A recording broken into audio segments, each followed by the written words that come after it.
Yeah, that's right. I'm streaming on a Thursday. I have no self-control. It's alright. It's alright. We're one step closer to my new schedule. One step. One step at a time, right, folks? One step at a time. Good morning, everybody. Good morning.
Dear, one of our pumpkins went stale. That's no good.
Hey, how's it going, K2?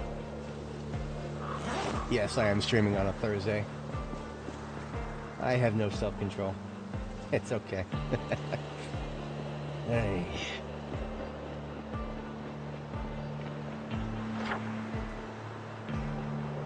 Definitely thinking about March Ridge pretty early on today.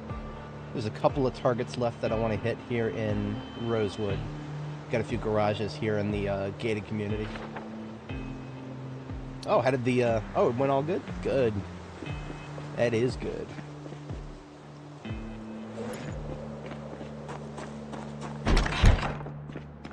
Since I am going to go for the couple targets here in Rosewood still, I'll leave the rest of my food in the fridge.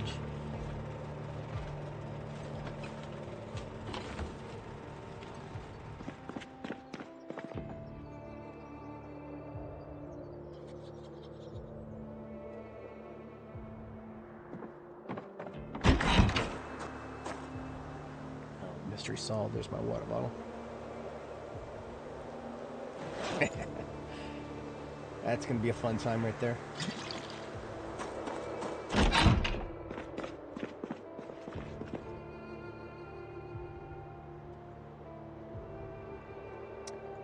I don't recommend making a north ingress through the, by busting a hole in the fence.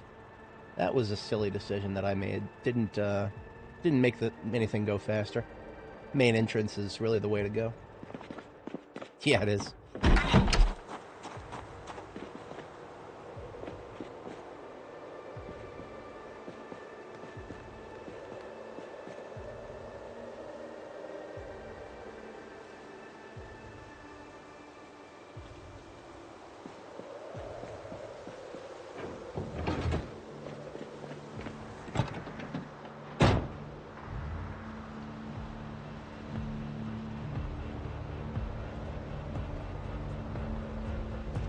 I forget the number that I saw. I feel like there were about 1,000 there, but I did not actually engage all of them. I ended up avoiding a whole ton of them from the shooting range area.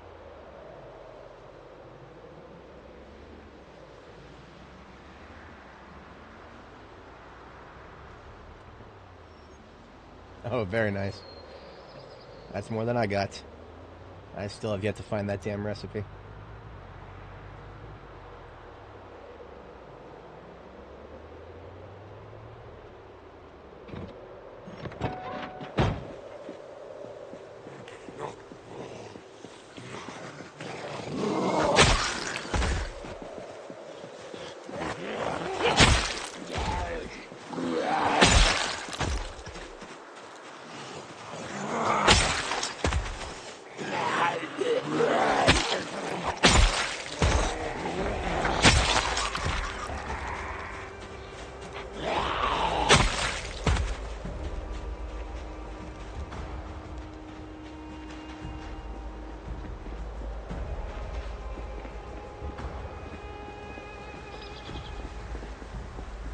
Gated community.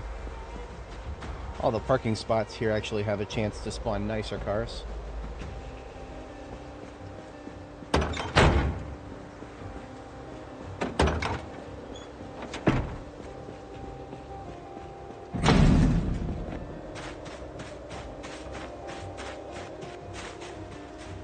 It's one of those garage doors. I see.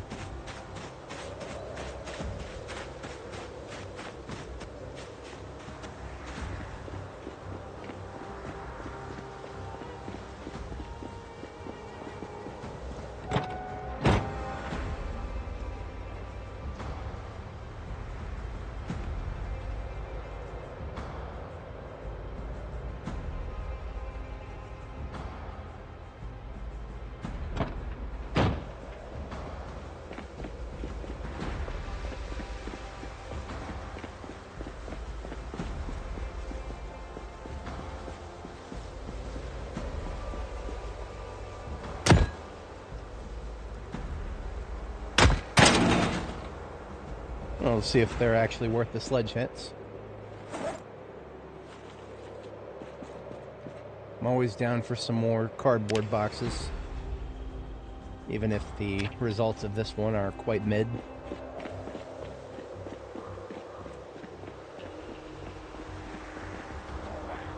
Hello. Camping my van, are you?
Whelming, very whelming.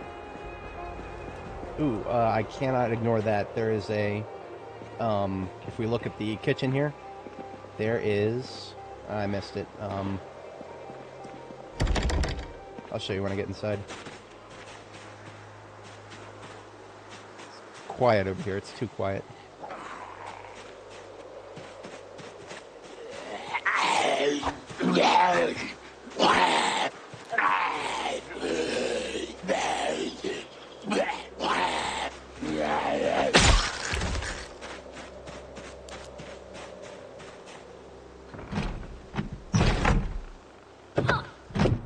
I just heard somebody snarl. It sounded like to the left.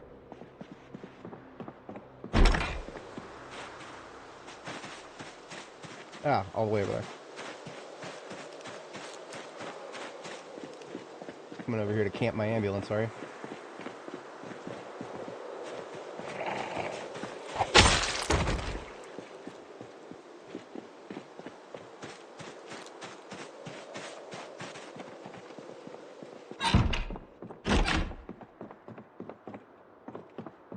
Jug of vinegar right here on the whatchamacallit, on the counter. That is, normally I wouldn't bother with a residential, but that caught my eye very hard. Gotta have that, gotta have that. I must believe that someday jarred food will be fixed and it'll work properly, even if today is not that day.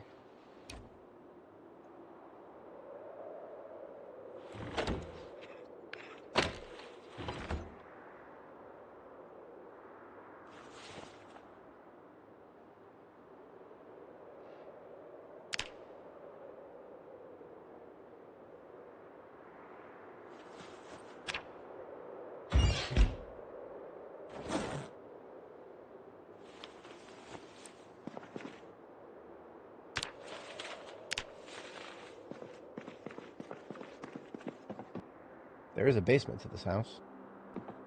Tempting.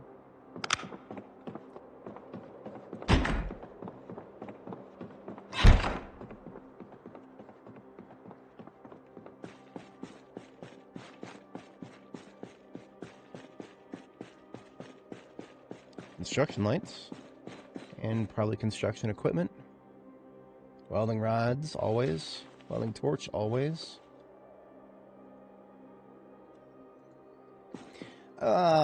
Kind of. I mean, okay, so there's still some weird stuff going on with them. I expect jarred food. Now, maybe this is a false expectation. I expect it to last a year without being refrigerated. That is my expectation for jarred food, because that's generally what I experience in looting. I don't start seeing them stale until like a year in, and then like 2 years, or close to like a year and a half, I start seeing them rotten, if memory serves. That's how it was on Annie. But I made some jarred cabbage when we did our cabbage harvest here on Nora, and they were stale in a matter of months. That is not worth the effort. It really isn't. Not when I could just freeze them. So right now, there's either something wrong with them or they're garbage. Either scenario means I'm just not engaging with it for now, but I will stockpile vinegar in case it gets better someday. That's it? It doubles the freshness timer? Okay, that's fucking stupid. That's actually unironically fucking stupid, because cabbages have a... Well, okay, so what that means is I made a mistake choosing cabbages. That's what that means, because cabbages already have a terribly low spoilage timer. Doubles the fucking top. That is so stupid. What would the devs be smoking to make that decision? Well, actually, I hate to say it, but that sounds exactly like something they would do. Yep. Yep. Nope, that tracks. That tracks. Aye.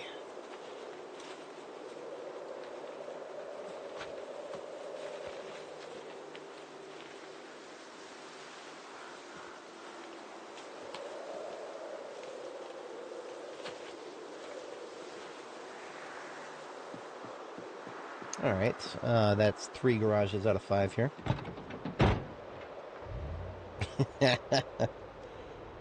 Clearly not the good kind.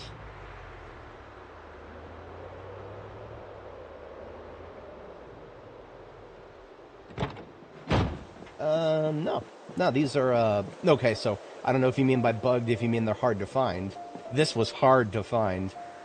God help me how hard this thing was to find. We did not find this until we were well over 250 hours on this character. But, yeah, once we found it, it worked great.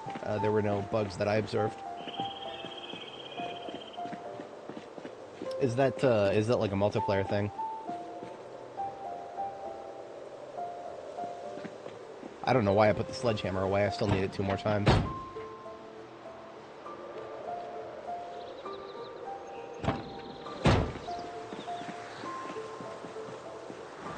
Oh, right. Floodlights. Always want more floodlights.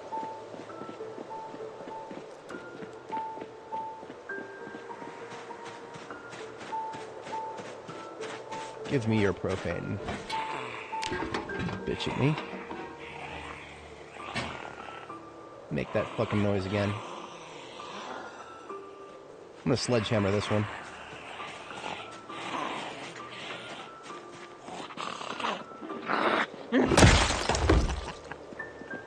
Very rarely would I ever use a sledgehammer against a zombie. It doesn't make sense, but, well, that one was just asking for it. Sitting there in the corner. Not moving, making noise. Ugh.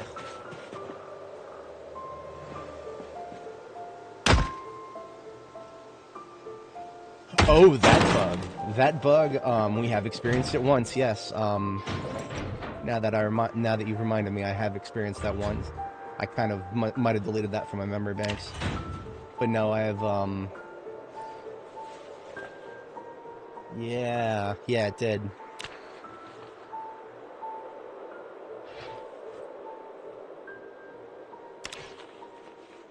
I have, I've just been avoiding it, like, subconsciously since then. Although, I guess, I should say that's not specific to trailers. That's any vehicle that you're towing. If you leave a vehicle connected and then leave the area, when you come back to that area, it could just go flying all over the place. Because the game seems to forget that it's connected, vehicles are connected, but then when the vehicles get close together again, the game remembers that they're supposed to be connected, and then they kind of, reconnect with the force of a thousand suns.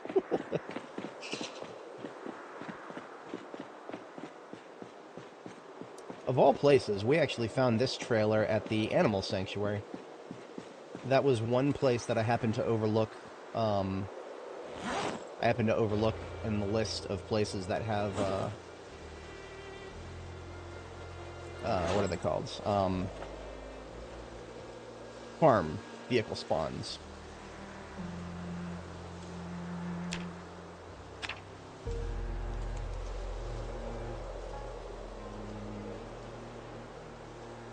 What? There we go. Okay. 2 of these torches ended up full. And we don't have to carry around this tank anymore.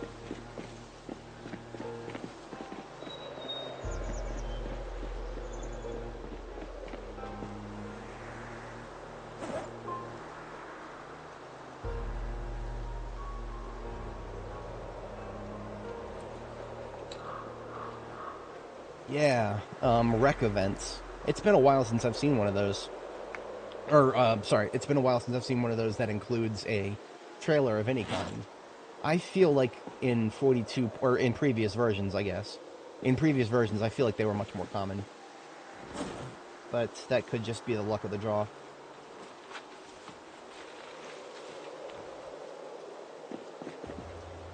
Public service announcement, if anybody is not familiar. There is a lovely website called b42map.com, and it has an overlay called Object. And objects include car spawns. So now that I've clicked objects on, we can scroll in over here and look around for these little blue things indicate car spawns normally, but they will have labels if it is a car spawn of a different type. The different types are pretty limited. There's like good, to give it a chance to give a sports car. Here's what we're looking for though, farm. Farm vehicle types. This gives you a 3.12% chance of a hauling trailer, one of these things. Here on our character Nora, we exhausted almost every single one of those that I could find. I just got really, really lucky, and in the last one that I looked at. Working alright.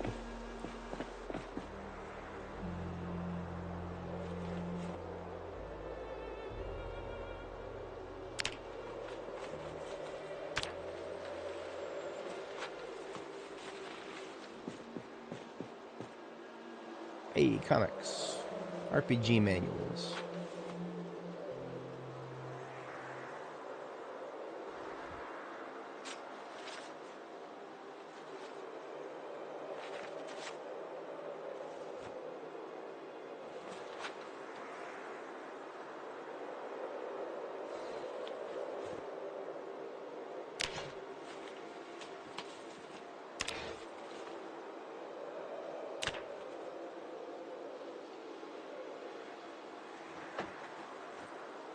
Drag race. Wasn't that on the way to, like in the direction of Louisville? I can't remember.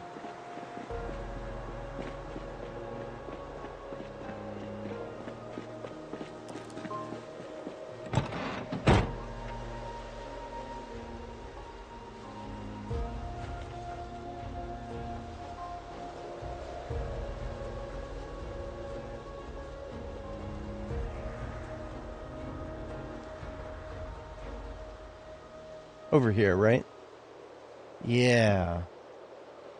Okay. Boy. Alright. 3 chances. Okay. I will do my due diligence. I'll take a look. I don't have very high hopes, but I'll do my due diligence. I'll take a look. 3. After how many nat zeros we rolled with that entire row of spawns at the Irvington Speedway, to see 3 more of them.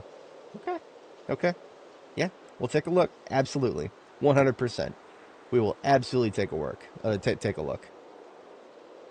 I have zero expectations though. I will not even allow myself to be disappointed when I don't get any.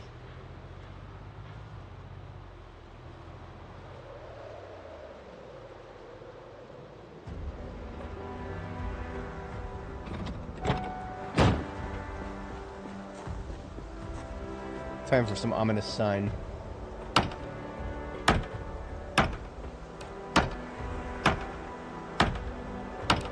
I can't remember if this church has banners or not. If it does, I kind of want them. Kind of. I'll take a quick peek inside. We are kind of on our way out of Rosewood, so anything else that I would want from this place.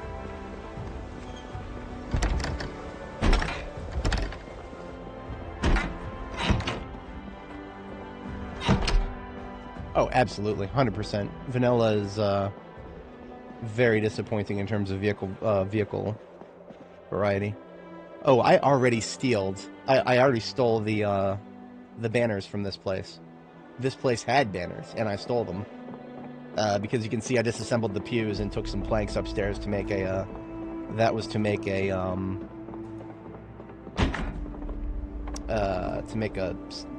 custom staircase of my own so that I could reach the second floor and steal the banners.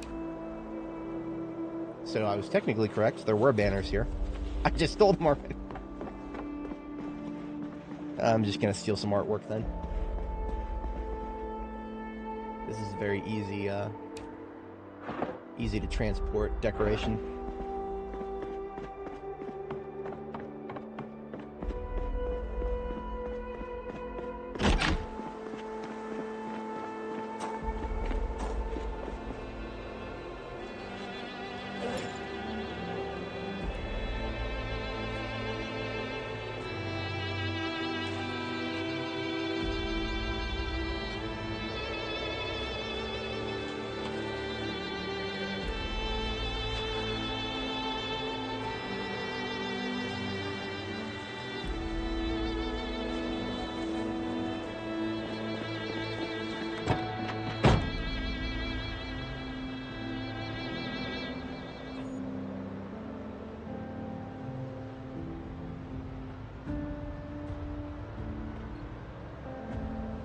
I'm 99.9% sure I checked this bookstore. Of course I did. Why? How was that even a question?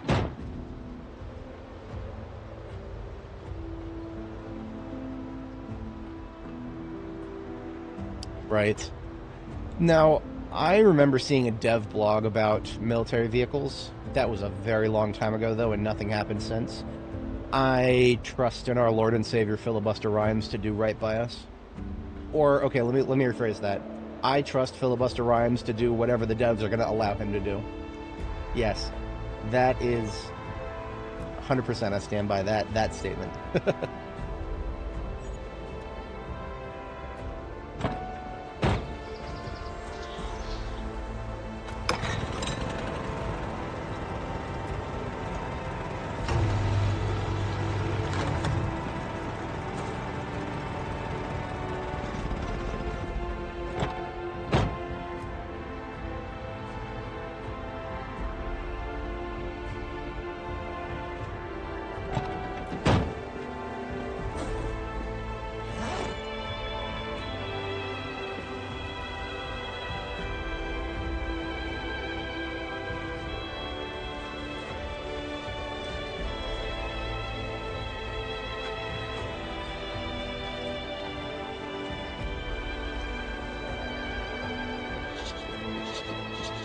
Yes, Filibuster Rhymes is on the dev team now. And I have tempered hopes. I do believe he's going to make vehicles better, but I also believe that the devs are going to keep a leash on him. So we'll see where that goes. We will see where that goes.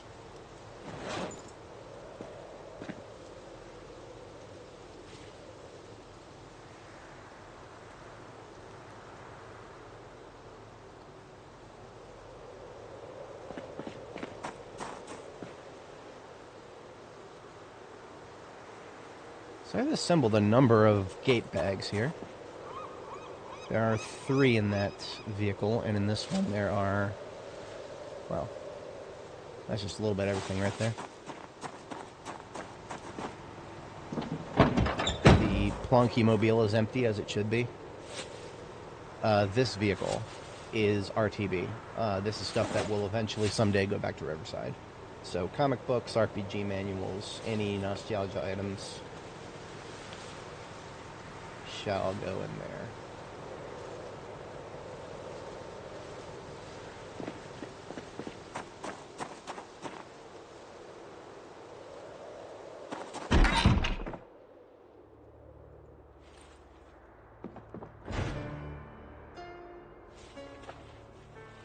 We already have more guns than I can ever know what to do with, so instead of bringing them all back to Riverside, we're just stockpiling them in a more accessible location like our field base here in Rosewood.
Okay.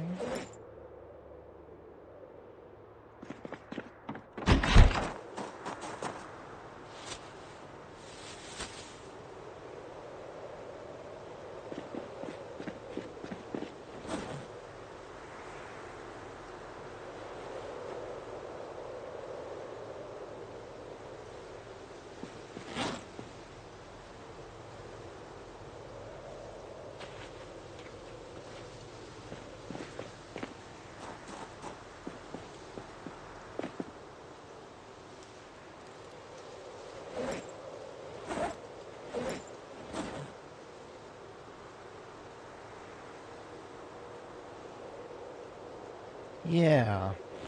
It doesn't feel right to have a zombie game without armored cars of some kind. Even if they don't work that well, right? Because, you know, the devs of this game, when they added armor, all of the debuffs that came with it, I fully expect there to be plenty of debuffs to adding armor to vehicles, commensurate with adding armor to your character.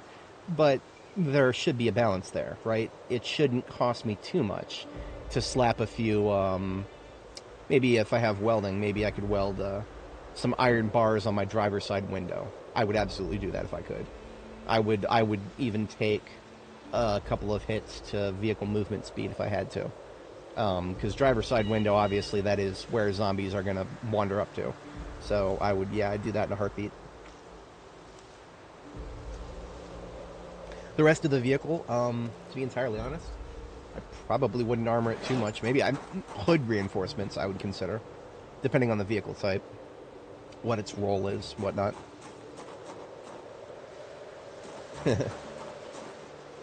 So weak when you hit rabbits, you still take damage. I don't care that they nerfed it. It's still stupid that it happens at all. I've mentioned this before, but there has been a time where it wasn't a rabbit, it was a possum. I'm about 80% sure it was a possum. And it was middle of the night. I had no idea the thing was going to run out of the woods and just into the middle of the road.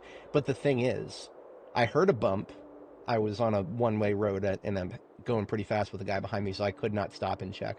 But there was like a very small amount of something that could have been blood, and that was it. I could not visibly see any damage to the vehicle at all. And so I was literally left in a state where wait, did I actually hit it, or did I just hit a pothole or something, and is the animal actually fine? I'll never know. I will never know if I actually hit that possum or not.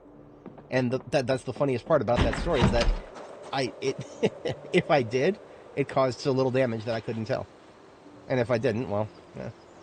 Better for that. Better for the possum. Good on him. I would absolutely put hood armor on any of, like the fire trucks. When I use fire trucks for gathering hordes for bombing, yeah, I would probably put some hood armor on those. They're not fire. They don't need to go fast anyway, so.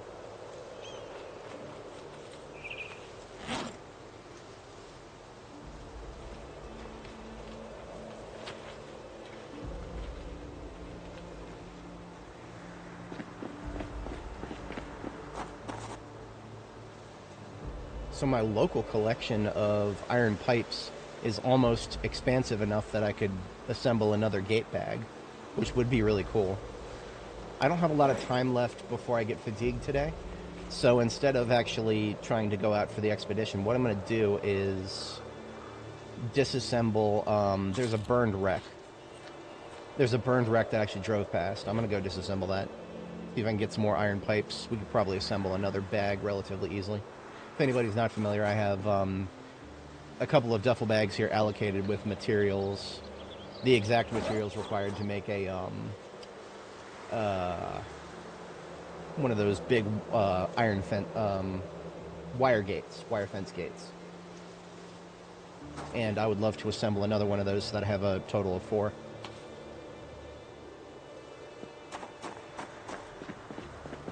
That would require me to go out and weld apart a vehicle. Not too difficult to do.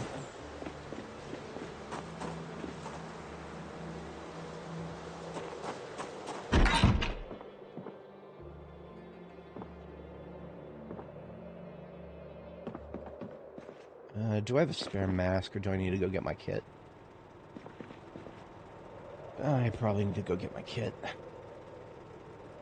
My absolute kingdom for some old welding goggles. Something more lightweight to carry around.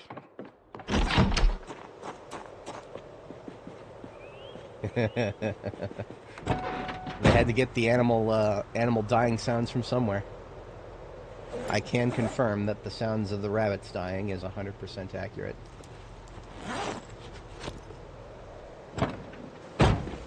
I'm going to take the Plonky Mobile to do the welding. I'm also going to relocate the parking fire truck here so that I can back up the Plonky Mobile to the correct parking spot.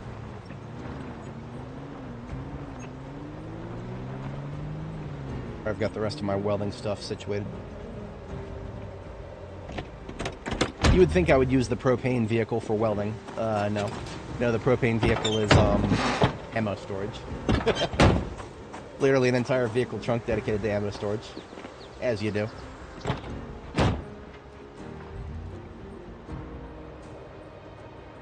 What am I doing? The ambulance has no room to carry stuff. Why would I use the ambulance?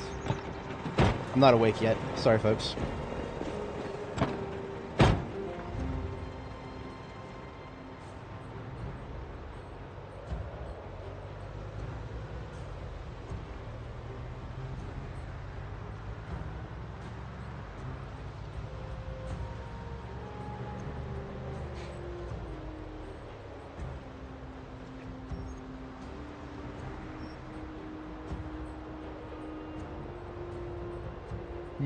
Probably not.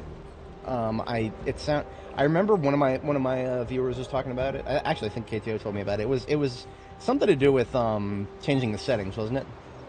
I'm sure that's part of it. It's like a scenario, or is it just a set of sandbox settings? So if it is either of those, I'm not too interested. I only play vanilla.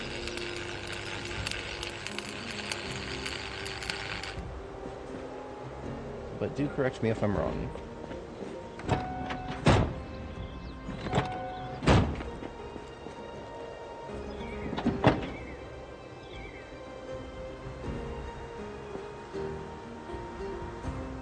Hey! Damn it. Okay, yeah, now I can say for sure I'm not awake yet. Been a little while since I've accidentally hit Q.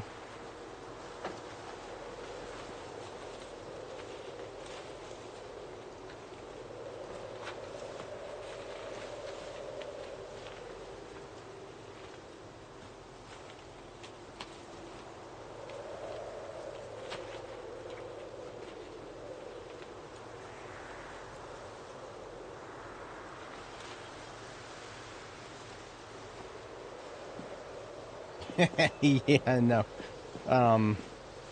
Again, I've talked about this before, but Project Zomboid doesn't have enough mechanics like built into the base game for it to be a fun horde shooter for me. There are moments where the game feels like a horde shooter, even on default settings, but those moments are few and far between for many reasons. It's not like you're supposed to always have. I mean, I'm not saying you shouldn't play that, but I'm just saying in my humble opinion, the game doesn't have the right mechanics to support that. If I wanted to play a horde shooter, I would go play Dark Tide. It's a lot funner. I mean, hell, even Left 4 Dead would be a better choice. I can understand the appeal in making Zomboid into a game that it kind of isn't, but yeah.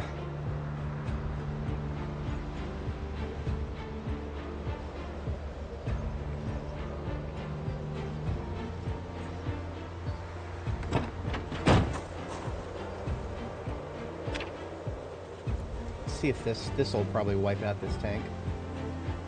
Yeah, didn't even get a full torch. Oh well. No need for a torch that ain't full.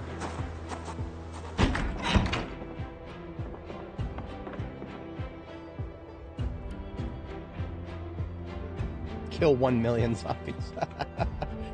Yeah, it's like it took me how many? I can actually look. I can look at this. So I started playing Dark Tide in Right when actually I was in the open beta. I have the retard helmet to prove it. I was in open beta, and it was not until where is it? Wait a minute. Is it not a cheat? Is it not an achievement? I thought it was an achievement. Okay, so I would have to open the game to find it. Then it's probably just a penance. There's an achievement to kill 1 million heretics, and I only just recently got it after playing the game since 2023. 1,200 hours or so before I got that achievement. And that's in a horde shooter. Now, that being said, I guess you can execute killing strategies in Zomboid that will get you higher totals than Darktide, but there's a fundamental disconnect there. I mean, you know, Zomboid, like I said, it is a what the hell is this game? Survival crafting game, but also. Yeah, I don't exactly know where I was going with that because it defies categorization. It really does. I call it a logistics simulator and a colony simulator with no colonists. Oh, that sucks. So okay, so you Luchador, you play every day normally? You don't take any breaks? That is I don't know if I could do that. I definitely need my days off. Once in a while. I streamed almost every day in January. I was looking back through my streaming schedule. I streamed almost every day in January. That was kind of wild to see. That was probably that was thanks to being able to jump back and forth between Zomboid and Terra Invicta. Ooh, what if I wanted to do a? Let's do a metal container here for this. Right. I remember seeing his thumbnails. I found it to be quite interesting. That kill count would be such an interesting topic of consideration for this game. I shouldn't be surprised. I really shouldn't be surprised. But at the same time, it's like, in my mind, kill count is just a number. If I, like, let's just say that I cared a lot about kill count and I still only played the default game. I could just stand in front of the checkpoint, the military checkpoint, and kill all zombies there, and then I could go to the Brandenburg military checkpoint and kill all the zombies there, and then by the time I'm done, I could go back to the Louisville checkpoint and there'd be respawns. It's like, if I cared all that much about killing zombies, I could do it, but there's so many other things to do in this game that it doesn't necessarily make sense to trap yourself in a paradigm of just doing nothing but killing zombies all the time. That doesn't make sense to me, but I'm sure some people just enjoy the combat that much. I do enjoy the combat in this game. I just also enjoy the fact that combat is a means to an end. An actual end, you know? Not just Okay. I see. Okay, so I have enough iron pipes for another one of those bags. So let's just put the steel parts. Yeah, all this stuff that I'm not likely to use anytime soon. Sure would be amazing if I could actually use these broken iron pipes. Maybe make a few pipe bombs.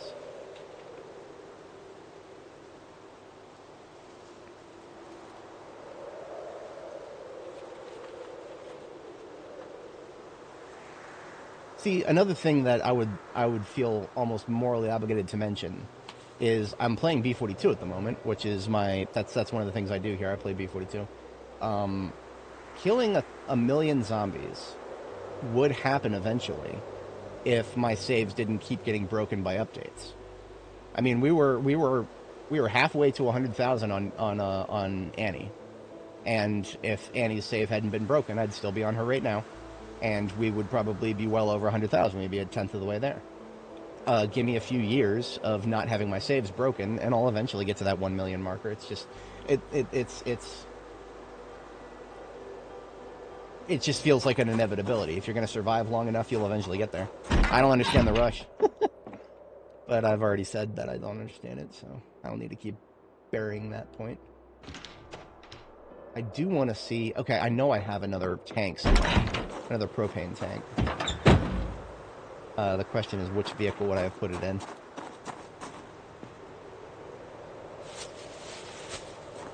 Or did I actually empty the... Ah, here we are. Okay. Yes. As far as I understand it, it is more space efficient at all times to just fill your torches up.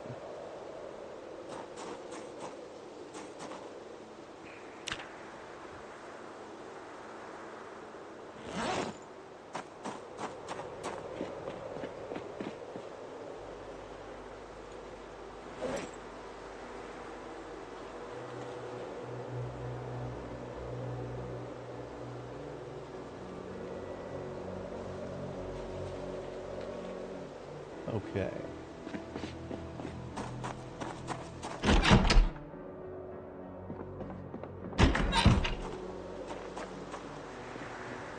You know, seeing as how seriously some Brazilian folks can take their video games, I find it to be quite tragic that it never took off in Firefall, because Firefall was actually set in Brazil. The lore there was that when the Arclight crashed in the Atlantic Ocean, the melding engulfed most of the planet, but the whatchamacallit, the shield that the Arclight had was kind of protecting a part of the South American continent, and Copacabana basically became the planetary capital for the survivors. It's kind of funny. You could enter the edge of Rio, I think, if I remember right, but wait a minute. It's been so long since I've looked at that game's lore.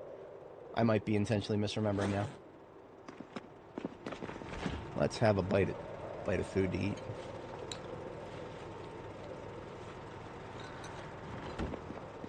Take one of these garbage bag boxes, and that is probably... This one's already half empty anyway. Let's just empty it the rest of the way.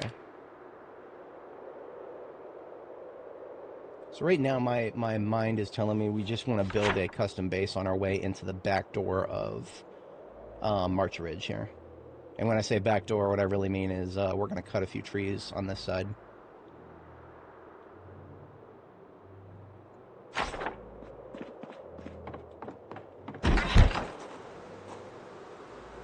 That might be superfluous, though. March Ridge really might not require that much out of me. I have an idea. Yeah, I have an idea. We're going to make our backdoor entrance to March Ridge here, and we're going to take the trailer with us. And I should have a camping kit somewhere. We will establish a camp, just a camp.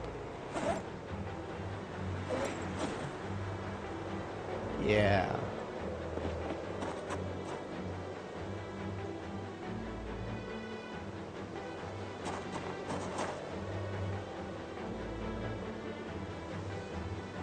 I'm mostly just exploration purposes. See, to be honest, now that I have handled the military research facility, I've explored everything I want to see in Irvington. We finished Ekron and Echo Creek a long time ago. There's nothing left on this side of the map. So if I finish March Ridge, we're basically clear to move westward and not have to look back. Because there will be nothing, well, nothing significant that we didn't look at. There's of course, there are many minor things we haven't explored. I'm always down for booze. Although storage and transport is still going to be an issue. Maybe in some of the unexplored sections of March Ridge, I'll be able to nail another couple of step vans. Right now, the Plonky Mobile, and this is because I use debug mode, the Plonky Mobile is the only step van I have that has the correct trunk size. Every other vehicle on this lot, except for the step van and the ambulance, and this fire truck. Those three right there are the only ones that have the correct trunk size. Everything else is got the 42.13 problem. Because the changing the migrating your save doesn't do anything to fix that.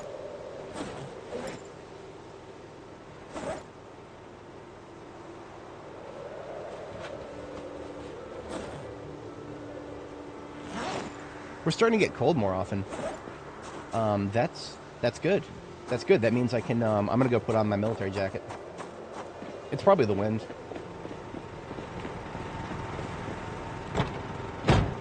I have been sitting on this for a while.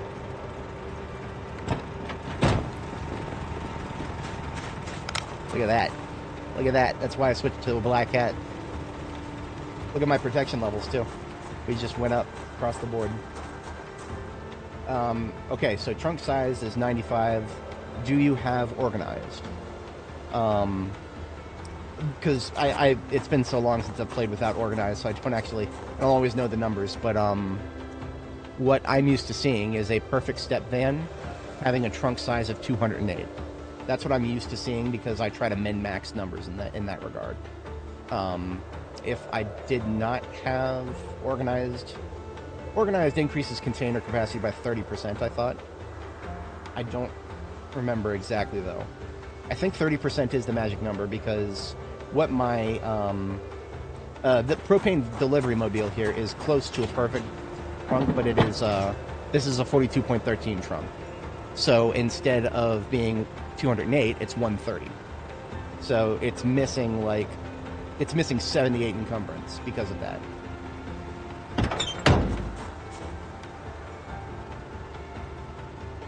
Big email right now. Shut up, Morgan Stanley. I don't care.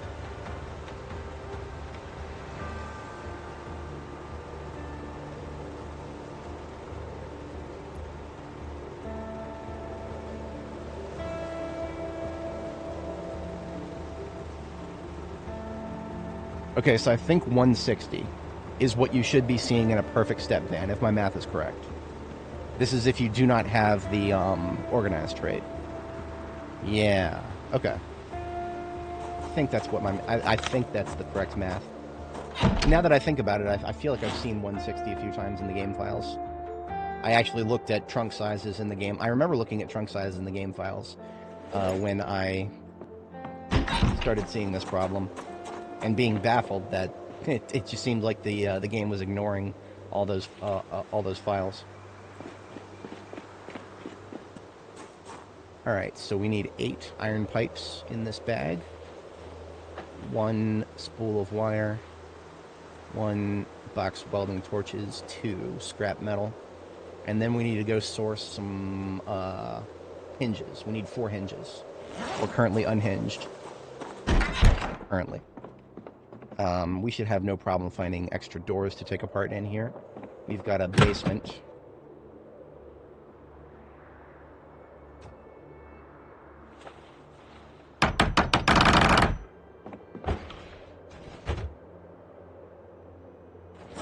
And it is just hinges we need. We don't need knobs.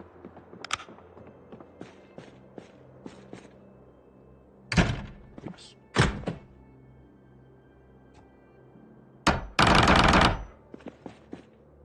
That said, I will take a couple knobs just in case I want to actually build some doors at my destination. But the thing is, I may not actually want to stay in March Ridge long enough to even build a dedicated base. If I get through the entire town and I don't see a single survivor house, I don't know. I'll take a long, hard look at the commercial stuff that's available, and I'll make a judgment call based on that. We will do our due diligence. We'll do our exploring.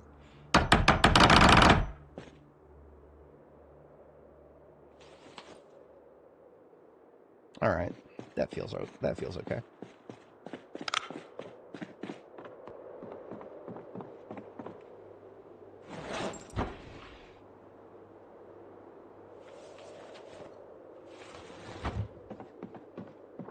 March Ridge base. Did you, like, turn anything specific into a base?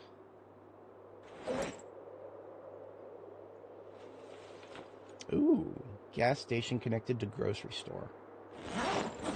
That's prurient to my interests. I am a gas station base enjoyer, very much so.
Alright, about to hit the sack, and...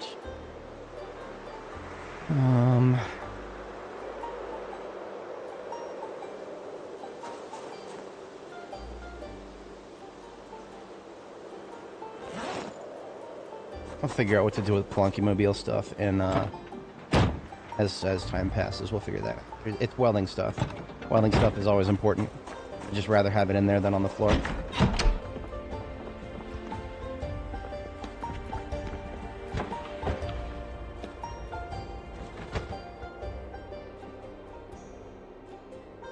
Okay, bedtime. Hey, good morning. So, for anybody joining, I was not technically supposed to stream today, but, we're doing it anyway. We're doing it. That may happen. I think the best thing to say about my streaming schedule going forward is that Friday, Saturday, Sunday, and Monday are very, very likely. And anything in between Tuesday, Wednesday, Thursday are highly unlikely going forward. But I won't say that... I'm not going to make any hard commitments on that. Because I do think that even once I get... so a little update to my work life schedule here. I got badged yesterday and we confirmed that the card works. So, what was in my... where is it? I've got the... desktop. Here it is. It was not my best photo. Not my best photo. And the stupid card printer had the colors were washed. So... I look paler than I actually am. I promise I'm not quite that pale. But yeah, I am now officially badged and capable of working on site, so I have no more excuses. They're going to get me oriented. I'm actually waiting for the email to come in on that now. Let's see if it has.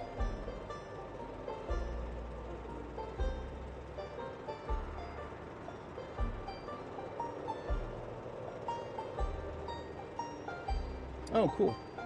March 4th. March 4th might be my onboarding.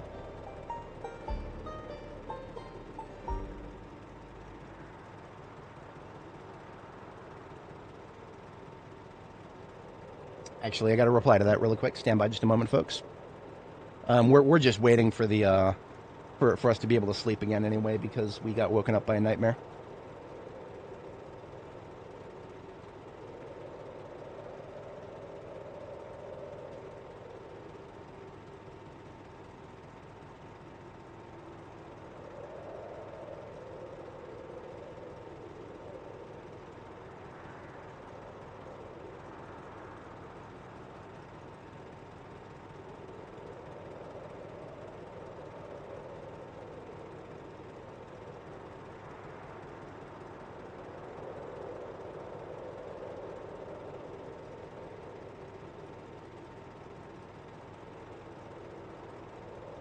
I would definitely prefer Wednesday, because the alternative would be Monday the 9th.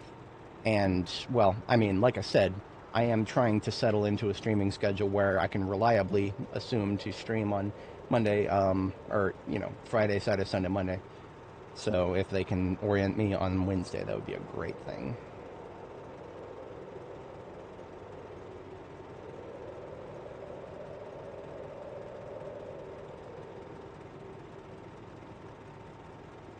And we'll just keep an eye on that, see how that progresses. Worst case scenario, I won't be able to stream Monday the 9th. But, I mean, the orientation might just be a quick thing. And when it does happen, it would probably be... That sounds like something that they would do, like, at 11 or so. So it might even be a case where I can just stream in the morning, and I might just have to end it early. I know this might come as a surprise. I do still have a day job, and I do still have interesting things to do at that day job, but it currently doesn't require me to actually work on site, which is a nice thing. Having to work on site is a very draining thing. My shift starts at 5 a.m., so having to actually go somewhere for my shift as opposed to rolling out of bed and just logging into my work laptop, that is going to extract many hours out of my life. I mean, I'm preaching to the choir here. I'm sure everybody understands how that goes. Most of my audience are in their 30s. I was looking at YouTube's demographic breakdown the other day. That was some interesting reading. Can we sleep again? Great. We're not tired enough to sleep. You know what? Drink some soda. Yeah, we're gonna drink some soda. Gonna have a 2-liter of lime soda. We'll see if that's enough caffeine to make our problem go away there. We woke up a little early, so if that doesn't solve the problem, we'll get fatigued at like 1,500 hours, which is it's worse than me IRL. All right, fuck bed here.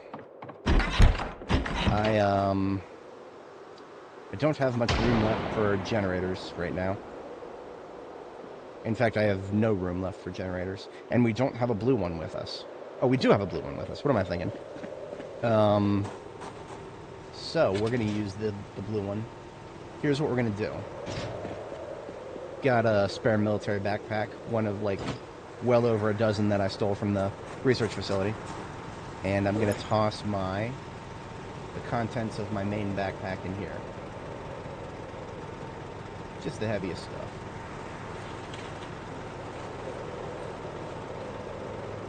And then I'm going to take this blue generator.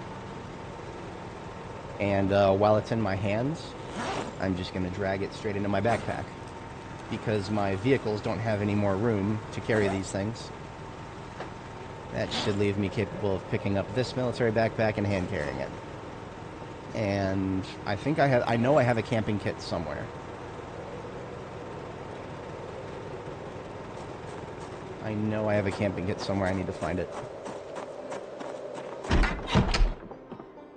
I'm not stupid enough to have left my camping kit in the... Oh, what if I did? Oh, what if I did? I feel like I didn't. But if I didn't, then where did I put it?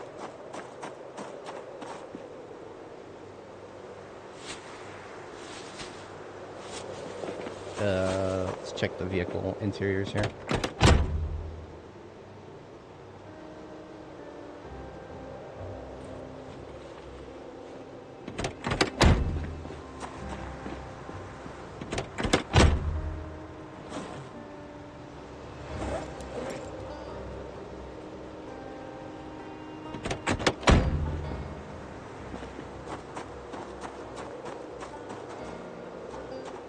Could it end up going into my ambulance? That sounds like something I would do. No.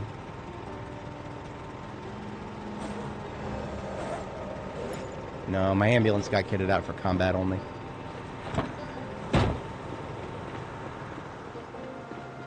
This is gonna drive me nuts.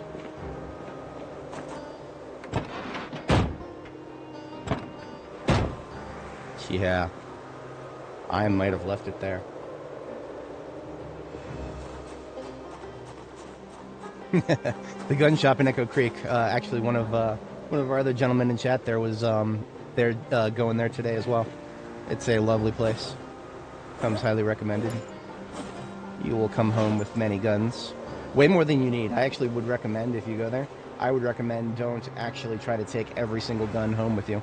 Unless you just want to do it as a challenge. There's nothing wrong with that, but it is that would be a challenge that would test you, because there will be just that many rifles. All of them will be the same too. Okay, well this is rather infuriating. I think I left my camping kit in the... I'm actually unironically about to check my previous stream. I need to know what I did with this damn thing. This would be 30... Sorry, this would be 41, I think.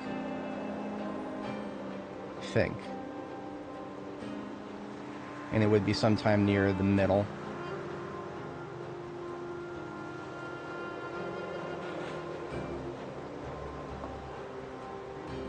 We're definitely over here.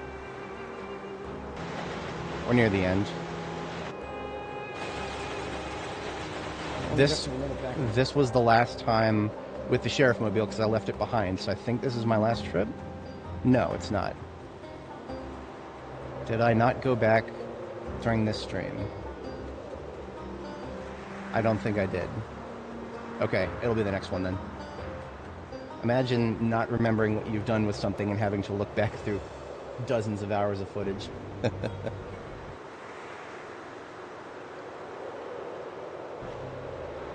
Yes, this is, but that's West Point right there. I would honk the horn, but that would bring attention from much farther away.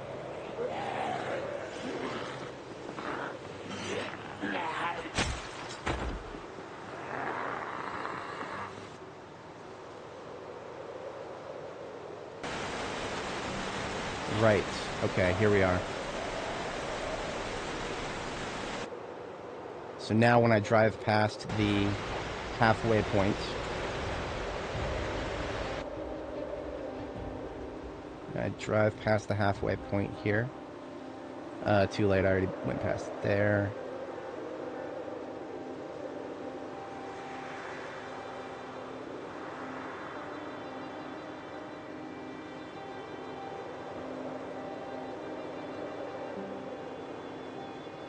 Come on, YouTube.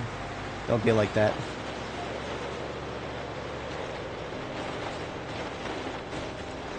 God bless fast forward.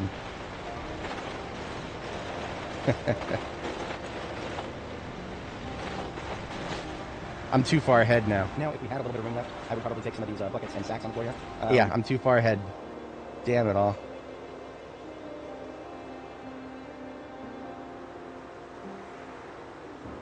Okay, we'll just have to fast forward from here then. Run back and pick up the freezer.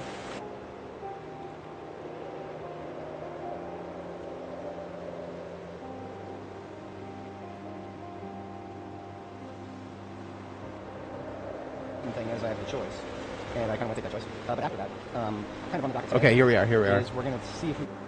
Yes. Okay. So I'm actually I'm kind of thankful for this. You can see the tent. You can see the tent sticking out of the side there. This was the last trip that I made out of the MRF site, so the tent is still there. Damn it! That tent had one of my very, very, very few high quality sleeping bags in it, and I just left the fucking thing there because of course I did. What? Okay, it's not that big of a deal.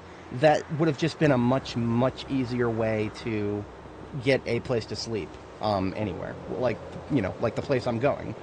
But that's all right. We'll survive.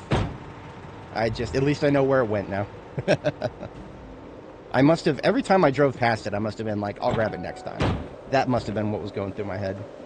That sounds exactly like something I would say to myself. In any case, we're headed to March Ridge now. And we'll just have to secure a bed when we get there. Not that it's going to be that hard, I don't think. There's a billion residential sites to steal from. Now, what am I doing? The fastest way to March Ridge is going to be going through the town. Okay, so because of that, we're going to put on the, we're going to put on a rifle here. Are we? Yeah, we're going to put on a rifle. We're going to open a couple of boxes of 7.62. Oh, and I'm completely out of... Good thing I checked. I'm completely out of 357. Let's open 2 boxes of that. Put that in the bandolier where it belongs. And,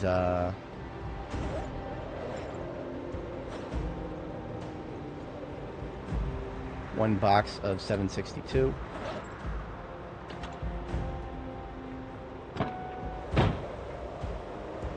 Fun fact, because I equipped my rifle, I dropped my backpack through the floor of the vehicle.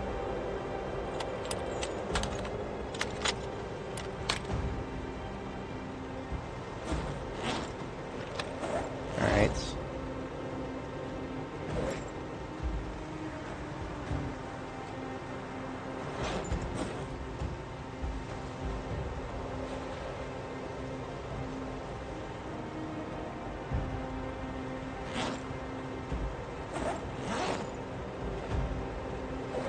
This is going to be tedious, but that's what I brought on myself here. At least I can save some space if I put the hinges here.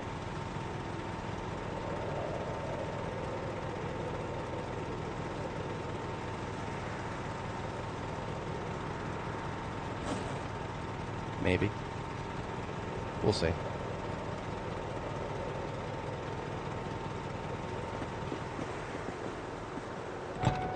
I might not have to get out as much as I'm fearing I will, but I like to plan for as many eventualities as possible.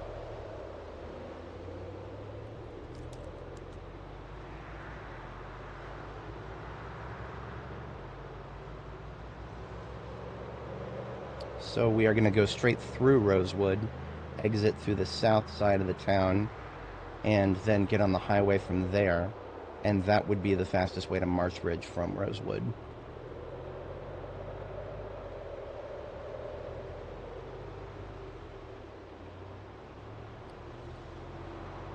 We have already fully looted the fire department here. And I probably would steal one of the bunks from the fire department if I had room, but I do not have room, sadly. Alright, so that group of zombies we just passed, they will be all over the road if I don't deal with them now. And I would prefer to deal with them sooner rather than later.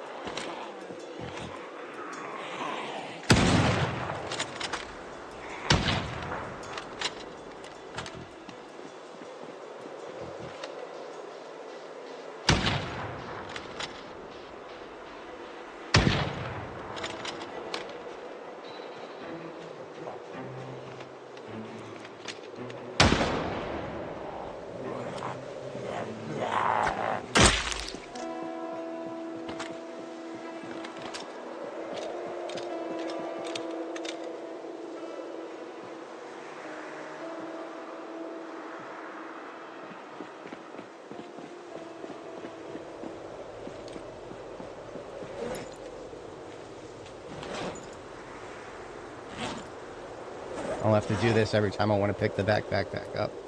Tedious, but necessary. This is what I get for desiring to carry a generator with me. Perhaps that actually would be something worth scouring Marsh Ridge for. Oh, right. I did not want to turn here, actually. I did want that street corner empty, but I do not. This will just take me back into Rosewood.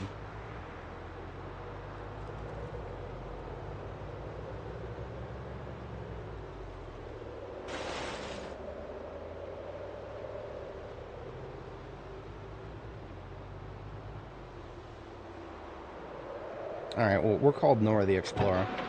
I feel like I need to explore just to see what else is out here.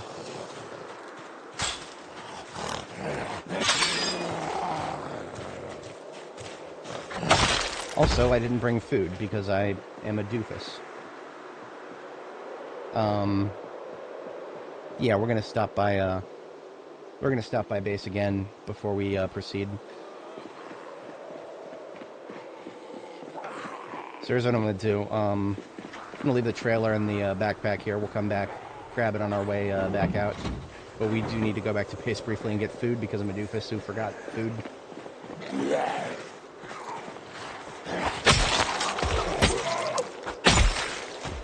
There's a McCoy truck here, but I'm going to go out on a limb and assume it's not going to be... probably not. Most likely not.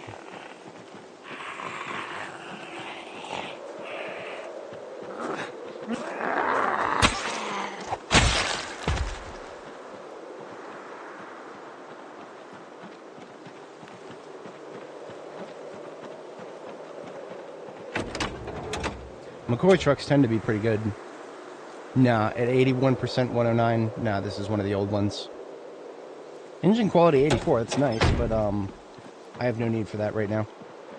So, worth taking a look, but nothing impressive.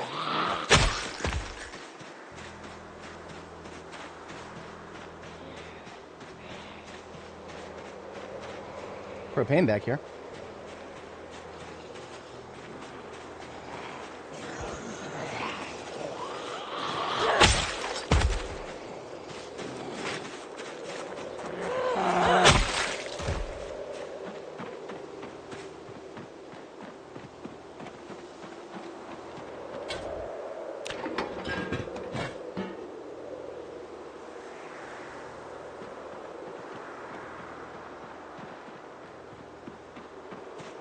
Always want more propane.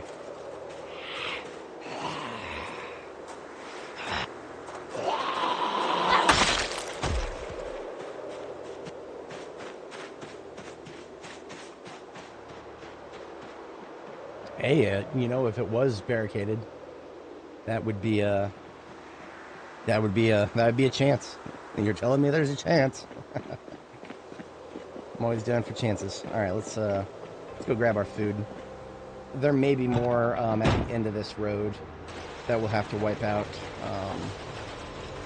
We'll handle that as we get to it.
There's my roasts.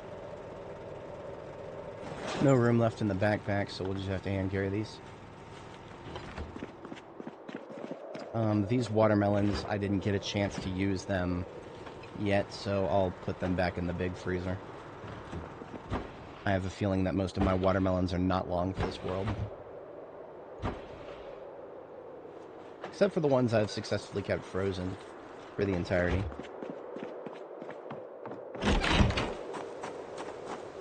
Alright. Our driver's seat is actually empty, so I'll leave that there.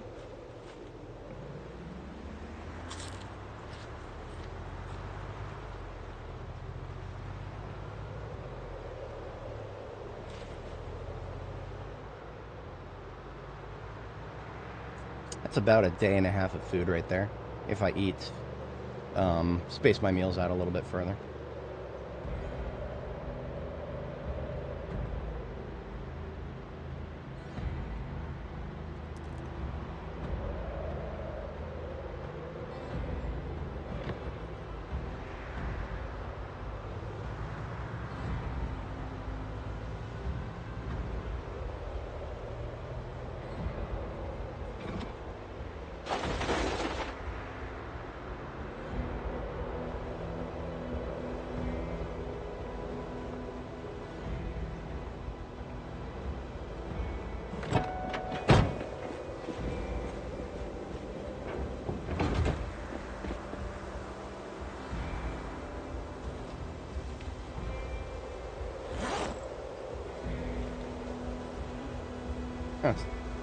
That propane tank was supposed to get left behind. Oops. Well, looks like I'm carrying more than I thought. Alright.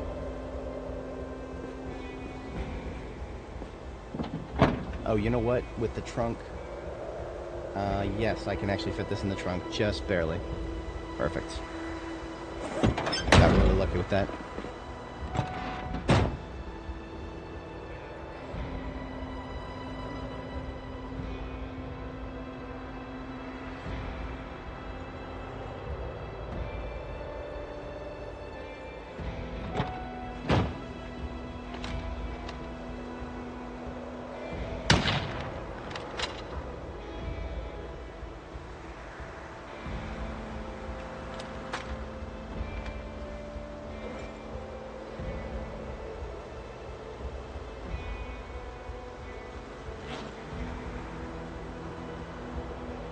Sledgehammer is easier to remove and put back in. That'll do the trick.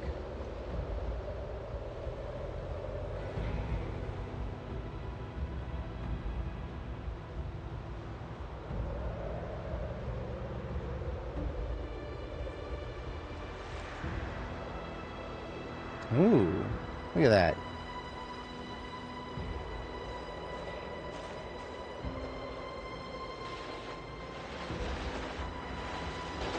I hate trailers sometimes. Okay, we're doing this now.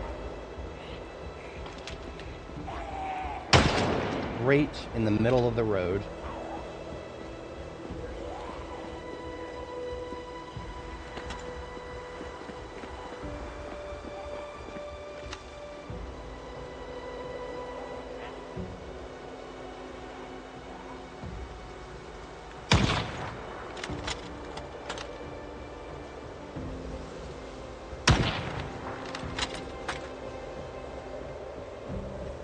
Disappear into the fucking trees.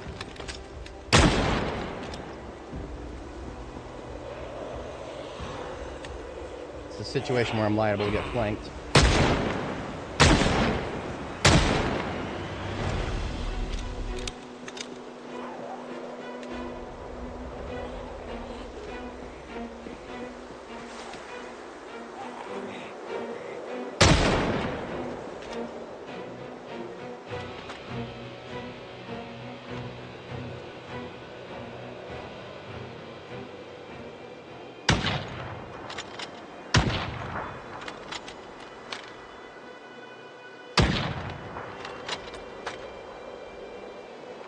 That might be it.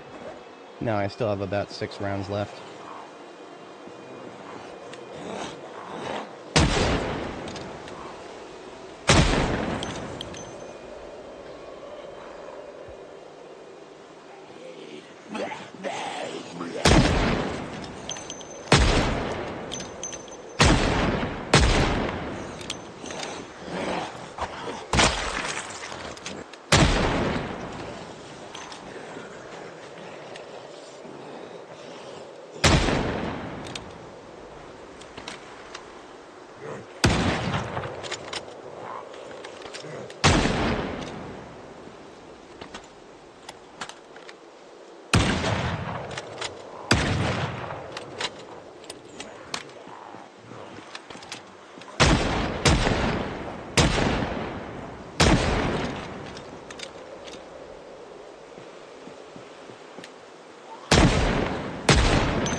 An unusually large amount of zombies for a empty rural road.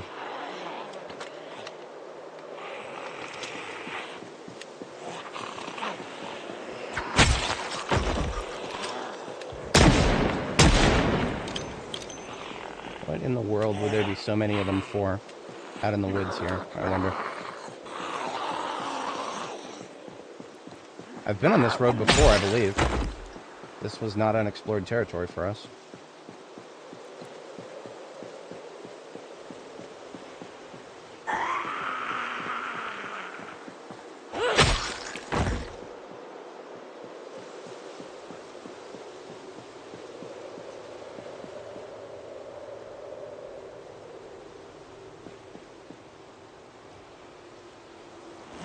And we're not done yet.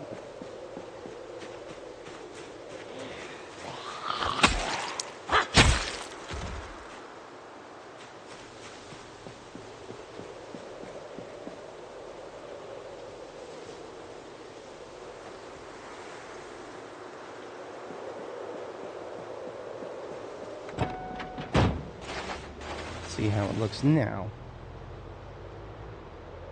I have a feeling that that was... okay. Okay. Oh, we're getting the tail end of the horde from this drive-in theater here. Okay. Everything makes sense now. Now I need to do what I should have done from the outset and kill them from a little farther away. Let's open a couple more boxes of 7.62.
I had a feeling there'd be some from the north. The question is how many? Is it just going to be a few stragglers, or is it going to be a steady drip feed? I can't afford to have an unclean flank. I'm going to handle a group of this size.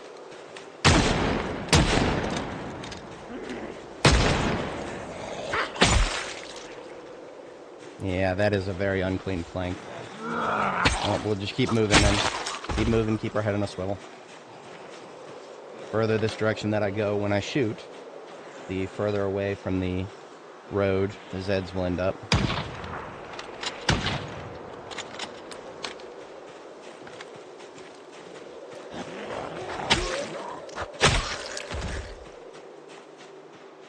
Oh, look at all that. Yeah, okay.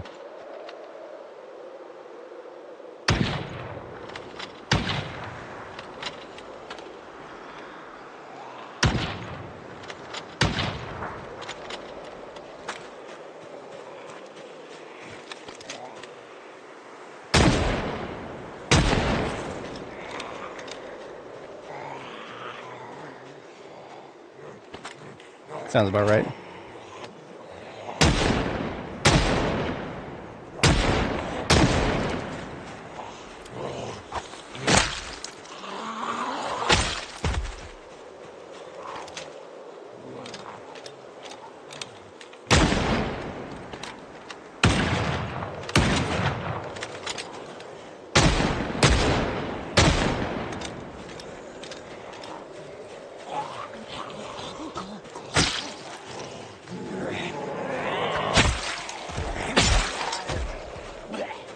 I had a feeling. Head on a swivel at all times.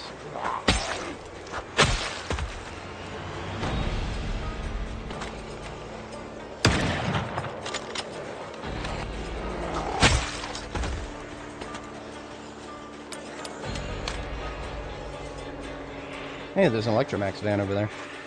Hello. That was a 1 second frame drop.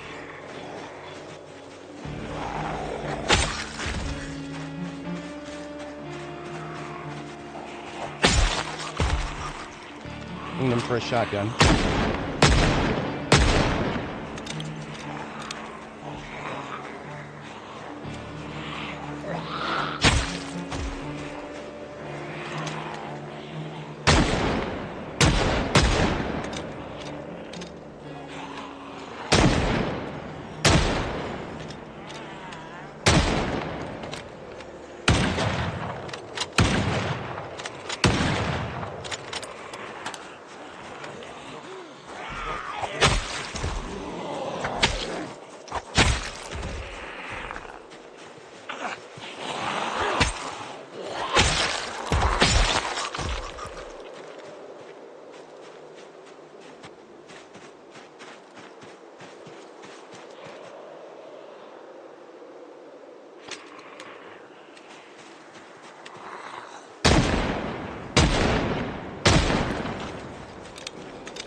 Someone's gonna come out of those trees. There's Zeds and then their trees.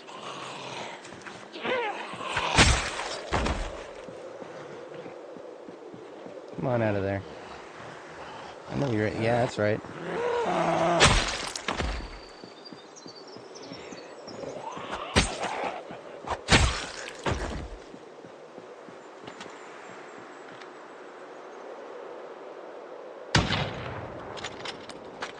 Oh, they destroyed a door. Bastards. This place was otherwise completely intact. Kind of impressed after all that noise.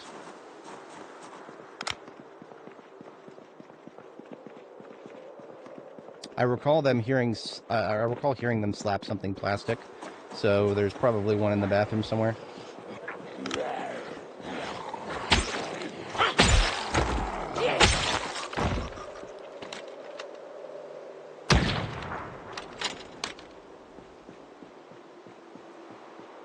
I did shut the engine off, didn't I? Surely. Surely I can't have left it running. And don't call me Shirley.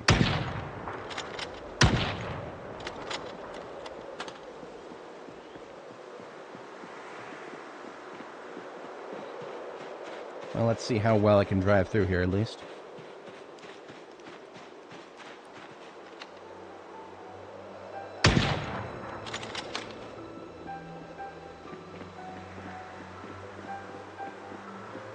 Nobody camping the van. That's a nice sight.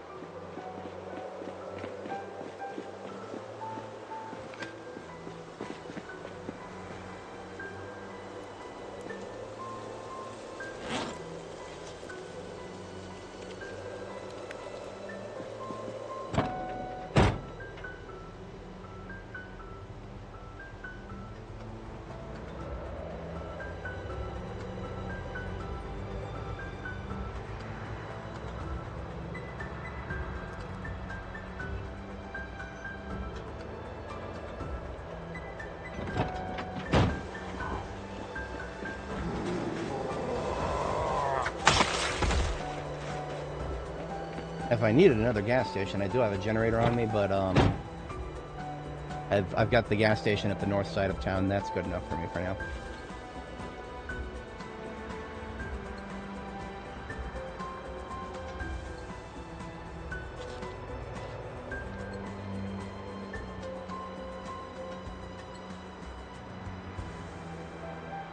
Now, of course, we got to do our due diligence. I don't think any of these vehicles are going to be ones that were spawned in on the latest patch.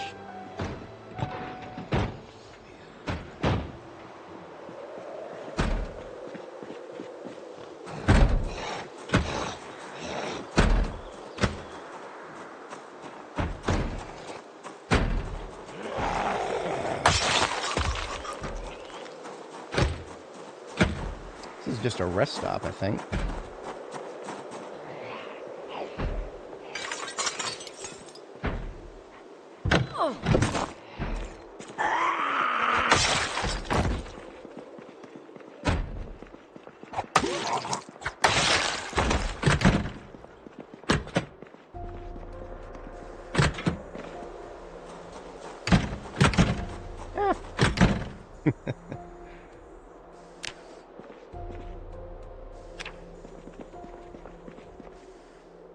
More rotten tortilla chips. That's how I know for sure that we're on the old patch here. Or did they not fix tortilla chips? I thought it was because tortilla chips, any that spawned on the previous patch will still be rotten, but any that spawn in now will not be rotten. That's what I think is going on. But that tells me that this whole place spawned in last patch. Which is what it is.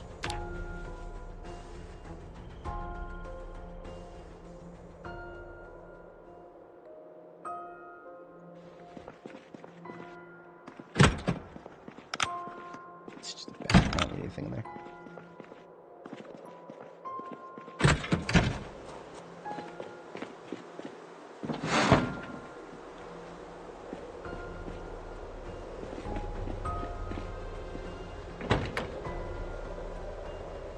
Nothing to write home about here. Franklin Volines like those are pretty much only useful for their seats. And it's not like seats are actually useful. But I had to check to make sure that it's not a survivor vehicle. If it's a survivor vehicle, there's always that back on Annie that we found our we only found our pipe bomb recipe because we actually looked at a random vehicle.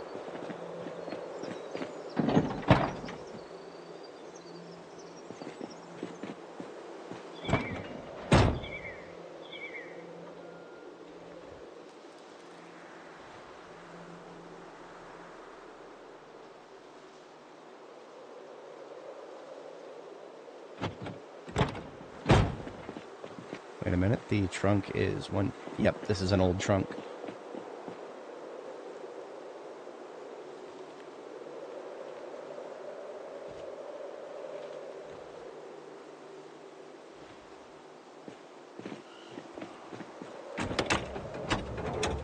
Ooh.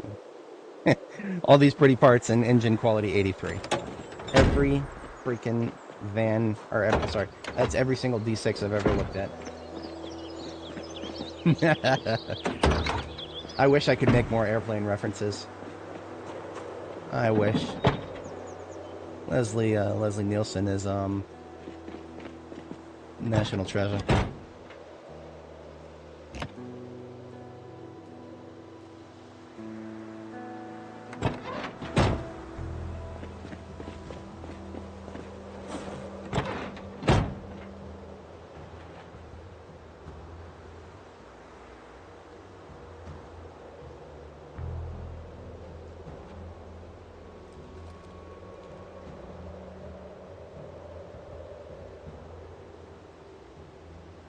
I do still have some room in my passenger seat.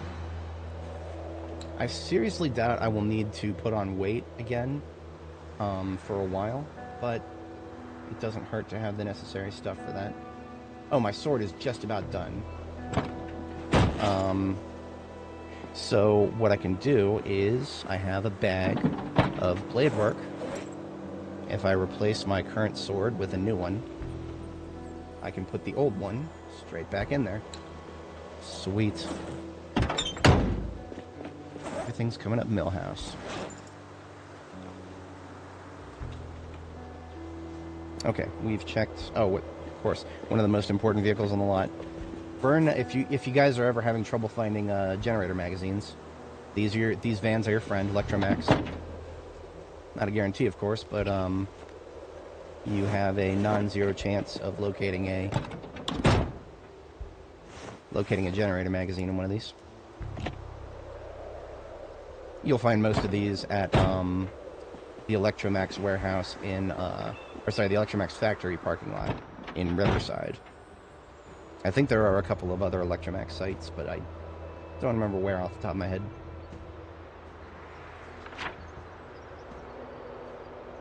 Alright, we are currently at the south end of Rosewood here.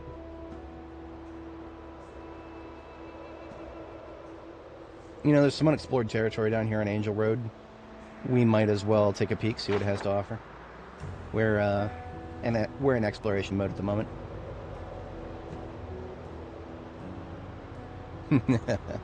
Start grabbing tapes is I've conditioned myself to stop. I've had to. I have a movie theater back in Riverside, and that's it. That's all I can muster. I haven't even built it yet.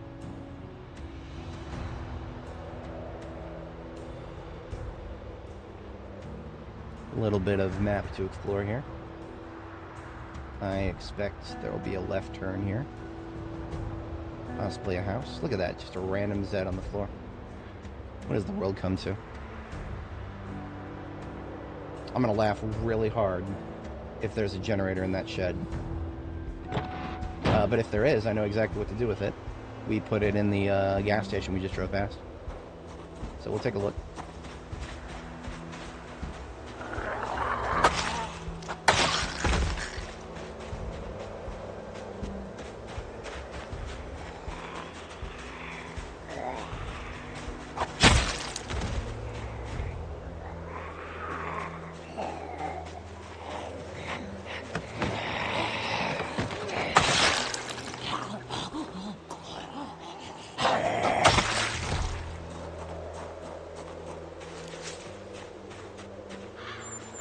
Doesn't look like it.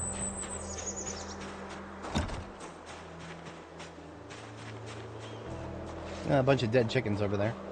It's a shame I have no storage capacity whatsoever to deal with them.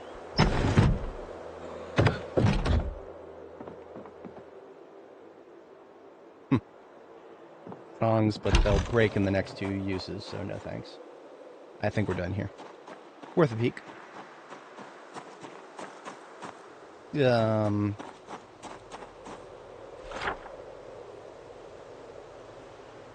do need to stay the night somewhere. I think we'll be fine.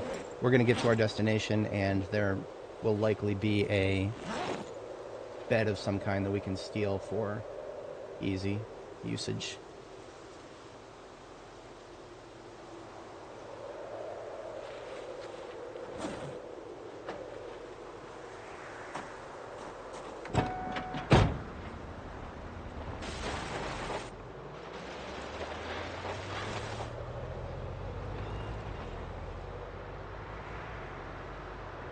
That's the last of that bend, right? More or less, yeah, that's it. Okay. Angel Road is explored.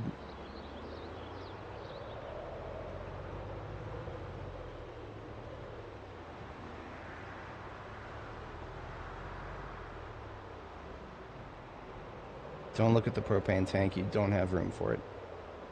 You don't have room for it. Stop. Stop. What are you doing? Oh, wow. I really should have stopped. I hit the invisible corner of that stupid thing. Oh, those tapes, huh? No, duct tape I am not going to stop grabbing because duct tape is bomb-making material. If I have too much... Well, we can actually pack that into boxes. Tape can be packed into boxes, so... If you have too much, box it up. Box it up.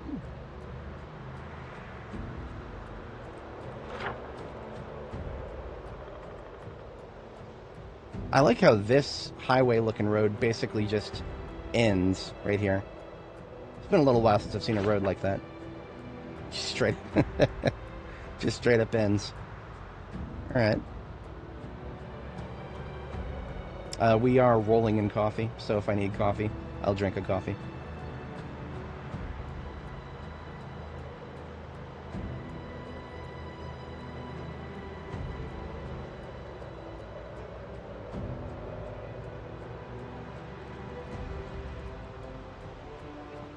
Looks like we're doing the thing. Yeah, I'm drinking a coffee.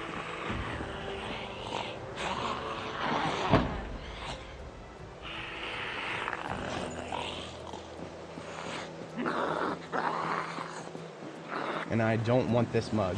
This mug is one of those color shifters. I'm leaving the mug behind. Normally I would find that heretical, but it's actually messing with my inventory.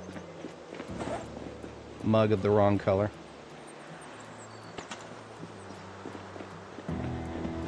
Out of the road.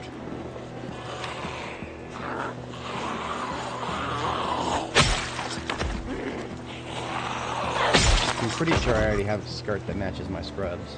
But that looks like a potential match right there. Like, possibly even better than anything I have. Take my jacket off real quick. Look at that. That's really close. That's really close. Yeah, I'm taking that. Will I ever wear it? Probably not, but I'm taking it.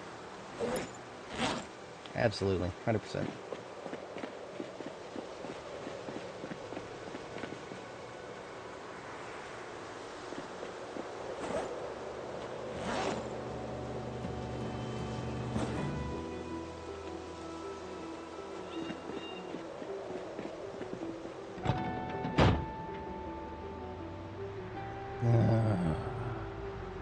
More of these fucking things. Oh, you know what? We actually have an open space down here. We're gonna do a thing. Let's get them out of the road first.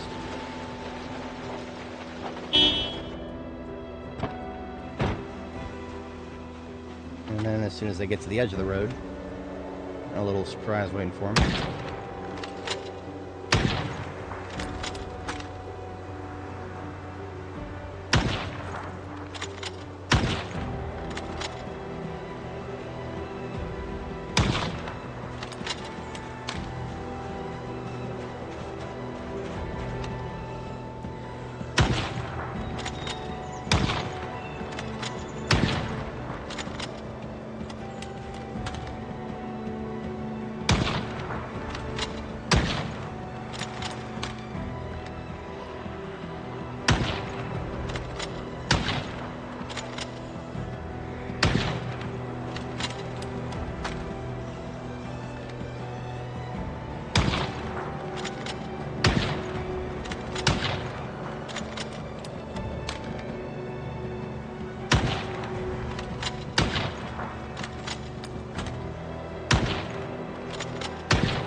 And that's it for my It's just that I'm pissing through this 762, but you know what?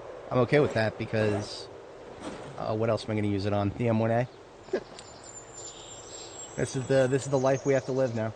We want to shoot zombies with a long distance weapon. We get 20 bullets to a box. That's it. Fuck you. No more 50 to a box. 223. Nah, that was too OP, I guess. Oops. Maybe I should actually load some of those bullets.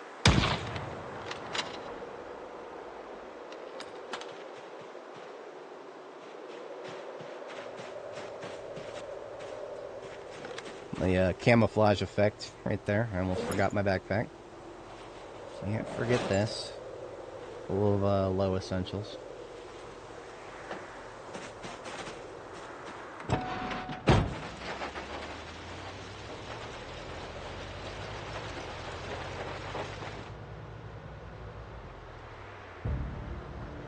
Okay, we don't need to be discharging for these guys. They are slow shamblers. So even if they got into the highway, they'd be a much lower threat.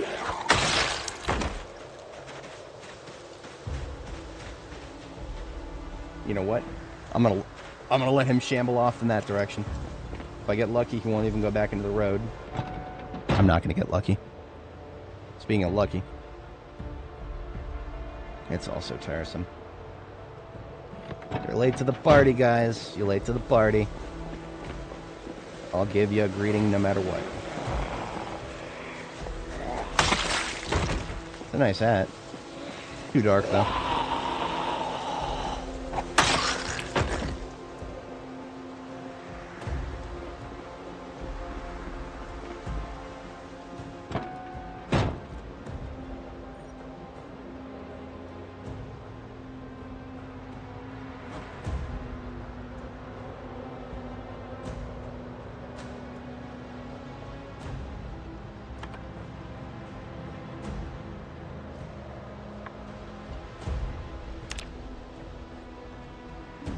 You know what?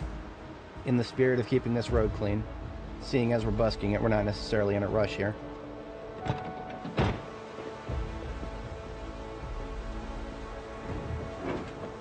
Do I look Russian to you? No, comrade. I'm European.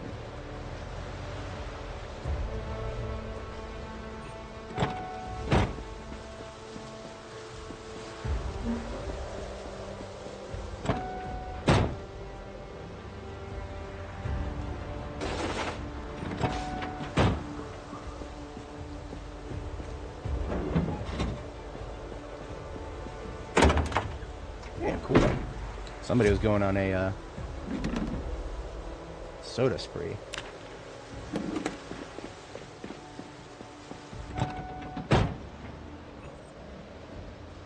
Could be. That sounds like something that would happen.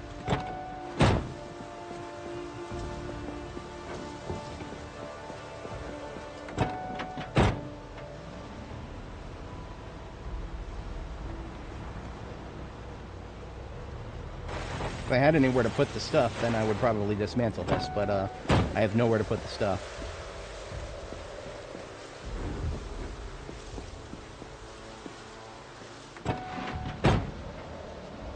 Yeah, there are... Okay, so whenever my character has to go into combat stance, for some reason, while she's trying to move to do something, she seems to move at like 0.2 miles an hour. Which I guess makes sense because if I go into combat stance right now, I'm very overloaded, so I do move slow. But she moves even slower than this when she's doing that. And that makes no sense to me. Like that, right there. It was only for a couple... It was like for like a fraction of a second there, but the... I notice it more often when I'm doing actions like scything grass, where she has to relocate to the correct position to do it.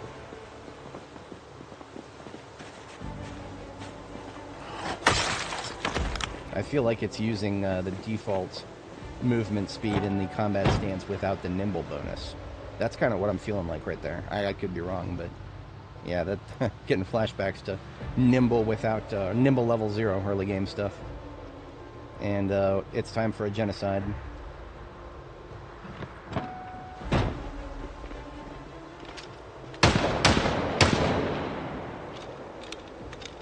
Someday they'll learn.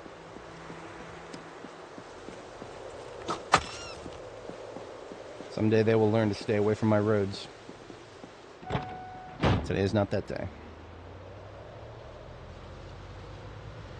Nah. This game is surprisingly good with older computers. If my 2017 MacBook can run this game, I feel like almost any computer can. Of course, I had to heavily tone down the settings to make that. It's a 2017 MacBook Air, and it can run this game. That right there, that was impressive to see. That's the power of Java, folks.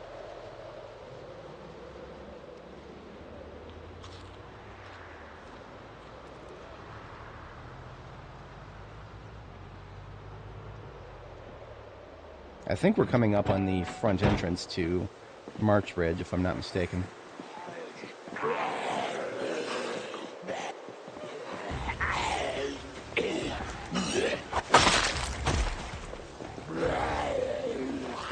Now that it's dark, I won't be doing any more I won't be doing any more shooting with the rifle.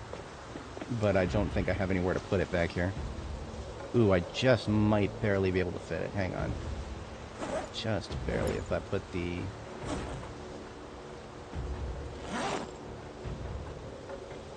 I'd have to take, like, something small out.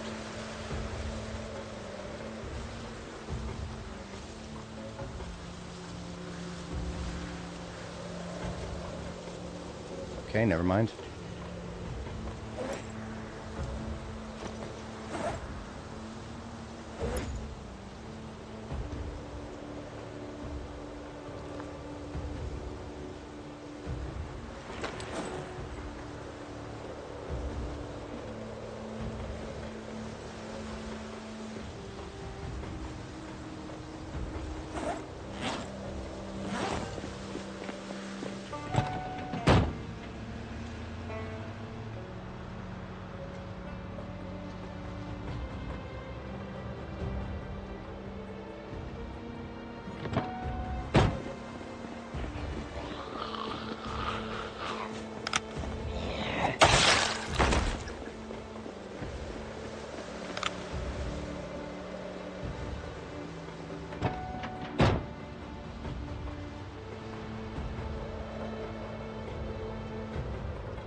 That's a fast.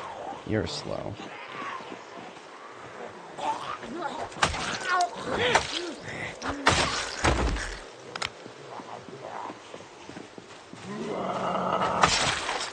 This right here, this is the niche where I'd love to shoot with the rifle, but we are, it's nighttime now, so without thermals, that's not happening. Even with thermals. I don't even know. Okay, so thermals are in the game code right now. I don't think they've been implemented, though. And even if they were, then who knows? Will zombies even produce body heat? I get the feeling that something dead is probably not going to produce body heat. We'll see.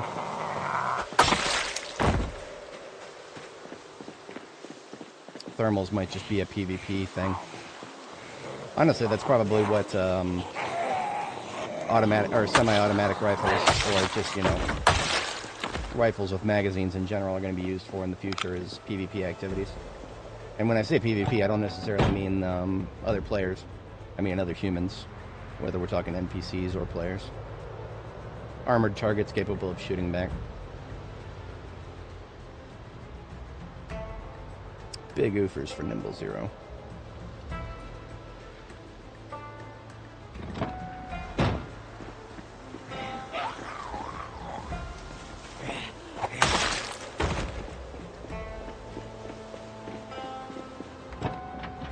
This right here, this is the situation where if I had a tent and a sleeping bag, I could just pull off to the side of the road a little ways away from any of these Zeds, deploy it, and sleep happily ever after. But, well, at least I don't have to worry about this crossroads. Yo, how's it going? We are just about to make ingress to March Ridge here. We are looking for this dotted line here that I marked. There's no obvious markers for it, so we'll have to periodically check the map here. I really wish I could hold the map in my hand and get a mini-map. We should be able to do that. Okay, so, you know the compass. If we held the compass in our hand, that should, like, give us the mini-map. In vanilla, right? I know a lot of people just turn the mini-map on in sandbox settings. I'm talking about balance for vanilla here. They've literally put a compass in the game, so why not actually give that compass something objectively useful to do? I probably passed it. Yes, I passed it. Okay. And like I said, not a very obvious point of entry. It is next to one of these street lamps, if memory serves.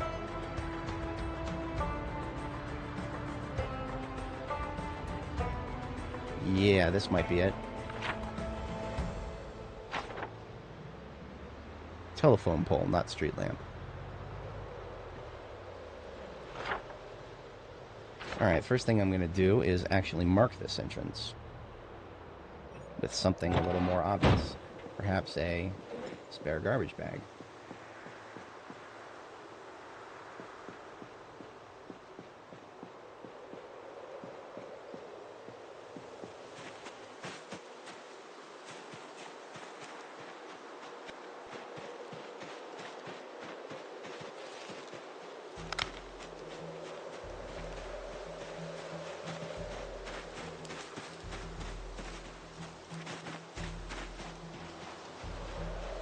Ah, okay, so the road was over here.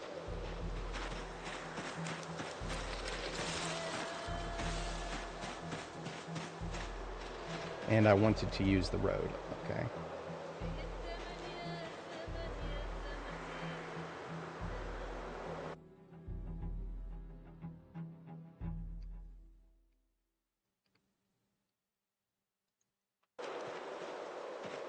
Fun fact, if you use walk to, hotkey Y, and select the tile, your character will automatically avoid any trees and bushes in the way.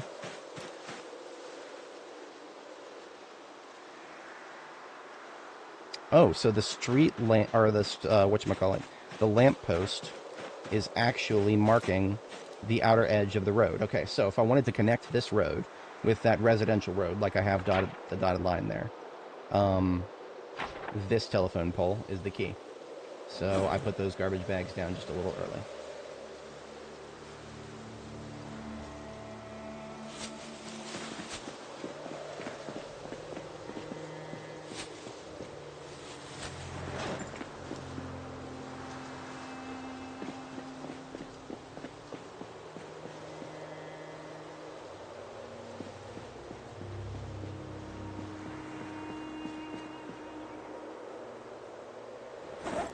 Alright,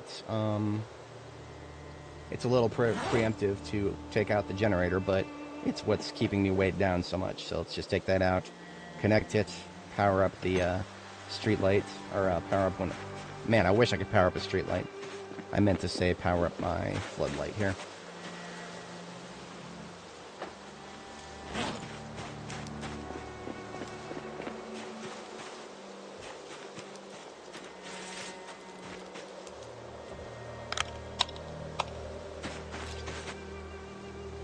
Wait a minute, did I not? Ah, this is one of the generators that I never put gas into somehow. Oop. And we got a full gas tank here.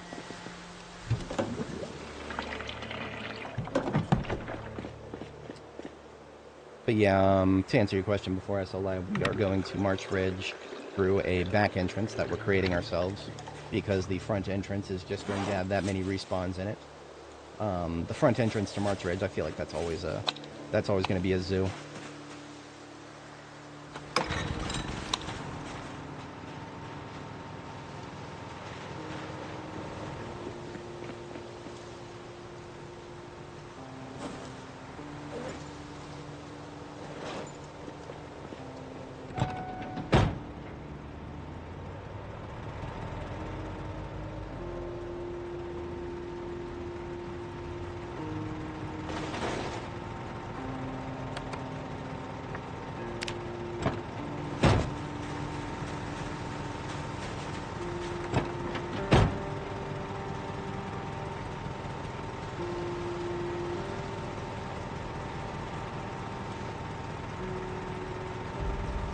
Actually, I can't just get started on cutting a road right now because I have run out of water.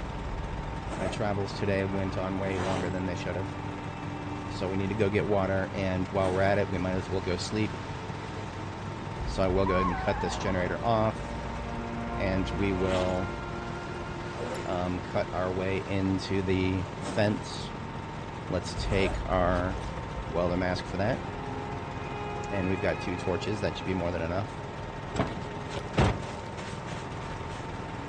Right on the other side of this entrance that I'm working on here, is a residential area. So it's all dependent on how many Zeds are there.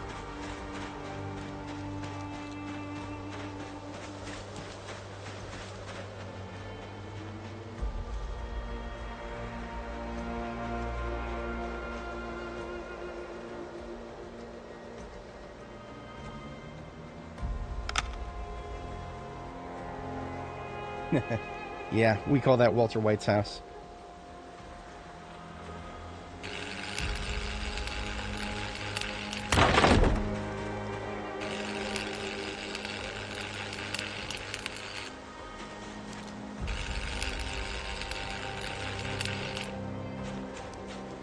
When you say near Muldraw, do you mean near as in like outside of Muldraw? Or do you mean in Muldraw? Because there is... I know of a drug lab in Muldraw, but if you're talking about like outside the town, nearby, not sure.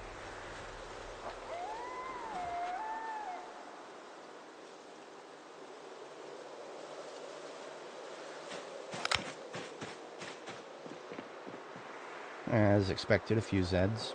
We'll try to be quiet about this. I'm not looking to fight any hordes openly yet.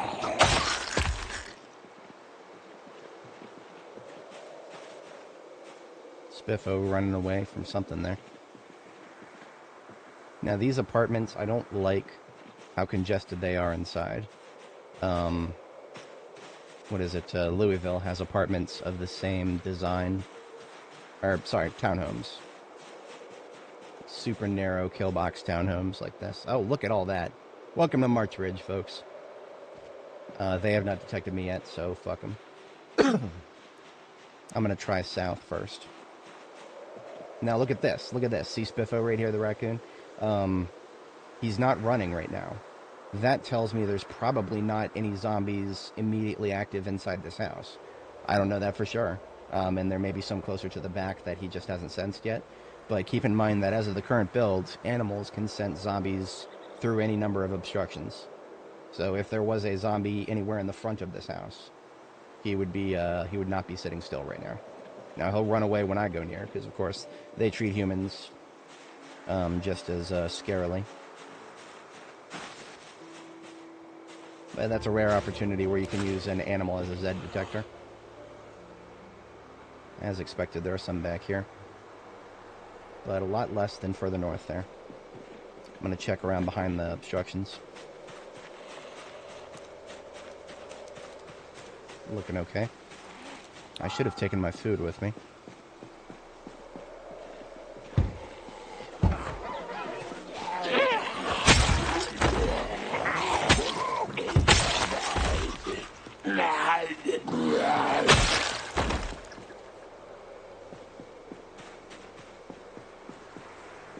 It's also possible that the interior didn't spawn until just now when I observed it. I can't rule that out either.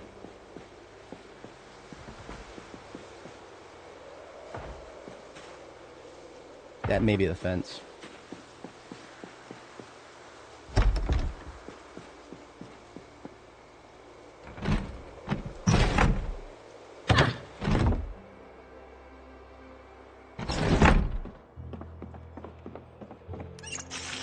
I do hear a Zed.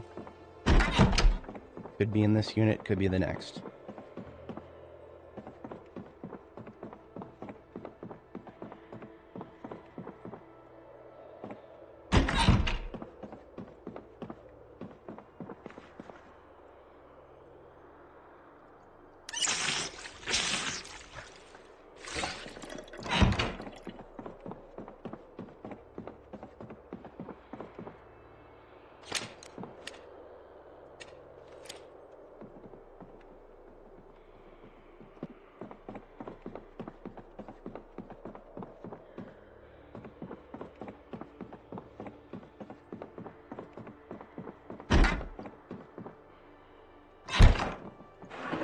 Normally it would be bad form to just sleep when there's a bunch of zombies right next door to you. I'm a bold person. I'm a very bold person. And they haven't detected me yet. So...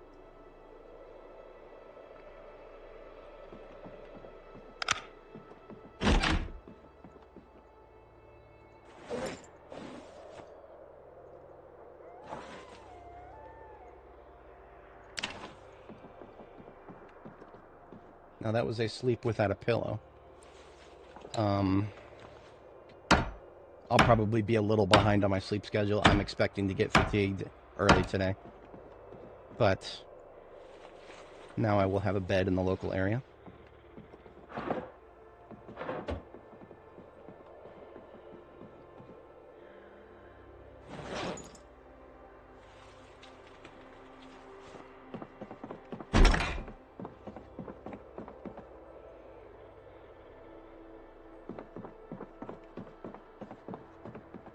Now, why did I risk sleeping in that particular spot? It was because I was on the second floor and behind multiple doors and windows. So second floor means that your windows are not going to get broken from the outside in. My minimum standard right now is to sleep behind at least one hard obstruction. So that could be an intact door with no windows. That would be pretty much the same. But that doesn't happen very often on the ground floor.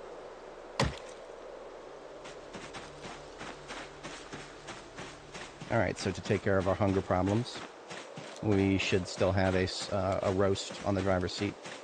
We'll have a bite of that, and then we'll get started cutting tree.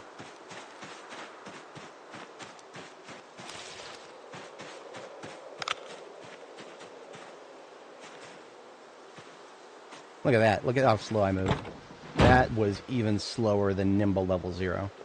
And it was because I was not in the correct spot when trying to get into the driver's seat. So the act of moving to the correct spot. That was like the slowest I've ever seen a character move in this game.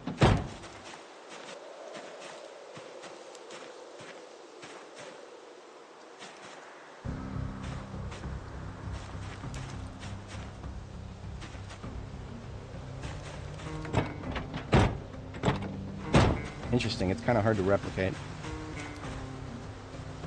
Yeah, because see, if she's not in the right spot, but she's close enough for the context action to trigger, she should just walk. And yet, for some reason, sometimes it doesn't walk. Okay, it happens if you're facing the correct direction, I think. You're facing the correct direction, but you're not aligned in the right spot. Look at that. She decides to move at like 0.2 miles an hour. Okay. Well, yeah. Okay. Okay. So we know what the problem is. Anybody want to submit a bug report? Because I don't. The devs don't listen to me. I will. Okay. Here's my deal. I will start submitting the bug reports again when tobacco gets fixed. That's my deal. I will go through the effort of submitting bug reports again when they actually listen to the last bug report that I submitted. Until that happens, whatever. I'm not particularly interested in rolling the dice on whether they're going to pay attention to me or not.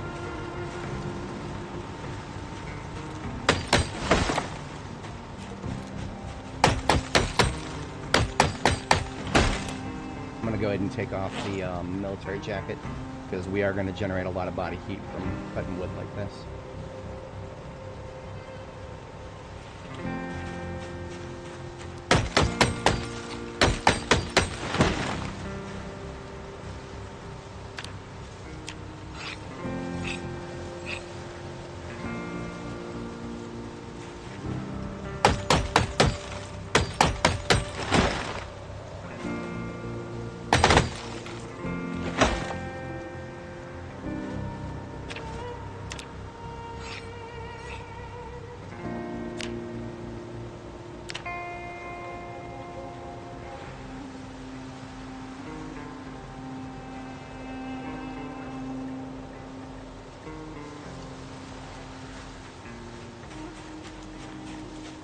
Unfortunately, every tree we cut here is going to be a big tree.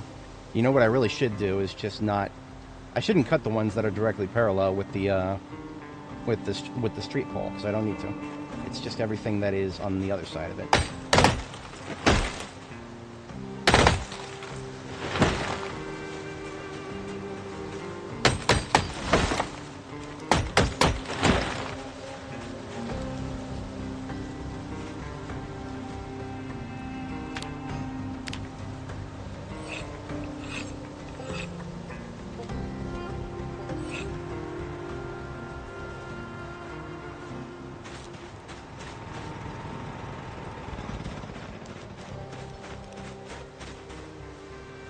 Alright, yeah, so these two right here, they both gotta go.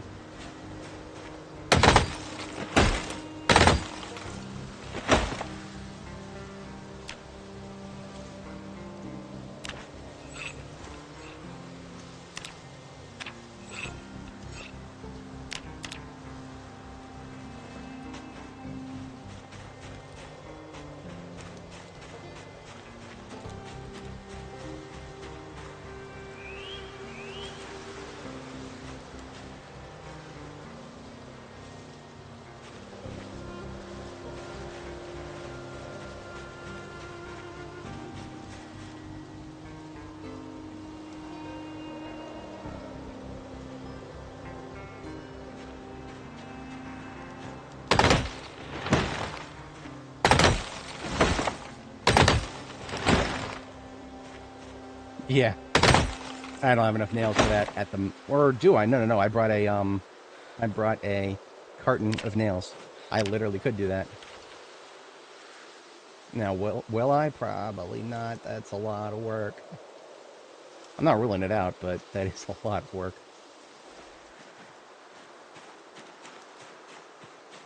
I mean, honestly, if I... okay, so that wouldn't be that would not be the worst way to spend time while I'm recovering. So I do need to take breaks. Why don't we YOLO? Let's see how that plays out for us.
I'm just going to start with one tile width, just to help me as a marker.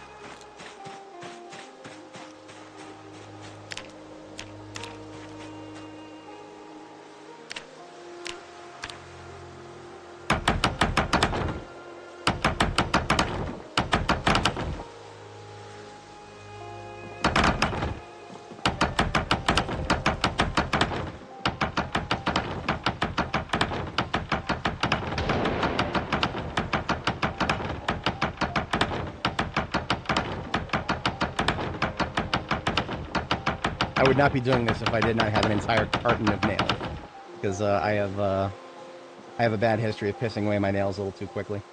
But no, we have an entire carton. We can absolutely afford this. It's only one nail per floor tile anyway.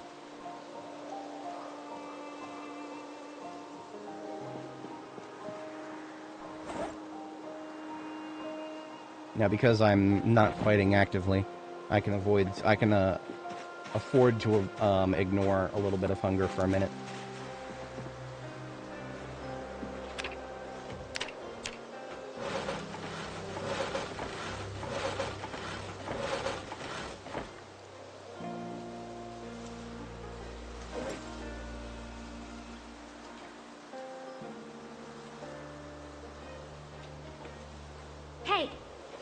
Didn't intend on doing that, but, what's the consequence, right?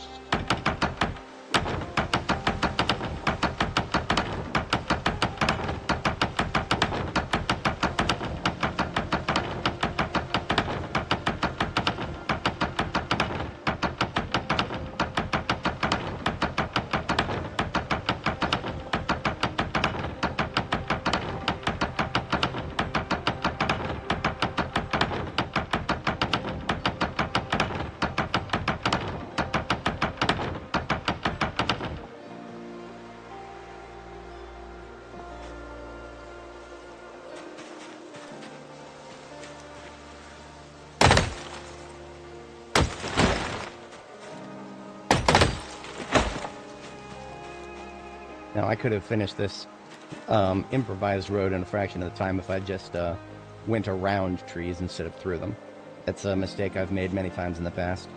And, well, I don't know if I would call it a mistake, just an inefficiency.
There we go, not too off the bed.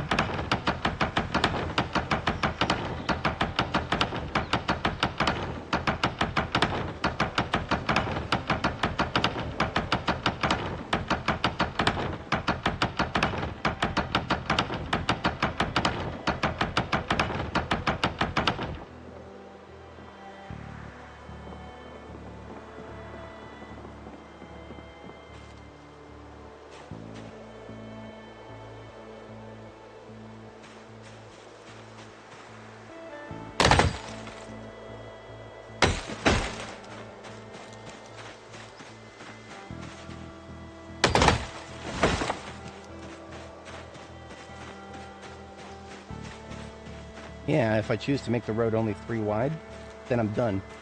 And I might go ahead and choose to do that. Because who knows if I'm going to be here for an extended period of time. I don't. I have no idea. I might not be here for an extended period of time. I'm okay with it if I'm not. If this place truly has nothing to offer.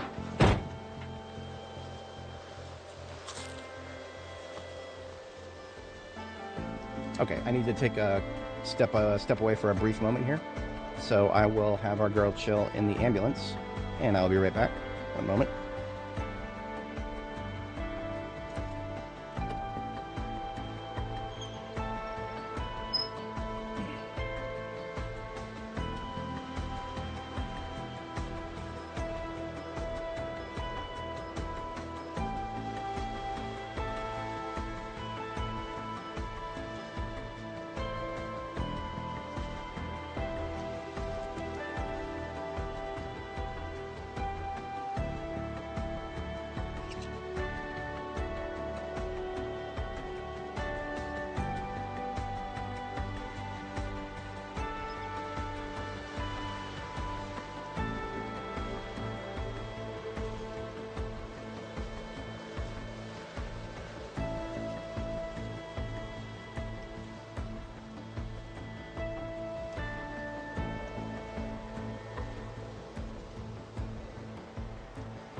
had to turn my AC on. It is not very predictable whether it's going to be warm today or not.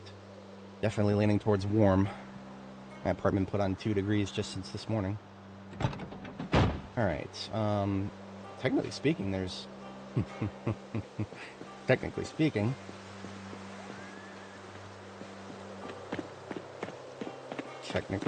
there's a rabbit in my fucking road.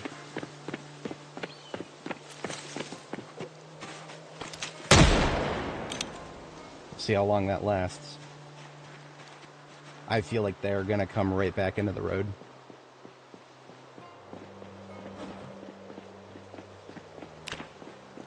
I managed to stop putting on weight right as I got to 84 kilo. You're considered fat once you're 85 or above. So I no longer need to worry about putting on weight. That is a good thing.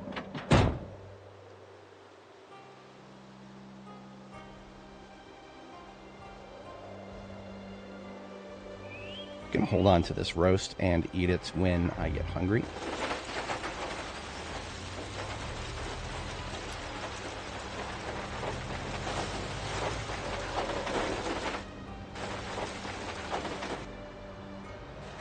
Oh, those are my backpacks. I was like, wait a minute, what are those?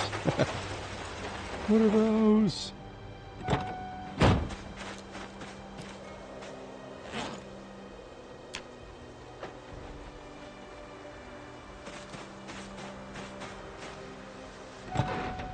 Okay, so before I even bother with making a base or anything further, we're just going to leave the trailer here, which is full of base building materials, and we're going to see if March Ridge is worth the effort. We're going to survey the town. I feel like it is going to be. I feel like I'm okay with, even if there isn't anything overly impressive, I feel like I'll still find something worth looking at. Something more than a dead end. It's okay, we're using the back door to the town, so this was expected.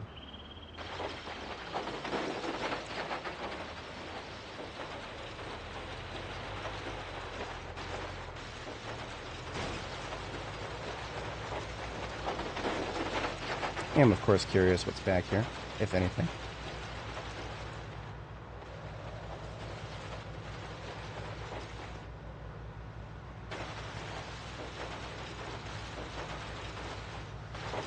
Wouldn't be living up to our name if we didn't take a look.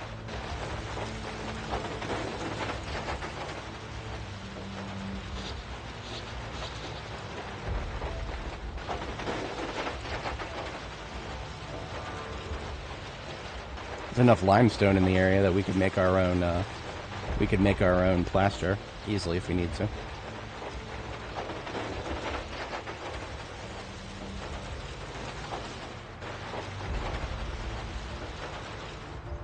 Ooh, an ambulance.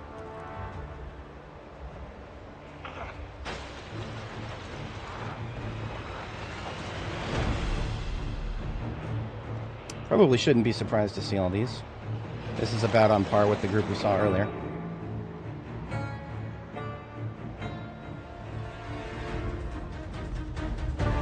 Ah, no taking any shortcuts, it seems. Oh, shit. Oh, dear. I seem to have boxed myself in. Alright, so be it. So be it. Threaten me with a good time.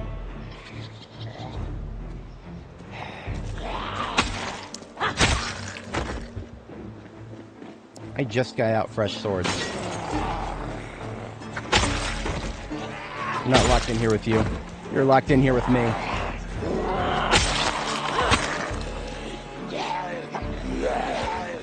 Yeah, the trees make it annoying, though.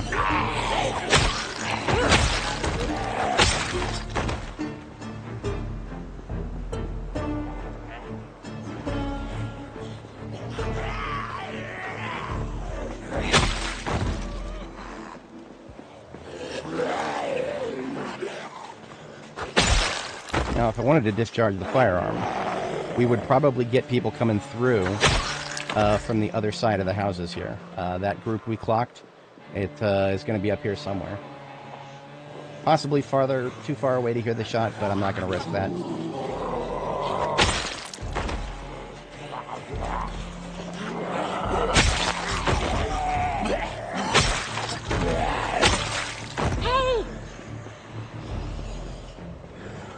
also not interested in being surprised by whoever's going in the house there.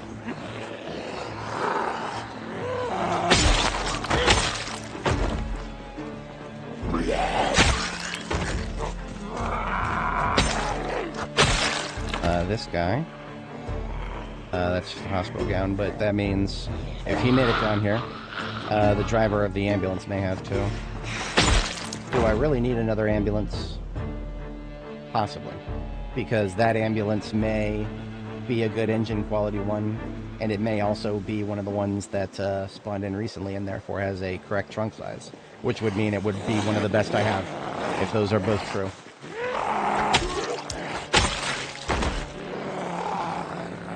So we must do our due diligence, of course.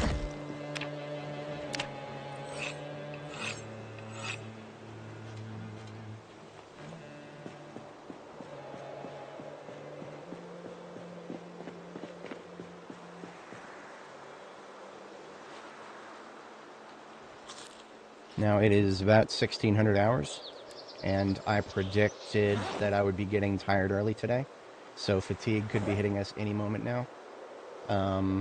Not guaranteed, but possible. In fact, I definitely should be getting tired any second now. I did not actually... I woke up... I went to bed at, like, shortly after midnight, and I woke up at, like... Hell, was it 4 a.m.? Something like that? Almost as bad as it was for me IRL today.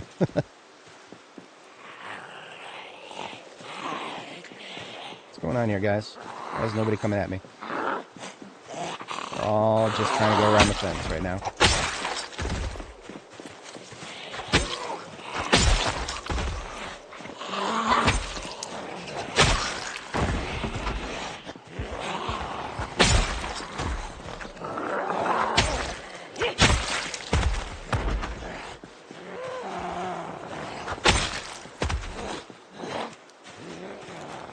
There it is. There's the fatigue.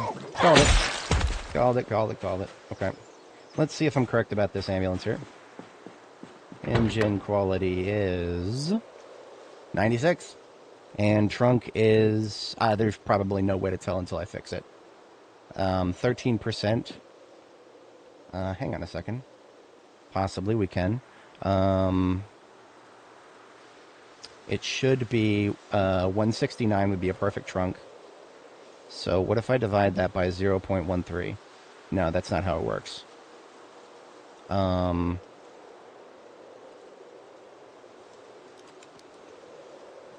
0.13, then it would be 22. What? Am I... Oh, no. Even if it gets to like 0%, I think it still has a baseline. I'm not sure then. I'm not sure. Yeah, we're just going to have to repair it and see what happens. Worst case scenario, it's a 96 engine with a an old-fashioned trunk, which is whatever. Steel sheets are not going to be extremely plentiful in the area. And I actually don't think I brought any with me in the trailer. But I do recall picking one up somewhere on the way here. Anyway, let's get our ambulance out of this mess here. Our ambulance ended up getting parked all the way back here. If we're going to clear this neighborhood, we might as well clear it. Hang on. I'm tired. I shouldn't be jumping into fights right now.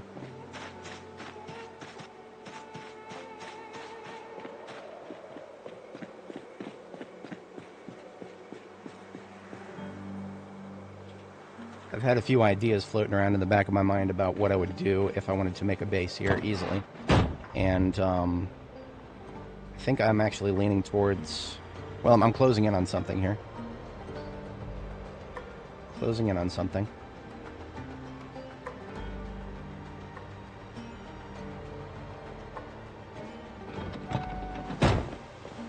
Something that would meet quite a few of my criteria.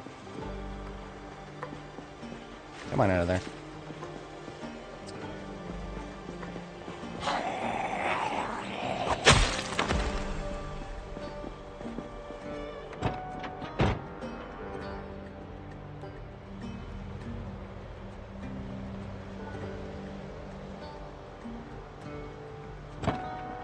It's not close enough, is it? Oop.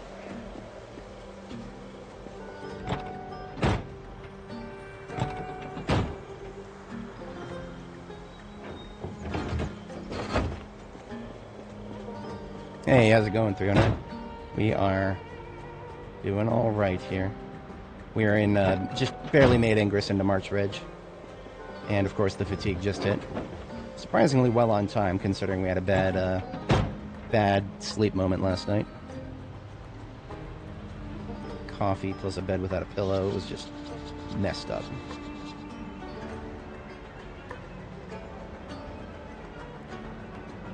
No more brother wars. Peace between ambulances.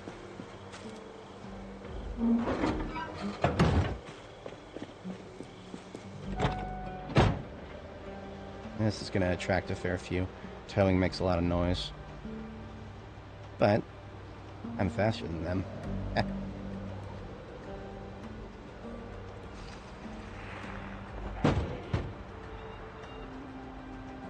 Now that's interesting. That's very interesting. What would have brought him all the way down here?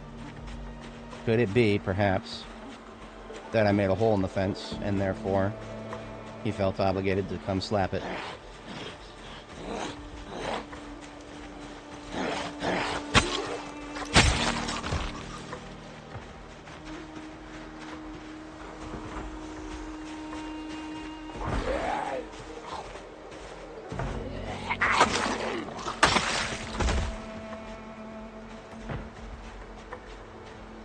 I'm going to go ahead and... Yeah, we're doing a coffee. We're doing a coffee. I'm not in a position where I can really sleep very well right now. Damn it. You know... No. I'm going to tough it out for a minute. If there's only like 3 or 4 Zeds, I'm fine. I put a lot of effort into those 2 coffees right there. I won't be able to recreate them anytime soon. Those are double mint. Some of the last double mint coffees I'll be able to make in a long time. If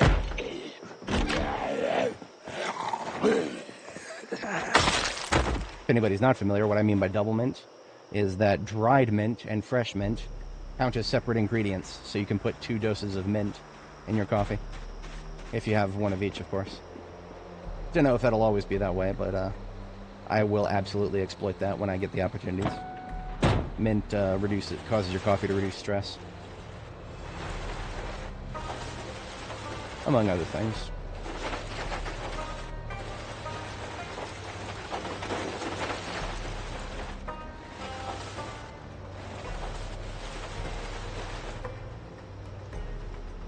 Just out of the way somewhere here. We'll fix it later.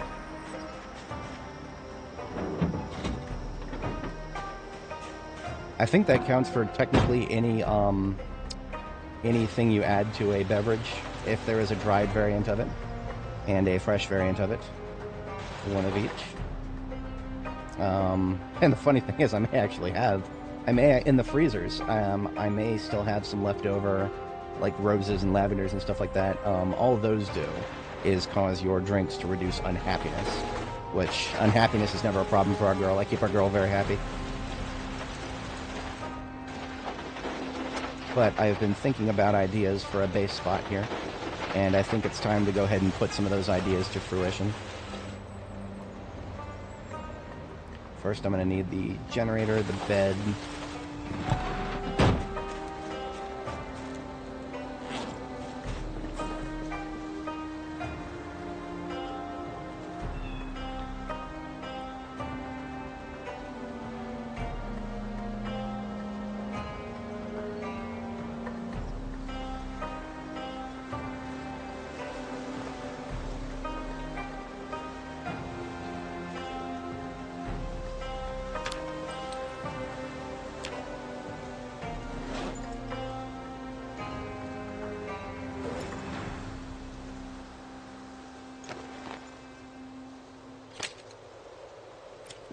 Oh, I was supposed to put that stuff in the backpack, not on the ground. Doof moment.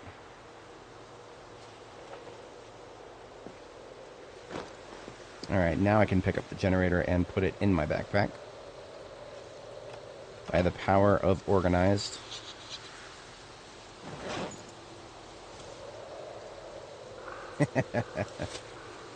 I mean, hunger can be solved by alcohol. Calories can be solved by... You can literally use alcohol to put on weight in this game. And I find that to be tremendously funny.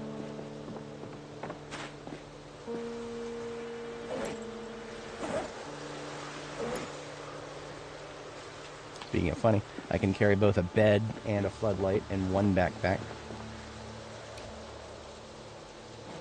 I do kind of miss having a surplus of medical beds.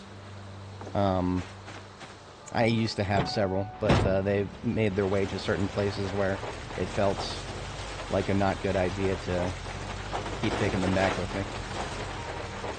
I ended up deploying a few at Riverside as decorations. But yeah, I think I'm actually going to use this chain link fence as part of my base. It's a lazy thing. I wouldn't normally do it, but yeah, why not?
This is where my preparation of having a duffel bag that can make a gate comes in handy, doesn't it? Look at that. Yeah, I like it.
Right, these paintings are direction specific. I cannot put them anywhere but that. Oh no, I can put them that direction, but I can't put them on fences. Okay, fair enough.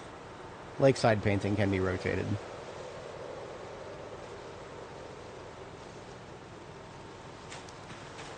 We're gonna need some water. We are out of perishable food, so we're gonna transition to just the non-perishables I got hanging around here.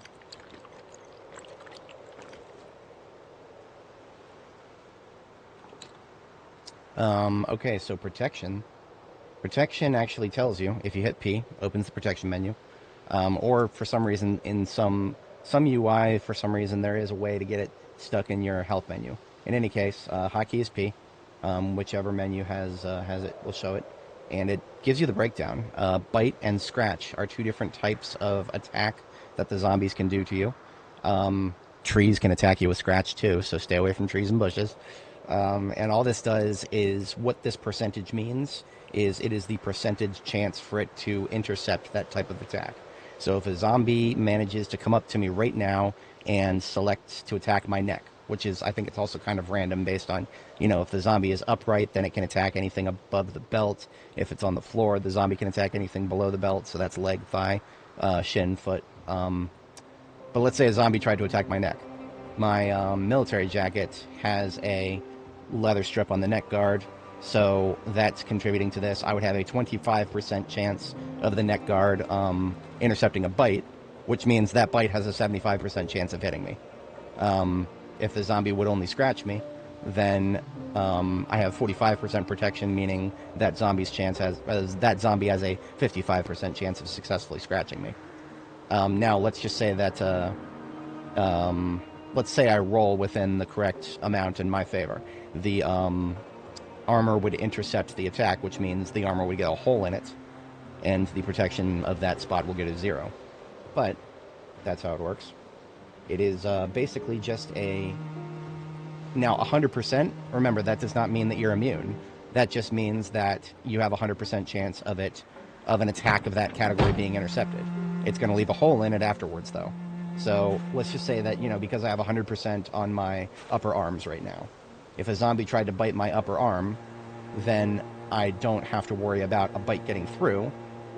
But there will be a hole in my upper arm after that. Like the clothing will have a hole in it. My upper arm will be exposed after that. So that's going to remain true until I repair the clothing. Tailoring level 8 and above can start to repair holes. Until then, you can only put patches over them, which is barely even qualifies as a repair. If something has a hole in it, I don't even bother messing with it until I'm tailoring 8. I just go find something new.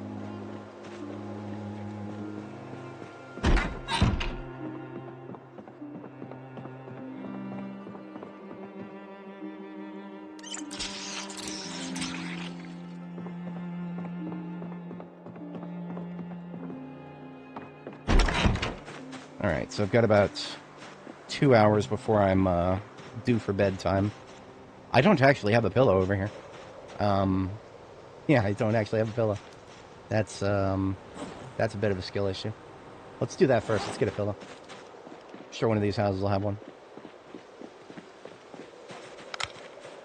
Sure. There is another type of protection that is not... Okay, now this is interesting. Before I talk about that, there is another jug of vinegar just chilling here. That is the second in a row I've seen like that on this stream. I'm not going to say no to that. But anyway, there is a third type of damage called bullet damage that does not currently even show up on the protection menu. But, yeah, that's what I'm going to do. But someday it'll probably be relevant. Someday there'll be NPCs who may or may not shoot at you. And there already are players who may or may not shoot at you. Be advised of that. Look at that pillow. To be entirely honest, I'm just going to check the other rooms in this particular unit. And if we're clear, I'm just going to sleep here tonight.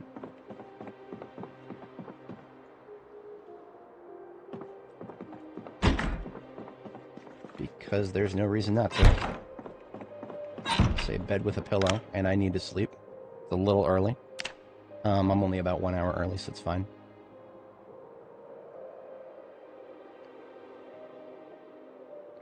But yeah, bullet protection is not currently really recorded in the protection menu. But if you look at, for example, the inspect button here, it shows bite, scratch, and bullet. The military jacket here only has 10%, and that is because I have put leather strips on it. Without these leather strips, there would be no bullet protection at all. I mean, the bullet protection levels that I have are negligible. But there is already in the game a full set. You can make bulletproof armor. You can take a flak vest, like a bulletproof vest, and turn it into limb armor. So you can get pretty strong bullet protection on your limbs. And if you want to dress like a tank, you can be that guy. You can be the bomb disposal guy. Now, this key to this residence here, it says key to residence. But what that actually means is a key to this entire unit. Because everything is connected. I don't know if the game is ever going to change that, but yeah, I'll take that key.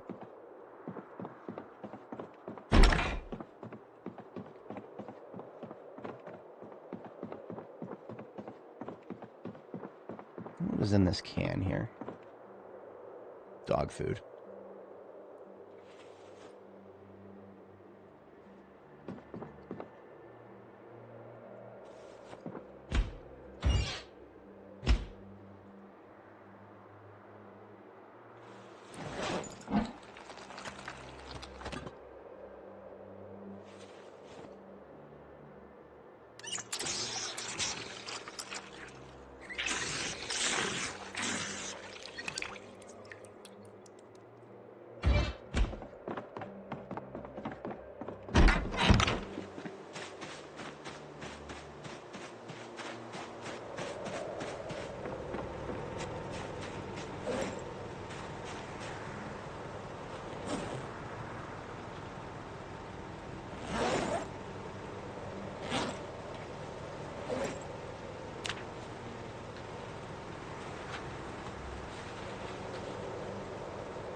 Did I forget to take the pillow with me? Yeah, no, I'm not that dumb. I'm dumb, but I'm not that dumb.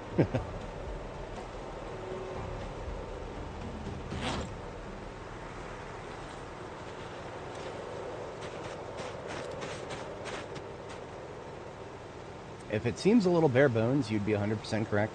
We're not, this is not sleeping place yet. I just want to get the bed down so I know where it's going to be so I can plan as I move. Next step is to just clear some more trees. It is pretty cold tonight, so I'll go ahead and start out by leaving my jacket on.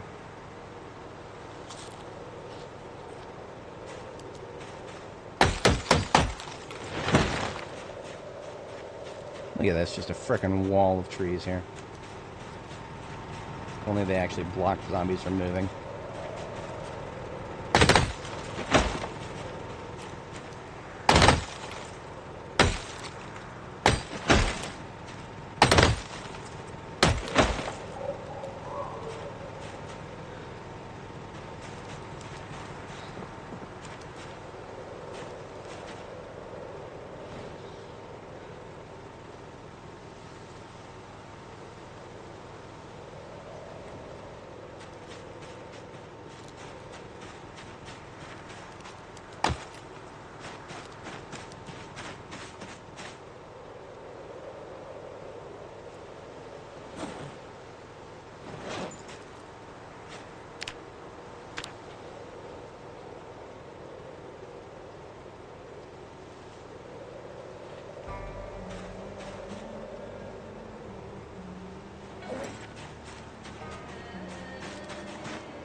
Wait a minute, I had another military backpack.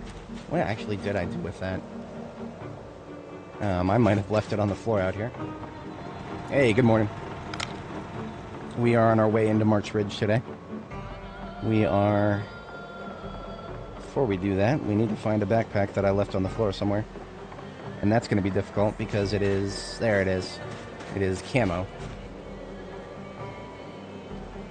Knew something was feeling missing. And that backpack can get these non-essentials.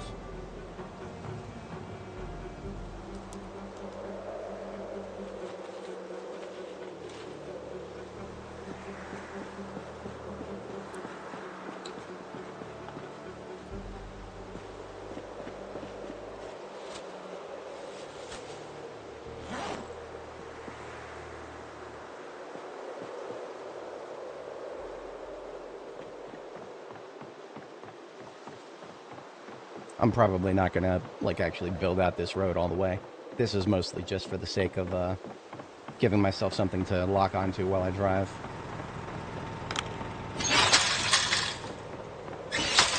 Alright, I can now leave this backpack here.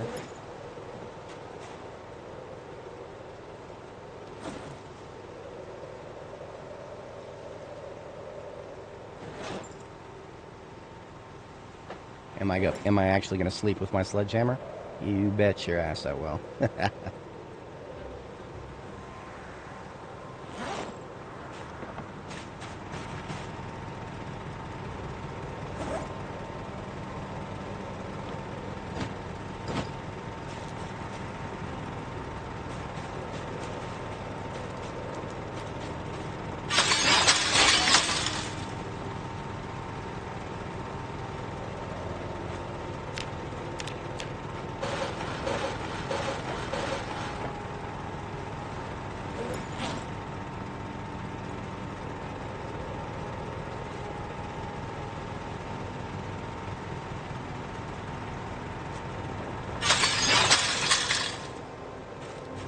Now, it's not always going to be really necessary for me to make custom bases like this for something as, I don't want to call it mundane, but something as strategically inconsequential as March Ridge.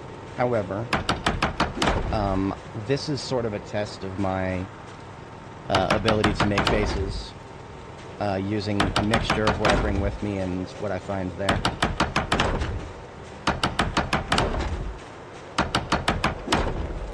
And sort of, you could say I'm trialing myself right now.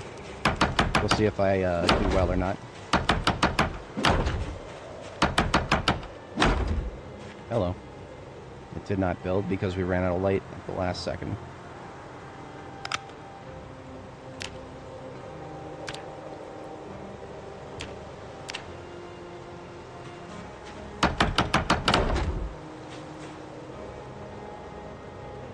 And we did bring a couple of knobs and hinges. We are not currently unhinged.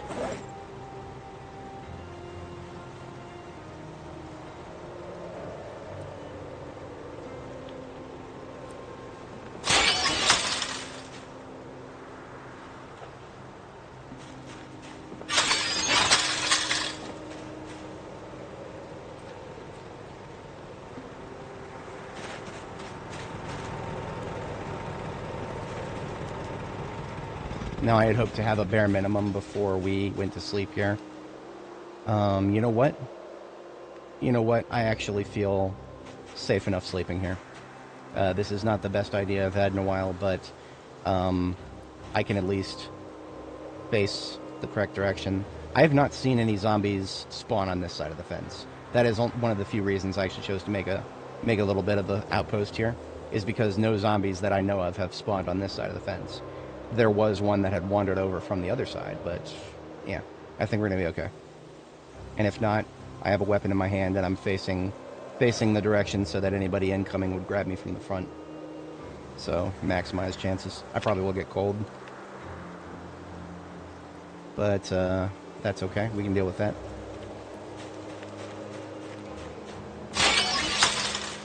For one night, at least.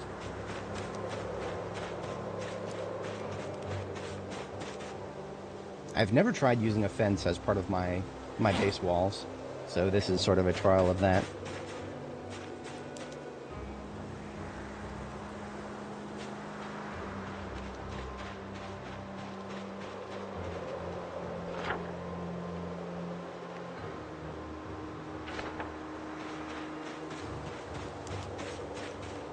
I could really use a steel sheet right now.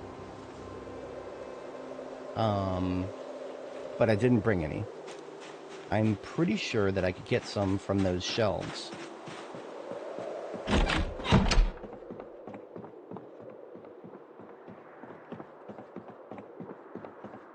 I've never tried, or at least I can't remember what happened last time I tried, but let's see what happens. Okay, we got a small steel sheet. That's good enough for me.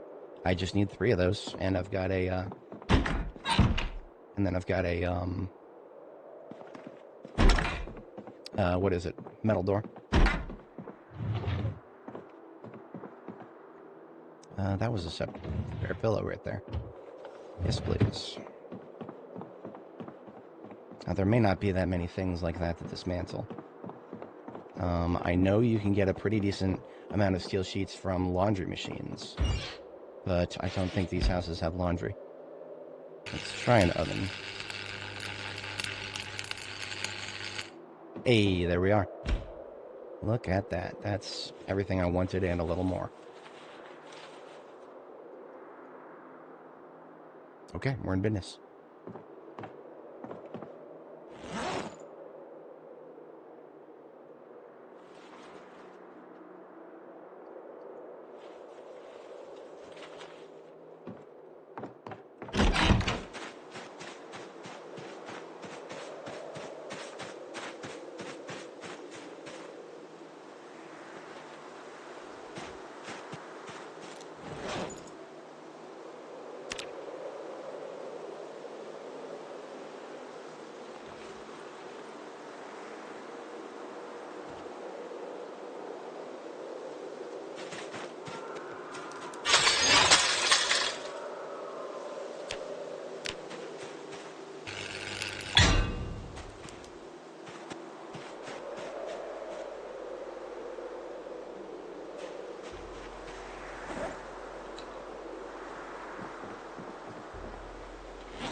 All windows. Is that overkill? Possibly. But it means I'll be able to see everything in every direction. And I like that. I like that a lot.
little quick on the trigger there.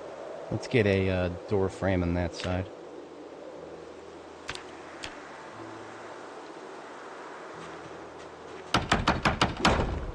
There we go.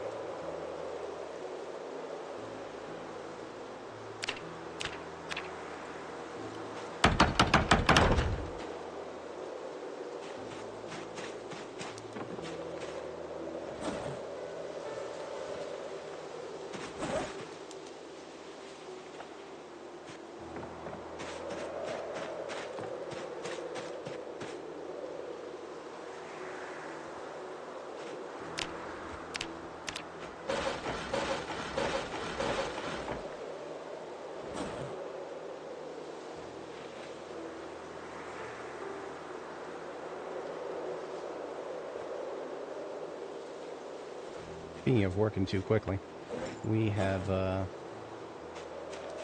quite a bit of a hunger issue.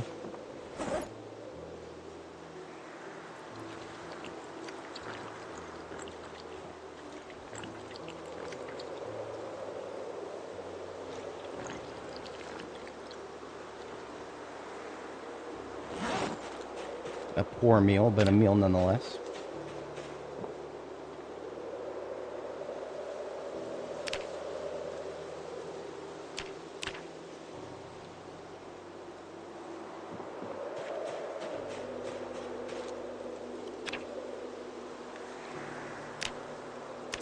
We can put a wall there, because we're going to have other things blocking us in that corner.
Short on nails.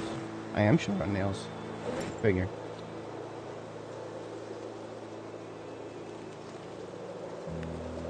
That's why we brought the carton. Wait, what?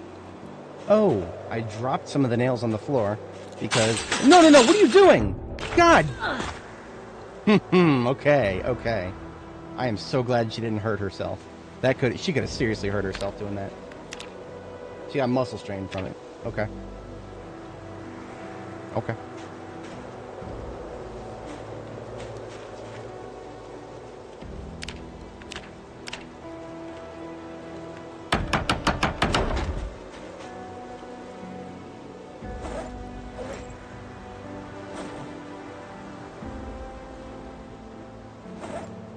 Lesson learned, I suppose.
want to look around and see if I can get some food out of these houses.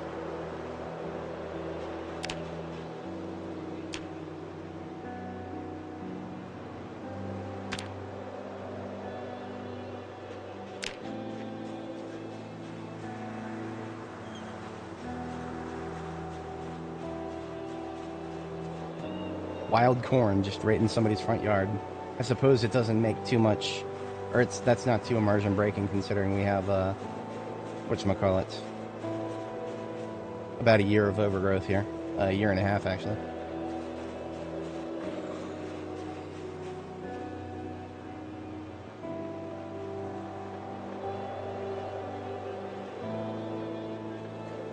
Some dude's lunchbox with nothing in it. Yeah, that's trash, all right.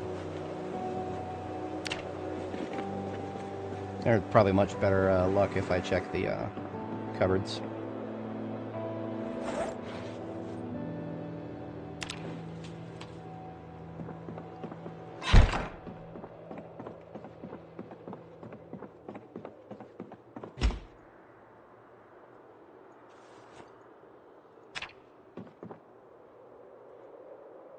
Juice box.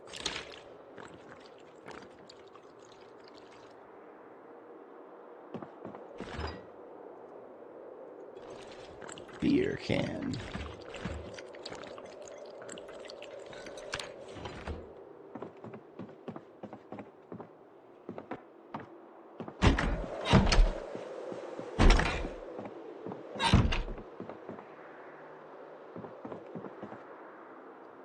Can of carrots.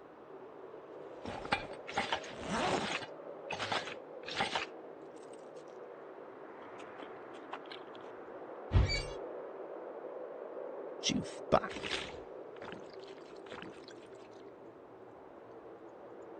And I'll shut the hunger up for a minute.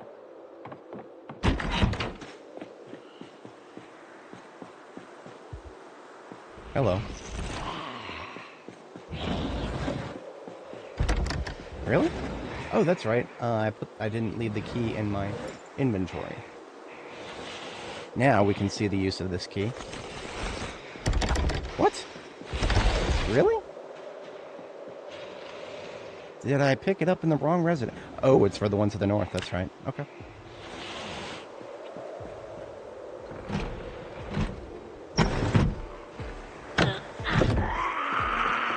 It was a bit dangerous. I was technically in lunge range there. That was not an early lunge. Whatever.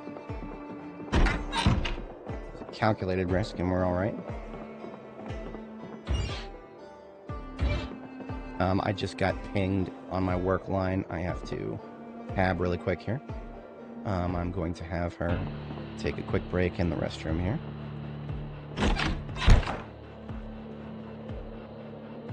BRB.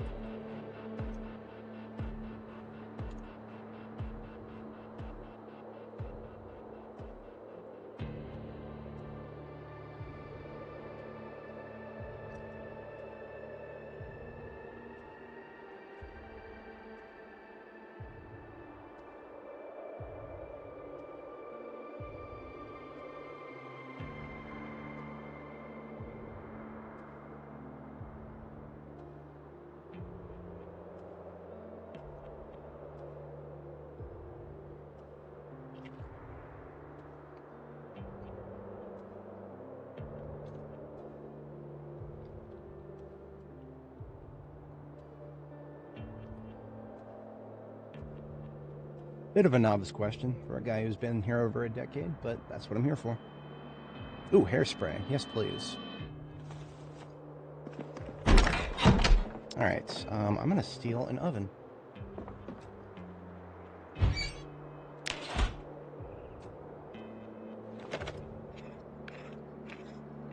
Alrighty. I could do worse than just steal. Right, yeah. Okay. He's good to go.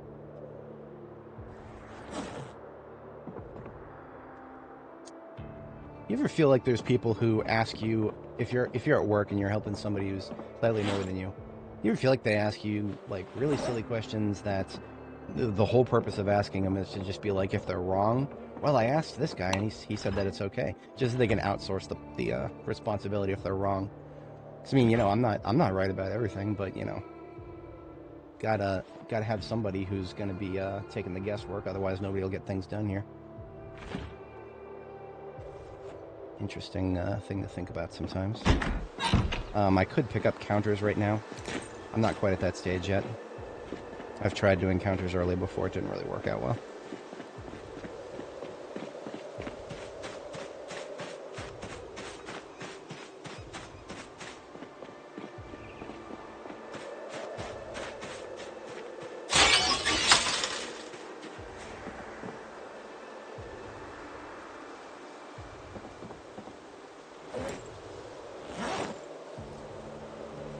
I should have filled up on water while I was in there.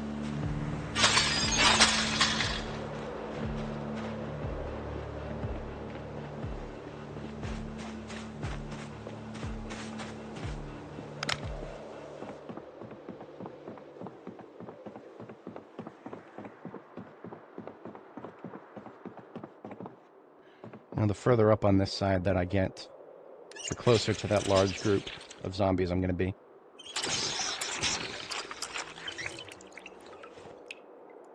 More vinegar.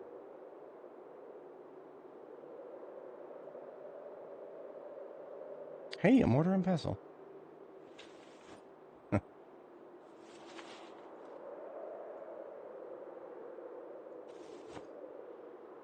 Now that's what I'm talking about right there. Food in the kitchen. What a novel concept.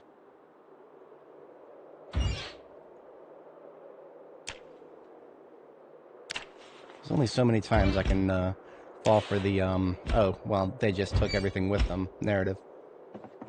It's not always going to be incorrect, but the way this virus spread, there is 0.0% chance that this many people managed to actually leave their homes and take things with them.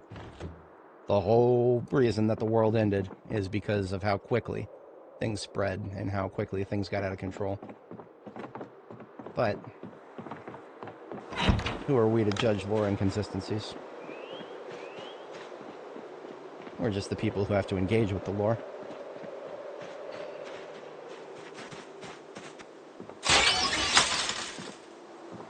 I will go ahead and do a kitchen in the back here.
Now I can pick up the fridge.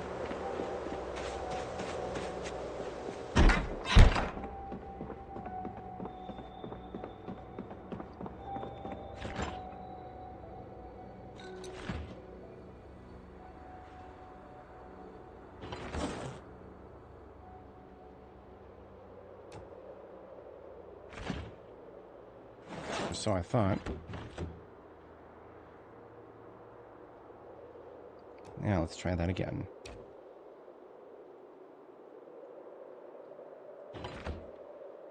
Hey, corned beef.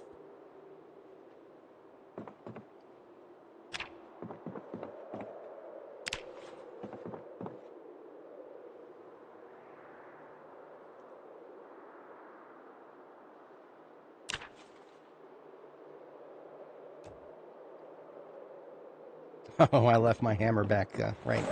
Okay. So I tried to optimize how many counters I can bring back, and then I left the tool capable of picking up counters back there. Right. Okay. That's how it's going to be. Every single day I miss my field kit.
Damn it, I did the thing again. I don't know what made me think.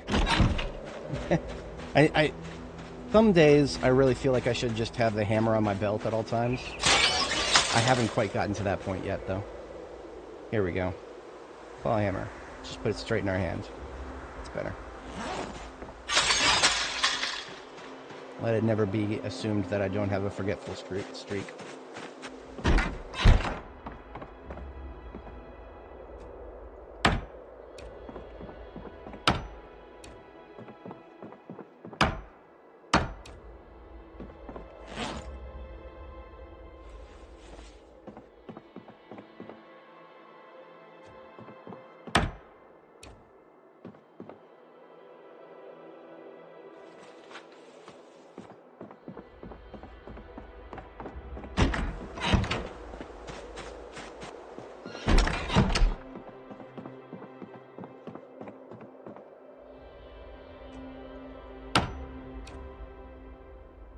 That's probably more than I need.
That's like, just like home right there.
ended up with 2 steel sheets.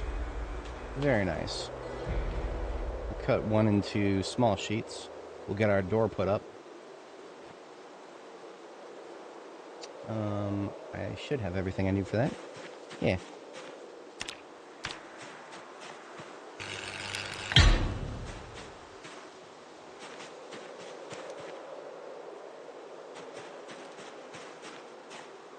What are we missing? We're missing a few staircades. So let's get all these logs chopped up into planks.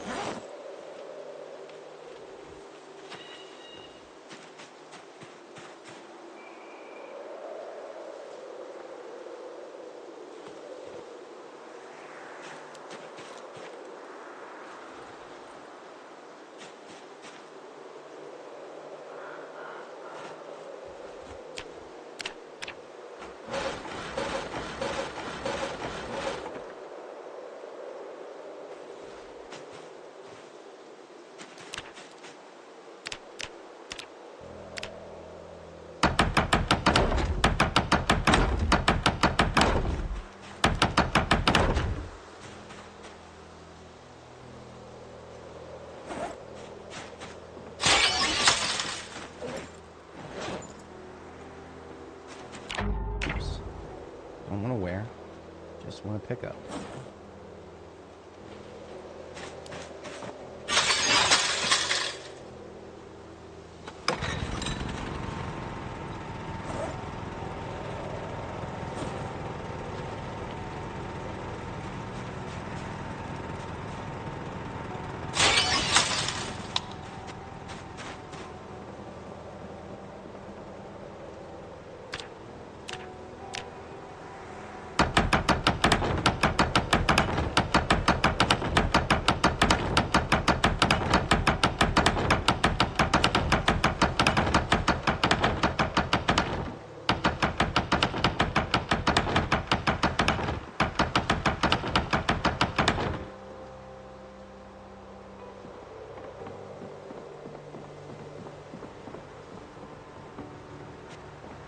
We're gonna get cold again tonight. That is okay. Let's just get let's get the bed put together. We have at least we can say we're sleeping indoors now. Well, we're sleeping behind walls. Let's put it that way. What did I run out of? Oh, I ran out of nails again. This is why we take cartons.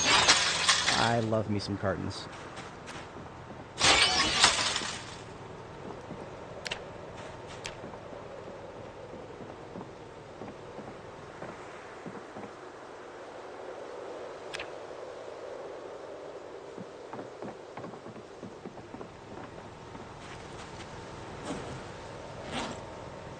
We also need to cook.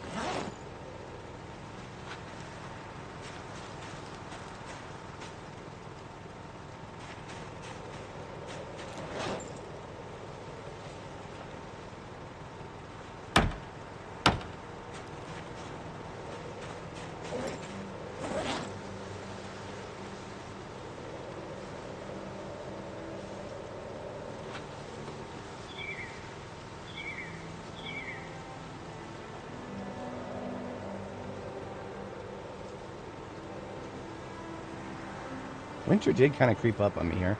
I was expecting that I would be able to, whatchamacallit, feel it coming a little sooner, but, no, it just went from being like mid-60s outside, and now it is getting below freezing every night.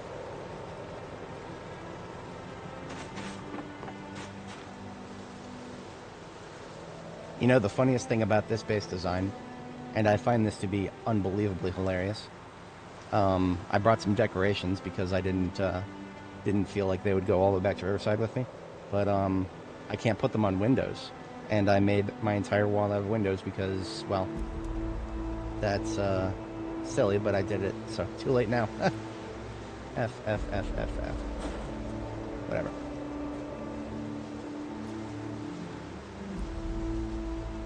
Cooking. We need to cook.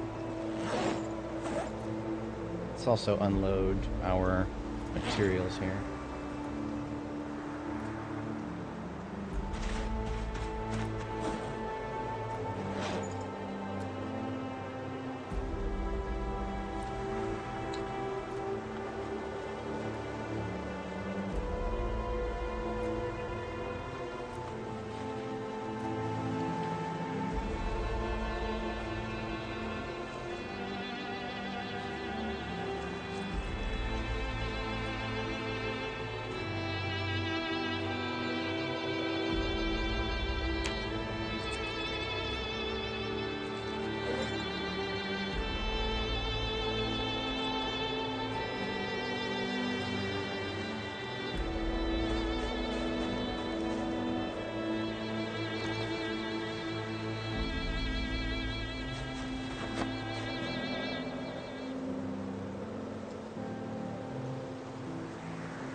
Where'd I put that corn?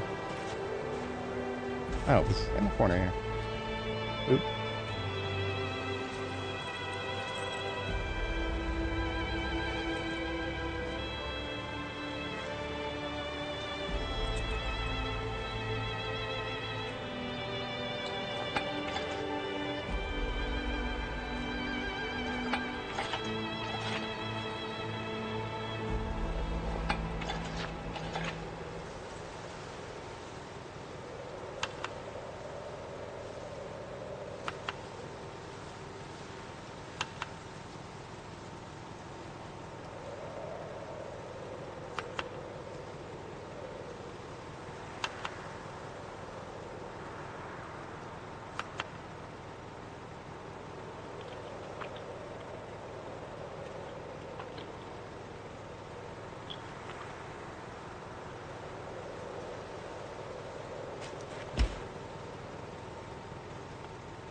I'll be a little late getting to bed tonight, and that is okay.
I don't think I have any other layers that I can put on right now. Not really. Like I can put on this shellac. That'll give me a little bit more insulation, but we're gonna get cold tonight no matter what. And that's okay, we can tough it out.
There's no reason to run it.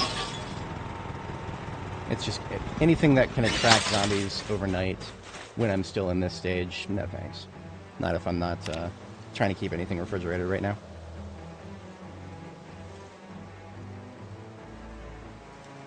Imagine if there was something like a, oh, I don't know, maybe a heater of some kind that we could power with the generator. Hell, if I needed to warm myself up, I would literally go into these houses and take a few just lamps, just a couple of lamps. Incandescent bulbs are like space heaters that give off a little bit of light.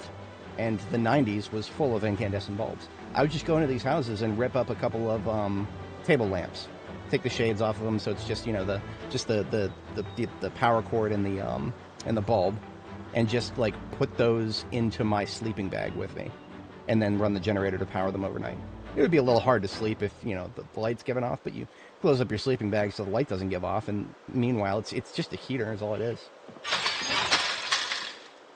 So yes and no. This is just literally a base. This is a place to sleep in. The fact that we can drive right through it as we need to is well, that's just part of my new design philosophy. If I can design my bases to enable cars to just drive right through the middle of them, I'm gonna do that. That is something I enjoy doing. I started doing it when I went to Louisville, and I don't think I can go back to regular bases unless they're like really short-lived. And this base the funny thing is, this base might be short-lived, but I'm also kind of working on my base building strategy here using field-sourced stuff. This time all we brought with us is nails.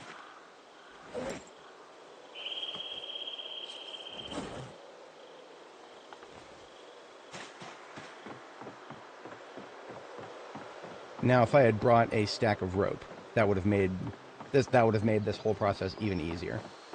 But we'll survive.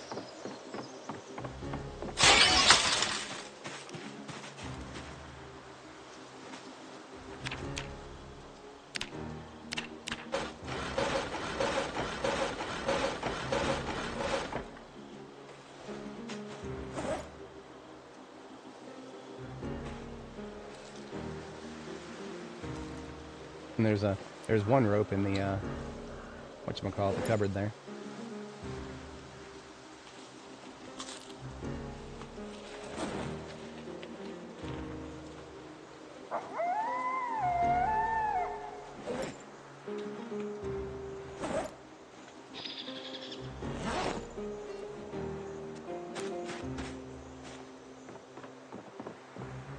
Gonna need another box of nails, I think. Yeah. Getting out of the way now.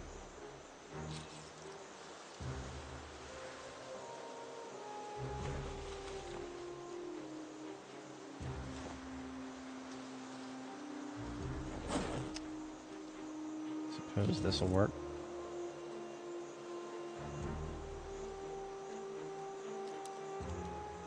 You kidding me right now? Why am I carrying around these weapons? If a zombie comes up to me right now, I just need the machete. Alright.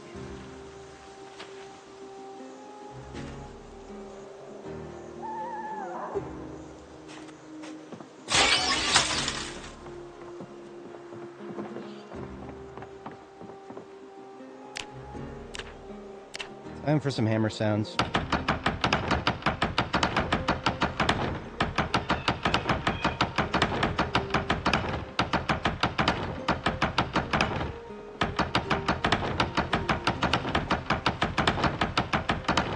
Now, in theory, this place should be considered fully enclosed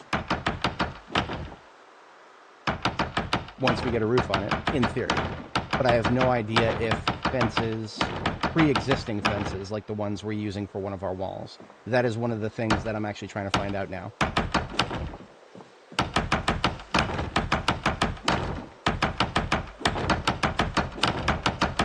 And the funniest part is, if we aren't considered indoors right away, we actually can't go straight to blaming the fences, because it might also be that there is poles. Poles cause problems right now.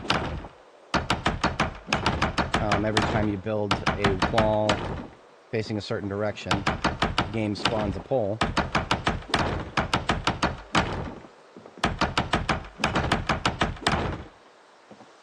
And those can actually mess with its ability to detect whether you're indoors or not.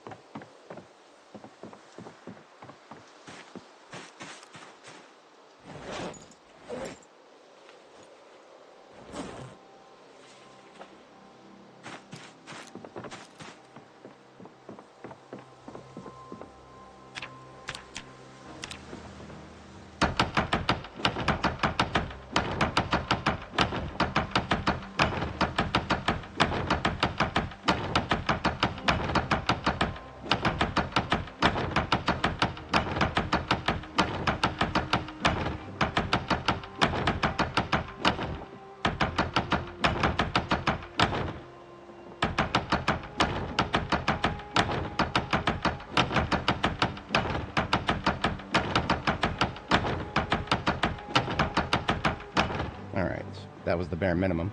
And as fate would have it, that's all the planks we managed to bring. Of course, we are not considered indoors. But like I said, the first thing I'm going to blame is not the fences, but the poles. See this pole right here? That's the first one we're going to destroy.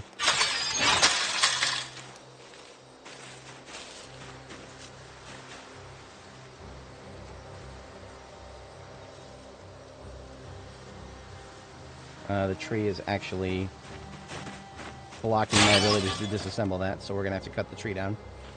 Thread me with a good time.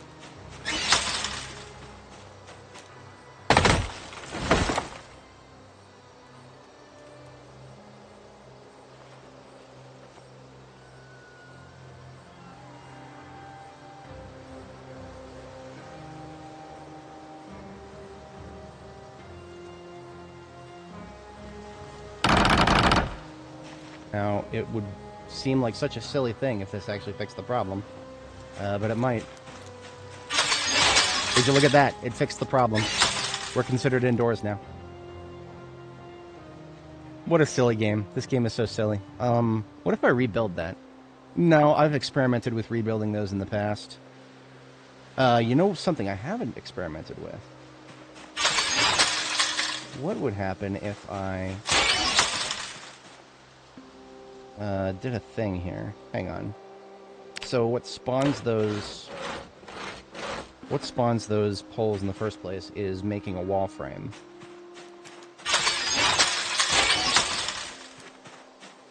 So what if I just made another wall frame here on this side?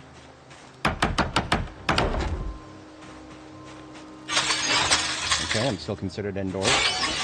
Now what if I delete that wall frame? Okay, that,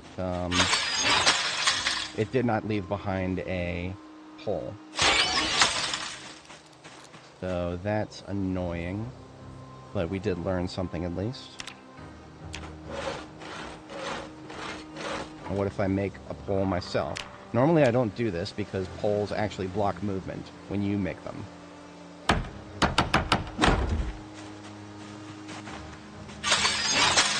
Yeah, see the pole, now that I rebuilt it myself, no problem for considering the place indoors. However, now that pole blocks my movement if I want to walk around the side of the base. Why does that pole block my movement like this? Welcome to Project Zomboid, boys. I got no explanation for that one. There's just some weird things afoot sometimes here. We have run out of water again. Probably not for the last time.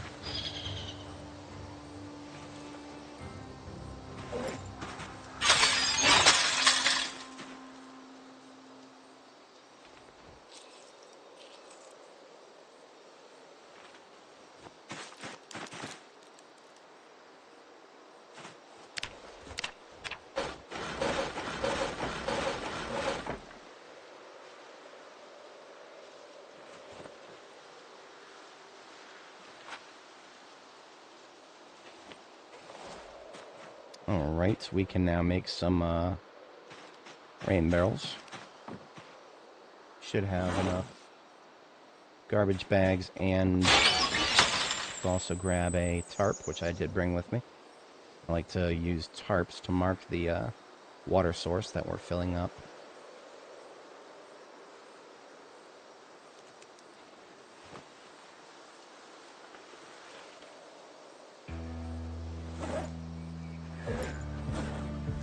And we can make 4 rain barrels now.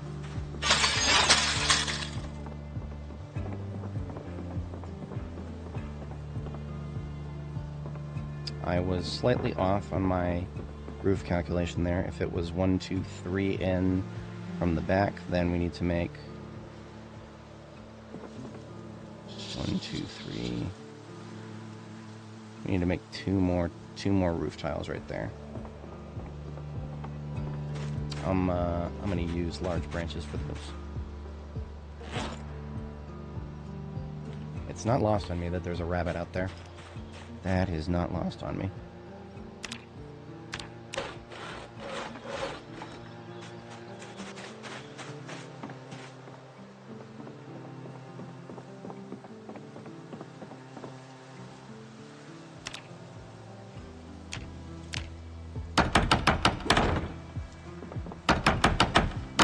Alright, so this is the spot directly above the sink.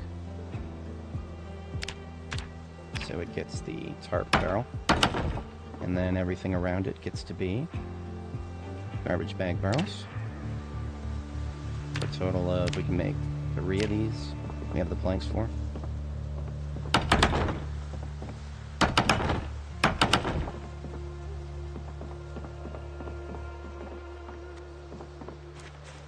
It should be correct. Let me double check this. Come on. Draw my ceiling, please. This is a slight downside to using Windows for everything. Getting the game to actually draw your ceiling is, yeah, it's a little, there we go. That looks like it's directly, yeah, that should be in the correct location. I need to trust my math more often. I'm not that bad at it.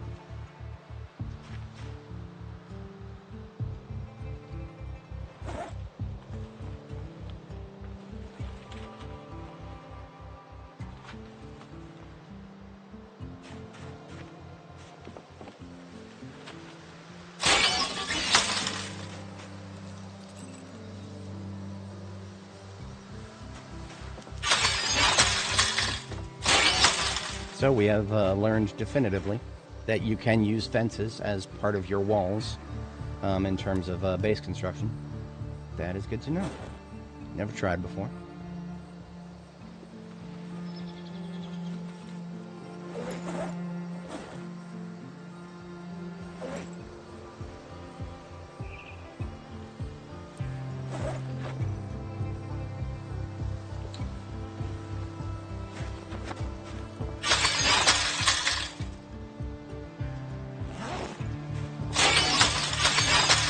Now, will I give this place a floor? Maybe. I'm thinking about it. It might not need it. I may have already done way more than I need to for this place. And there's nothing wrong with doing more than you need to, especially if you're learning stuff in the process. But, I don't know why I just drove up here. It's water. We're here for water.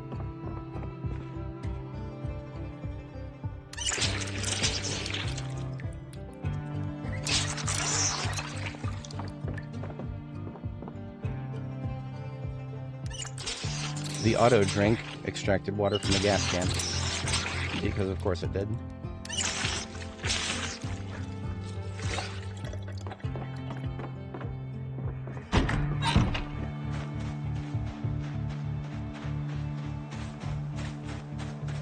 Oh, tell me I forgot a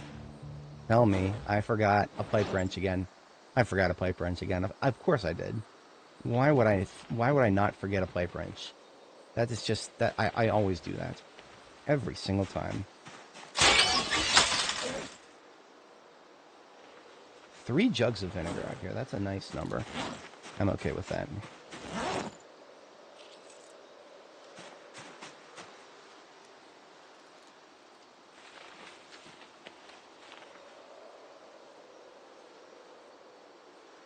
Well, in any case, we will, we'll have water available to us.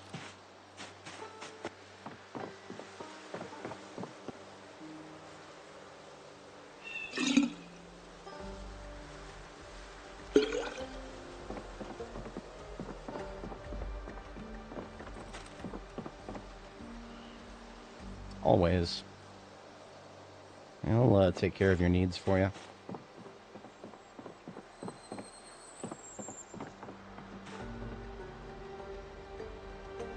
Render unto Caesar that which is Caesar's. Got one torch left here.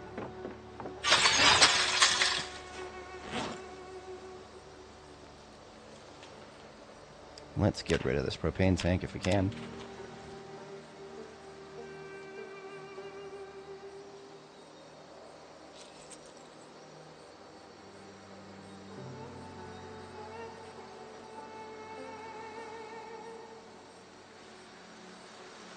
Indeed.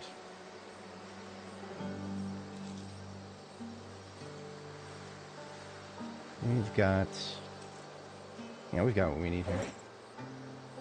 Okay. I never even saw fit to loot this ambulance. I'm sure there is stuff in it. Stuff of the things variety. We're definitely gonna get things and stuff out of here. We'll even get a gurney out of here. Game that gurneys are only an average quality sleep.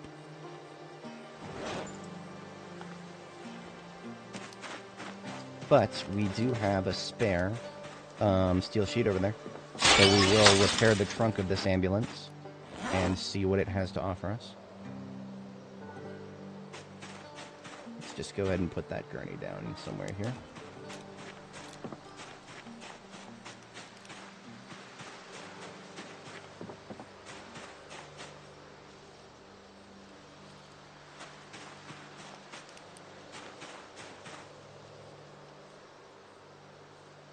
Keyword somewhere. And most of this first aid stuff, it can just, well, except for the cold pack, we're holding on to that. Yeah, most of this can just stay here for local use.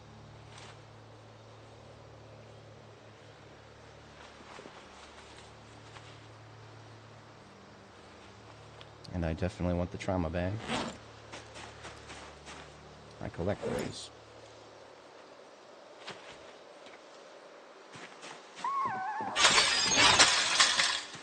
Alright, let's see what we can get from a steel sheet to repair the trunk of this ambulance.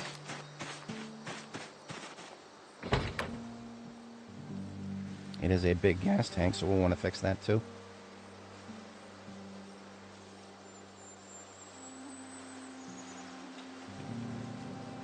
Okay, it's a 130. I should have known.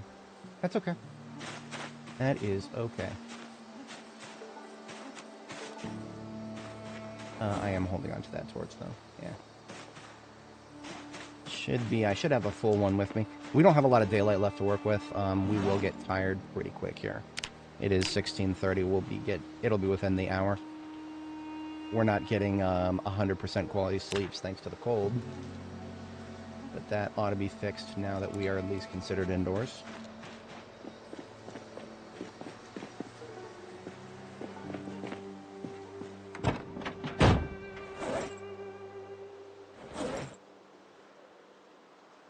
Axe onto the passenger seat. Alright, March Ridge, what do we got? What do you got for me? Besides zombies, I know you have zombies. Hey!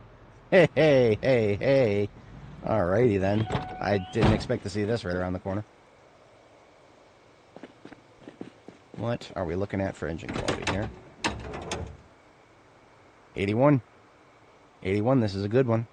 Not my best. Probably about 10 down from my best. But we're taking it. And not just for donor parts.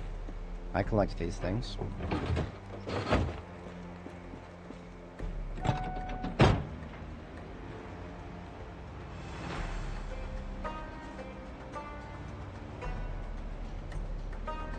Now making all this noise from towing means I should expect to have some guests at my front door.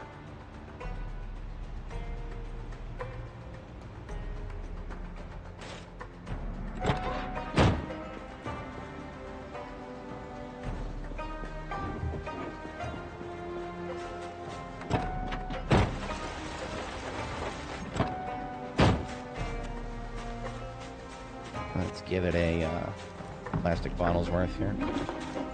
This is also going to be one with a 42.13 trunk, and that's okay. For this, whatchamacallit, for these D6s, it's far less impactful. We're only going to lose out on 12 or 13. We're going to lose out on 13 storage space. Oh no.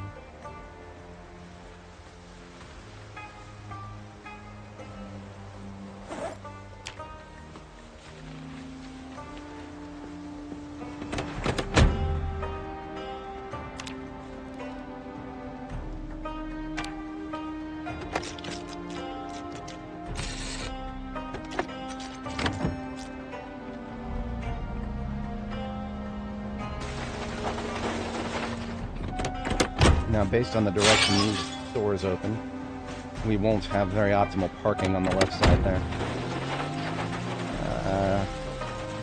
If I had just made the base a little wider. But, lessons learned.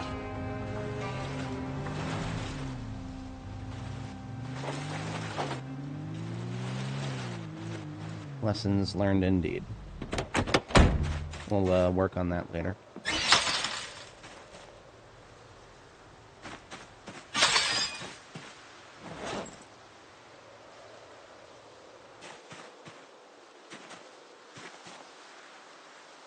Maybe I can use my imagination and pretend that this oxygen tank is a propane for the oven.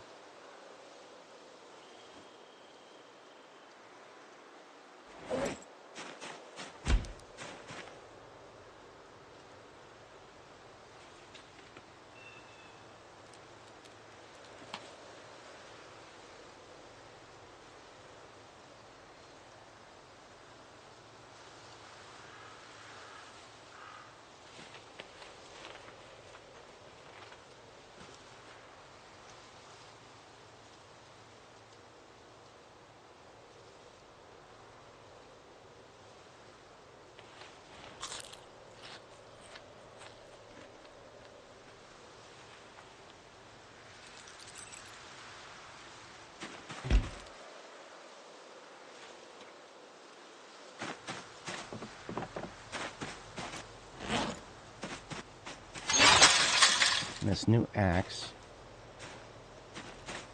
That is tedious. This new axe is going to replace the one that is currently field kitted here, because we have exhausted about 20% of it. So we will leave it here at this place, likely permanently. Last thing I would like to bring with me is this sledgehammer, because we brought it specifically so that we don't have to deal with taking more condition damage on our beautiful red sledgehammer.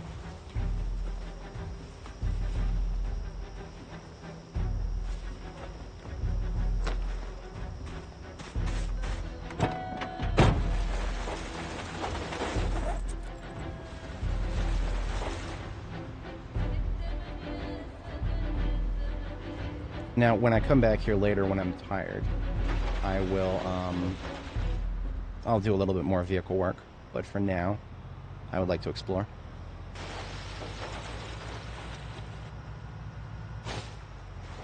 I said I'd like to explore, game. Why you gotta drag me to a complete halt like that? Just because these bushes are hard to see.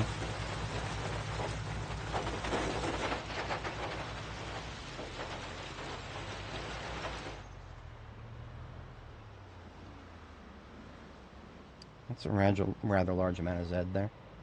Let's deal with these guys until we get tired. Ooh, I see a survivor zombie over there. That is possibly a late game survivor zombie. You know what? I'm feeling bold right now.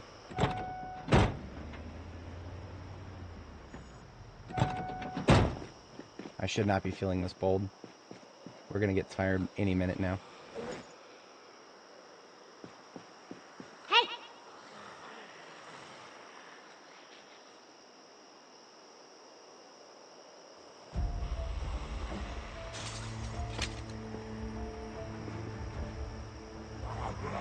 Welcome to March Ridge, folks.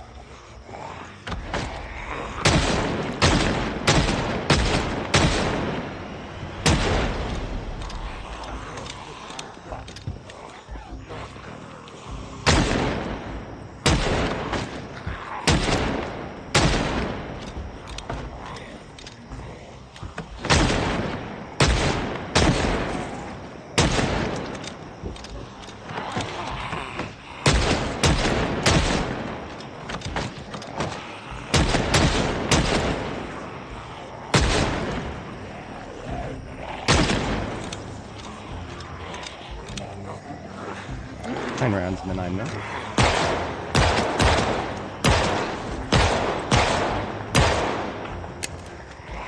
Okay, I was mistaken. Make that 6.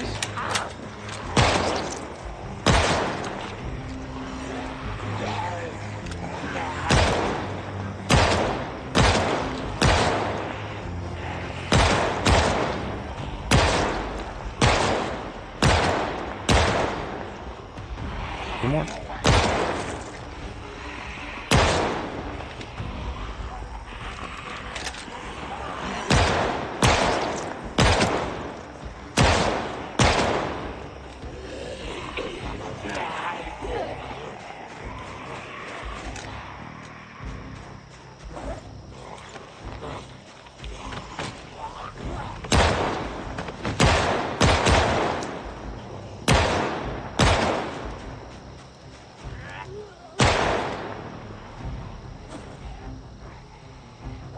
Current magazine is 3 rounds.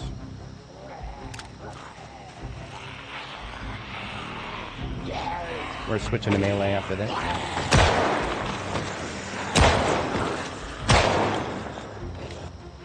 Sorry, I mean, switching back to 357. We're fatigued, so we can't melee. Or, I don't want to melee groups right now while I'm fatigued. That's why I kind of just went straight to firearms.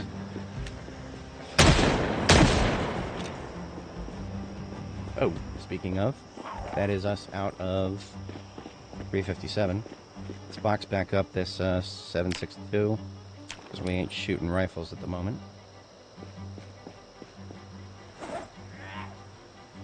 Don't you retch at me.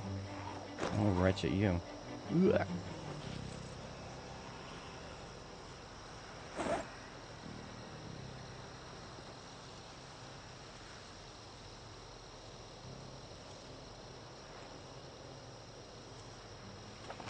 So there's another full bandolier coming right up.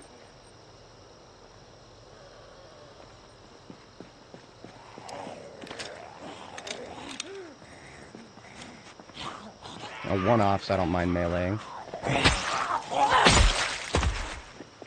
Anything more than 1 or 2 at a time, though, and I don't want to. Not at fatigue 1. No thanks.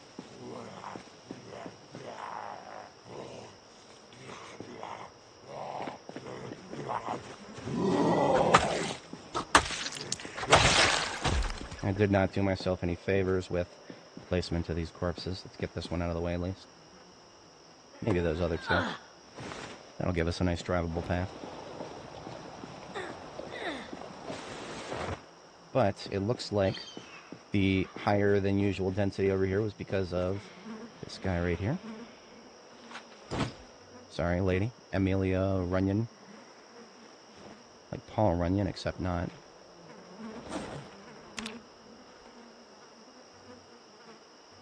Short bat with rail spike. Never seen a rail spike weapon in the wild before. Only ever seen those as theoreticals in the crafting menu. Big hiking backpack with a annotated map in it. A couple of level 5 books, but all ones we already have. You'll find me here. I love you. If you can make it here before you turn, there's something here to help. We'll be back together somehow. Wish to God you'd never been stationed here. This is Louisville for sure. Looks like central Louisville. What? No? Okay then, right here in town. Pleasant surprise. This density is, well, this could be March Ridge or Louisville. I was not actually expecting to see anything in March Ridge. So what is this? This blue one is the school? It's not far from where we're at all. Is that the one behind the shed there? Okay, so shed 1, 2, 3, 4. Shed 1, 2, 3, and 1, 2, 3, 4. There's our target. We actually have something to look forward to here in March Ridge. Go figure. Another gas mask is nice. Tracking 5. Let's check the book list. Now, we did not need tracking or trapping 5. We need the 5 book, the level 5s we need are long blade, reloading, aiming, agriculture, butchering, and pottery. I can cut these protected RTBs out.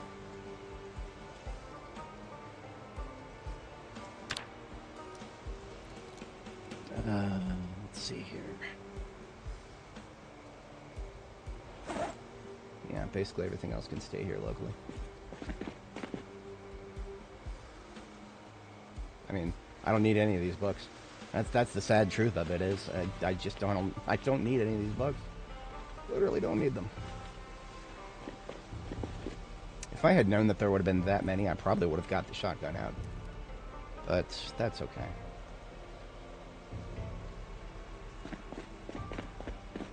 That was a productive moment. I didn't expect to.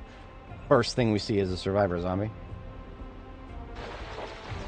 Oh, now here's something productive I can do. Let's delete these bushes. Make like Obama and remove bush.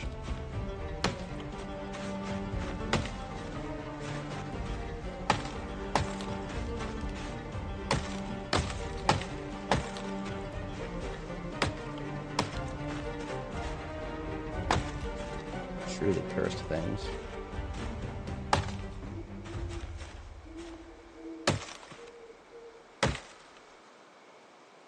Alright, that's a nice drivable path right there.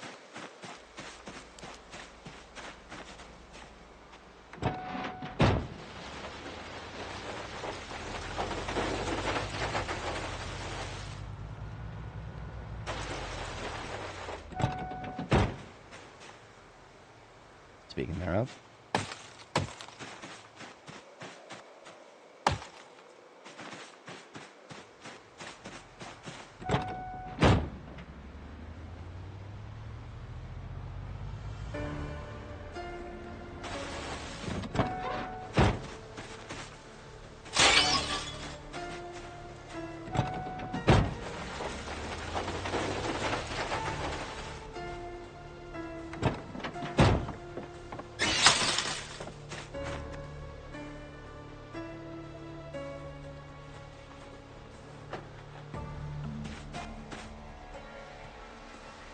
Okay, so we have been gone from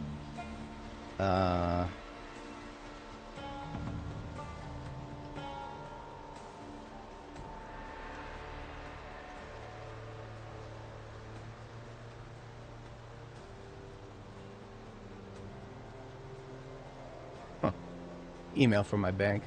Just an update to the privacy policy. Oh, look at this.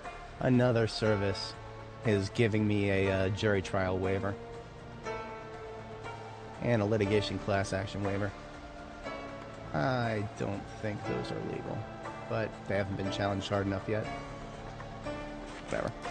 It's not something I can do. I will financially support anybody who challenges those. God help them. They're going to need it.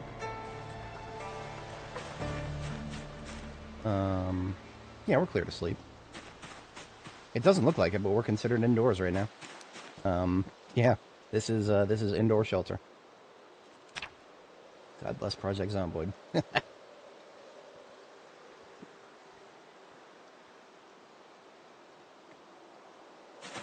But before I got interrupted by that email from my bank there, I was thinking we're gonna go back to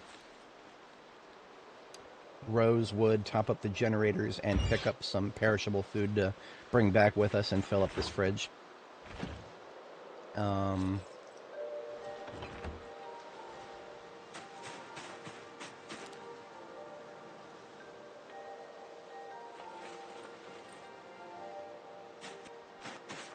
Do I want to bring a better generator than the thru one? Yes, I kind of do. I was kind of hoping we'd find a generator on the way. But it's okay that we didn't. We'll make it out. We'll survive.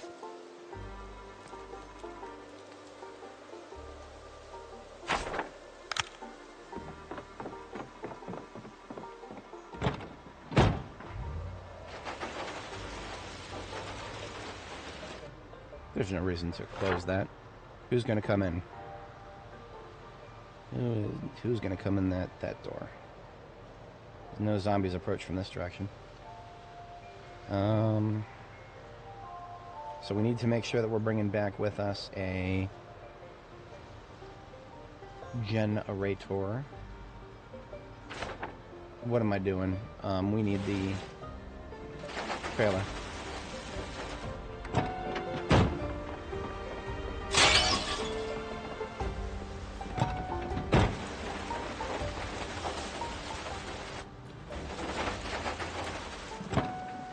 Most of what I brought in the trailer is...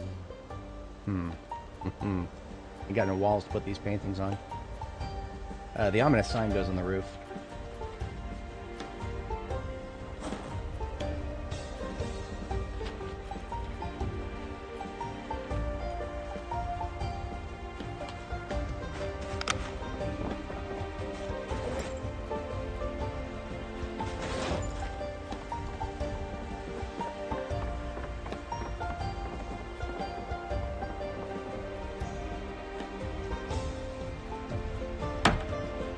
Christ died for your sins and mine, and even the zombies. Well, I guess you could say the zombies died for their sins, or they died for the sin of not having enough tactical awareness. That is a sin in this universe. You could even call it a mortal sin. Ha!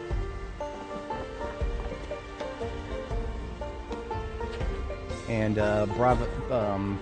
B Delta here, that can stay here. This is just B Delta is just a bag that I bring forward to whatever base I'm using most recently. So that can get just dropped on the floor. There is a full trailer ready to go.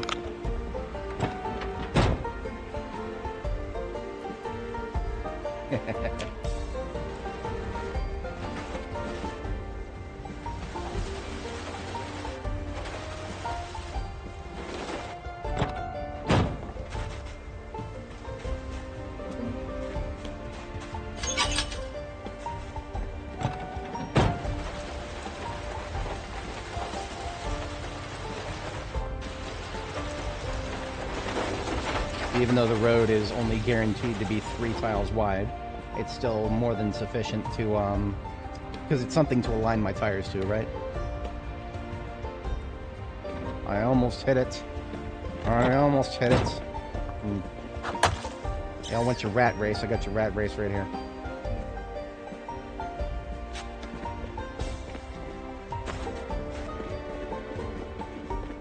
I shouldn't have to do that, but I like having intact windshields. I don't care if they reduce the damage. There should be no damage. In what universe is a rat gonna damage my windshield? Shit's tempered glass. Whatever. Theoretically, there should be no zombies on this road, because that was the whole... I hate those streetlights so much. I hate these streetlights so much. They should not be directly in the middle of the road like that. I don't remember the last time I tried, but if I can, I'm absolutely deleting these. Damn. Damn, these are just like the whatchamacallits. These are just like the overhead lights. You can't delete them from the ground. Probably ever. Whatever. You know what? I've got some spare garbage bags.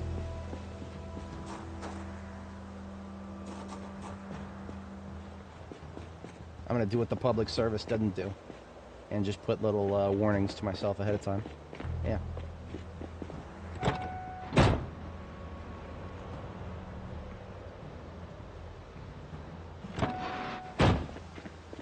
See, this would be a perfect use for traffic cones if I had any. Unfortunately, they're not common when you need them.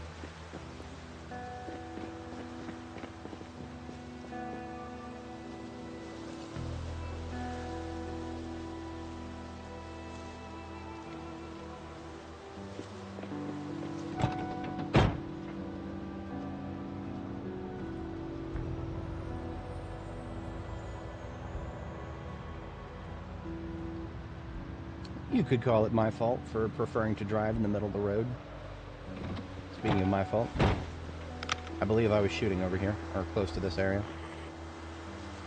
Come on. I don't actually know if I'm going to be doing locked of supply trips. I wanted to keep it open to the possibility that I might be migrating my freezers to March Ridge. I'm starting to lean towards I'm probably not going to do that, but I haven't decided yet. Leaving the possibility open is not a bad thing.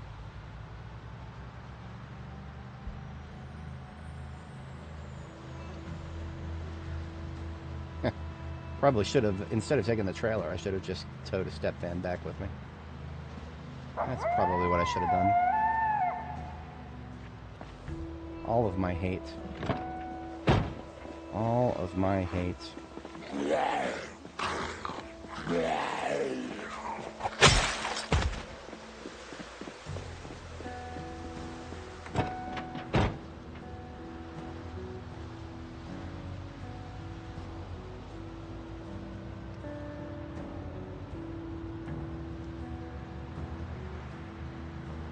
Normally I wouldn't be so offended by the presence of a zombie if it wasn't for the fact that I thought I had cleared this road just the other day. There's no such thing as a clear highway, is there? You drive past a couple of trees, and there's 5 zombies on the other side of them. They hear your engine, mosey on out into the street. This is punishment for the crime of driving too fast on a highway.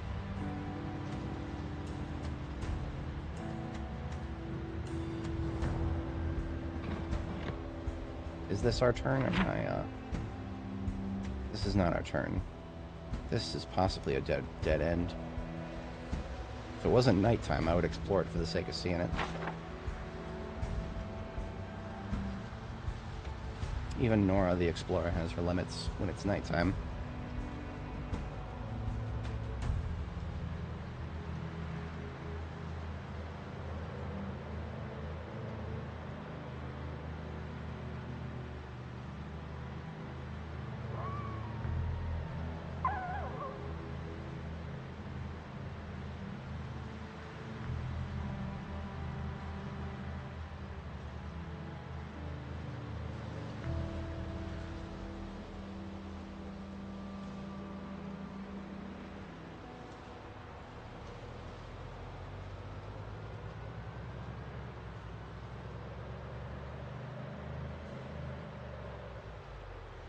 Now that I know that there's some cars in March Ridge that I would like to repair, we have no qualms taking some of the... in fact, I might take all of the metalworking stuff back with me. I didn't necessarily really need the trailer itself for the perishables that I want to bring back with me.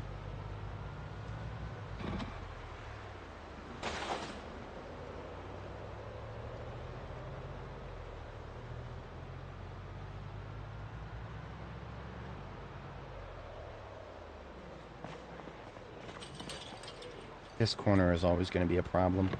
Very high spawn rate here, so that means lots of respawns.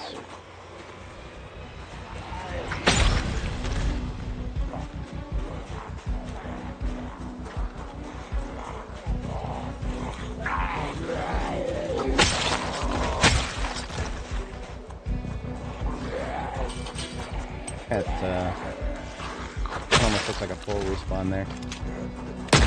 No thanks. No, you're not going in the road today.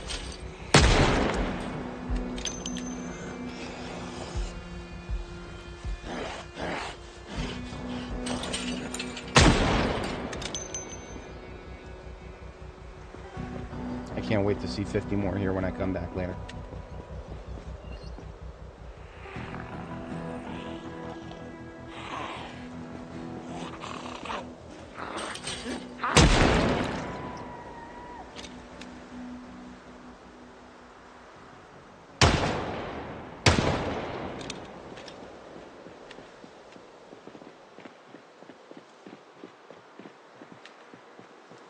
Yeah, just because I don't see them now does not mean they're not there. 50 more when we get back later. 60 more.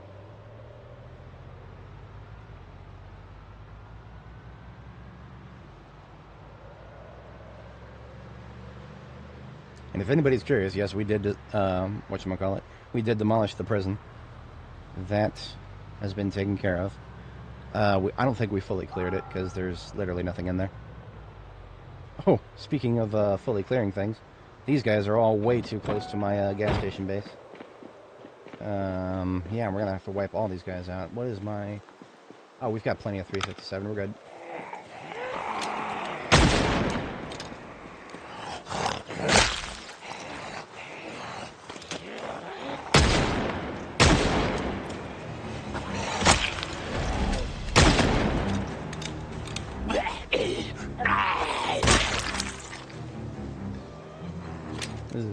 This is a Gigamart group.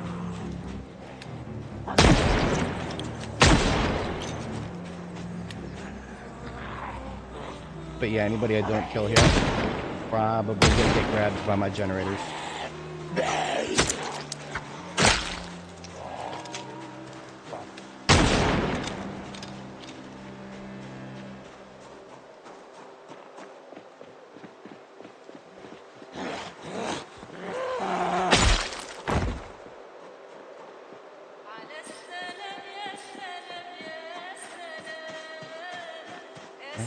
And Essen. Non missing.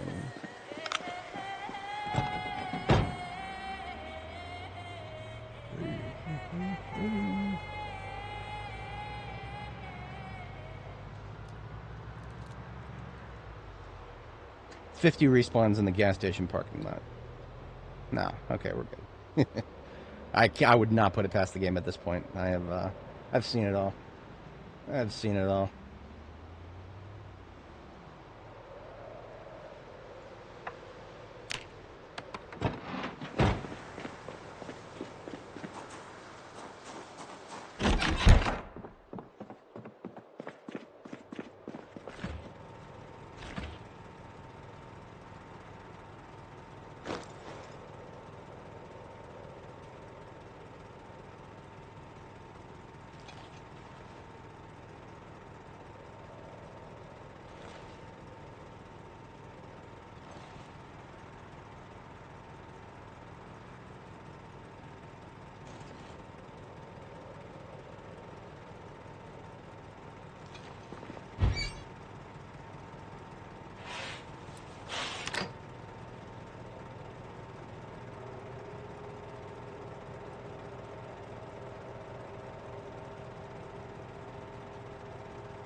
So sick of leftovers, man.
A little late getting to bed here.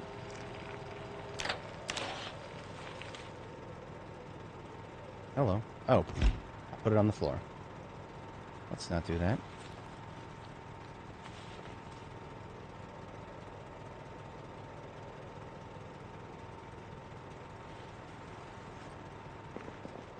Alright, that got us for the evening.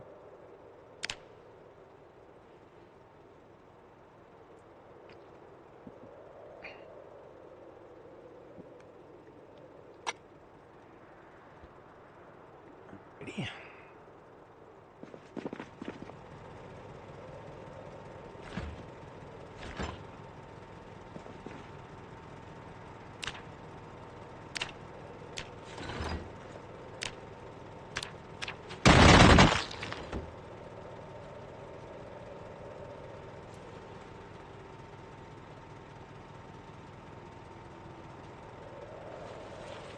So we've got 10 chunks and 20 slices. We are going to make ourselves a heck of a salad here.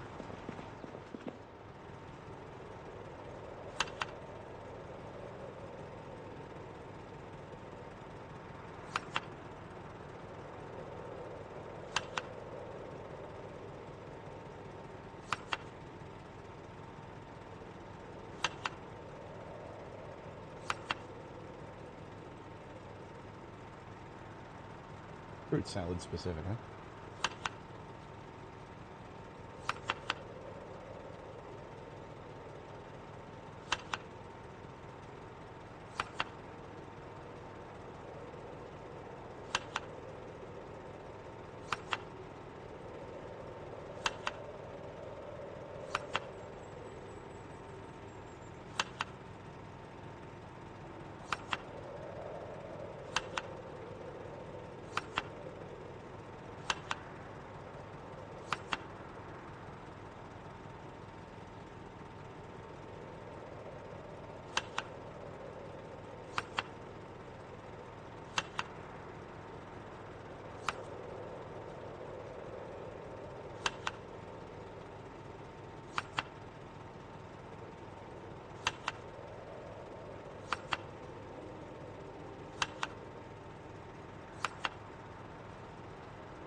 I have an idea. We still have a bunch of spices I left in Irvington, among other things. We could make a stop by Irvington right now. It would not hurt us too much. Well,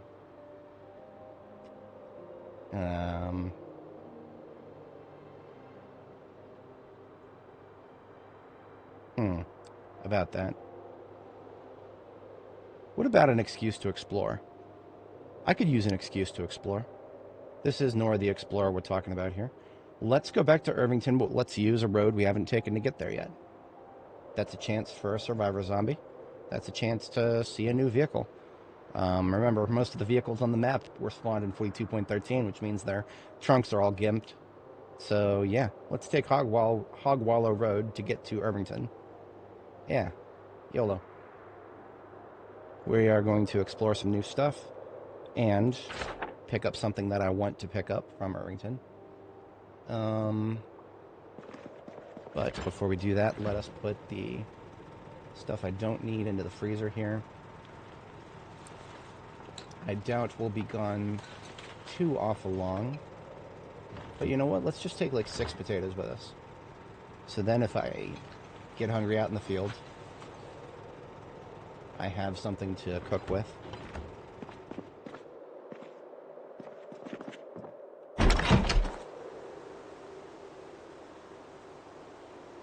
And we are not going to take the trailer with us.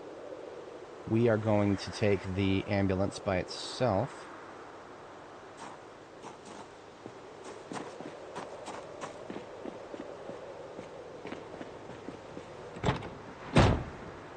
Because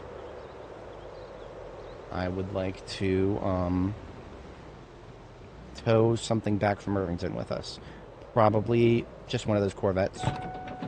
That is most likely what I'll tow.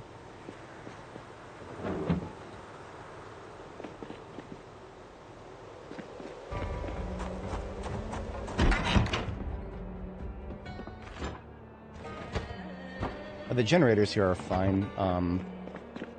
Like I'll peek at one of them. It's gonna be fine. It's fine.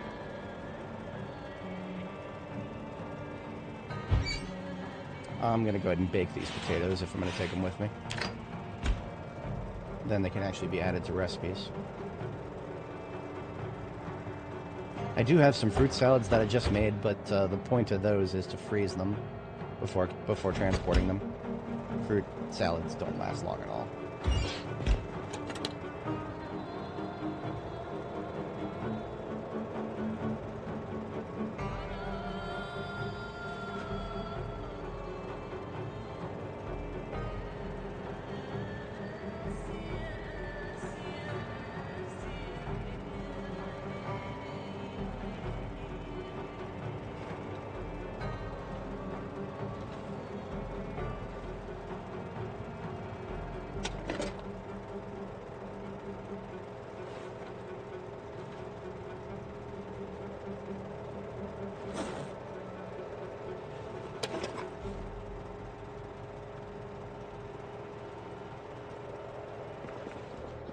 Oh, shit. Ooh, I just barely... I keep forgetting that potatoes are not like other things. They cook relatively fast. We caught them just before they burnt. Okay. Good, good. There's another reason that I want to stop by Irvington, and that's because I actually have clay-making infrastructure down there. Or rather, not clay-making infrastructure. I mean, pottery infrastructure.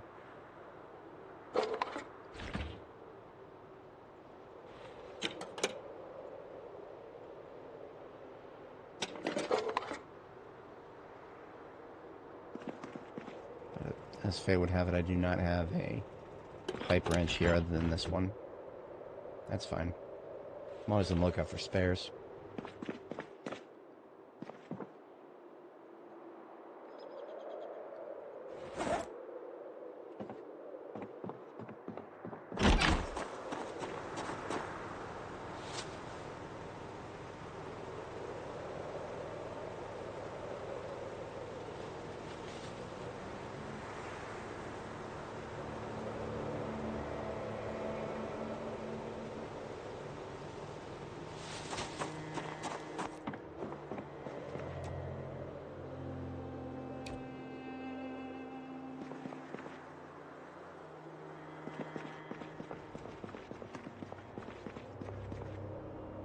cannot pick up that painting. That painting is stuck there forever. What a shame. Guess this one is too. Okay.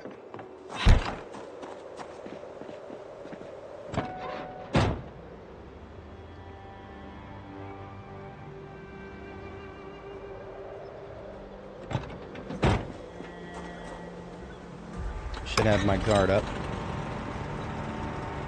seeing as we had those spawns down to the south.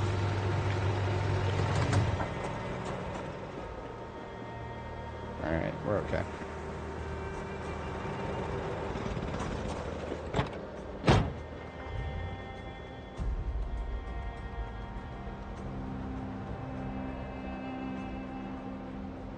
So slightly relevant, well, marginally relevant, is we do have we have a fair bit of vehicle parts back at Irvington, but that's going to require a lot of vehicle storage space to transport them. We don't have any such vehicle storage space available to us right now, not while the step van is purposed elsewhere. That's okay. Look at that, there was one down here too. Need this road clear.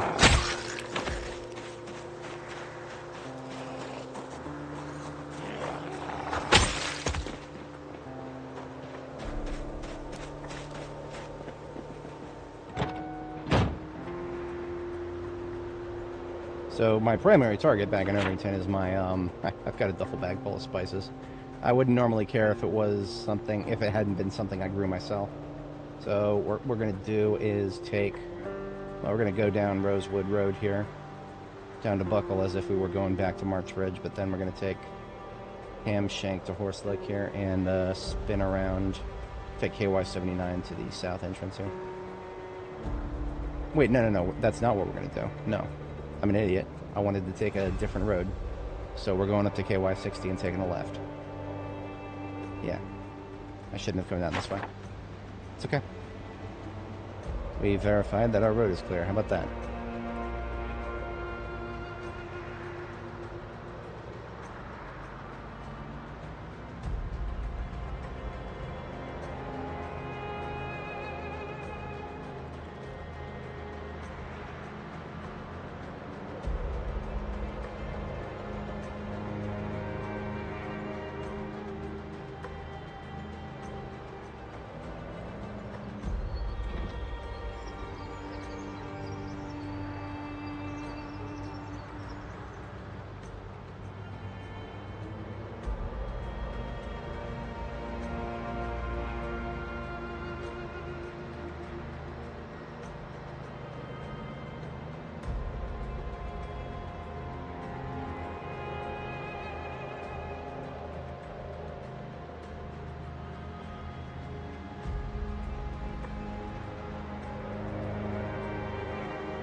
So the direction we're going is going to take us real close to Echo Creek, if I'm not mistaken.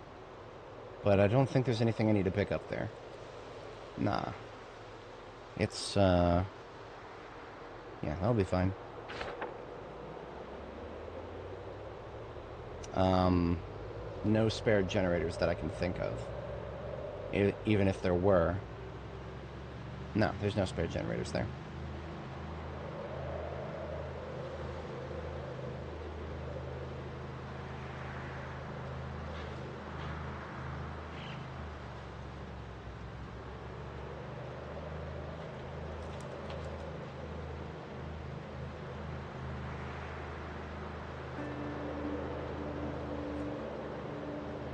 Oh, it's already noon. Yeah. Hey. Tunnel visioning.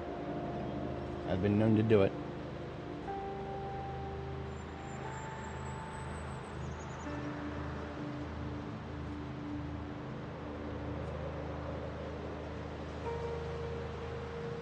So we're going to see the highway curve north, and then we'll know it's the next left. Hey, look at that.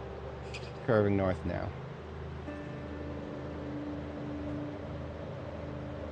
So it'll be the next left, and then it'll be the first left after that, I believe. We did take this road on Annie, I believe.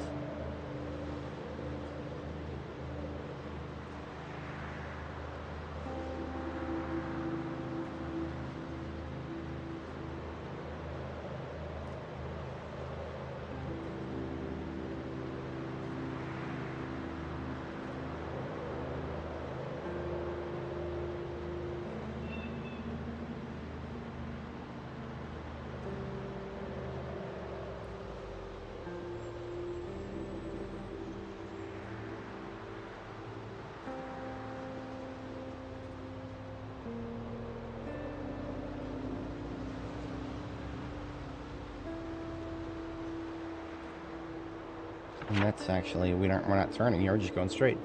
This is the correct road. This is Hogwall. This will take us straight to Irvington. Irvington by other means. Let it never be said we didn't do some exploring.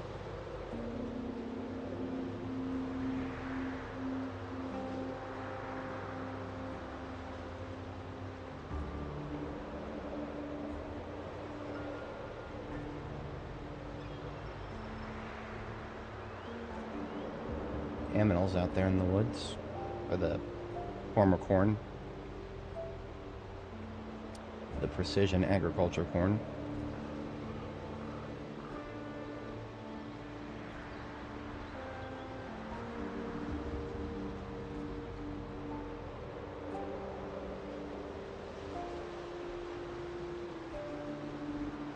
Lunch break up here. That was a lunch break that ended pretty quickly. What's up, losers? What are you eating this guy for? Didn't have nothing on him.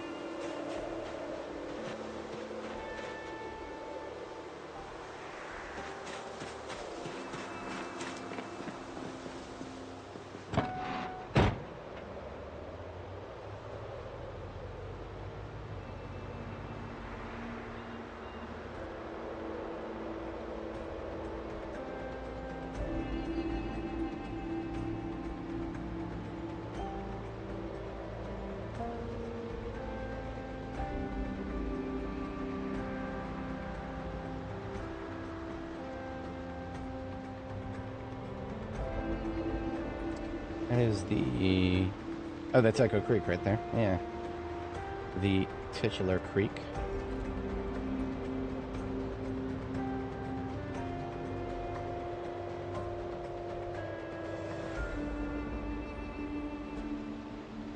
And there is Play right there.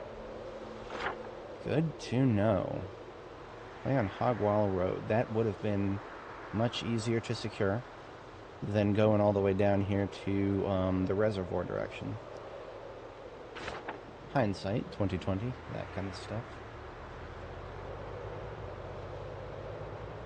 I have a shovel in a single sack. I could collect some right now. That's okay. We're all right for now.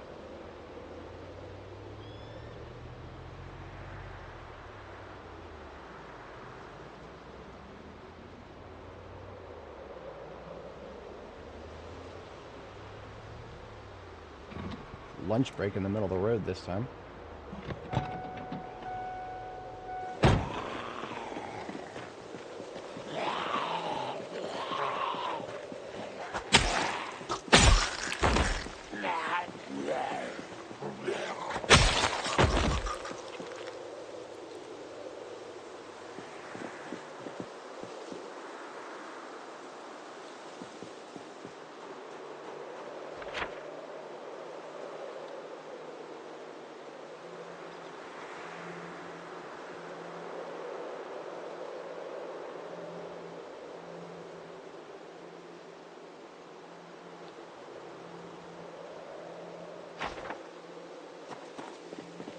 There are more roads I could look at. And you know what? I am that desperate for a shot at long blade I'm this desperate for a shot for long blade and or aiming that I will look at some roads just for the sake of looking at them. There are two segments of road in this direction. Remember that those lunch break events we just looked at, those could have been Survivor Zombie events. It's just a random event that occurs, or rather they're both just random events that occur on roads.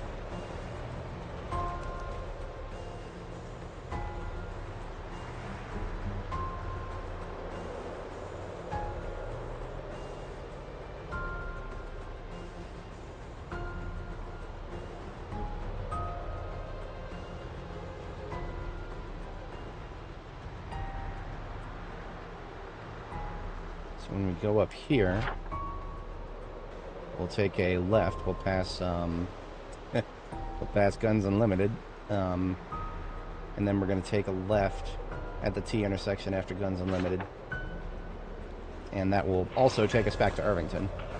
So we're just filling in. We're filling in a few roads on the map. Remember, roads are a hilariously valuable resource. But only the first time you explore them.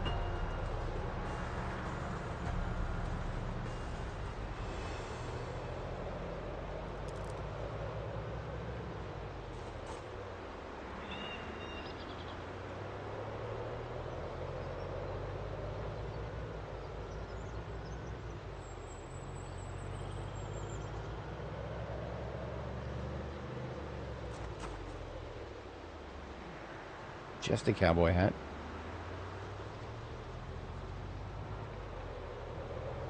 Alright, we take a left here, and this will take us by Guns Unlimited. We had some homies in the chat who were talking about hitting it.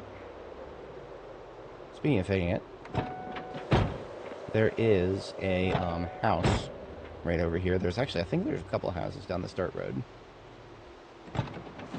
Just gonna peek at them, since it's uncovered. That's what we're here to do. We're here to peek at things.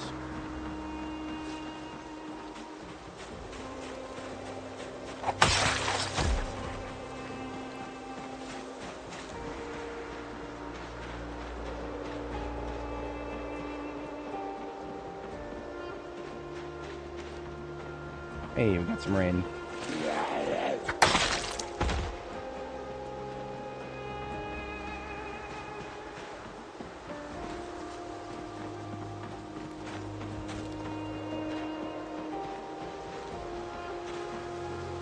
That was a dead end.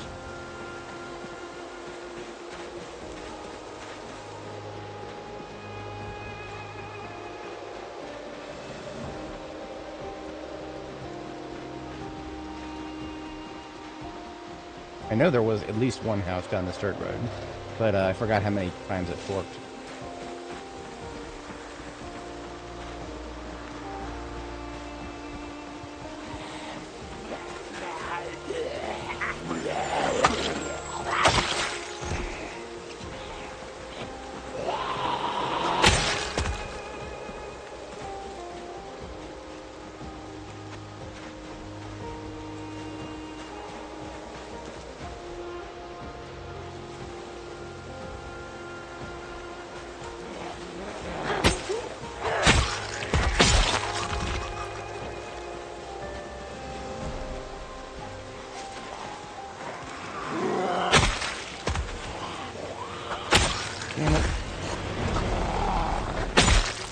Combat music.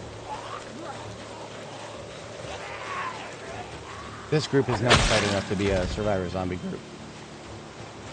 There was a small part of me that started hoping, but no, that is now confirmed cope.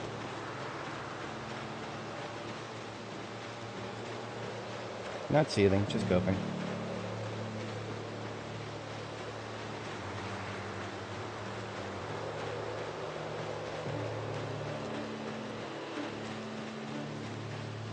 So this is dirt road that just goes all the way around this field. I did not know that. Okay. So I didn't have a reason before, but now I do have a reason to check out a house because I'm out of water. Probably in no small part due to the fact that I've been running around.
Say to me.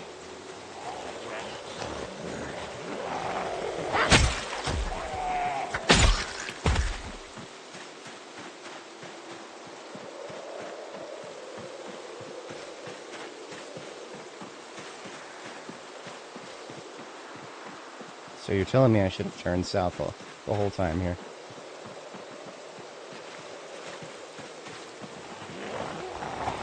And you don't want to get boxed in now.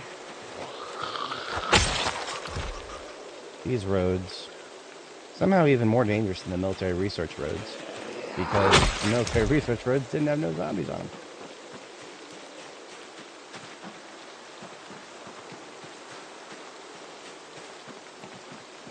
Wait, is this really a dead end? I swear there was a house back here. Some of that started... I'm feeling gaslit right now. Tell me there was no house back here at all, ever. Who the hell managed that field? Hang on.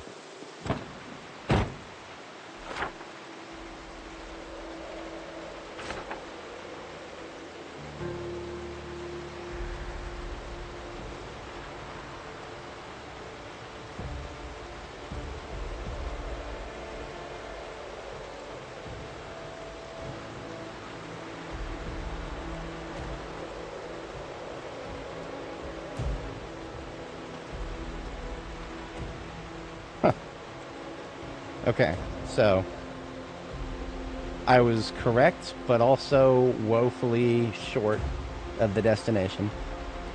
Okay, yeah. There's even a chance for farm vehicles here. I didn't notice that before. But no, I was correct. There is a house back here. It's one of those big old plantation houses. Imagine if that was a survivor house. But I took the wrong turn. I took this turn all the way down here. If I had kept going on this, road, we would have eventually got there. But no, we're taking the next dirt road after the next one. I had completely forgotten that there is just a big old network of dirt roads over there. I don't go to this area very often. This will only be my technically third, because I've done it once on Annie, and then earlier I did it on this character, Nora.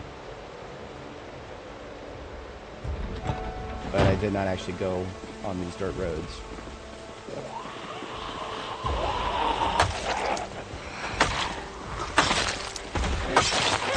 Fuck you. I'm scared of you all.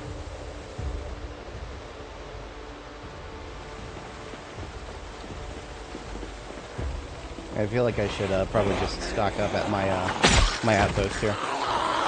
I do have an outpost just right around the corner. It's gonna be... I'm gonna have to sleep anyway.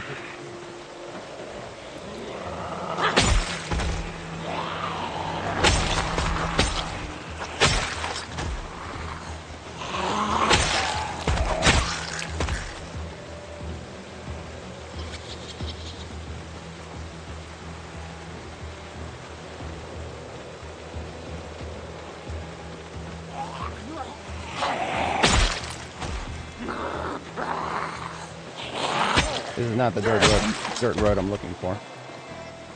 But, I hate seeing clusters of zombies near roads. I hate it.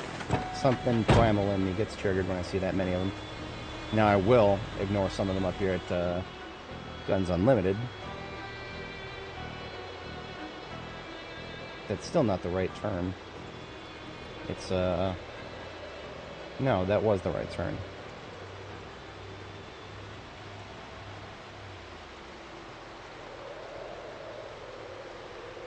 We already missed the right turn. Okay, okay.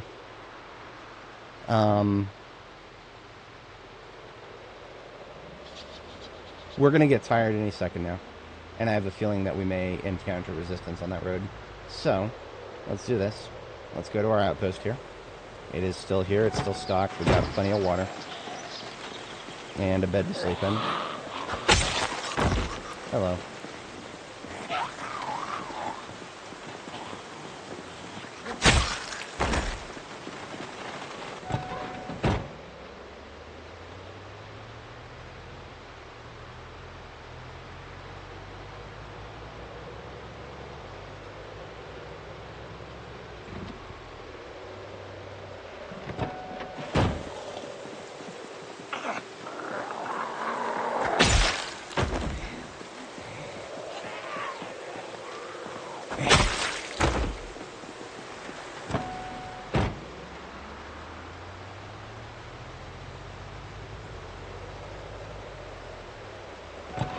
This place is always a clusterfuck.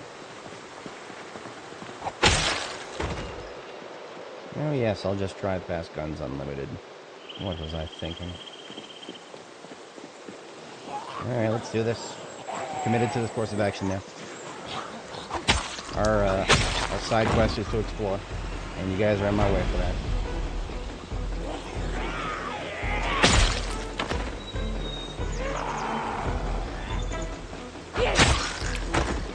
I will not expend any ammo for this operation. The only thing that will make me want to start shooting in this, for this exploration side quest, would be, well, damn it. I can't say no to this. I built it.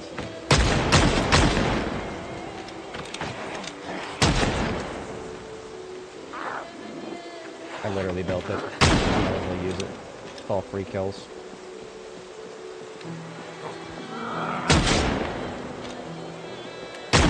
If anybody's not familiar, when I decided to take Guns Unlimited, I got the brilliant idea of making ingress on this side, and it was not worth the effort, because there are more zombies over here than, well, let's just say it was not worth the effort. If you want to assault Guns Unlimited, you really want to be doing it from the other side.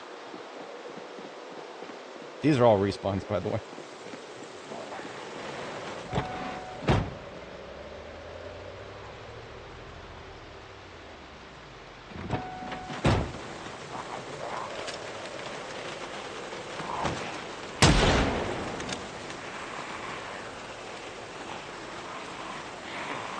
I know I said I wouldn't expend any ammo on this, but these are all very easy kills. That is,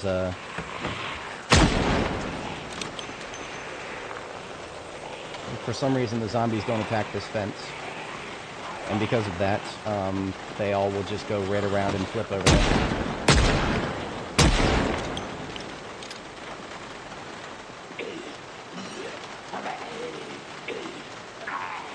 One north.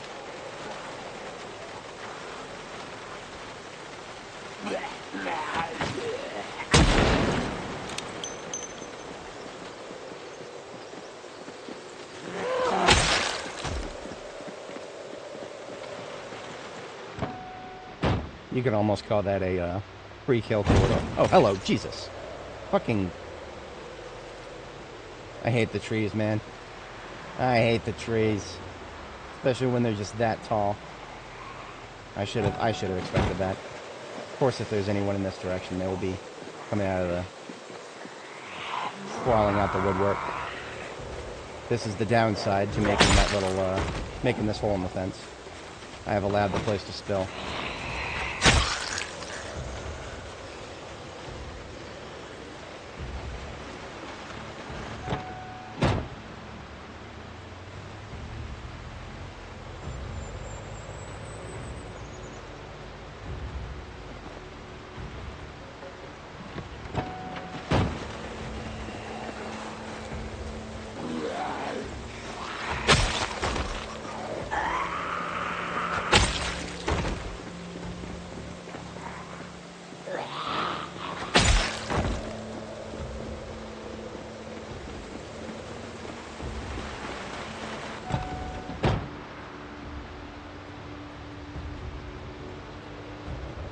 And here's my field base for the area. Right as I get hungry and thirsty. Now I would like to show you my collection.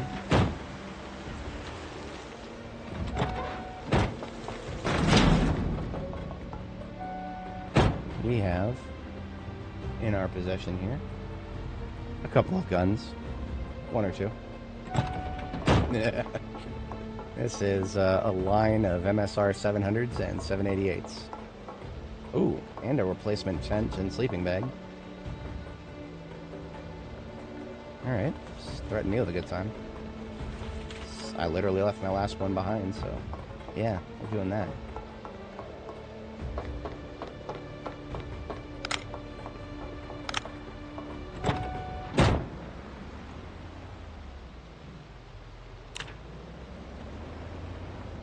Light bars are sometimes the only way to get AoE light around a vehicle like this. I am under the impression that I did not leave a generator here, because this was a very temporary base. I mean, it's got water infrastructure and everything, but yeah, if I had left a generator, it would be right here. There was no reason to.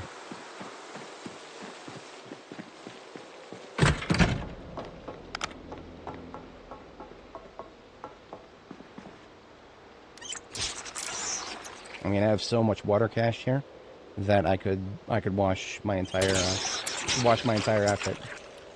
Ooh, look at all the food too. Jeez Louise, I left enough food here. I could make things. Let's make a salad.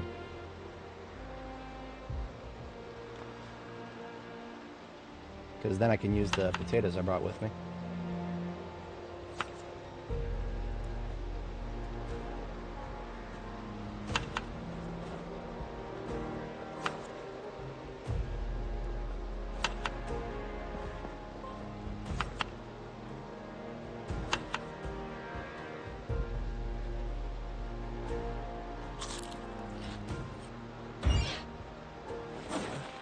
Oh, I did still have a roast.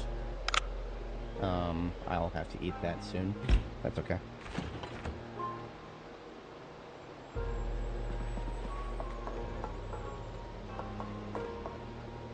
Left all kinds of stuff here. Why did I leave 2 stacks of welding rods? That, I'm glad I came here. That should not have been left behind. Iron pipes, okay, I can live without those. Welding rods are way too finite to ever leave behind in a field base that I'm not even willing to leave a generator behind in. Let's go ahead and swap the flashlight for my battery while we're here.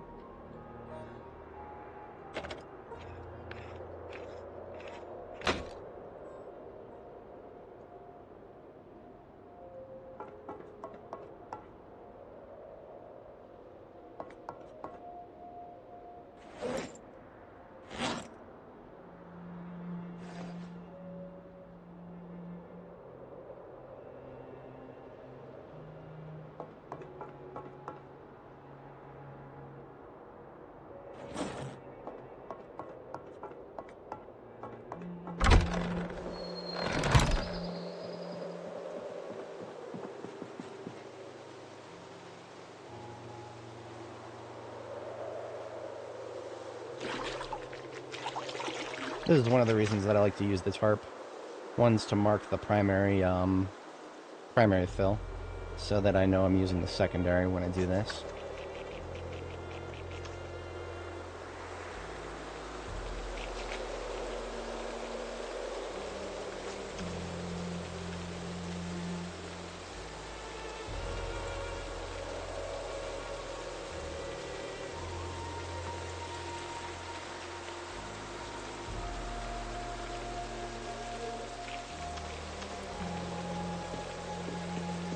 Now, as much as I left here, I don't think I actually left a sewing kit. That would be asking a little too much. Because now would be the perfect time to sew one of those, Well, actually, what do I need a sewing kit here for? I've got a freaking ambulance. An ambulance with everything in it.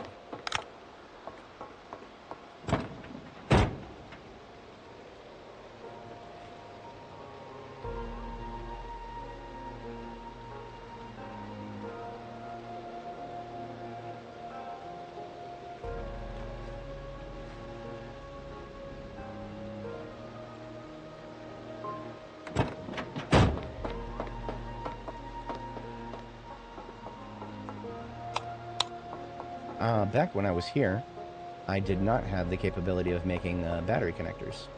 But now I do. Therefore,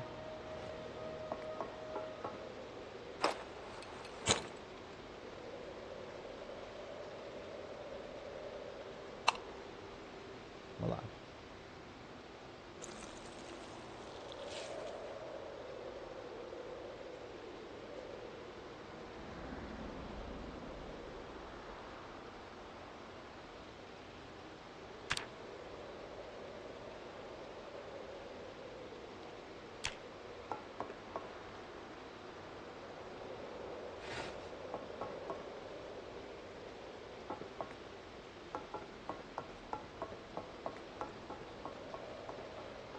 I wonder if there's a Z nearby. I actually could use some more rags at the moment. We are only going to have 2 here.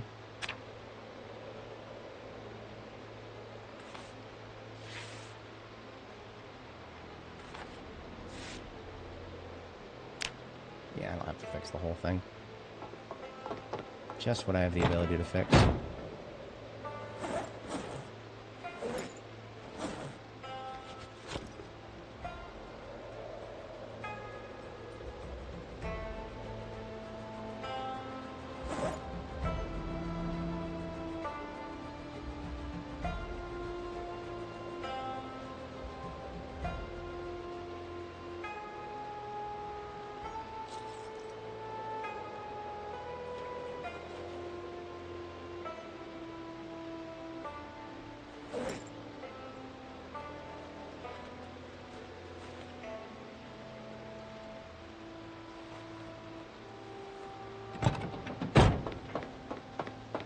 Alright, it's a little early. We're hitting the sack.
It would be super early to go to bed right now.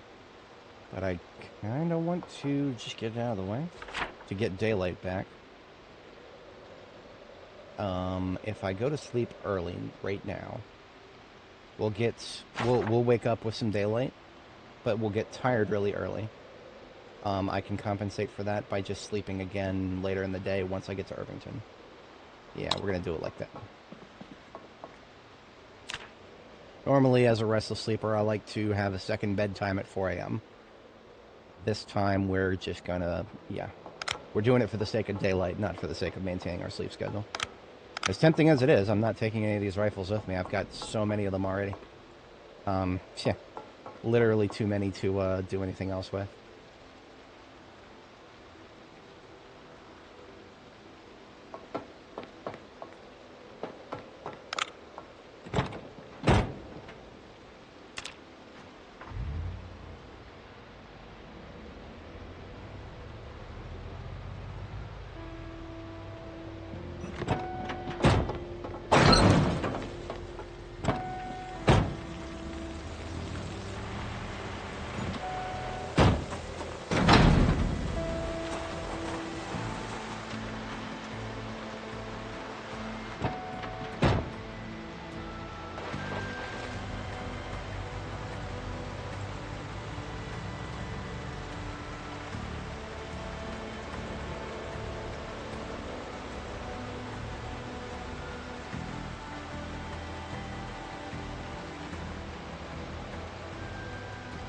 Alright, let's see what that wilderness house has to offer.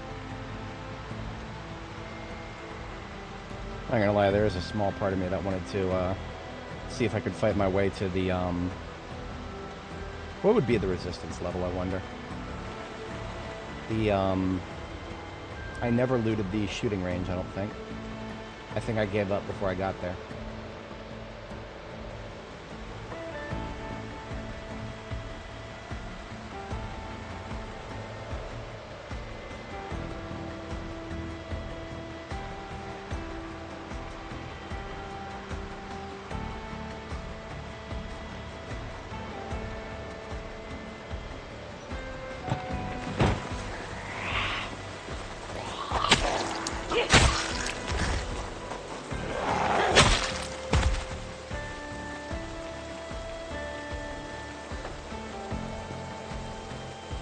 Hello. Trying to eat something here if you don't mind.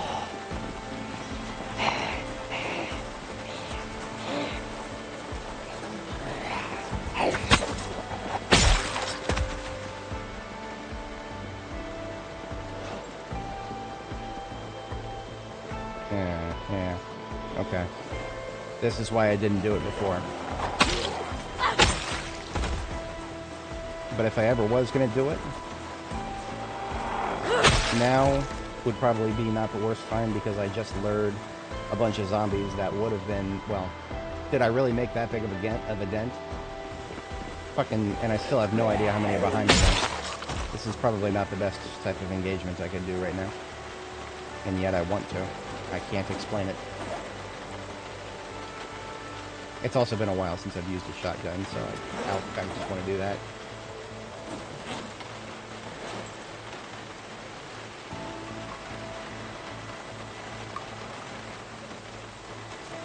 I would not be doing my due diligence with this place. I did not fully clear it. But before we engage that big group to the north, we're gonna clear these fucking buildings.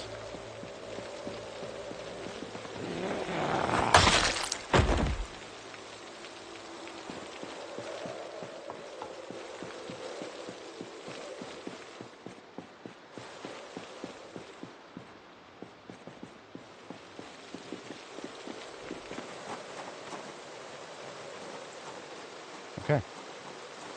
Y'all ready for Hello, Tenno. Are you ready for a sacrifice?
definitely feeling that crack of the sixth shell in the tube.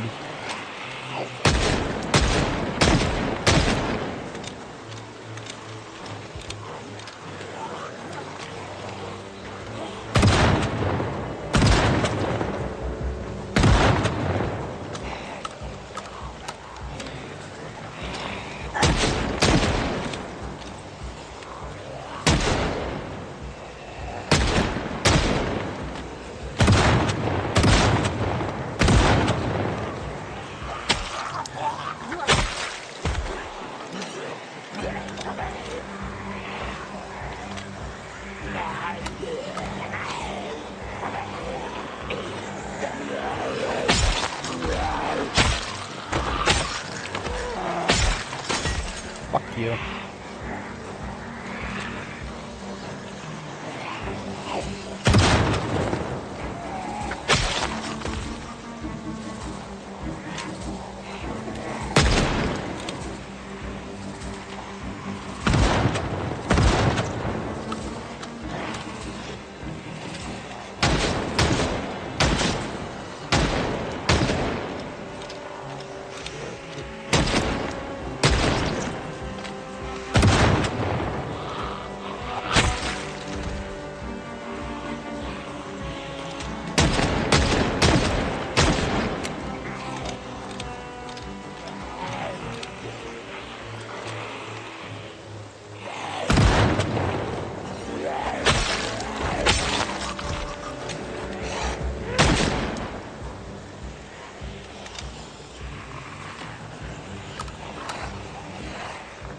Now my auditory is getting thrown off a little bit by the guys on the other side of the fence there.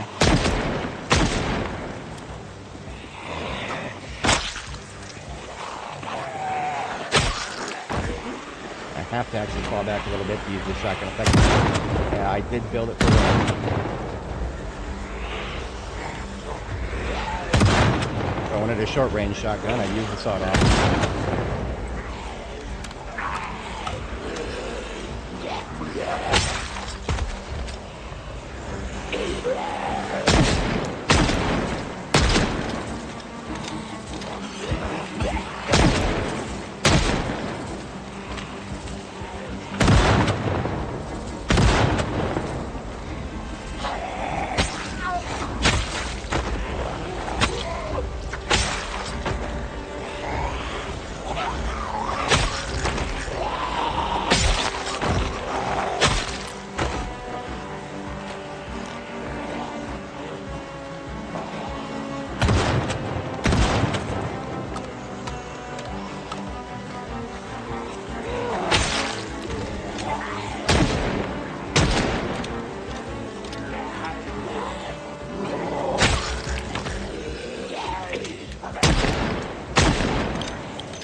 Am I on 257? We're okay.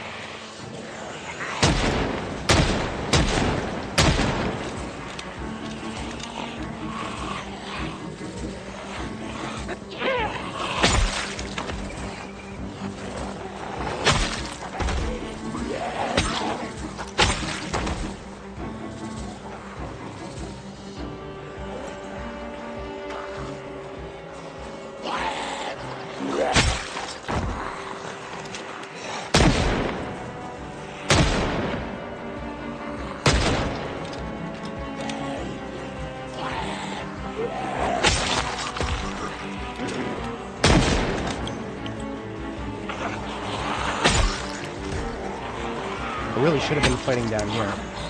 Well, the trade-off is the guys down here are going to fuck my auditory up. I won't be able to tell if there's somebody behind me thanks to all the noise. But I would be able to get these guys to line up better like that by forcing them to go around that corner. A little late now.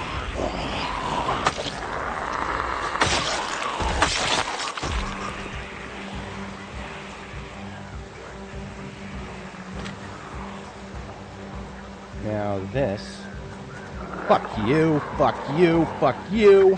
Stand in that fucking doorway, why don't you? I really don't want to accidentally shoot the light bar in my ambulance. So I've got to kind of angle this shot. Even though that was a fantastic opportunity, I can't let the buckshot hit my windows. No. Well, okay. There is one mod we made here on stream, and it is the backpack here. We recolored the backpack to technical black. I've seen enough puke green, olive drab for the rest of my life. It's a simple texture replacement, though. We keep things extremely light on mods.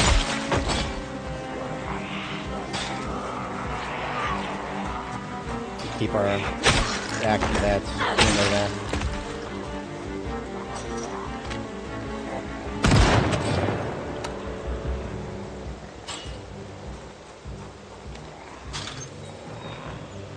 That kill. Thank you.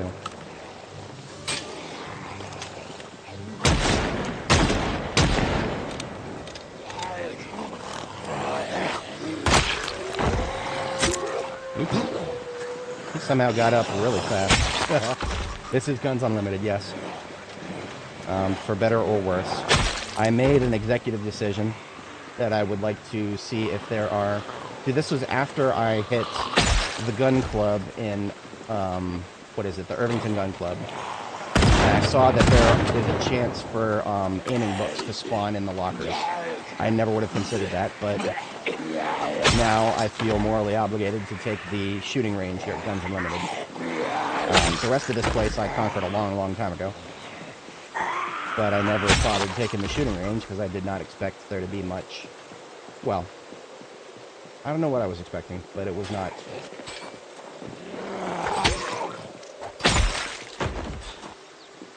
Hard to say.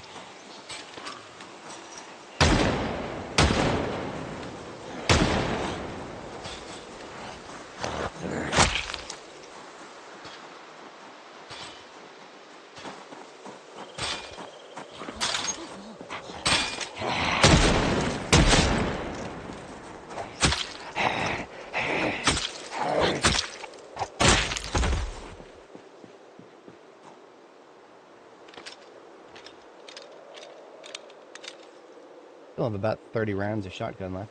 Might end up putting away one of the boxes.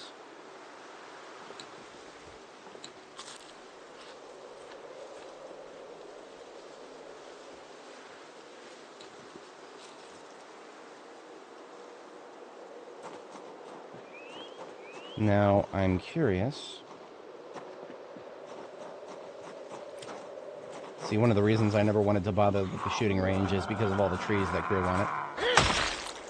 My line of sight is going to be dog water down here. Ah, okay, so all these Zeds down here were unable to get into the shooting range. So they are stuck out here definitively. But, I mean, they're 3 kills. As long as I can get a multi-kill, I don't mind expending a shotgun shell.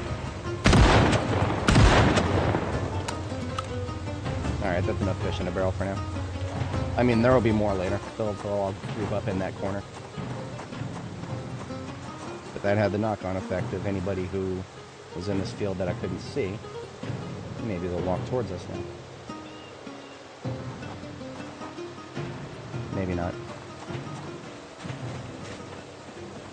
Alright, this is what I fought for. I have no expectations. Let's get disappointed anyway.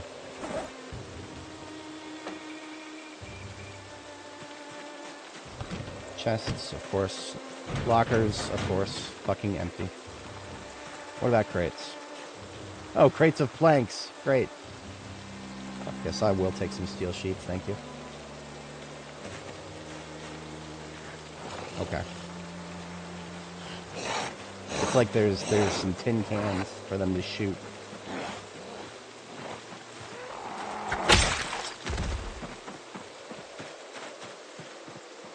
The lockers and foot lockers being completely empty, as if this was just some fucking residential loot table. Maybe that's what my brain meat told me. I can't remember if I made it this far in Annie. But I can tell you that I had no expectations and I'm still disappointed. It truly is pointless to fight your way to this side of Guns Unlimited.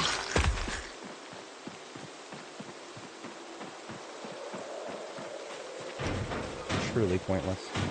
What the fuck did I come here for? I should know better. It's the Irvington Gun Club really skewed my vision because they have lockers with actual stuff in them. These lockers do not have actual stuff in them. These lockers have Jack and shit in them. Jack left town. Oh well. Due diligence is done. My can opener is taking some condition damage, so at least I can upgrade that. And I don't suspect there's going to be anything else out here. It's a shooting range. All this is obstacles to shoot at.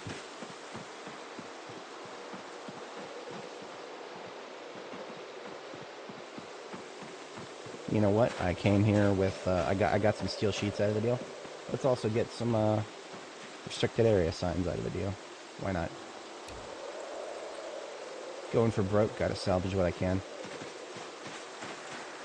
Now, that's not to say that we wasted our time and money, or wasted our time and shotgun shells for nothing. It's a zombie kill. It got us experience with guns, so it was no waste. It was just could have been done elsewhere. Far from optimal.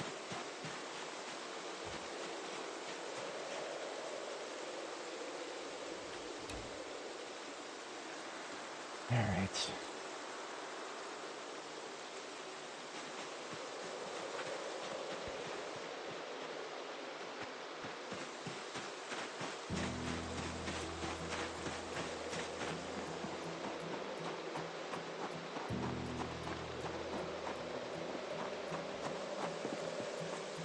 No, no, no, you did not. Whatever. Too late. I thought this was a gate, but it's not. Accidental E. Negligent discharge of the context menu. Context button.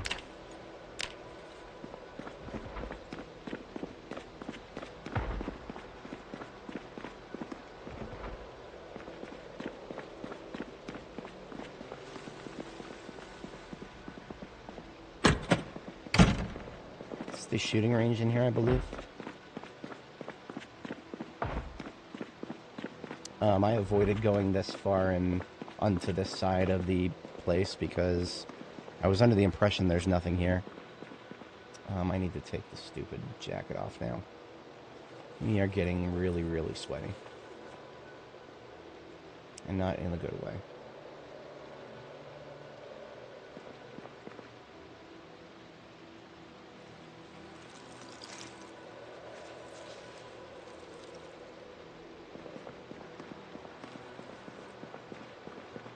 Now I know it's a indoor shooting range in there. I don't remember what's all the way up here in this corner though.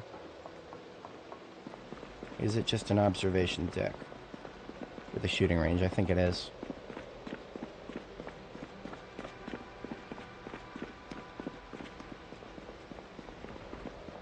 I felt like looking at the shooting range. The Irvington Gun Club gave me an idea, and it didn't pan out.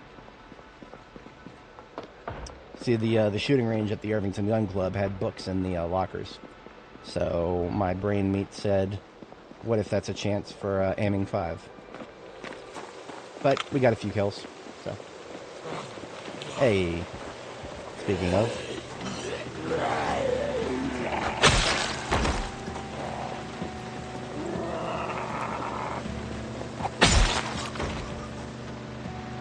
Literally no way out without hitting a few corpses.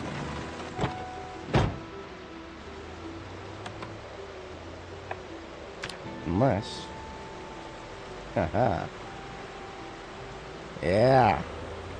Taking the back road, boys. No hitting corpses for me. Thank you very much. I like my wheels right where they're at. Okay, that was not good. Oh, it wasn't the fucking corner. Imagine just ramming a bunch of barrels.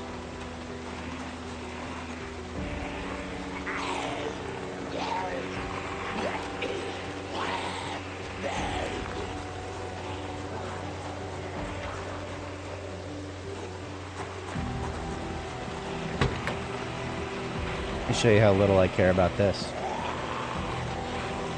We found some steel sheets. We're going to use them.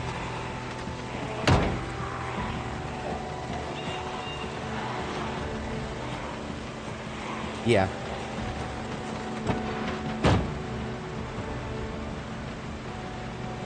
That's actually what we were trying to do here. We were supposed to be looking at back roads. And we are. But we, of course, got a little distracted. Nothing new about that. Nothing new about that in the slightest.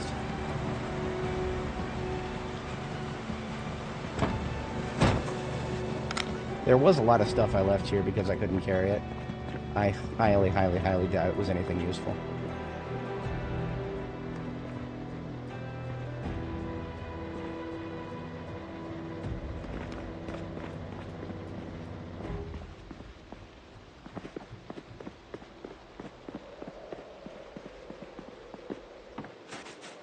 Are any of these sleeping bags? That's bad. And that's bad. These are too bad. Of course, that's why I left them here.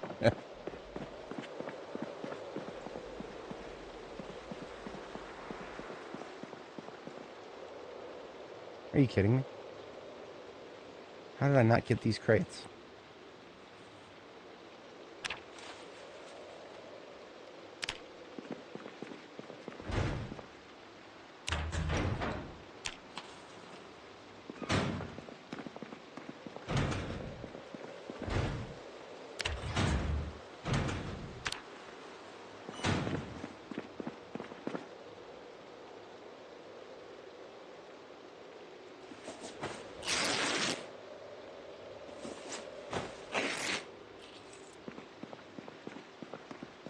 I want to repair those hoodies, it would be easy peasy. It was this locker right here where Annie Mae found her, found the one and only M16 that I've ever found that's pristine. Nora here has found 2 M16s on zombies from the military research facility. I'm just here to grab some water and then we're out of here.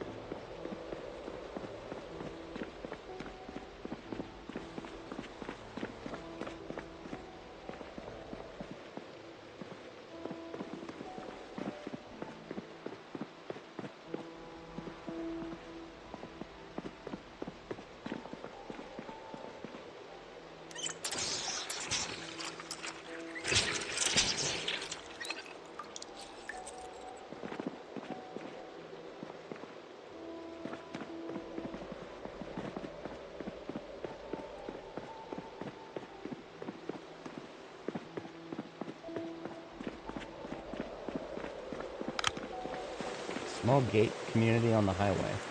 Ooh, right. Okay. Neat.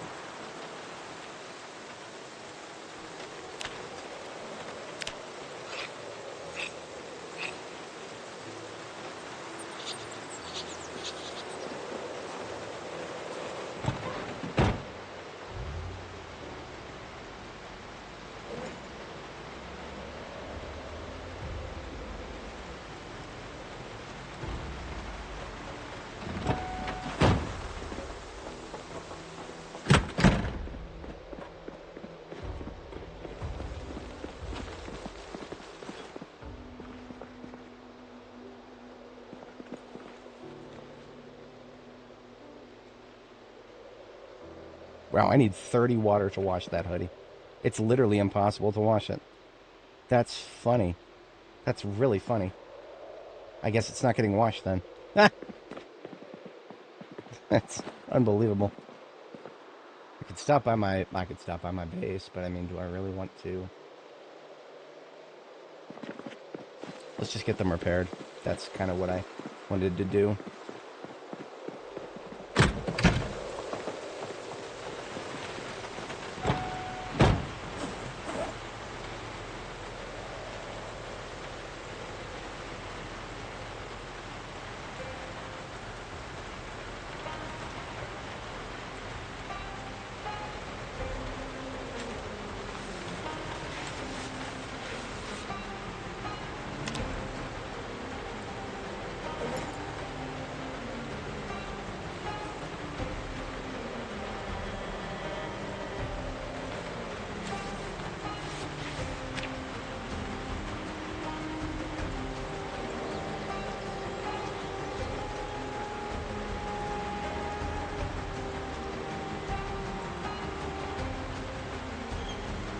Alright, there was one house I wanted to look at.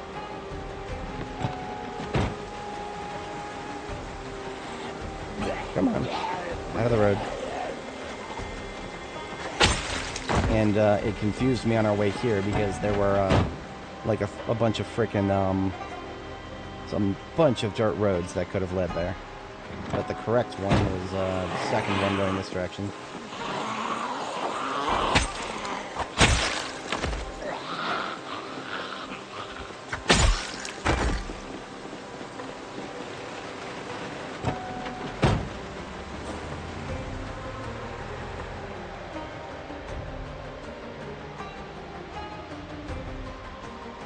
This one.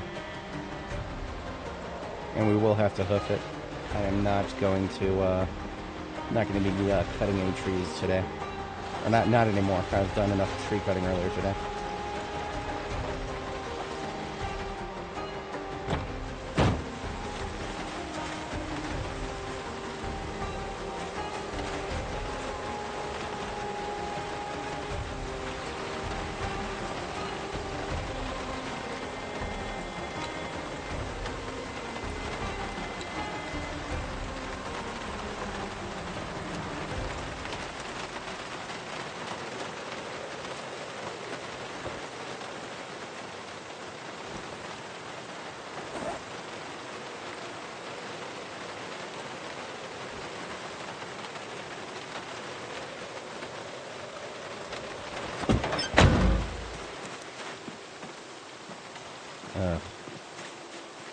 Fucking tree spam, man.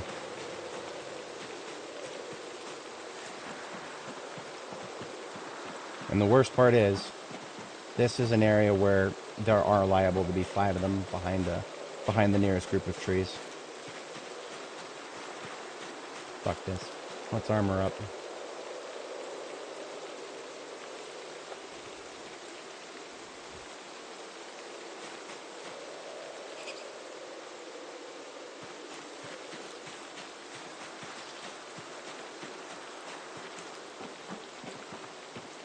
This is why I never went here before.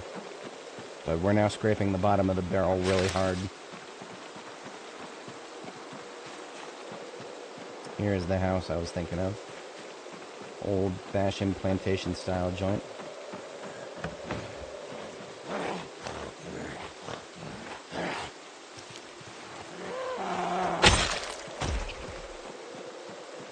Now I won't be doing any shooting, because I do expect that it would be possible to lure part of those that big group of dudes that were on the other side of the fence. Nope, this is not a survivor house. Should have assumed that would be the case.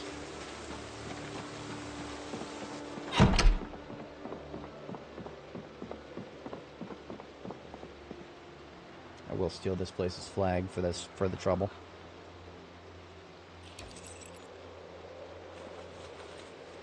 And I will steal the tongs, too.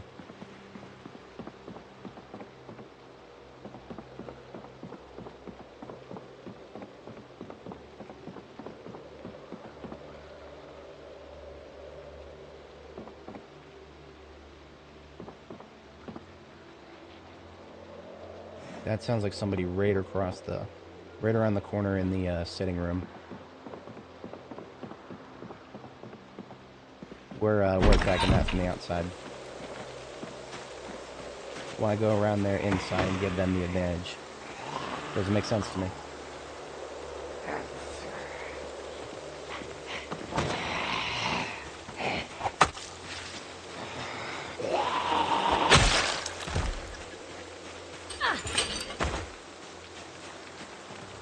Skellington over here, which is odd because this is my first time exploring this place.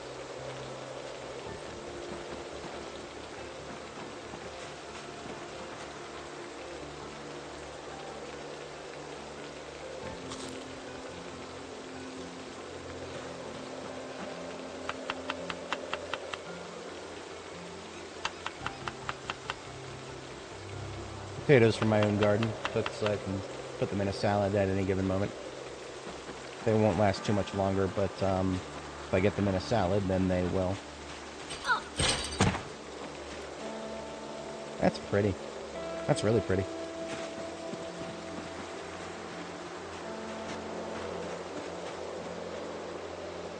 That is just a group, but then there's a shed there.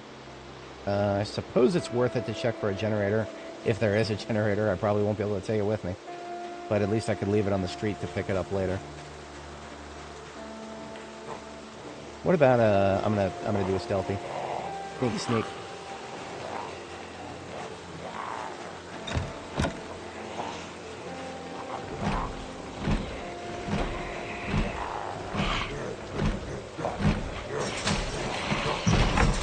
Right as I was about to get it open, the uglies decide to flip over the fence. Alright, slow hooks. You know what?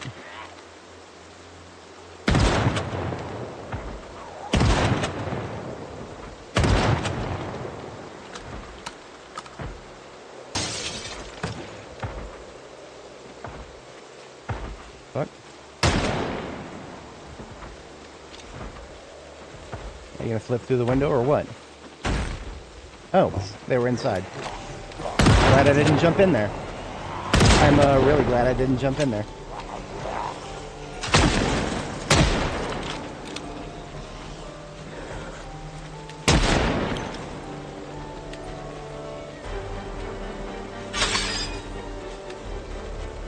Oh, I see what... Okay. I see what happened. They broke into the window around corner there. Of course. No generators. I wasn't screaming for one, but they said no.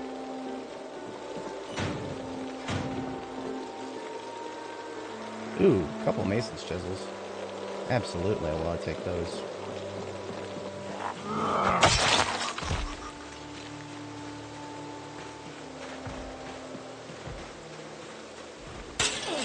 No chance you're a survivor zombie, is there? What's that backpack? Oh, it's a black hydration bag. Okay, cool.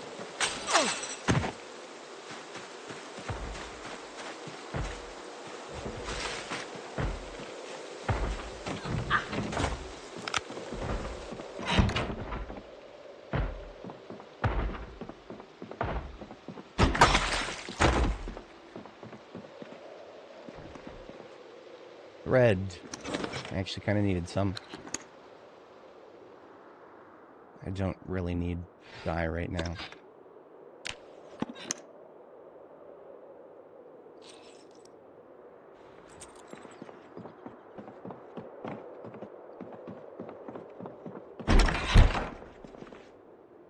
Kitchen gets its own door.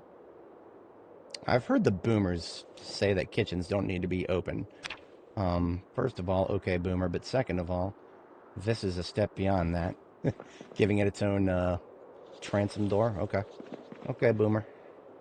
This is a very boomer place right here. Not in a bad way. Just, it is dripping with boomer. Hey, rotten mac and cheese. Okay. Okay. Yeah. Let's use these canned peas for our salad here. We made it with potatoes. Potato and canned pea salad. Or not. We can't.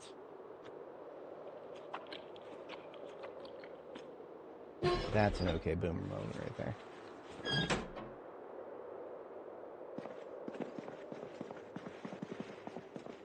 I'm expecting a basement. I don't know what I'm expecting to expect in the basement.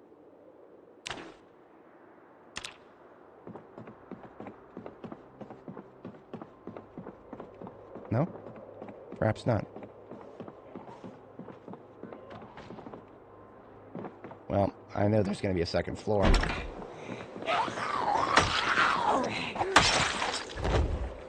But I think we're done here. As pretty as it looks, primary target was to see if there were books. Come on.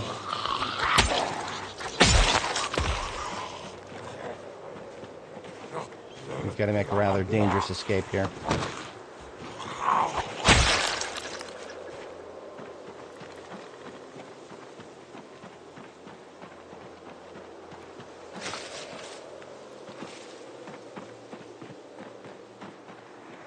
See, at least now I can just use auto pathing so that I can run the whole way and I don't have to worry about touching trees.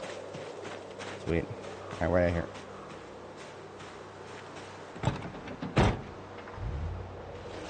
It has been a day of many sidetracks. But that's what we do here. That is absolutely what we do here.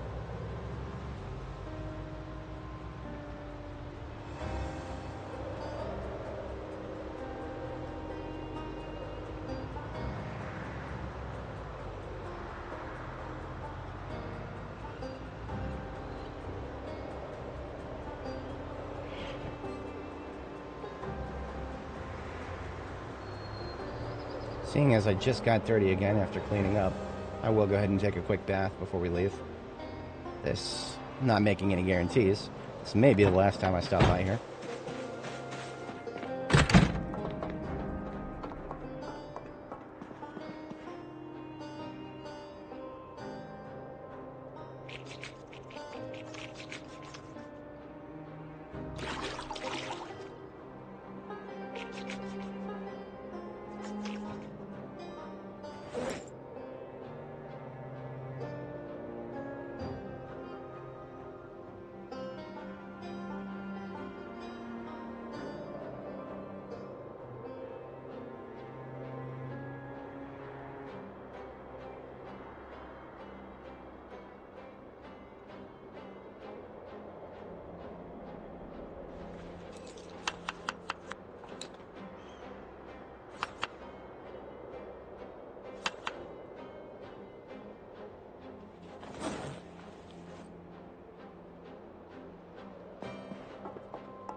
maybe I should actually, I don't know, refill my water.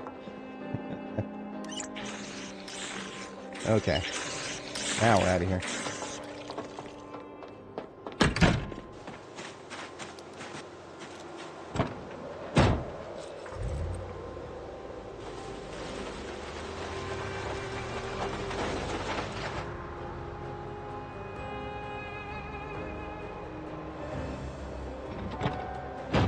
Yeah, empty this thing out. Yeah. Nothing of use in it.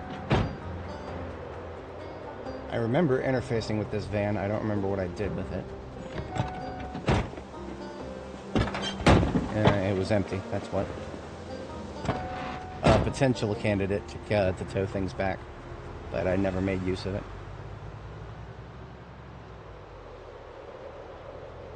Alright, now what we're truly here for. Well, one of many things. Driving past this place, I assume that this is a steel plant. And I assume that that may have tool sheds. Maybe with welding rods, maybe? Not that I have a lot of room to carry stuff right now.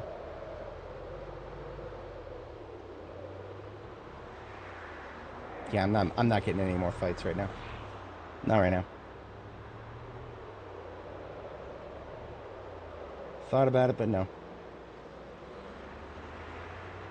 Alright, goal now is exploration to take a left at the T intersection up here. That is Irvington Road. That'll just lead us right back to Irvington.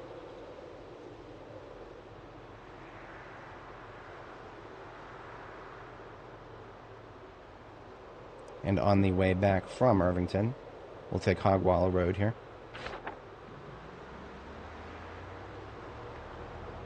Uncovering roads is always another shot at a survivor zombie. I remember there being a propane... Yeah, there's a propane tank up there. I'm not really interested in that right now. I don't have the room for it.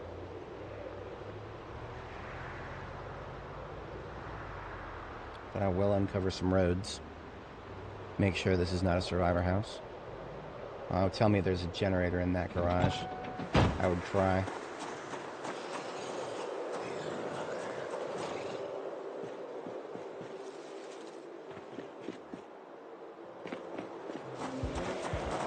Really? What an interesting placement. I knew he was over there to the right somewhere, but... Huh.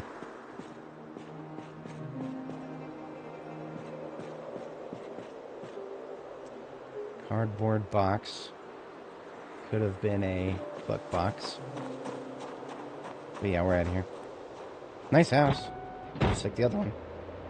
Very pretty looking. But that's it.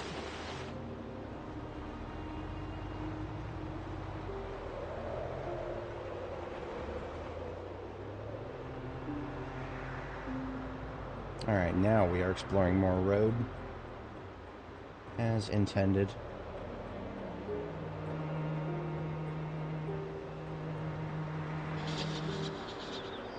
I won't be able to do a super long stream today. We do have a couple of engagements a little bit later, but I've got another 2 or 3 days. I think we should have no problem getting things situated for a full assault on March Ridge next time. We will definitely be in March Ridge before we end things today, for sure. This is just taunting me right now. Bunch of blood on the road, but nobody who made the blood.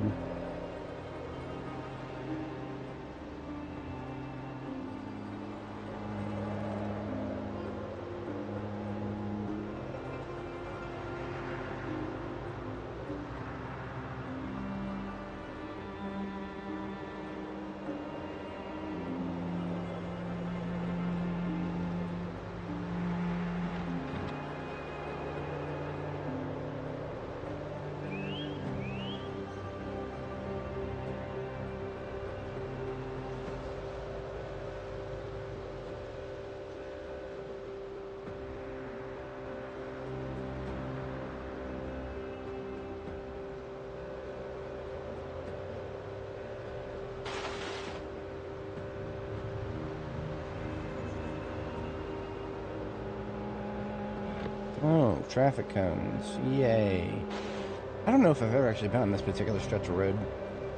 That one was not in my memory banks. Gandalf moment there. I have no memory of this place.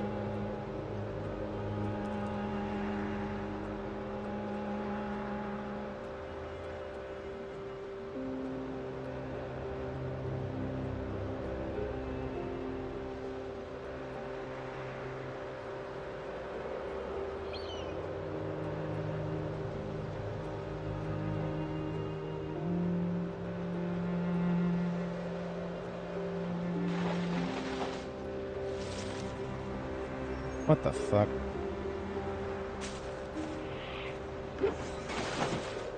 You're lucky you went around that fucking fence.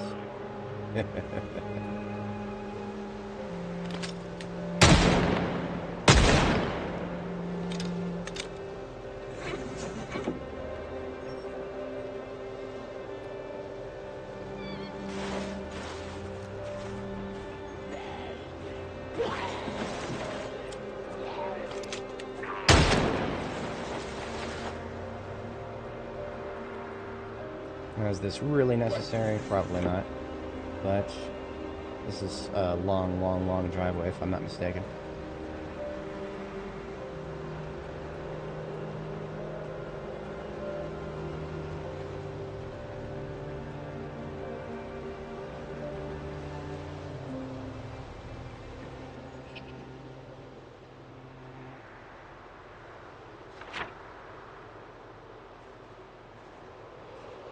I think I'm turning around.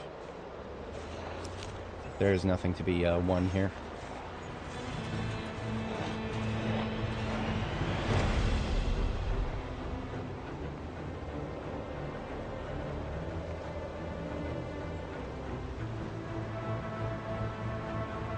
Great. Really?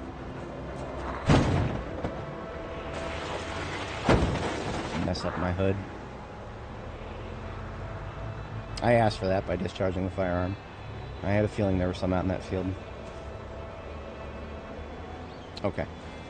We're out of here. I have very, very, very unlikely to ever use this road again, so I'm not too concerned about what I leave on it. Where was that turn right there? That was Echo Creek Road. Okay. We have connected up to territory that we've already explored. What is Mount Marino Road there?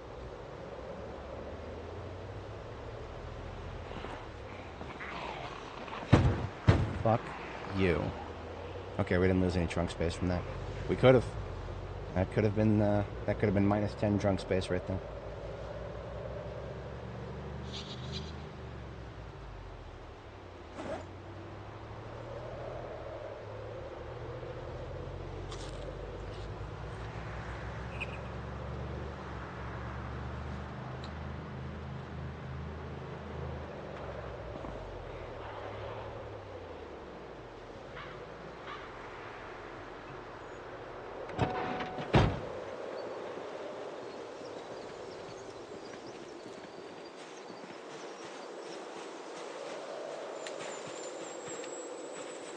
You know, those types of sheds probably don't actually spawn generators. No, they do. They do. There is a type of shed just like that one at Riverside. The farm base that I sometimes set up in temporarily at Riverside has a shed of that template. And that shed did spawn a yellow one for me.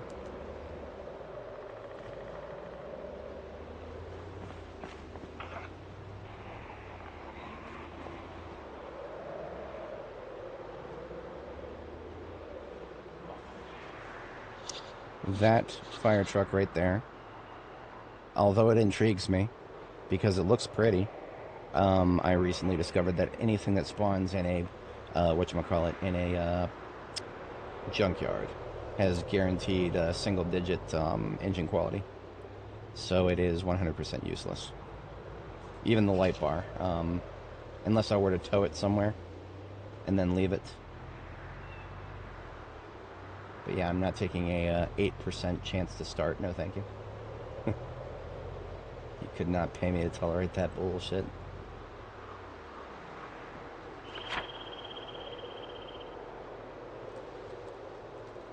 We actually could take this road, and it would probably be way easier.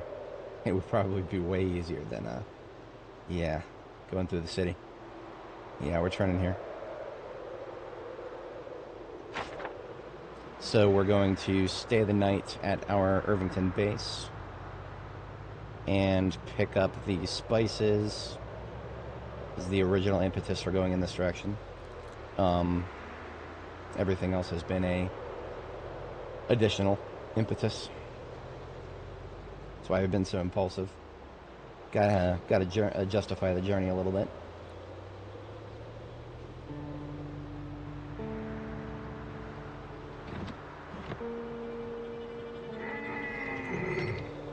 I was could have rolled down the window.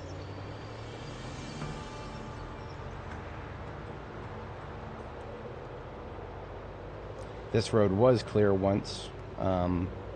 That was a while ago.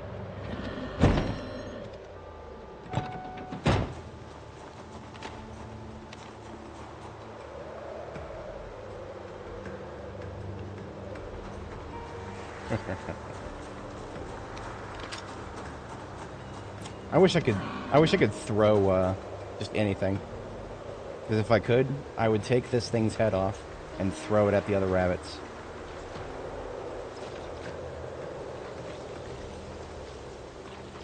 I'm getting violent tendencies from the rabbits in this game. If anybody's not familiar, it's not just sociopathy, I promise. It is, these things damage your vehicles. That stupid little rabbit kitten we just ran into.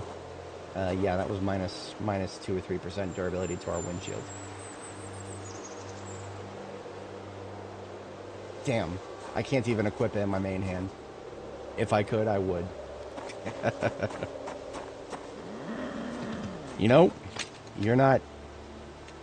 At least you things actually know how to run, like, really fast. I will put down this window if they're still on the road, but they're not. Fun fact, animals that run along fences don't move at their max speed for some reason. So these are all, I'm protecting my windshields here.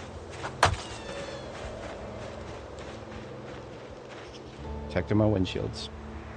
That's all. I'm protecting my windshields.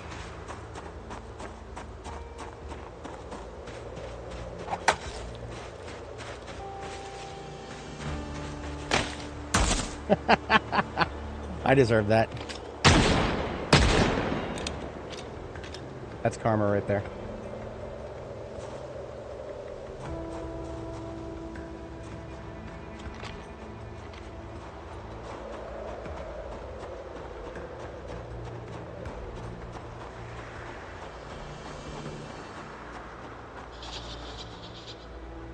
Oh right, this was the military bunkers. But we already confirmed that, no, I'm sorry, not bunkers, barracks. Like the recruit barracks. You'll be lucky if you find something as useful as camping supplies in there. But we've already got replacement camping supplies for the ones we forgot last time.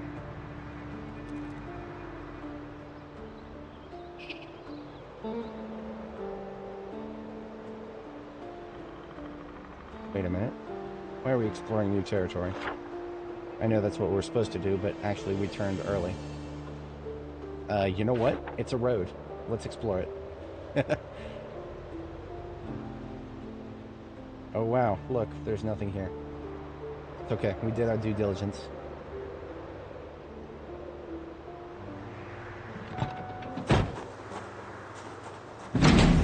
Every time. I swear in real life people are less likely to lock their garage doors than they are their house doors, and yet in this game everybody's house doors, like 50% of house doors are unlocked, while like 99.9% of garage doors are locked. Make it make sense.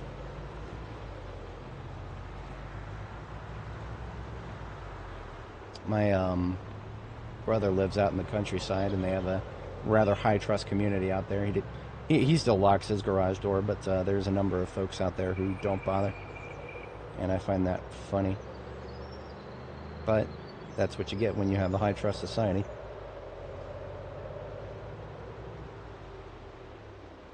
We'll have to call Project Zomboid here a mixed trust society.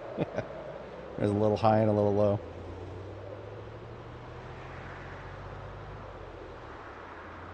If memory serves, I probably was supposed to turn way back there. Yeah, I was supposed to turn... Wait a minute. No, I'm going the right way. I'm going the right way. I'm overthinking it.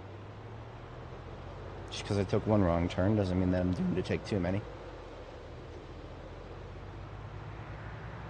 This one right here, this is our way back to Rosewood tomorrow.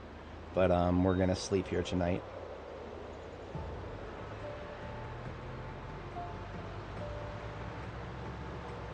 And these were all supposed to be dead, but of course they're not. Why would they be dead? Just because I killed them all?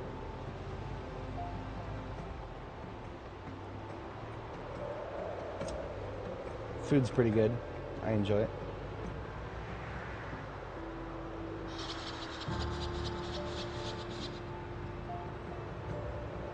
I had a pizza with ranch sauce yesterday. That was enjoyable.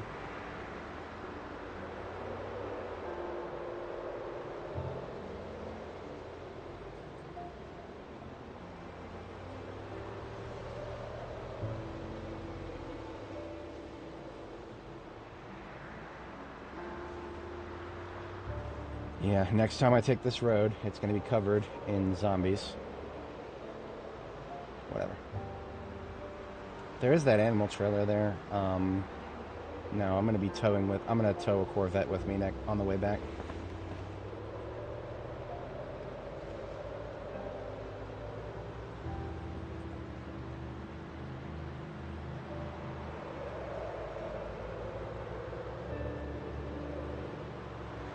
There's also the cows. I'm going to have to think about that. I do have to... So once we get situated at our base here in Irvington up here on the right, I have to step away briefly. I'm going to think about that while I step away. Because there is an animal trailer right there. And there's some cows right there.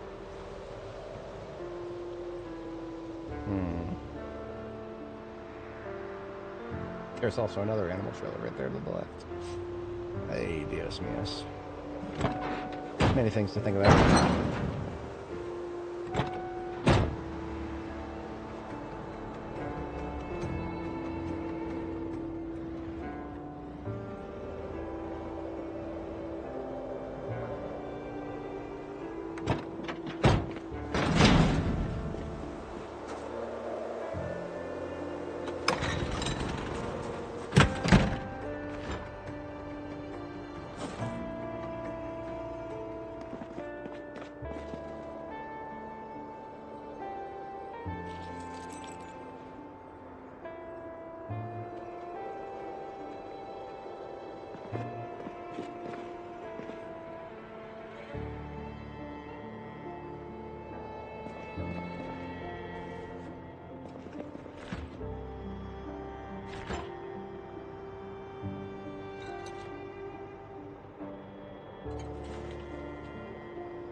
Okay, I will be right back. And when I get back, we'll sleep, we'll overnight task, and we will see how to proceed from there.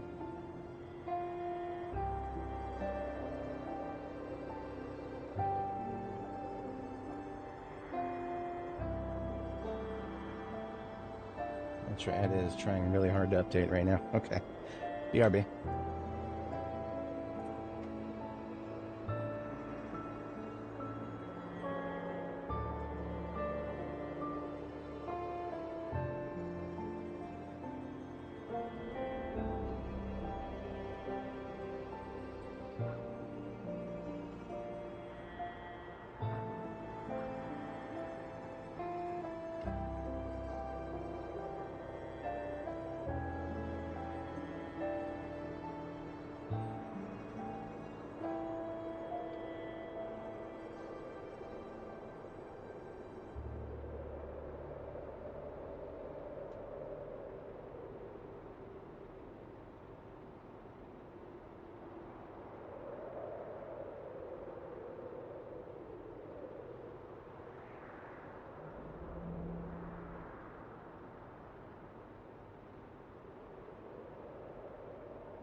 back. I appreciate everybody sticking around.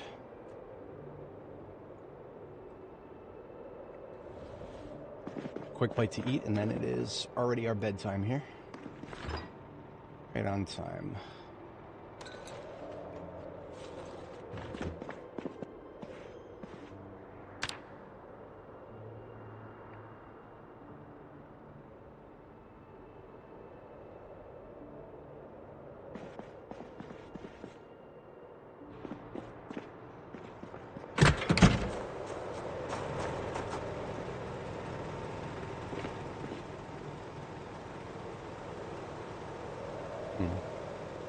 Right, okay.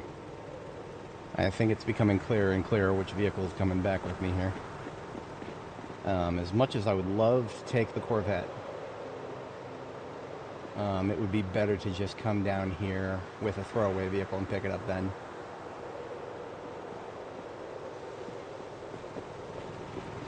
Because if I'm going to tow something back with me, I feel like it's got to be something more substantial.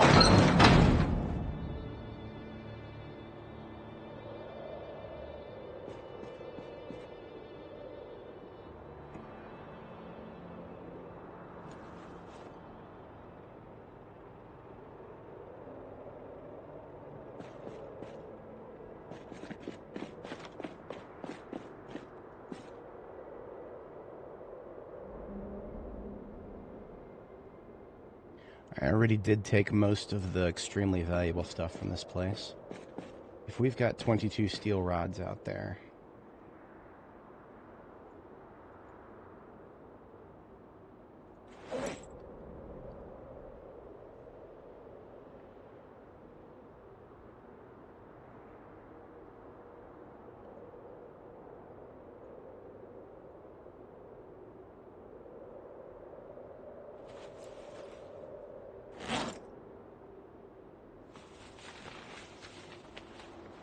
That is an even number, I suppose.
But we will be taking the fossil oil truck with us.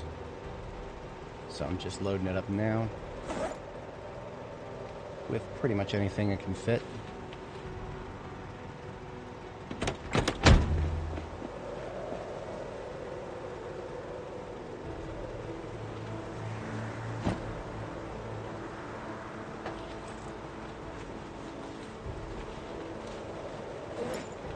Now, fun fact, the weight of a bag can be ignored as long as you have less than the total amount of encumbrance that can fit on the seat.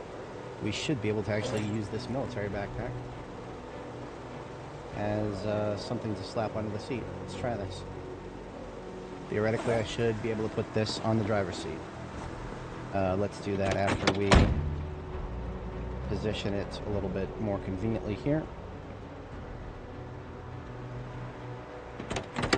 Open the door with the vehicle menu. Right click, put it on seat. Look at that. We're able to fit 28 encumbrance on a driver's seat instead of just 26. That is the power of knowledge. Alright, so we've got about 39 plus 30. We got 69. We have a nice amount of storage left in the trunk.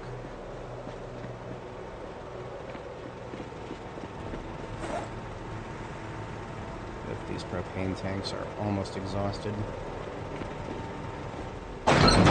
There is a part of me that just wants to take the generator and mothball the space entirely, but I cannot foresee all ends.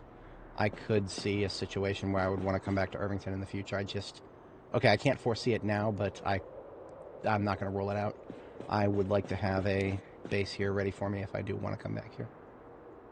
Yeah, it is. Gotta know. If you don't know, then nobody does. Well, I won't take that any farther. We could make some plaster powder. That's not really what I want to do right now. Yeah. Let's load up this, well, this is what we're here for. My spice bag. Let's load it back up with all that their spice stuff.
Already fit everything we can back here.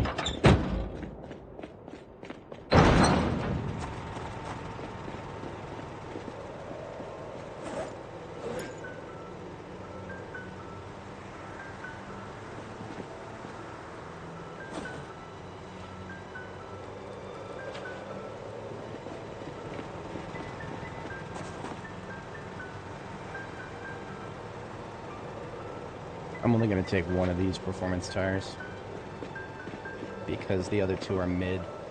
I don't have time for mid right now. We will find another vehicle somewhere in our destination. Marsh Ridge, rather.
Sharad. That is a zombie that scratched me. One of the very, very, very few times Nora's had blood drawn. Only one other time in addition to that, but one is too many. And one is absolutely too many.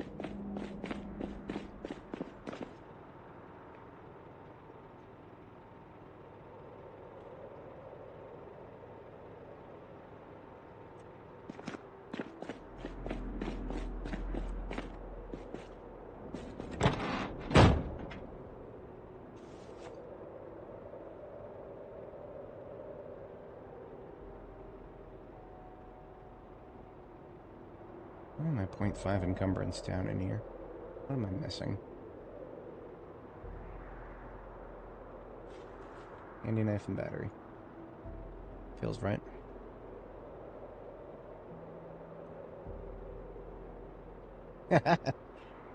Yeah. Sounds about right. 100%.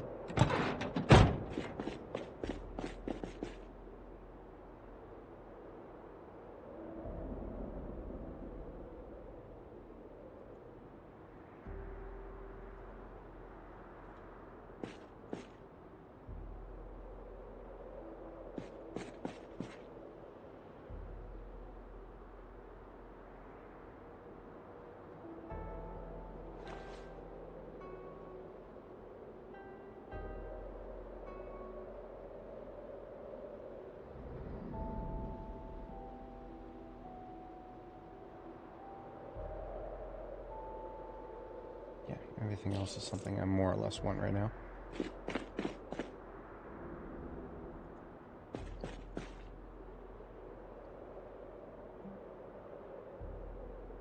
Whole ass carton of nails. Feels bad leaving it behind after all I managed to use, but I still have another I haven't opened yet. That being said, I don't actually have too many other high priority things I need to bring back from here, so I'm probably just going to go ahead and, yeah, I'll spring for that. Of all the things that I could bring, that's one of the most useful. Wire is one of those things where I feel like I have a lot until I don't. So, sure, a couple of those too.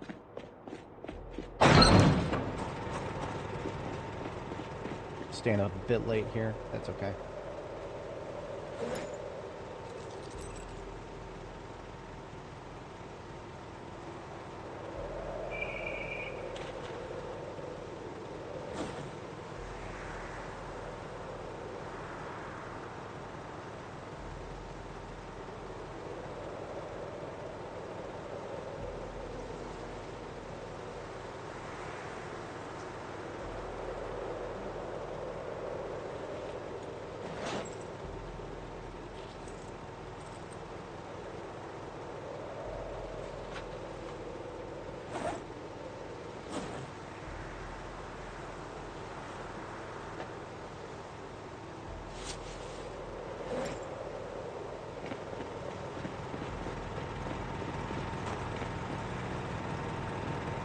If I had a lower quality generator, I would absolutely leave it here and then keep the whatchamacallit, keep the yellow one with me as I move forward. But we did not find very many generators here at all, so that's fine. I will go ahead and eat the rest of the salad, and we'll want to make another salad tomorrow morning. We'll cook that rabbit meat.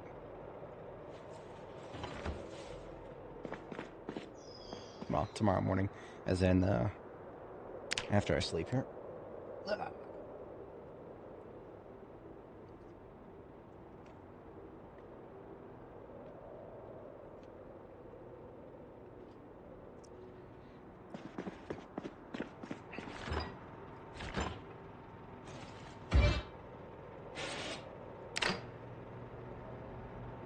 So yeah, this rabbit meat, just something a little bit of variety to add to our potato salads here.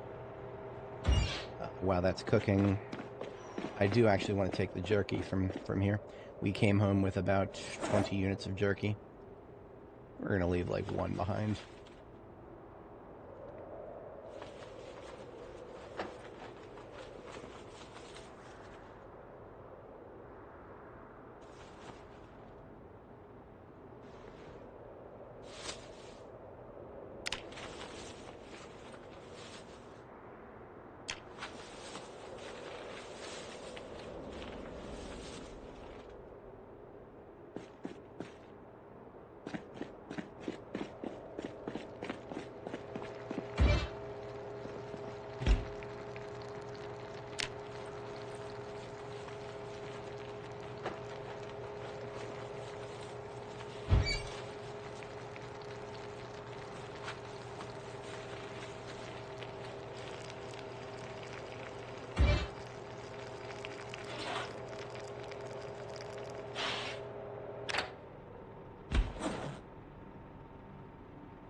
we'll call that. That's some classic trail mix right there. Rabbit, potato, and peanuts. Yeah, that's as trail of a mix as I've ever trailed.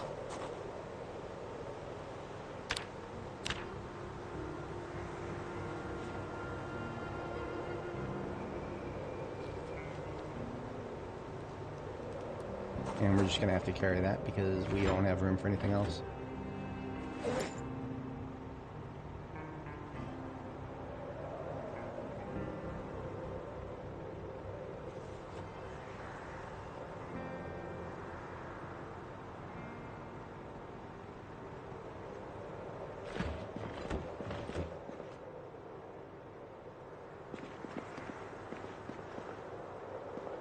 Yeah, okay, we're out of here.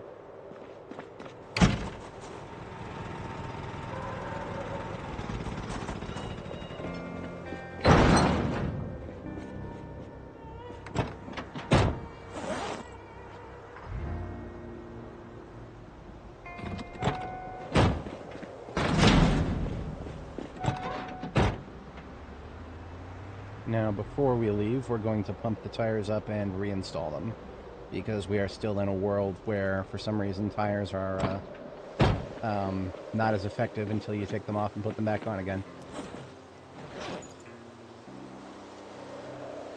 Oh, Rick. Oh, wow. Okay, so there's two really good performance tires for heavy duty right here. I should have put those... Okay. We're going to take those with us. We're going to put them in this bag here and hand carry them. I'm tempted to take the engine parts, but, actually, yeah, we're going to take the engine parts. Yeah, because I need them. We need to do some engine repairs, and it's not easy to do anymore. Engine repairs have been nerfed.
If anybody's not familiar, we have to do this because tire traction is 1 point lower than it should be unless you take the wheel off and put it back on. Some dumb old unstable bullshit right there. But yeah, as you can see, the wheel friction has gone up by 1 whole point for all 4 tires there. And the same thing will happen to our ambulance momentarily. Increased tire wheel friction for both vehicles will make the tow job a lot easier. We should have no problem getting up to highway speeds, theoretically.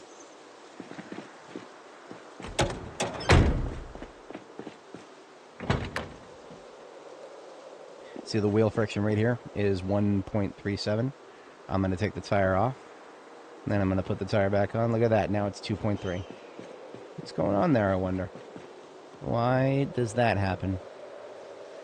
We'll just, we'll have to use some headcanon here. We're fixing the alignment, fixing the tire alignment here. That's what we're doing.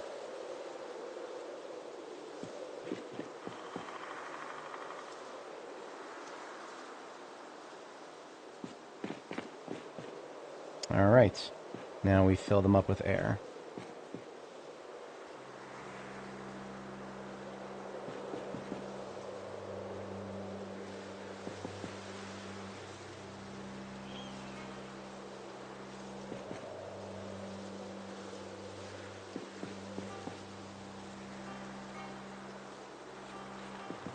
Our muffler has taken a fair bit of damage. It is down 25%. That is just made me decide that I would like to replace it. We are going to steal. There is a perfect regular back here. We'll see how long this one lasts.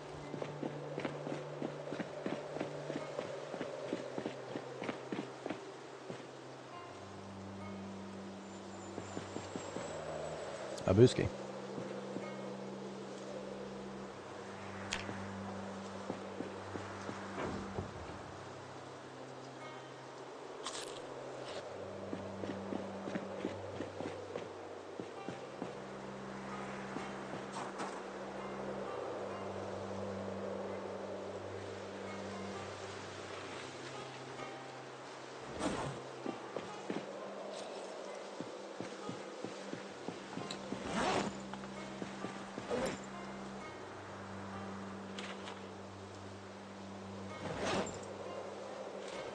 Alright, it's going to be difficult to get out and fight, but we'll do it if we have to. So we are carrying, in our offhand, we're carrying a couple of extra wheels. In our main hand, we are carrying a bunch of engine parts, because now we need a lot more engine parts than we used to. So, yeah, off we go.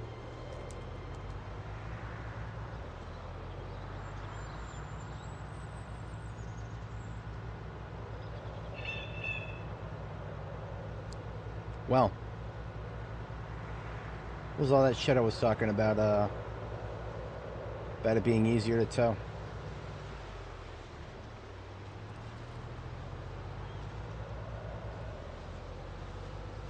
We're bottoming out in second.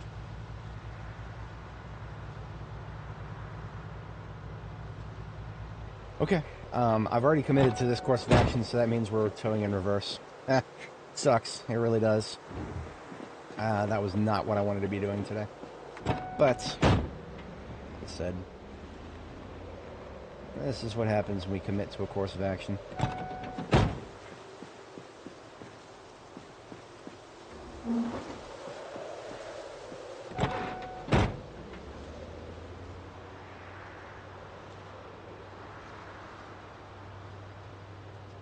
It used to be the D6s were one of the easiest to tow.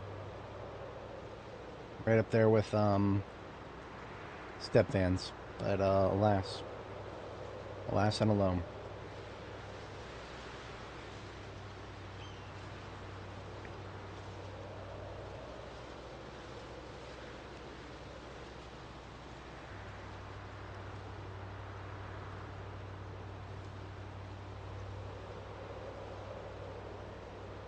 Now, knowing my luck, we absolutely are going to run into a survivor zombie event on the road that we intend to explore on the way back.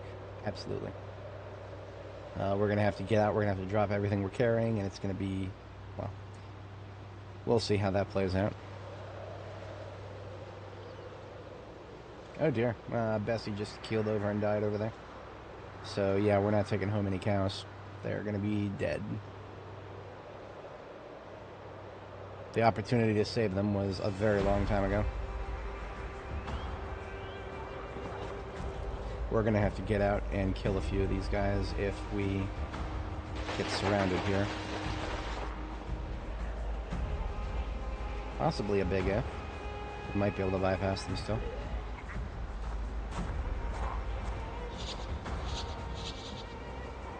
Okay, I'm not going to question it. Don't make me do it now.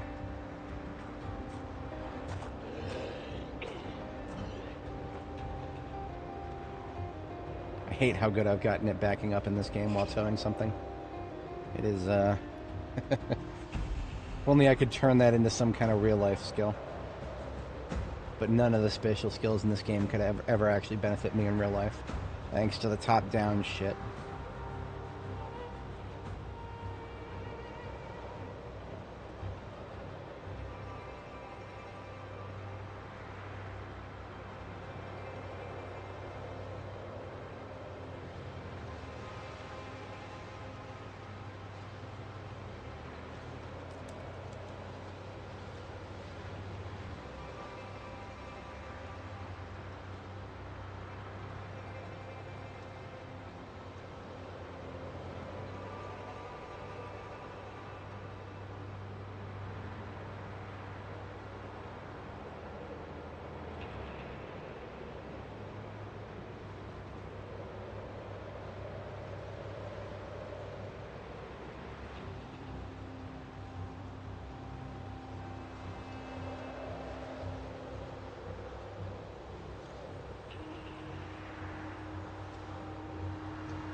Minus 20 storage space in the, whatchamacallit, Fossil truck.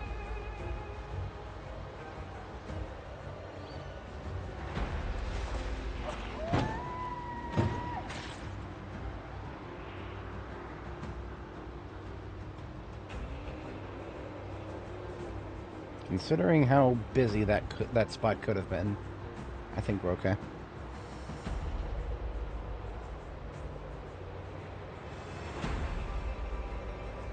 Alright, here's our new road.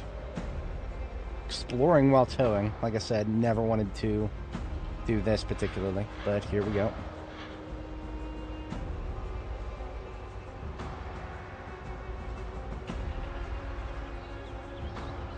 This is what the game forces us to do by making towing forward not viable.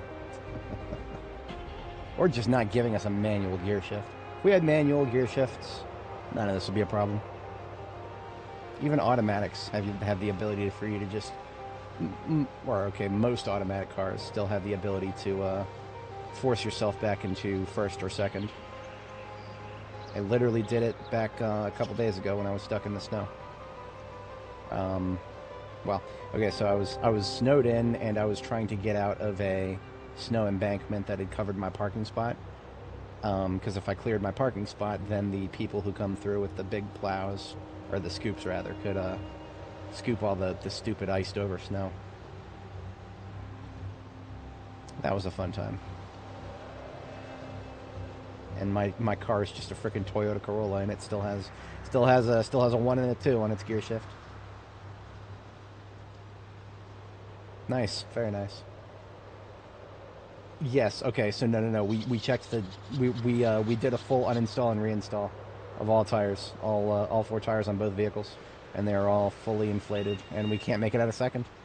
I should be going forward. You're 100% correct, except I'm not, because we bottom out in second. This arrangement, bottoming out in second, is not supposed to happen. That is stupid. Don't like it.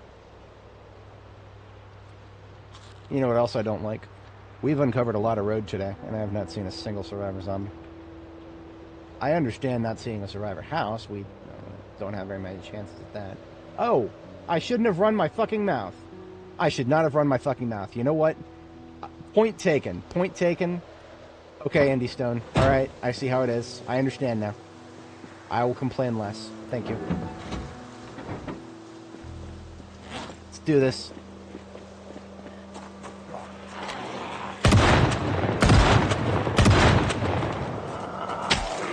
It isn't even a stretch of road that I have to worry about keeping clean.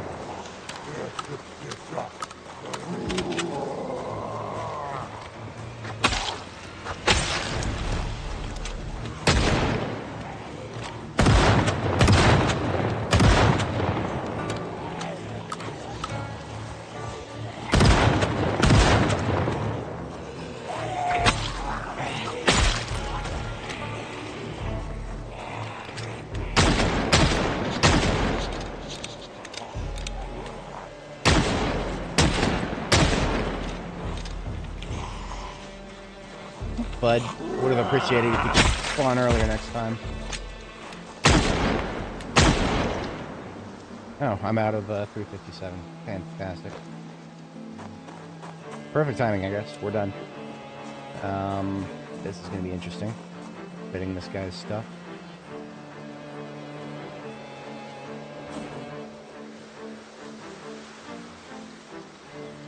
We got 2 copies of Longblade 4.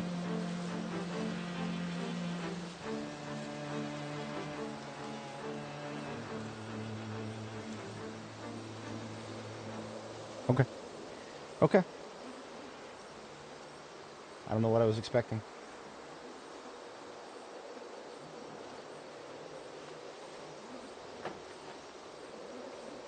Two copies of Longblade 4. There's a cheapskate John spiral, but of course it's not the one that features pipe bombs. Fuck no. Fuck no, are we ever gonna get pipe bomb recipe for this character?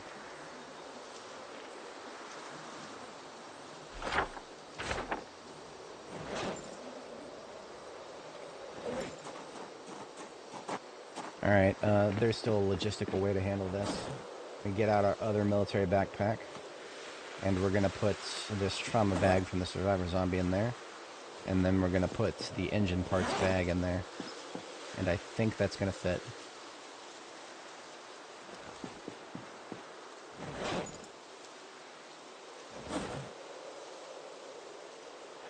So lighten the load for both bags. Bags in our hands. Tire back in that bag. And duffel bag full of engine parts back in that one. We are good to go. I never detached it. Now this right here, this is why we check every single road, because technically speaking, that survivor zombie was not on the road that we're on. It was on a side road right next to it. Lakeview Road. Oh, look at that. Look at that. Okay, so that's not a side road. That's just something that connects to Echo Creek. You know what? I'm gonna detach the truck, and we're just gonna go down that road really quick. I mean, it's not that far, and it's a road. I mean, who knows? Maybe we'll get so lucky that we'll get a second survivor zombie on this one road. I can't rule anything out. It's all random numbers at the end of the day. The most we could do is Murphy's Law. Throw enough at the wall, see what sticks.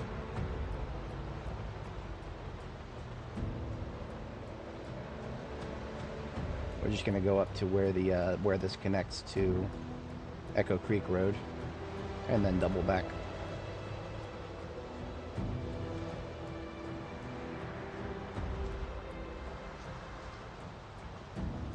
It's a lunch break. Don't really care about that. Could have been a survivor house, but it's not.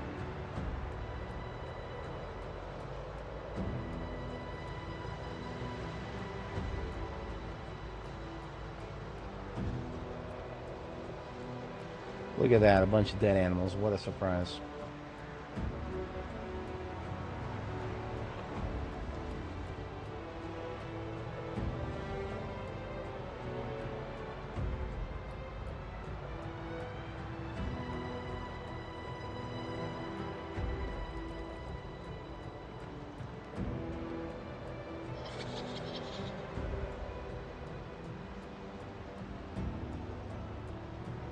Oh, look, more dead animals. What a surprise.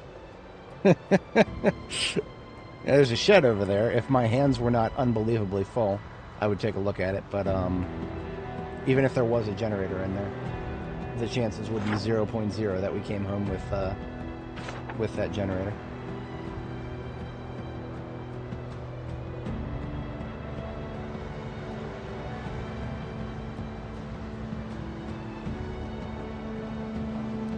Come to a rest right in the middle of the road, why don't you?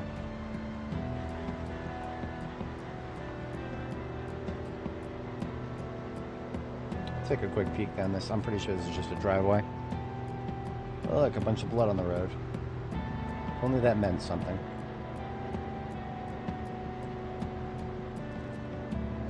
It would be really cool if there were breadcrumbs instead of just, you know, surprise, a bunch of a survivor zombie in the middle of 500 others. I wish there were like you know, a trail of blood leading off into the wilderness. That'd be kind of cool. And just and it could be anything at the end of that trail of blood. Maybe just a lunch break where a bunch of zombies are eating a dude. Maybe a survivor zombie. Who knows? It would be interesting to not know immediately. I would find that quite intriguing. But the game doesn't have that the capability of doing that kind of thing right now.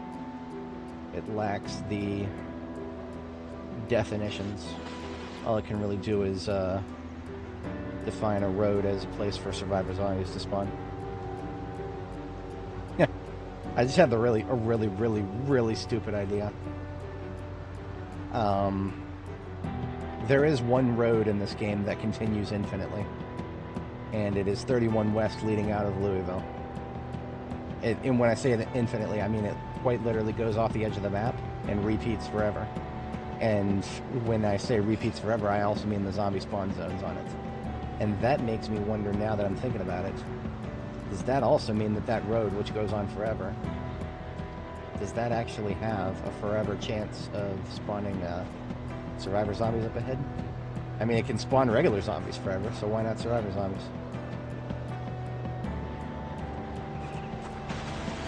That could be something worth exploring someday. We'd have to get through Louisville first, though. But that's a couple weeks worth of effort right there. Especially if we want to do first and the journey to first in Maine again. Fucking lunch break, fuckers. Why don't you go back to eating that dude?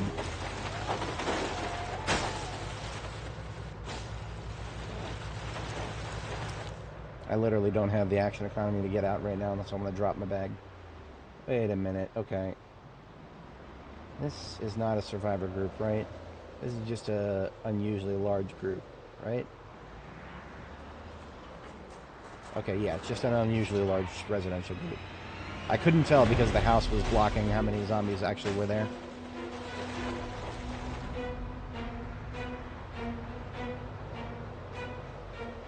There's another lunch break event up there.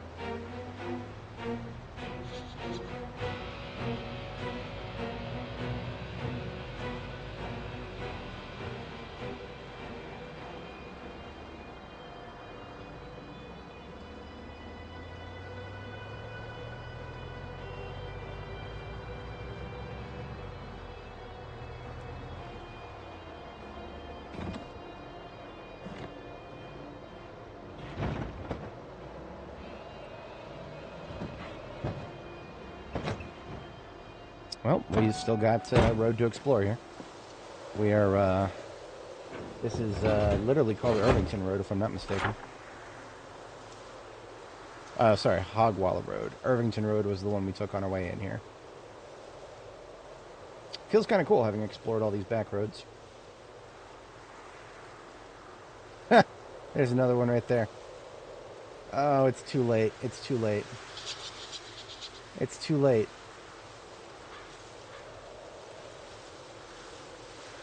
Oh, but what if I just... Oh, fuck. Are you really... See, there's the... Okay. You know what?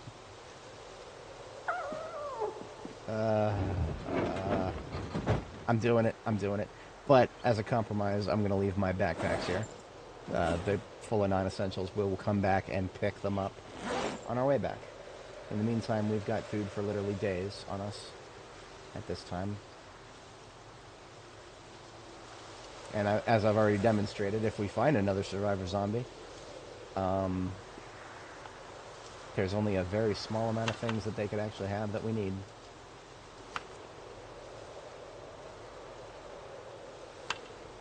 And I'm technically still using perishables because I've got these potatoes that are cooked and I can just keep putting salads together. The only problem at this point is going to be water. And there's not much I can do about that. We're just going to have to keep stopping by when we need more. Alright. Exploration mode, continue. There are two roads that go through... both of these are going to go in the direction of the Speedway. I was not in, like... When I last went to the Speedway, I was not in the mentality of let's just explore every single road. But these two are just big, long stretches that are relatively easy to explore if I'm looking at the map right. Like, they literally just cut through unexplored territory on either side of the... This is the Speedway right here on the left. And then there's this one here, Mount Marino. And then there's this one here, Garcon. And they seem to just go straight across through this unexplored zone. So what I can do is just take Mount Marino here. Take Mount Marino all the way down to KY79 and then just come back through Garcon here. And yeah, we'll continue our journey down Hogwalla on the way back. Yeah. See how that plays out.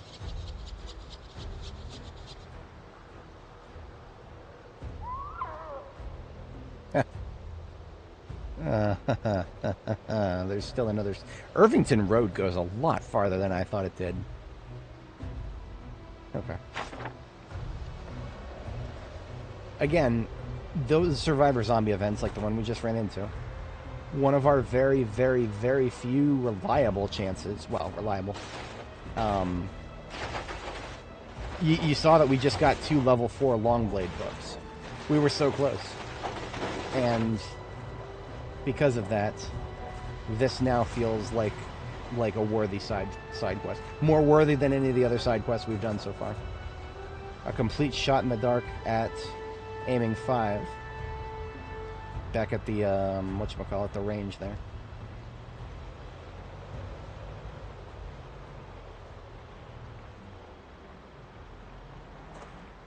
That was the second most potential one. Had the second most potential. I should probably stop at one of these houses and get a drink. I articulated moments ago that this was going to be a problem.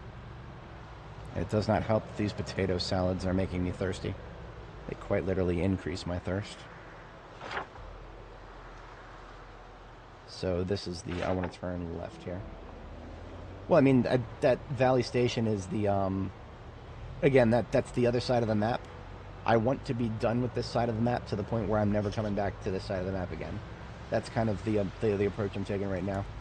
When we're done with this side of the map, we are moving in the Louisville direction. And, I mean, that's... Valley Station is between West Point and Louisville. So, logistically speaking.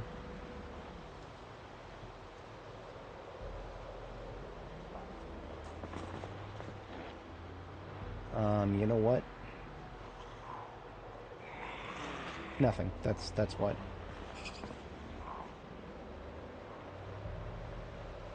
There's a small part of me that actually wanted to try to do a water heist here. Can I do it? Can I do it? All depends on this door. Is it locked? Water heist, boys. Got a bunch of Zeds incoming. But it doesn't matter. They're not fast enough. Watch there be a yellow generator in this garage. No. Worth a check. That was a loom in there.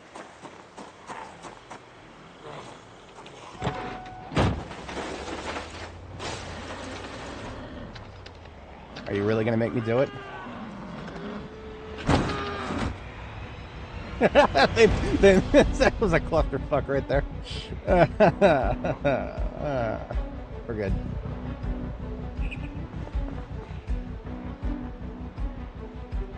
Bam, bam, bam, bam. Bam, bam, bam, bam. I hate Irvington. It really sucks.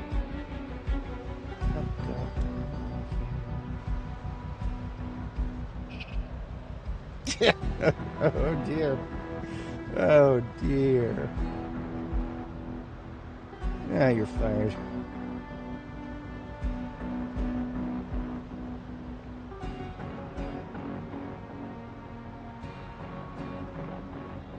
You know, we should have survivor zombies. We should have mega survivor zombies too. Just spawn like, instead of 24 zombies, spawn like 50 of them.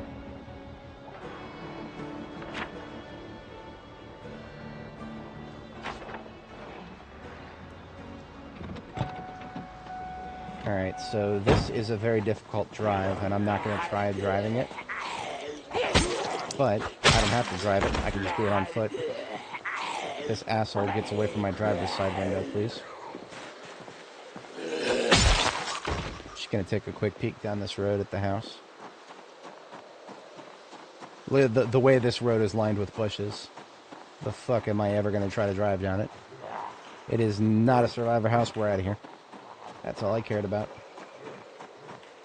Because remember, anything we look at now is getting spawned in, so... That could be a late game survivor house if it was.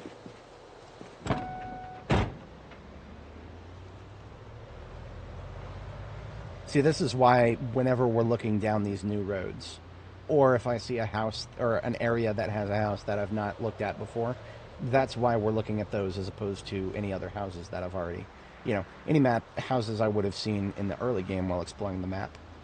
I have no need for those because there is no chance of them, even if we saw a survivor house early game. At this point, I don't care about an early game survivor house anymore. The loot tables for early game survivor houses are astronomical to spawn what I actually need right now. I feel like I can say with very high confidence that the devs have severely nerfed the rates of level 5 or volume 5 books. The spawn tables for those, I feel like they've been severely nerfed. I don't know for sure, but it really feels like it. Maybe I'm just that unlucky. Can't rule it out. But like I said to the Warframe community, after a certain point, anecdotes do become data. It's just most people don't ever actually get to that point.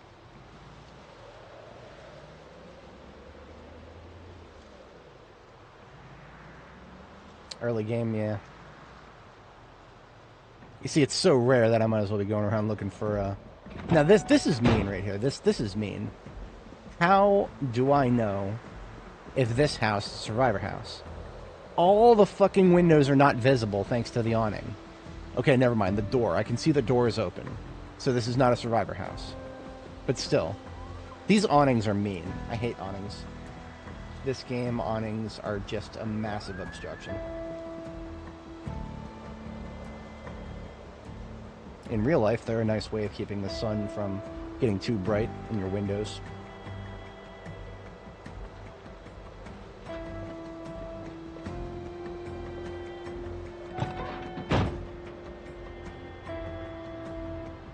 Okay, we take a right here, and this is the farthest road to the east side of the map, I believe. I don't even know what this road is over here, but we're going for broke. Yeah, we're going for broke.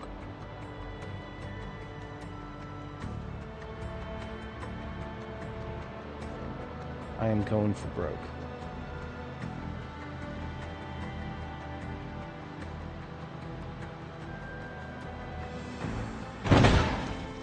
That was not good. That was a high-speed collision, and I feel like those are worse now. We've taken windshield damage, significant windshield damage. I don't know what it was that made me think that this would not be a bad spot. It's we're getting in the direction of Ekron now. Of course, this is going to be a bad spot. I've never driven the tracks here.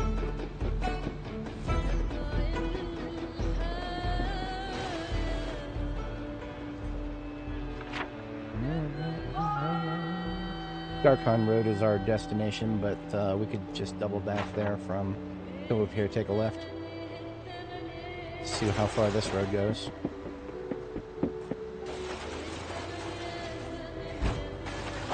That was minus nothing. We're good. Lucky. Very lucky. This road's probably a dead end, isn't it? Only one way to find out. Show me your map cells. I want to see them all.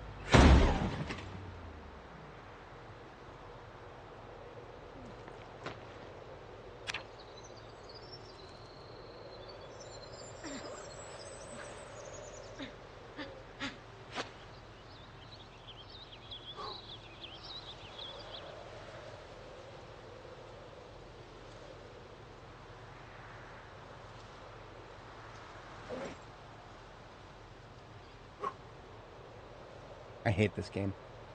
I hate this game so fucking much right now. Okay, we need to go find tweezers. We need to go find tweezers. I literally was just saying that this road was a fucking dead end.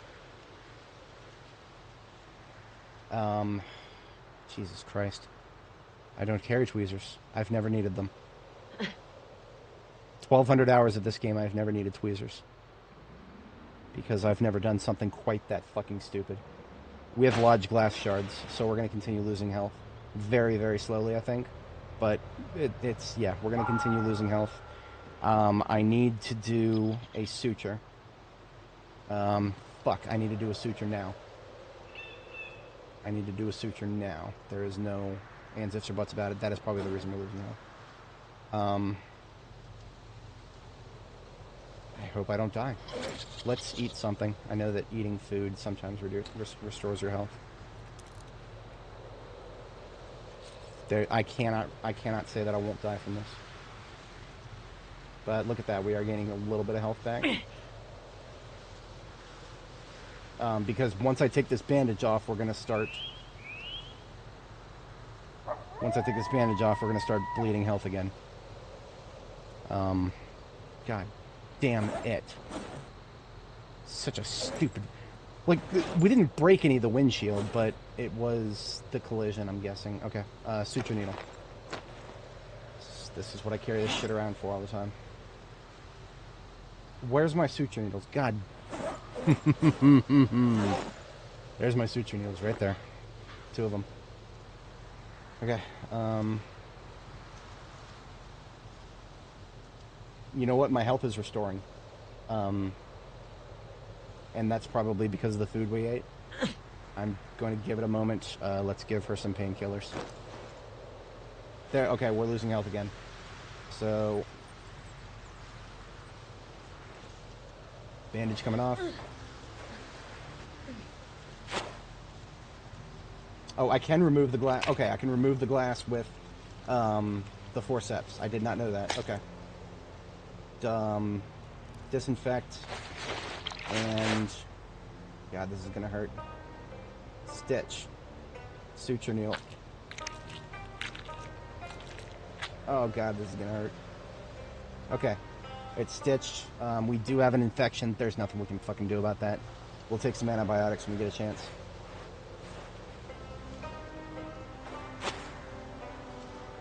Okay.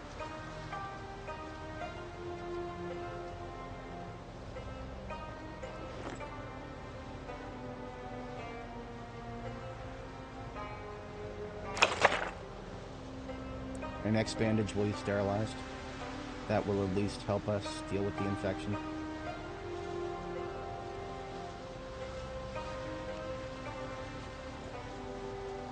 I had always had the feeling that my Alice kit here was lacking something. Now I know it was suture needles, but that's why I have backups in my ambulance. God, that was a fucking shit show. I shouldn't have. I was vibing. I shouldn't have started vibing. I shouldn't have started fucking vibing. That's exactly what got Barb the Builder killed. I started fucking vibing. Never vibed in this game. You have to be miserable all the time, and constantly on edge, and constantly stressed out. Anyway. Wait, did I already take painkillers? I'm pretty sure I already took painkillers. They just weren't powerful enough. Okay. We're not combat effective right now. That was our forearm. That was our dominant forearm. We literally cannot fight for shit right now. So even if we came... Knowing my luck, we're going to see a survivor zombie now. Knowing my fucking luck, yeah, now we're going to see a survivor zombie.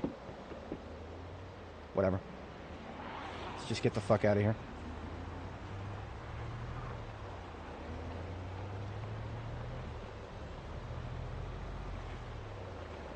That is the worst injury that Nora the Explorer has ever taken.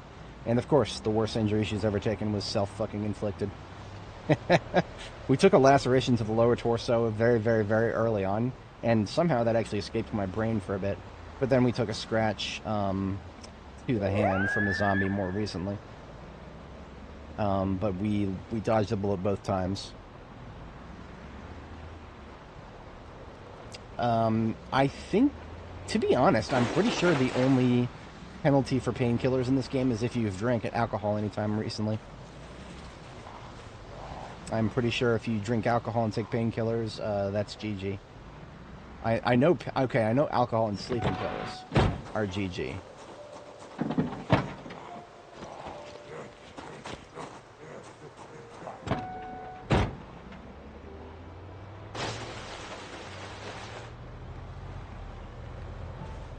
Knowing my luck, that was probably a survivor truck right there.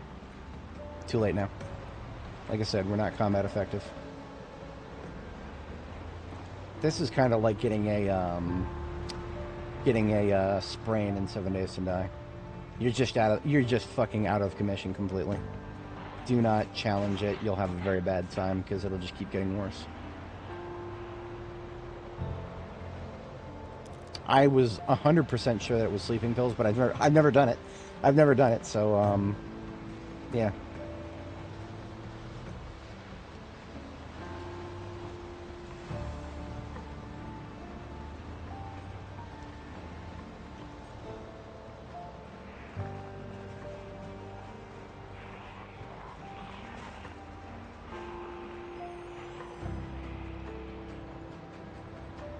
I'll be damned if I'll stop exploring just because I'm not combat effective. It just means I'm not getting out of the van.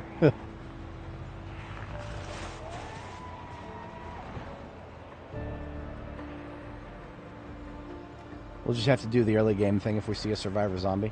Mark it on the map and come back later. I actually don't know which is the correct turn at this point.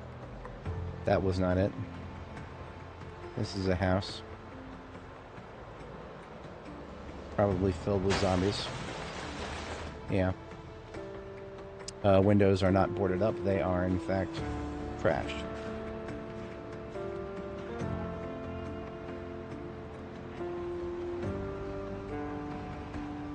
So we are a slow healer. That's probably going to be 3 or 4 days to heal. If we're lucky.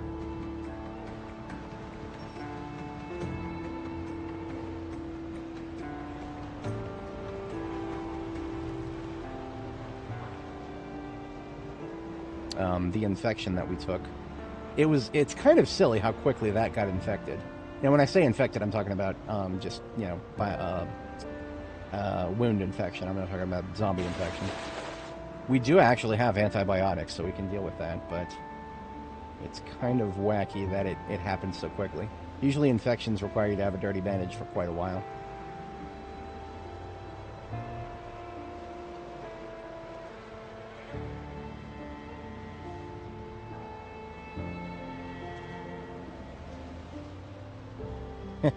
Funny you mentioned Rosewood taking a crash. We did not crash in Rosewood once, but we did actually.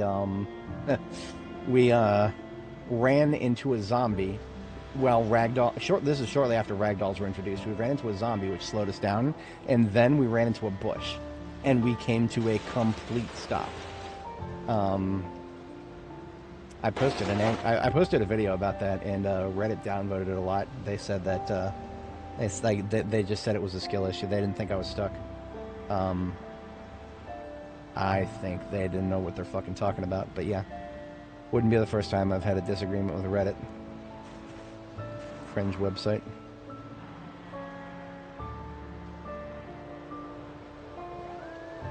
Come on, just show me 1 or 2 windows here.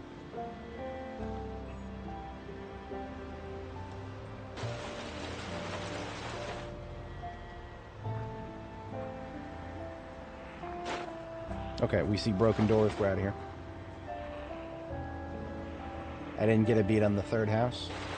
I'm gonna be real with you guys. I don't fucking care. We did our due diligence on the bigger one.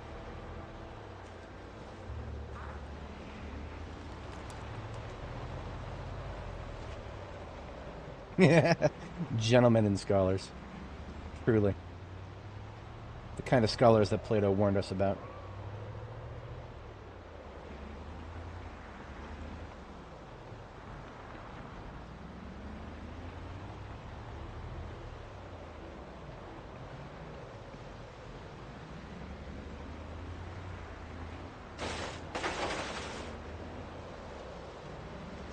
I'm going to stop at Echo Creek Base for tonight, I believe.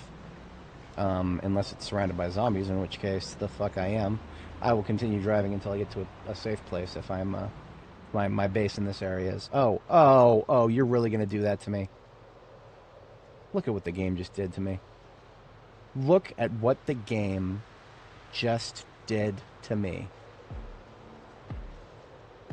I've got an arm full of glass, and only now does it actually spawn a trailer just randomly when I'm not looking for it. Today's been a wild one, folks. Today's been a wild one. I'm going to steal this trailer because I would be morally bankrupt not to, with how little luck we've had with trailers on this character.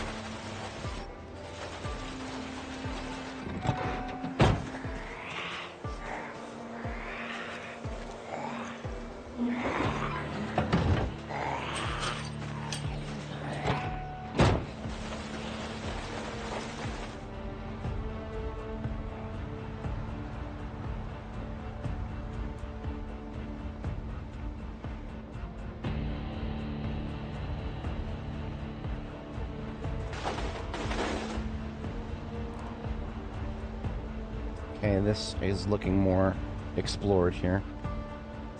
And it's also not looking good.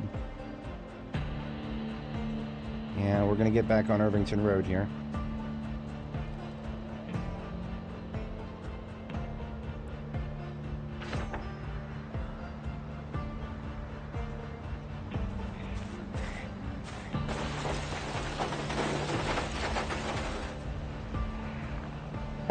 If we can get to Echo Creek, I actually probably have some antibiotics there. I don't know why my brain meat is telling me I do. Echo Creek, I know for sure I have antibiotics at Rosewood Base.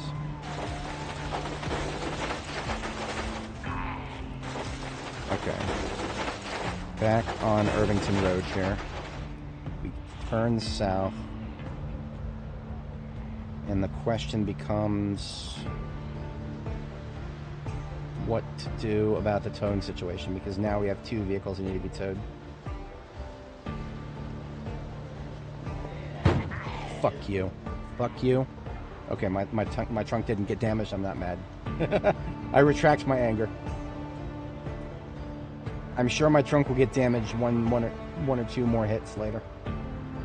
And it'll all happen at once. We'll lose 10 storage space.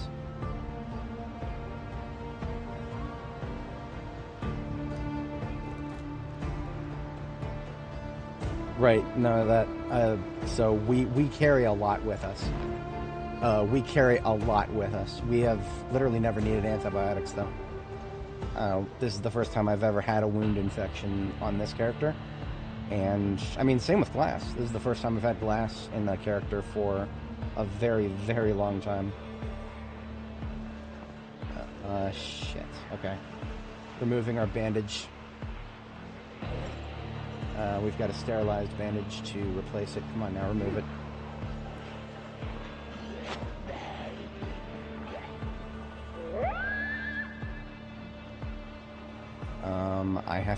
The vehicle has to be still.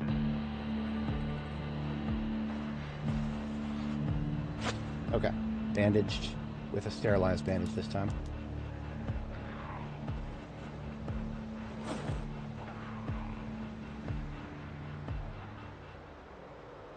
Which... Oh, fuck, I should have marked it. I thought it was Wadsworth to, Lakeview. Stupid asshole. Just leave me alone. Don't worry about this human. Go fight another one.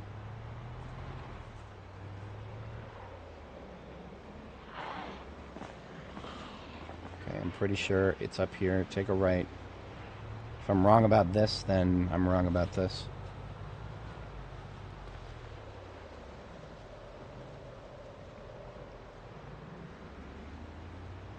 Oh, I see. Okay. Well, yeah, no, I mean, I just used a sterilized bandage, which is one of the...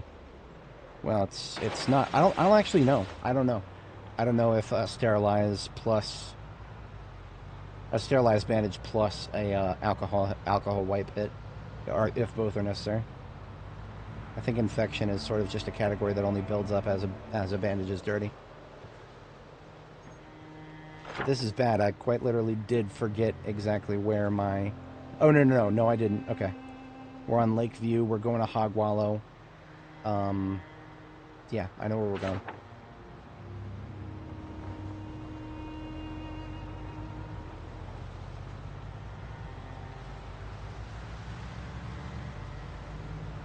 This has been a win in the strategic sense. In the tactical sense, this has been a miserable failure. In the strategic sense, acquiring this trailer has made everything we've gone through worth it. And that it's funny because that was literally just a not something I was looking for. It just happened. That's how this game works sometimes. Things just happen. We almost took another front hit, but we're good. We're good. That could have ended very poorly.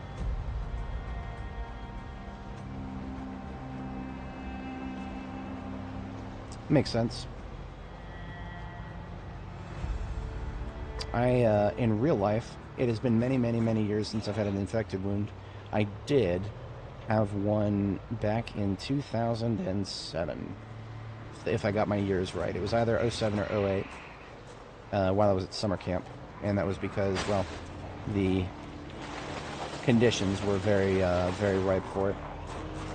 It was a bicycle injury. I fell off my bike and skinned my knee, and I cleaned it up well enough, but then the environment, a lot of sweat, a lot of dust everywhere. The wound did not stay clean, and that took a long time to heal. Oops.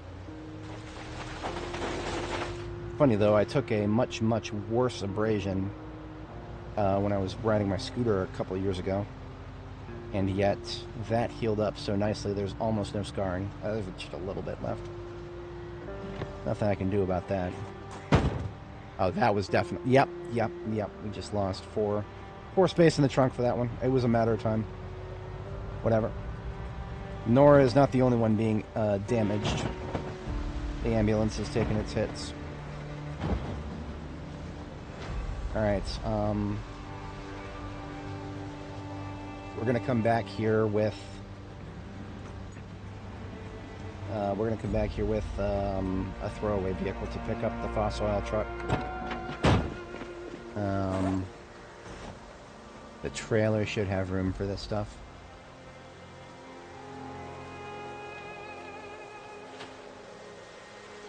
Maybe if I get these hay bales out of here.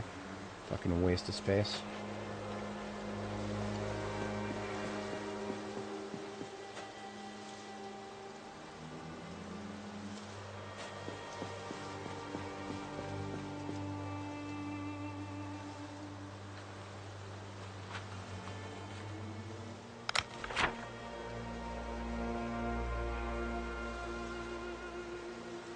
Okay, yeah, we're going to Echo Creek.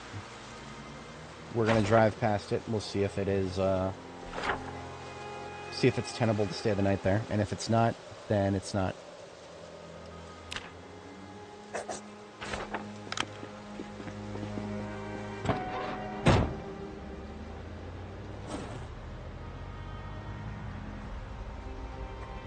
It would be very funny to see another survivor zombie right now.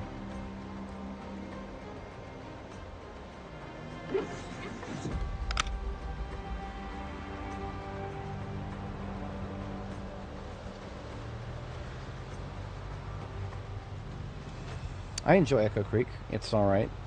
The respawns are not... I don't enjoy the respawns. But then again, almost everybody turns off respawns these days. We don't. We play all vanilla here. But that's our loss, isn't it?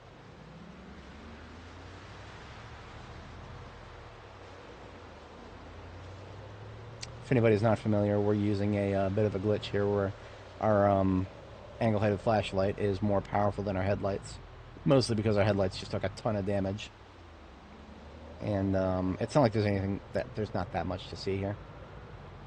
There's really not that much to see.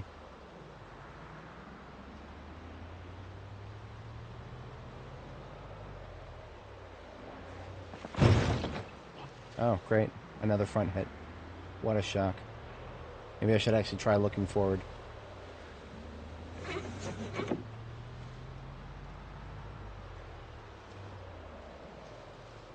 What the?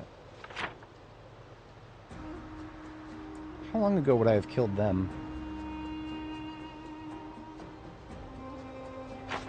There's no way these corpses should be intact right now.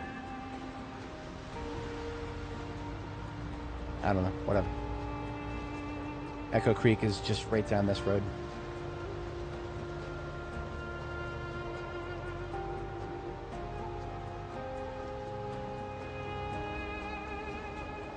Echo Creek doesn't have the military apartments or March Ridge. We have March Ridge is in the stream title, and we made it a point of ingress at March Ridge, and then we didn't actually get all the way in.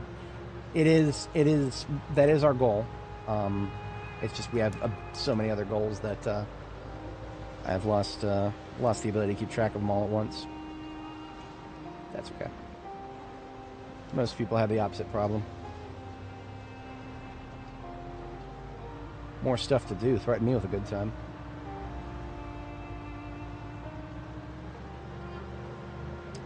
Alright, I'm going to take it on a leap of faith that we're going to be able to sleep here. And I'm going to take some painkillers right now. so that they will have kicked in by the time we get there. I believe this is my turn. Yes, this is my turn. Base at Echo Creek is the gas station. Of course, I mean, it's best place, one of the best places to base up in the game.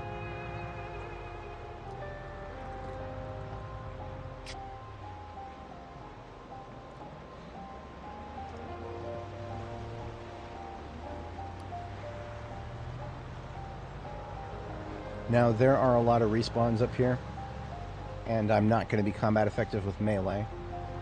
I also I have sheep here. I have sheep here, so I can't get out and shoot. At least not too close. I would prefer not to stress my own animals to death.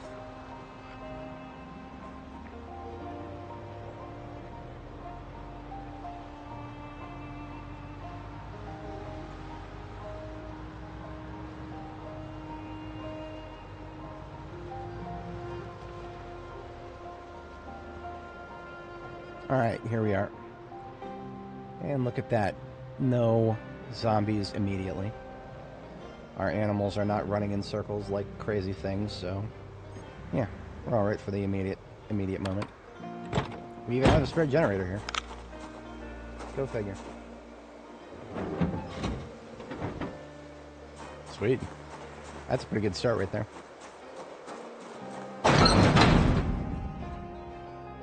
I need to be prepped for a bandage change. My local first aid supplies should be kitchen, I think. I'm not an idiot. I'm an idiot. Where would I put first aid right now?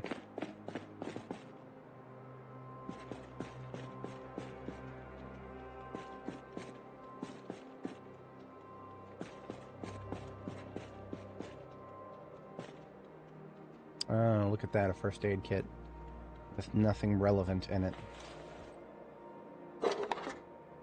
Well, nothing. I actually do need new suture needles, so yeah, that's relevant. And you know what? 2 spare bandages. Sure, why not?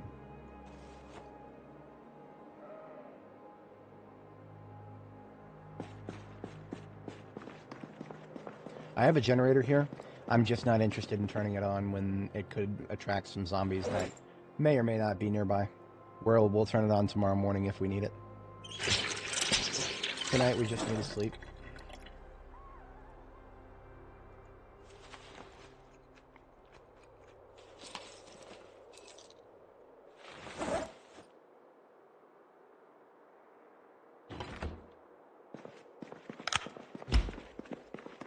And look at that, look at that, look at that.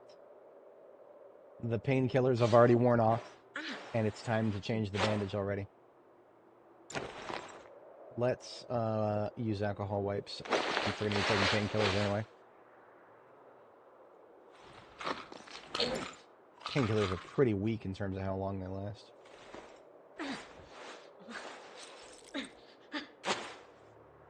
So I put my dirty bandages in the ambulance, I think.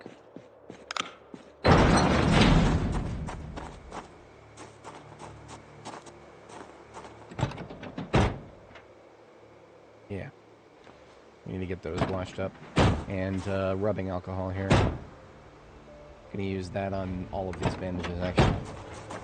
Because then I don't have to carry around the rubbing alcohol anymore. But we can sleep now. Therefore we shall.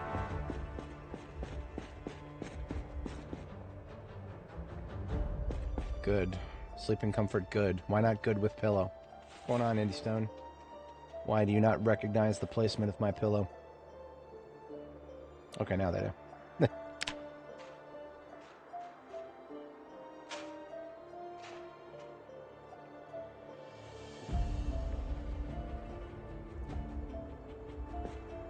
Alright. I'm probably still not perfectly combat effective, but I don't mind powering up for the moment.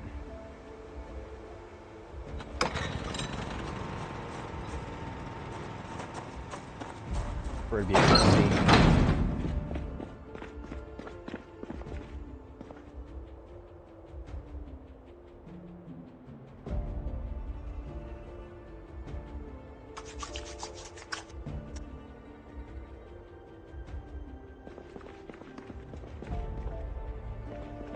So we actually do have, like, separate water circuits here. We have several water circuits. And they're all full. Because, of course, they are. It's great.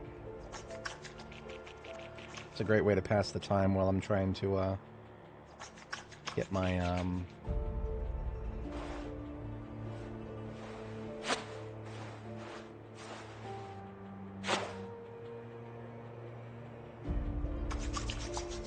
get my cooldown passed for sleeping again.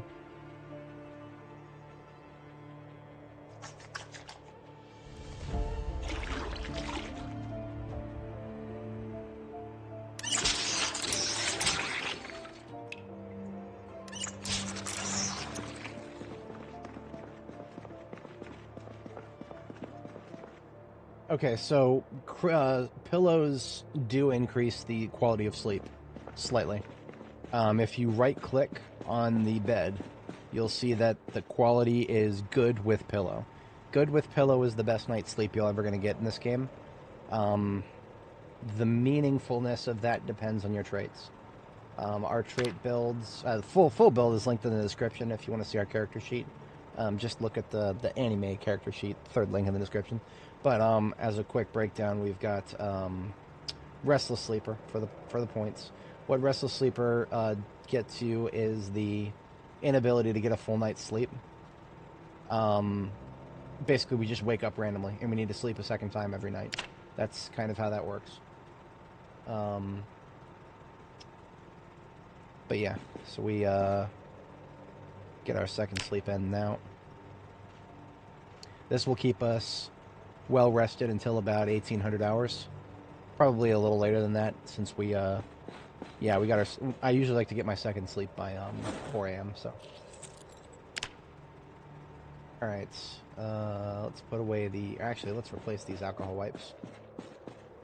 These ones that have been used a few times can be left behind, while fresh ones can go into our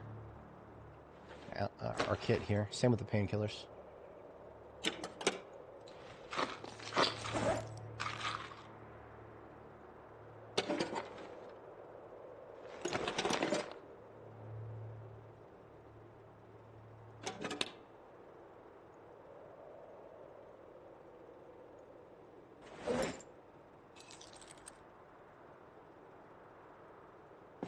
And we're going to disinfect each of these bandages.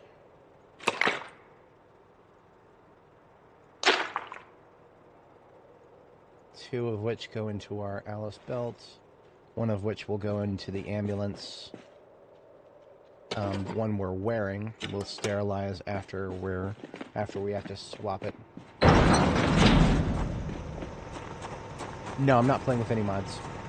Nothing that changes the game fundamental. There is one mod, and that is the backpack textures change. We made that ourselves here on stream. Everything else is default.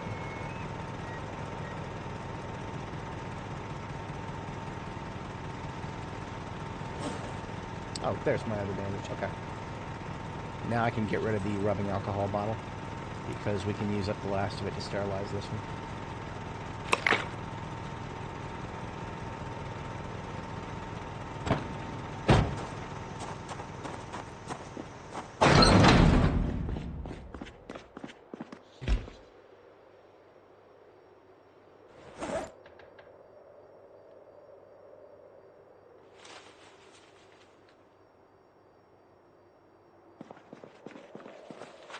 I don't really need these long blade books. I just wanted to take them with me as a reminder of how fickle this game can be.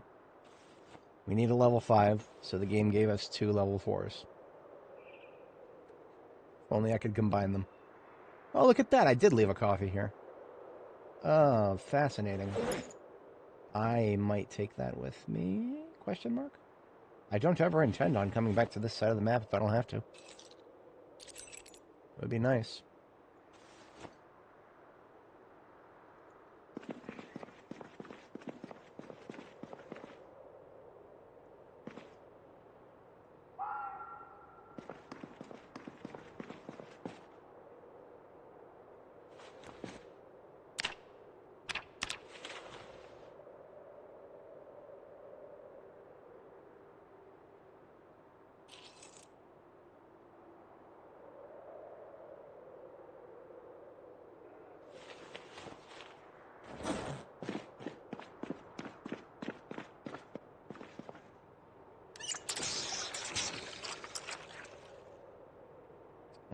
Alright.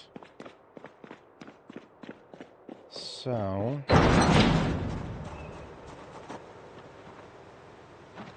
this fire truck is currently unused. Ah, look at that, a spare bandage. You know what? Taking that.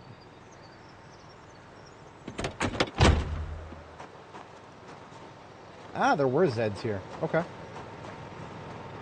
Good to know.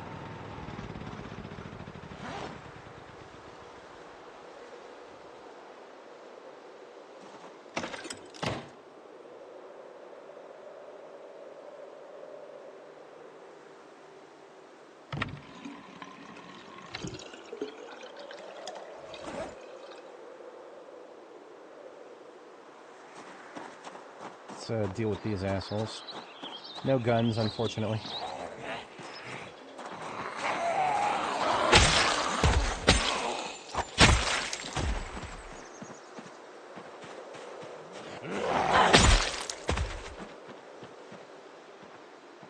Alright, so we need a new hood and we need a new windshield.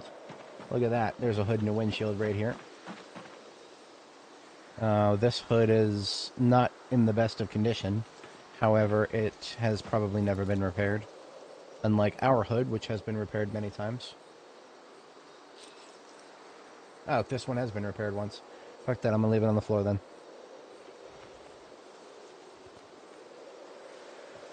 What weapon? This is the sword. So, in terms... okay, we've got two different types of long blade weapon here. On our 2, we keep the machete. This is one-handed, but the range is shorter. This right here is the two-handed sword. Requires blacksmithing level 9 to make. And that's what... okay, a lot of people didn't like B42's crafting system. This is what crafting gets you. A weapon that is... even at level 1 long blade skill, you'll be one-shotting zombies frequently with this. Very, very lovely weapon. Best in slot for all melee. No comparison whatsoever. But yeah, that's in-game combat for you right there. We are making another potato salad with potatoes and beef jerky.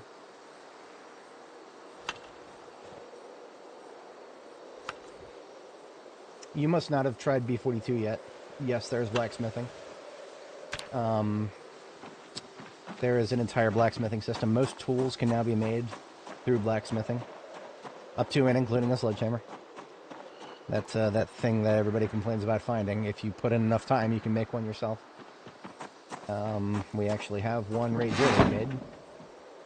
The difference being this one does not come in red.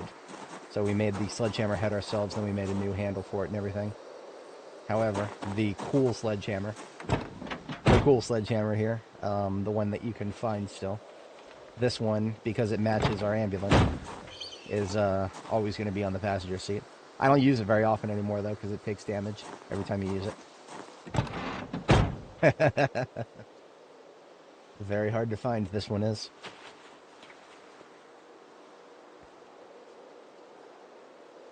Oh, I shouldn't have taken that out of the trunk, because now I can't put it back in. We lost storage space in the trunk, because fuck this game. That's, you know what? We've got a couple steel sheets here. We're going to use one of them to repair the hood of the other vehicle. Not that we have much of a choice. Because we've already repaired this hood twice. This hood is out of commission. So I'm just going to pull it off and drop it.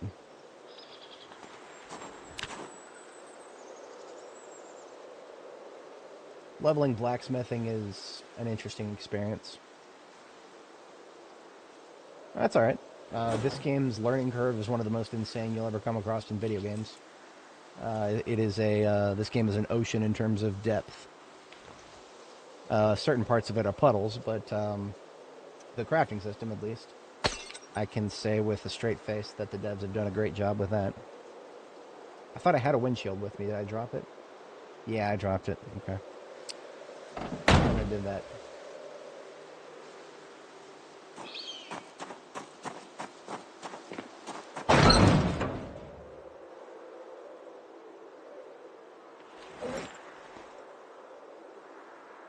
Alright,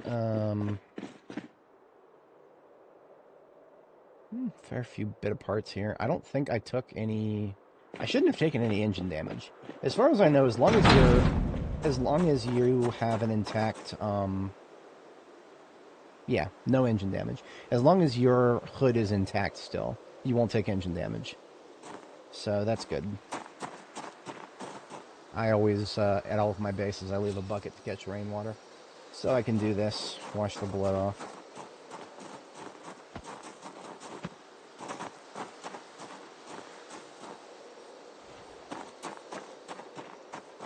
Alright, we've got a new windshield, or I'm sorry, yeah, we got a new windshield right here. We still need a new hood. I don't know if this one's been fixed yet. Ugh, 19%.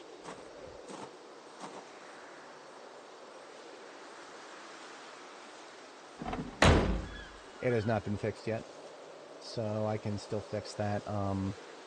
What was I doing with this van? I put some did I do this? Did I put an 86% performance tire on a heavy duty? I'm sorry, on a fucking Franklin Volane? I wouldn't have done that, would I? I can't rule it out, sadly. I was put into a very weird state of mind when confronted with the vehicle storage space problem of the previous version. I'm gonna have her eat a salad while I think about that.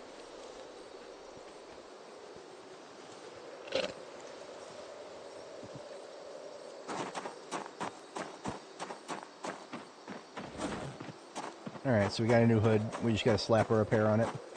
And we've got a steel sheet right here to do that with. And look at that. Our forearm is now dirty. Let's put a proper bandage on it.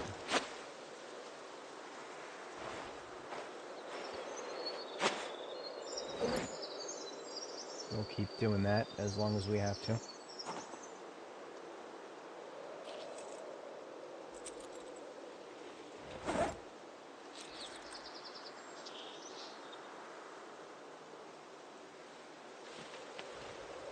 Okay, hood is back to 100%.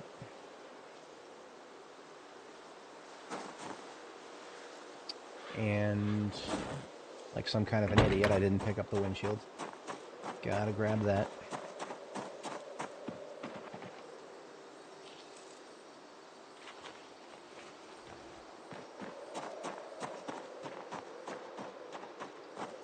One of the many reasons I like to have field bases everywhere is in the middle of a random adventure, I can just stop by and do this. Look at that. She's good as new. Beautiful.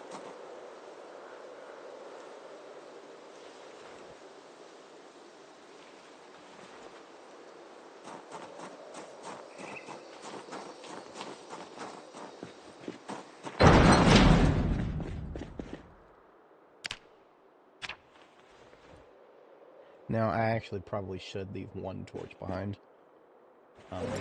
I generally tend to leave at least one torch at bases that I'm liable to come back to in the future. This is one such base. At the very least, this place, Echo Creek, it's kind of like at the tri-center between Ekron, Irvington, hell, even Rosewood and Jamie-Town are not far from it. Yeah, Echo Creek it's nice and central for the entire east side of the map here. Or west side of the map, rather. What a fucking idiot. Yeah, this is the west direction. This is the east direction. I'm not good with cardinals. I'm really not. I can do ordinals. I'm terrible with cardinals.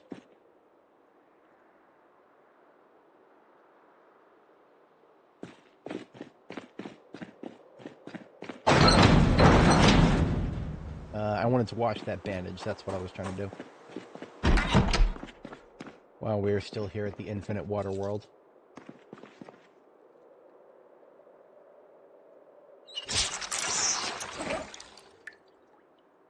And then we need to refill our gas. Need is a strong word, but I would like to.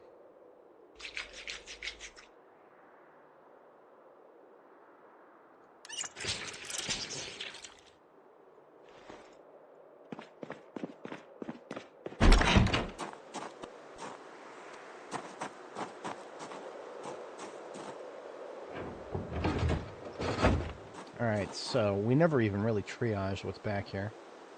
Shears. Electric shears. I'll leave that here, I suppose. Milk powder? What do you even do with that? No idea what you're supposed to do with milk powder. A couple of hay bales here. Suppose we'll turn this into hay. Feed the animals here.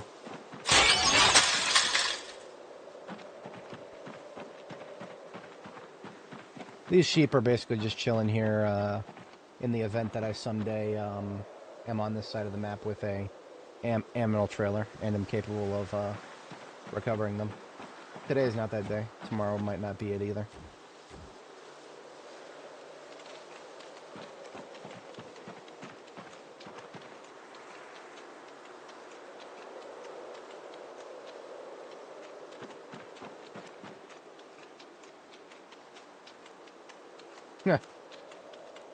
Great. I just let them die at this point. I don't have the patience for mammals that don't take care of their young anymore. Natural selection can play out as they choose to let it play out.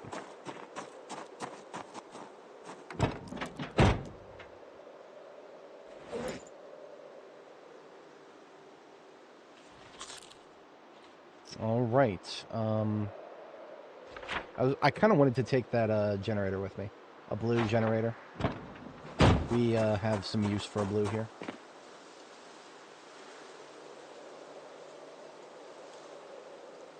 Seeing as this place has a red, and we'll retain that red.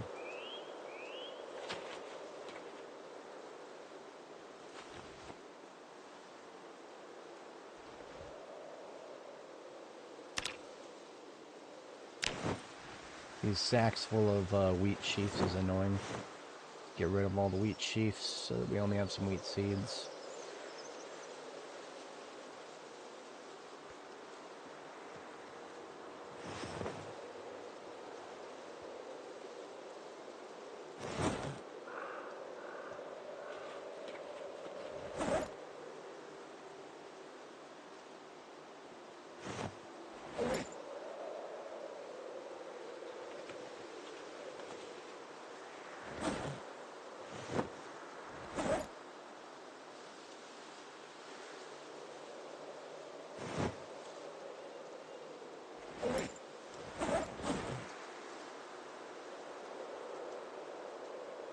Yeah, I want those performance tires.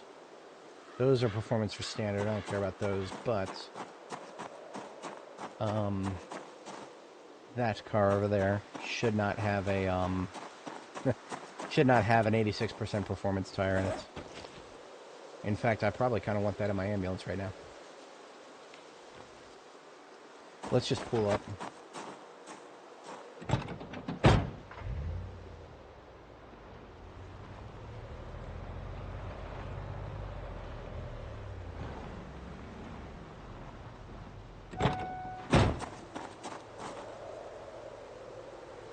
Yeah, give me that rear right tire there.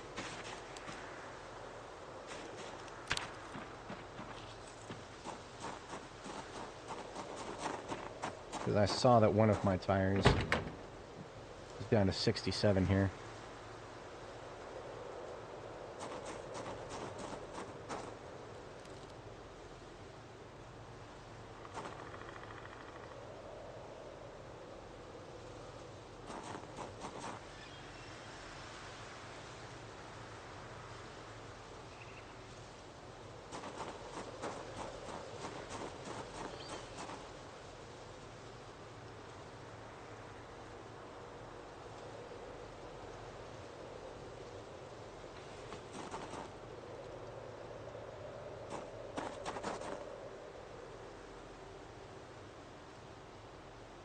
Close enough. Works for me.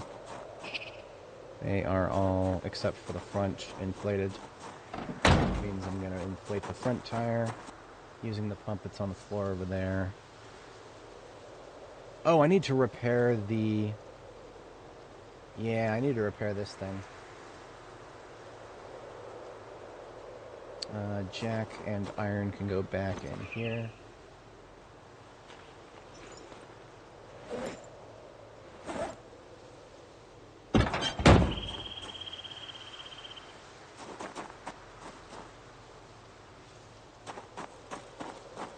But yeah, we need to repair the trunk of the trailer.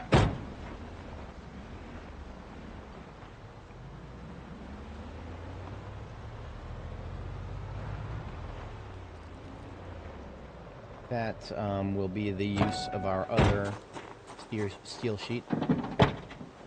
We found 2 so far out here. Just hanging around. Also, while we're here, we should use some of the water for that hoodie.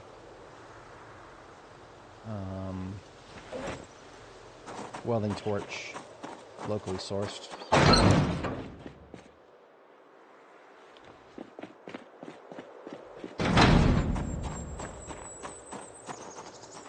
The only way to open the trailer's mechanics menu now is with the radial menu V. Boom. No, not really. I mean, I could do a, some of my viewers wanted to see a room tour video. I could do that at some point as a separate video. But, in terms of, like, you know, just for general live streams, no. I don't want to take up too much space on the screen. Just what I need to. I'll, have to add that to the list of things to do. It's, what it is, it's just basically a, I call it the Exodesk. It is just a, big old frame that I built with 4x4 or 2x4s to hang monitor mounts from. This is it's supposed to be a ceiling monitor mount that this 44 inch is hanging from. It's just I just built a little frame that lets me hang it over a whatchamacallit, over a recliner. This is a Lazy Boy recliner. All right, yeah, I do want to make another salad, so we'll go wash this hoodie and make a salad, and then we are out of here.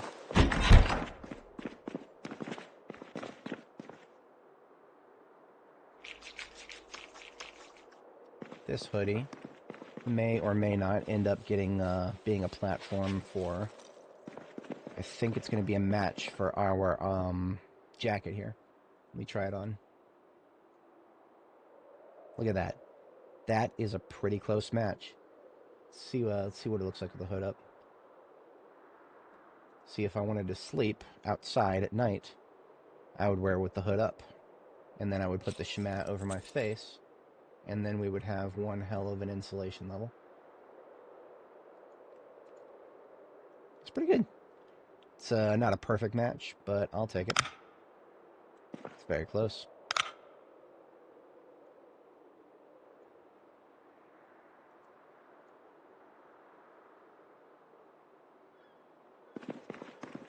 But yeah, I'll have to get leather strips on the hoodie for it to mean anything. Until then, back into the trunk it goes. It's too high insulation for running around. If you're interested in my, the equipment that I'm using, Daniel, the links are in the description for everything except for the mouse, because the mouse doesn't get made anymore. Because Logitech are a bunch of idiots who don't know a successful product if it bit them in the ass.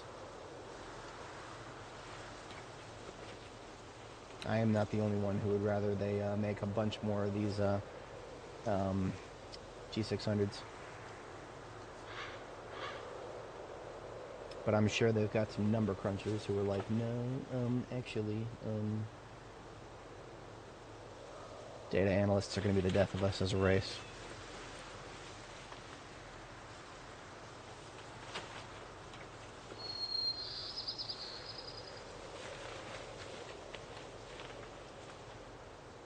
Plenty of room back here, though. That's great. Okay, we just need to fill up the tank and be rolling.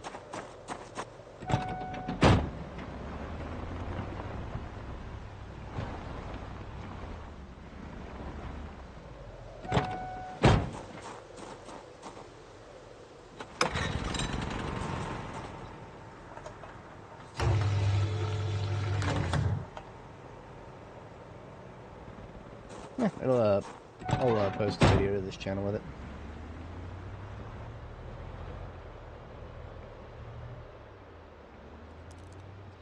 There were multiple generators over here, but I think we got them all. It was 2 red ones. There's also a floodlight. I was tempted to take Irvington Road. Yeah, I've decided that I'm going to go for broke. We're going to take Irvington Road. Yeah. We are going for broke. I mean, it's already late in the day, actually. It is already late in the day, so we could do worse than this. The cows that I was considering rescuing someday are going to still be over here. They will still have enough food for a very long time. Yeah, 167 units of food, 128 liters of water. They're good to go. They just need to make sure that I never let them get scared out of the zone, because if they leave the zone and I leave the area with them outside the zone, they'll slowly start to starve.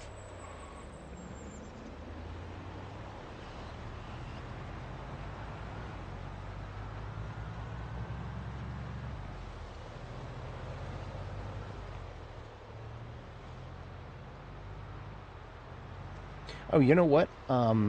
I actually do have a couple pictures. Now that it took me a minute to remember this, but I did start collecting a few pictures of when I started putting it together. Let's see here. This was... So this is the actual, the computer that's rendering this footage right here. Thermaltake, the Tower 900. It is a lovely, lovely case. It's optimized for water cooling, but there is really good airflow too. I put a lot of bottom fans in, and well, this is a slightly older build. I used the same case for my new build. Like I took the build that's in here and I put it in a different case, and then my latest build, the one that's currently rocking, is using that. Now this is what the rig used to look like before I was an enjoyer of just one large monitor. Right, I used to be that guy with many smaller monitors. I'm never going back. It's these. I love these. Love this really big monitor way more. But where is? Yeah, this is kind of a view from the outside here. This is a view from the outside. It doesn't get much more organized than this, unfortunately. That's a much older build too. I don't have any very good screenshots of it in its current state. If you guys ever see me look up like this, it's because there is another monitor above this. This 44-inch is the one at the bottom there, and then I have a 32-inch 2K monitor up there that I use for. It's basically just things that I don't need to be focusing on exactly, like my email and whatnot, just anything that's off main screen. But yeah, that's just a few pictures. I can do like a video tour later on. That is eventually something I'll do, because you're not the only you're not the only one who's asked about it. It's a topic of interest on occasion. We are going all the way down to the edge of this road and then taking a right, I think. Irvington Road, right here. That's going to take us all the way up here to Coalfield Road. And then we'll take a right, and we'll use KY60 here to get back to Rosewood. We'll have to top up the generators there. And we will have to go back. I'm probably going to go back with a throwaway vehicle to go pick up that truck. That's kind of the order of operations I'm thinking about right now. Yeah, thank you. Yeah, it is. It's definitely practical. That's an accurate assessment. Do I still have that? Hang on. Do I still have that? It would be a very old video if I did.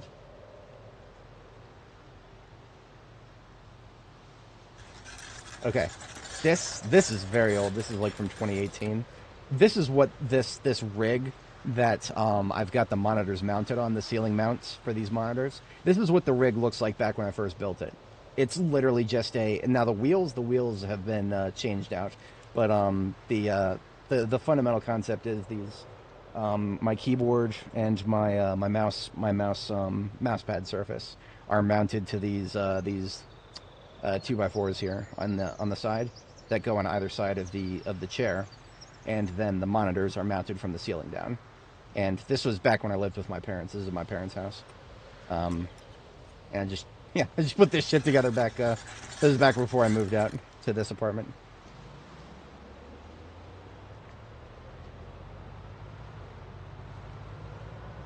The squeaking sound that you heard when it was moving, that's never gone away. It still squeaks every once in a while. Not much can be done about that. It is all wood. What made me want to make this, right, is there are, on the internet, if you want to get like one of those super recliners that has like monitor mounts, VESA mounts all over them built in, made out of metal, you're looking at thousands of dollars, like tens of thousands of dollars in some cases. And I took one look at that and I was like, are you fucking kidding me? That is unbelievably expensive for the materials required. Like, that has got to be one of the craziest profit margin products ever, assuming people actually pay for it, which I would be skeptical that they did. Somebody's got to be paying for those websites and those things, but anyway. So we're going up here. We're trying to take a right on Irvington Road right before we get to Ekron here. We're just exploring roads at this point. We're literally just exploring roads. But, of course, we got these people in our way. So let's see how bad our melee is. That wasn't bad. Our right forearm is still got a slight injury on it. But I think we're going to be alright. In worst case scenario, we'll pull out the gun. We can still shoot, I'm sure.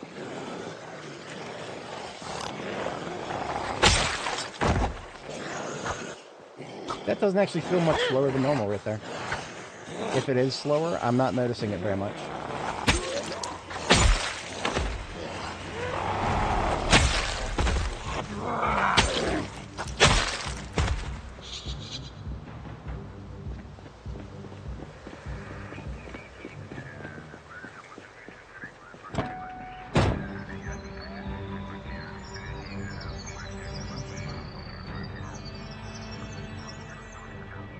Yeah, this fucking road going into Ekron, I can't stand this road. I've never liked it. It's always felt like this road has had way too many zombies on it for what's here. I mean, there's nothing here. It's just a bunch of fucking residential. And yet we've got the population of like a large town on this road. But I digest. We're just not supposed to be able to get to Ekron easily, I'm sure.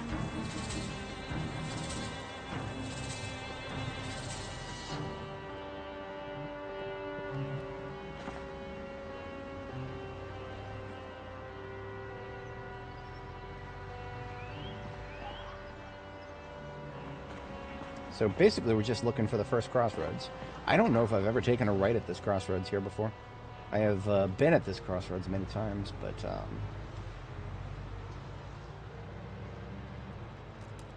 now when we took that injury,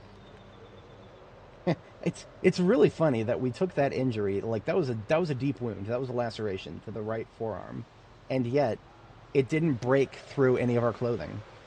Look at this: right upper arm. Right forearm, no changes in the protection level. So we just got some magic glass that just no-clipped through our frickin' through all the layers of clothing that we're wearing. I mean, I'm okay with it. I prefer not to have to repair my clothing, but that's just really funny. It's only combat, apparently. Alright, so this is the turn I was talking about. We have not actually been down this road before. This is just Irvington Road. We're literally just further along the same road we were before. The only reason we didn't just go straight down that road was slowpoke.jpg. We needed to stop for medical supplies and a refuel at Echo Creek there.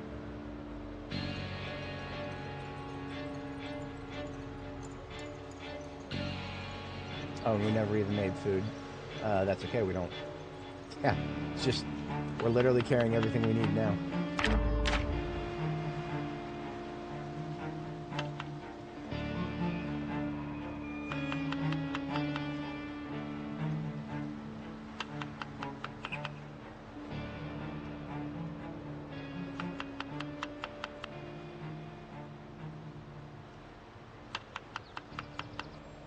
Yeah, no problem. The whatchamacallit? DIY. I wish I could do more with DIY. There was actually it was because I knew that I was moving into an apartment that I built that in the first place.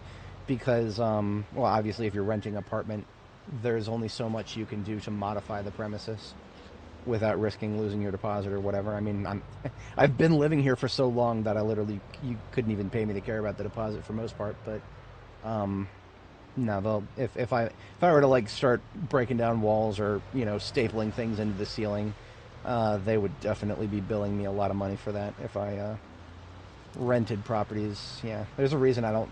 There's a reason I don't take care of this place very well, and it's because I don't own it. And look at that. Look at that. Ladies and gentlemen, a survivor zombie. Our patience is paid off.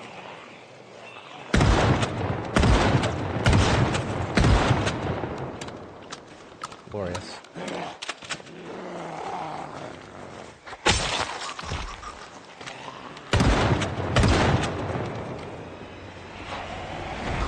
I also love the fact that we were able to catch them while they were so grouped up. We got plenty of them glorious multi-hits.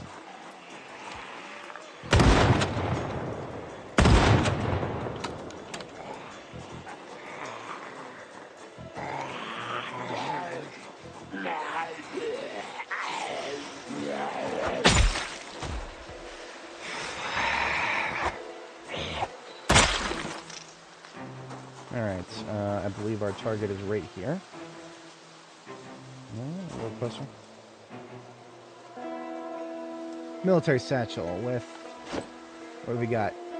Ooh, a red shema. Hell yeah. Huh.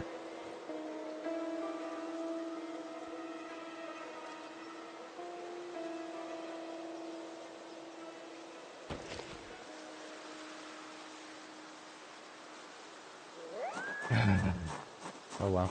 I mean, you can't win them all. Sometimes you can't even...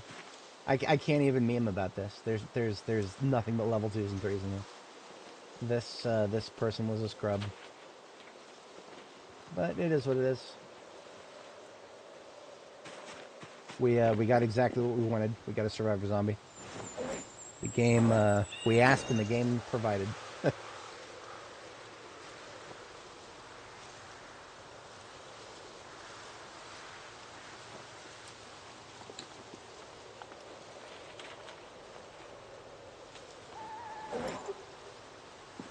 Okay, moving on, I suppose. See, okay, so once again, just like the last group, it wasn't directly in the road. It was off to the side of the road, down a driveway.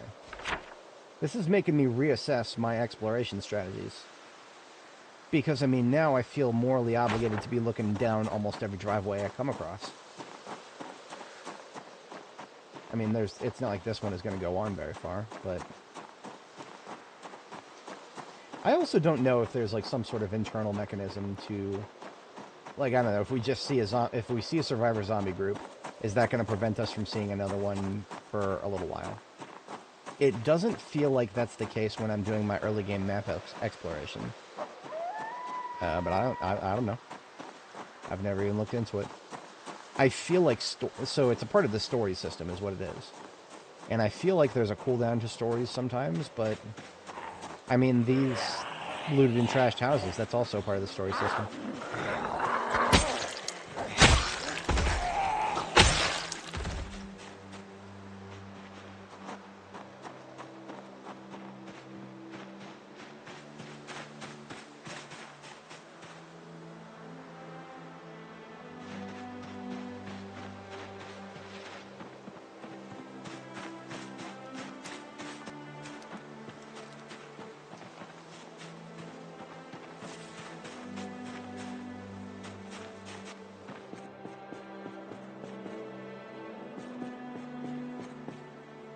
Free steel sheets. Don't mind if I steal these.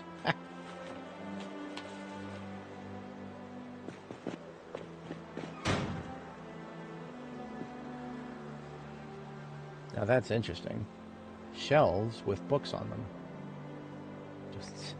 It's not as likely as you think. But that was all just a specific category of book. I don't think we would ever see something that I need here. Yeah, blacksmithing, carpentry, glass making, that all... It makes sense to see those in a shed like this.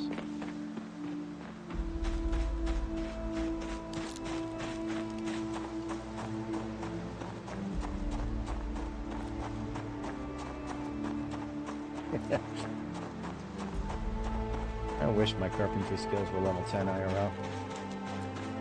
If they were, I probably wouldn't. Well, okay, so here's the thing.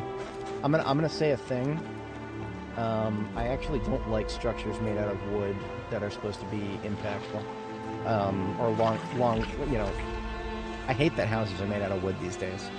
I actually really hate that, despite the fact that I'm, you know, my dad taught me everything he knows about carpentry, and I respect the profession, but it's gone too far in the modern world.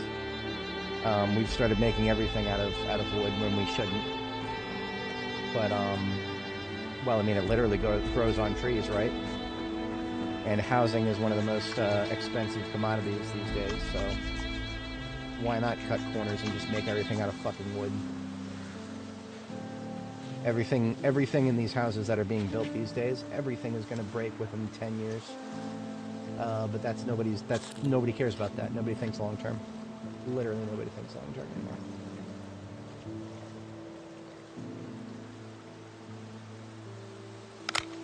I kind of like it. I actually kind of like it. It's not a perfect match for the hair, and it clashes with the other Shamath. I'll hold on to it for now.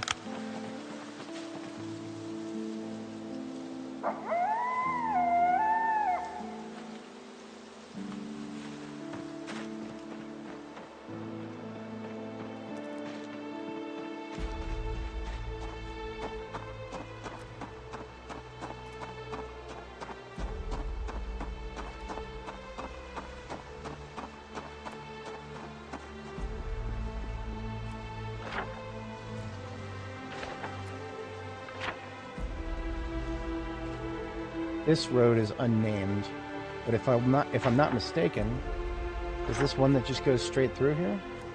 It doesn't look like it. It doesn't look like those two connect.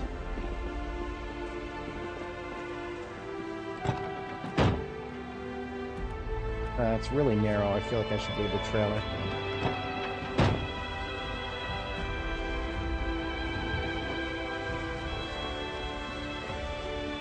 Ah, man, we should be so lucky. Carbon is one of the most versatile materials in the universe, and we're literally made of it, and yet there's only so many things we can do about it. That's something I write about in my book, the book that I've been working on for a long time. One of the materials that the civilization in that series uses, and it's not even that technologically advanced of a civilization. They don't even have digital transistors. They've got tube transistors. That's their highest level of technology, and yet they are actually they utilize carbonado for a lot of their construction projects, and like, you know, even the most basic things. Carbonado is basically black diamond. It is diamond, but not like naturally formed. In my humble opinion, materials science is the end game of, well, pretty much everything. It is a skill issue as a civilization that we haven't come up with something better so far. I mean, am I mistaken in believing that one of the most valuable long-term stocks on the planet, Dow Jones, isn't that just a materials science company? Oh, it's a publishing firm. Never mind. I could have swore.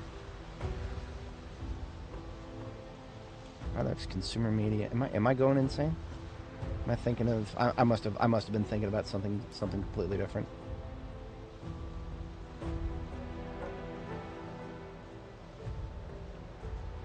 It wasn't the DJIA specifically. Well, okay. They do have a couple of companies here, like 3M. I have big respect for 3M. They make some really good shit. But no, I was thinking about something completely different. Hey Hassan, how's it going? Yeah, I got so distracted just now I forgot to hook up this new trailer I found. It's been a long one. I've already gone longer than I expected to today. This is a Thursday. I wasn't actually expecting to stream on a Thursday, but Oh, Hassan, for you, it's going to be Friday already, isn't it? Yeah, I think you guys are. I think you're ahead of us here. But yeah, for us, it is still Thursday.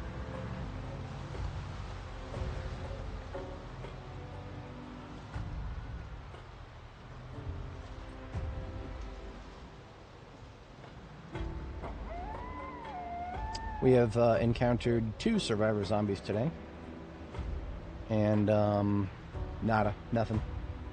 Unfortunate.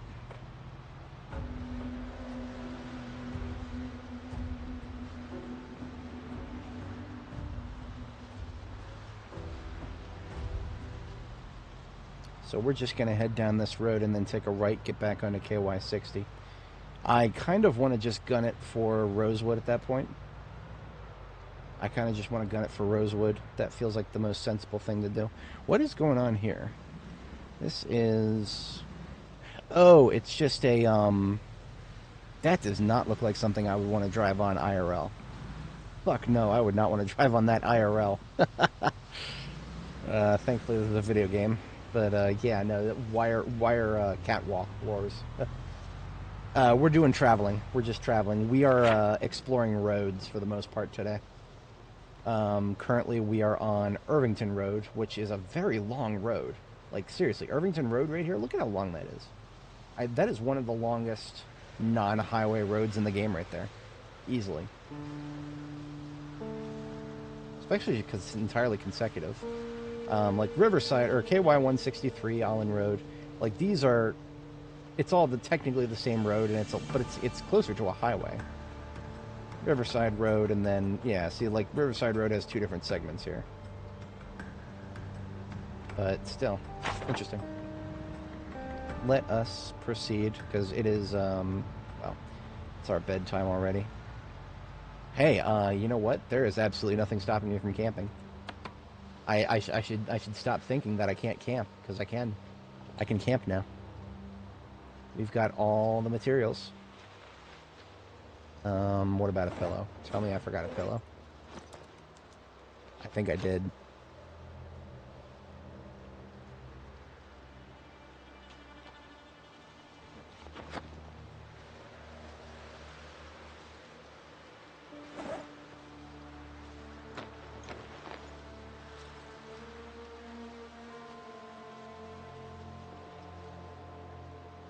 That's okay. We'll probably get a little cold, and it won't be the best night's sleep. In fact, it'll be probably a very bad night's sleep.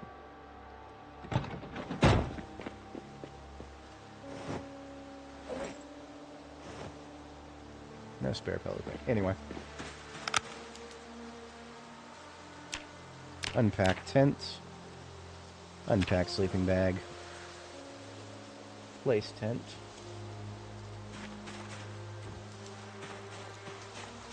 Sleeping bag inside of tent. That's also where I would put the pillow, if I had one. It is, but we will get a much, we would be very uncomfortable with it. Sleeping in vehicles, it basically just wastes time, in my humble opinion. Sleeping vehicles, like, it works, you can do it, but you don't recover any fatigue for doing so. Like, it is so ineffective, at least for me as a restless sleeper. That might just be because I'm a restless sleeper, but, yeah. We get so little fatigue loss from doing so. And this is knowledge from back when I still had the stat bar mod. I'm not running with the stat bar mod, I used to. So I used to be able to see exactly how much fatigue would be lost based on different sleeping arrangements. And it used to be that, or at least I'm almost 100% sure it's still this way. I'm pretty sure that attempting to sleep in a vehicle is just so ineffectual for how much fatigue it gets you. It basically just passes time. I've done it a couple of times, mostly just for exploration purposes, so that I could get get a little bit of time to pass. But yeah, I imagine that it is definitely not gotten any better since I did that last.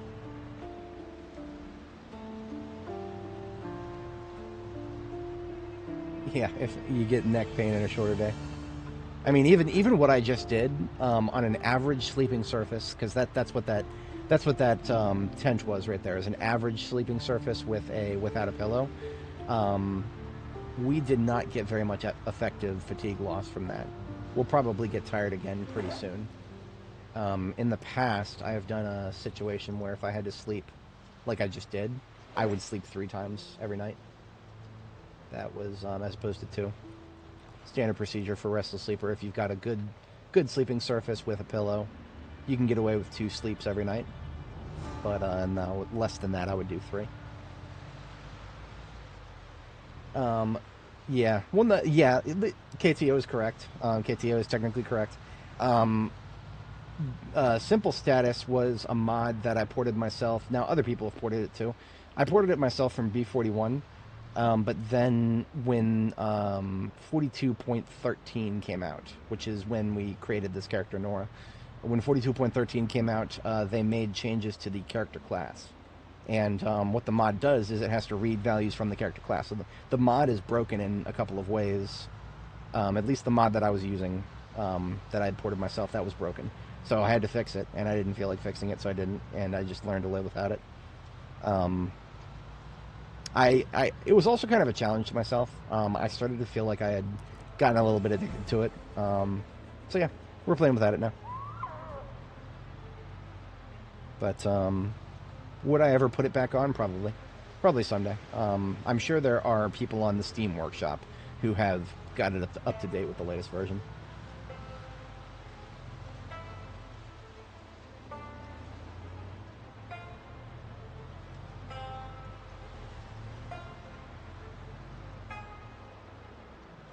See, now, every time I see a side road, I'm side-eyeing it now. I'm just giving a little side-eye every time I see one of these. Yeah, should I? Yeah, you know what? We're living up to our name now. We are Nora the Explorer. We are going to explore every single one of these roads. There's a survivor zombie to be found. Oh, this is the mining town, isn't it? Okay. Okay. There might actually be loot here. Nothing overly nothing overly crazy though. And I don't have a lot of room, so we're out of here. Like, I have very little room actually.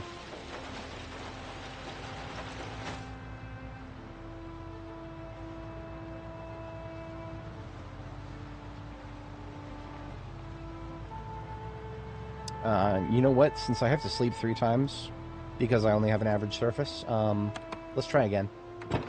Let's try again. I never should have put away the tent. I am relatively impressed we never got cold last night. That is the power of wearing both a hoodie and a military jacket. Very powerful thing. Oops.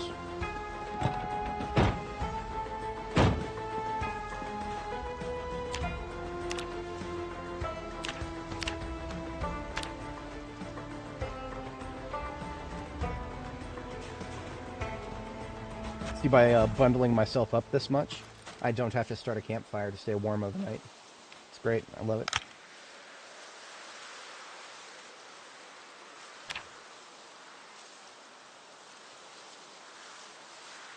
Riverside gas station base.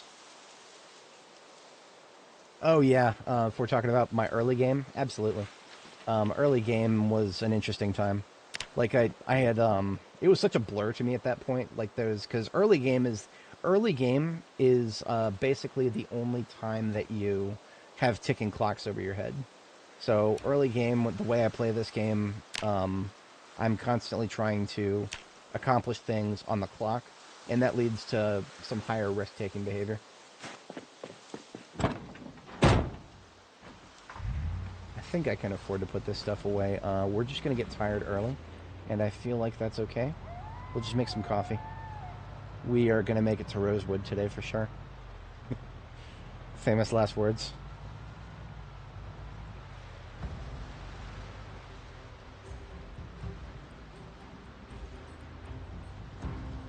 I actually have a safe house right down the road here. Assuming there's no respawns here, which there's not.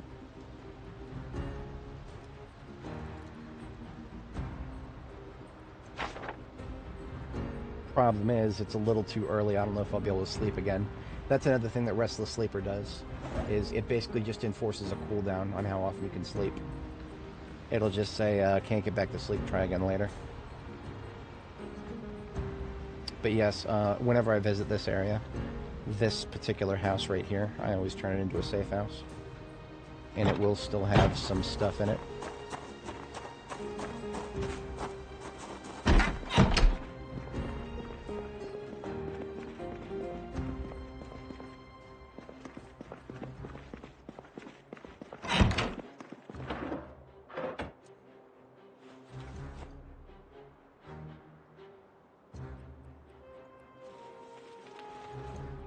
Oh, so look at that. It says good, but it doesn't say good with pillow. What is going on here?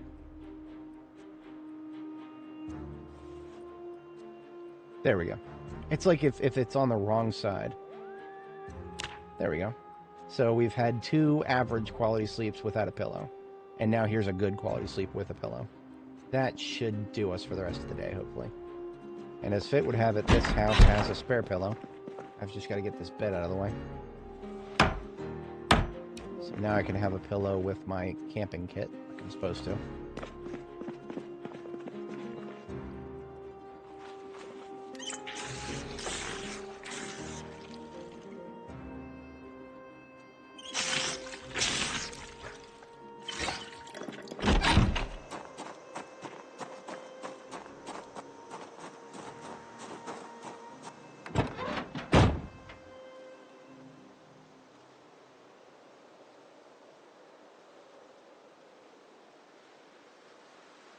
I can fit the pillow in the trunk for now. Better yet, what if I put something that I'm probably never going to wear again? The apron. You see, the apron is a platform that you can put leather strips onto to get a little bit more protection without any cost to your insulation. So for summertime loadouts, the apron's actually not that bad because the apron goes in the jacket slot.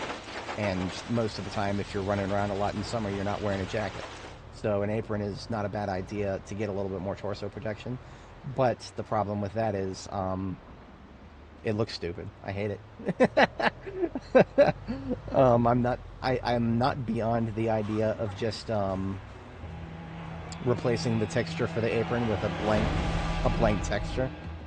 I'm not beyond doing that, but that's work. That's a lot of work. So this is a segment of KY60 here that's always gonna have respawns on it, so I don't actually enforce any killing on here. They'll be here when I get back, as always.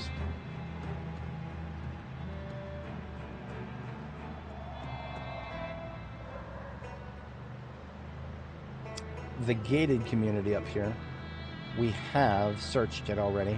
We actually came out of it with a couple of yellow generators and memory serves. So up here on the left, there's a gated community. If anybody's not familiar, there's a reason I do that. I actually don't have any more 357 because I'm an idiot. I would have to open that carton. Am I ready to open another carton? I can afford to. Yeah, I can afford to. See, I always got to keep this in mind, that when I open this carton and then open 2 boxes, when I put the 10 boxes back, that is the same weight as the carton. Yeah, it does. And you see, it's not necessarily that I don't find aprons attractive. I am not unpartial to the maid outfit concept, but the execution in this game, it's just done very poorly. It's done very poorly. Especially the way the cloth moves with your legs, as if it's just a pair of pants almost. It's really silly. It just looks wrong. I'd prefer to not wear anything to wearing that. I swear we checked those garages, right? Even if we didn't, we have nowhere to put a generator right now, so never mind. Oh, it's tempting. No, no, no, we're not doing it. We're not doing it.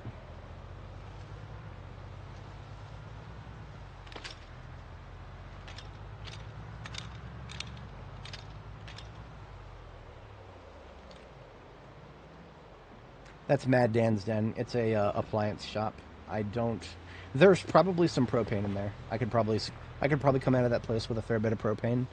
I don't expect to see that much more than that, though. I don't really need appliances right now. Can find a lot of them in most towns.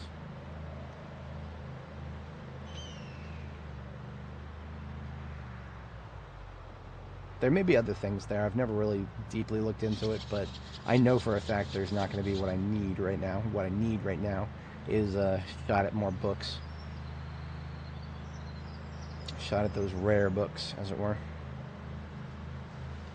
You know, another wacky thing is I'm actually burned out on. I have the I have stage 1 fatigue Moodle IRL right now because I've been slowly shifting my sleep schedule back to accommodate working on site. Because right now, my shift starts at 5 a.m., right? So I just roll out of bed and log into my work computer. And that's it. That's all I have to do. When they're expecting me to be on site by 5 a.m. for my shift, the commute is a thing, too. You know, that's a thing. And I actually have to be presentable because I'm going to be interacting with other people face-to-face, which I don't often do. Yeah, so I have to push back my wake-up time. I woke up at 4 this morning. Surviving the apocalypse going pretty well. We're doing a lot more than surviving here. We're thriving. Or I would almost go as far as to say we're having fun. We do good things here. Including making potato and beef jerky salads when we get hungry. That would be 3 units of baked potato and 3 units of jerky. Only we could make this jerky ourselves. We only have it because we raided the jerky factory.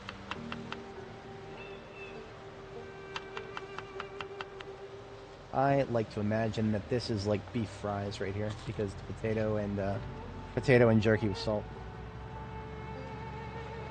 But in any case, our destination is up here. It's going to be on the right. We are on our way back to Rosewood after a very successful exploration activity. If you look at the map here, look at all those beautiful roads that are now explored.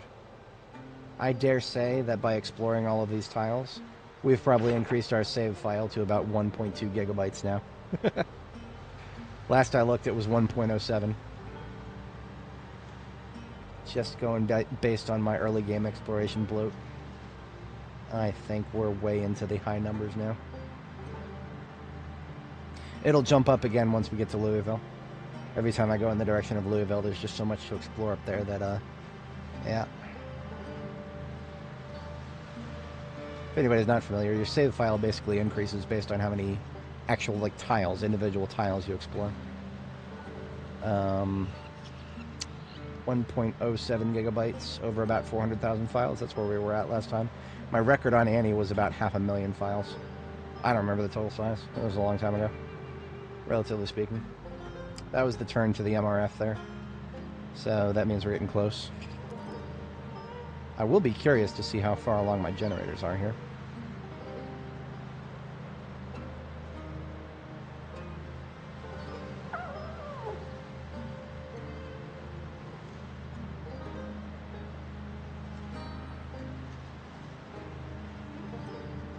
This is 42. 42.14.1, latest version. Unmodded except for a couple of texture mods that we made ourselves here on stream. Apocalypse.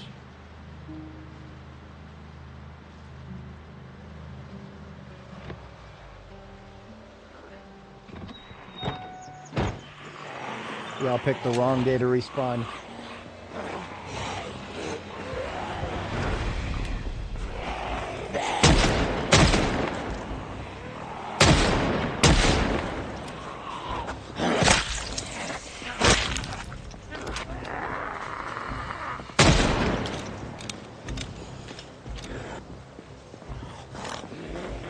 Still wearing my super cold gear.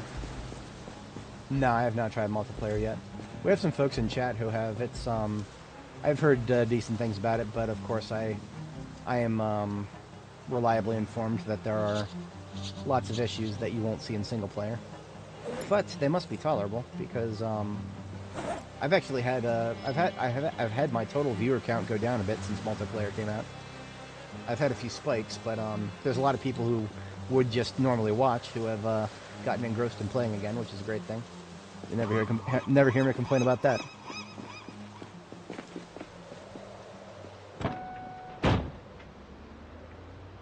But it is still unstable, of course.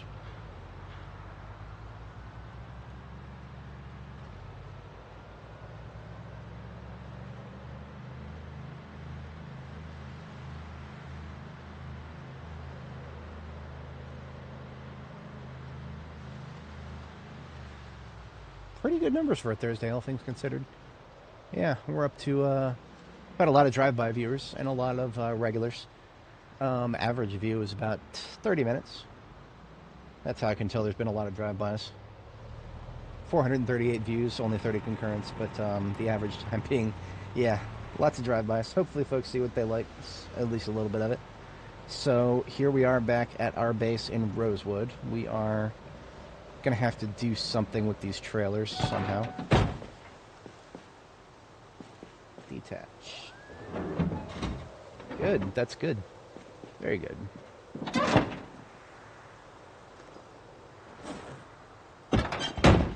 So, to be entirely honest, we probably just want to take those back. We want our coffee, of course. This blue generator, we're going to take it with us. And these tires need to come with us, too. So what am I doing? This trailer is coming with us. I just need to triage what's in it. There's that much triage need to be done. Ah. All this is useful. Let's take this milk powder somewhere else. I can go back to Riverside. I don't have enough of that elsewhere. Otherwise, everything we brought here, yeah, that's clear to go to March Ridge. March Ridge is our destination after here. This is a waypoint where we've got some generators running to keep our crop harvest in good condition. It's all got to stay frozen.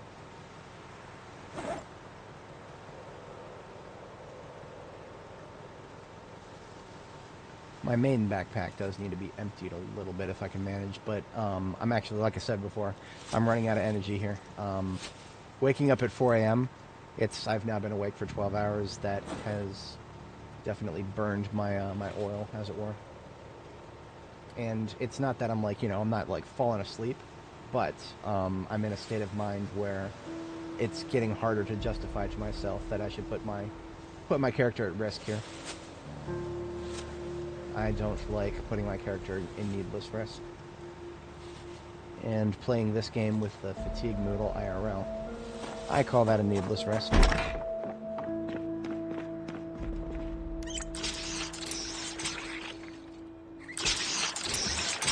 But what I want is the contents of this freezer and this.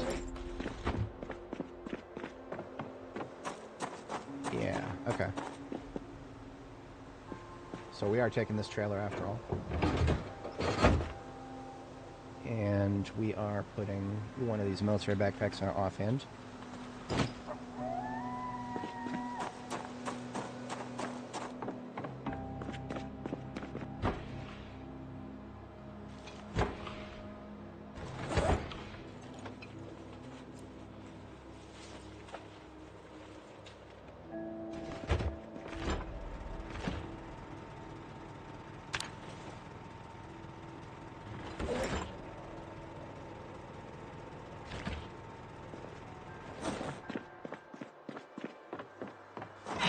Alright,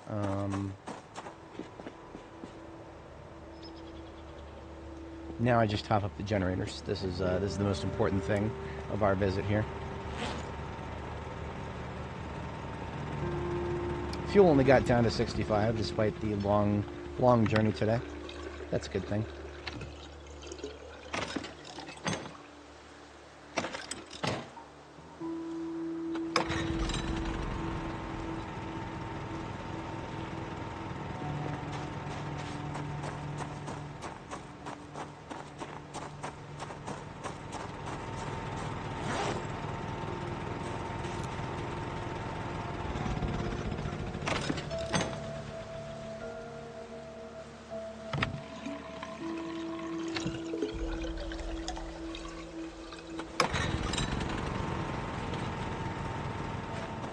If anybody's not familiar with my base layout, we've got 3 different generators, and the reason for that is we've got a total of 9 refrigeration devices, technically speaking. So the double freezers here, these popsicle freezers, they count as 2 for fuel consumption purposes. So 1 freezer here, 1 freezer here, 1 freezer here. These 3 are on this generator circuit, and same symmetrical thing over here. These 3 are on that circuit, and then the main fridge and these 2 are on the circuit out there that I still have to go refuel that one. But that is that's the breakdown there. Now, why do we do that? Why do we split them among 3 generators? That is because the fuel consumption rate for each generator is going to be lower. If we try to put them all on the same generator, then that generator would run out of fuel way, way, way faster.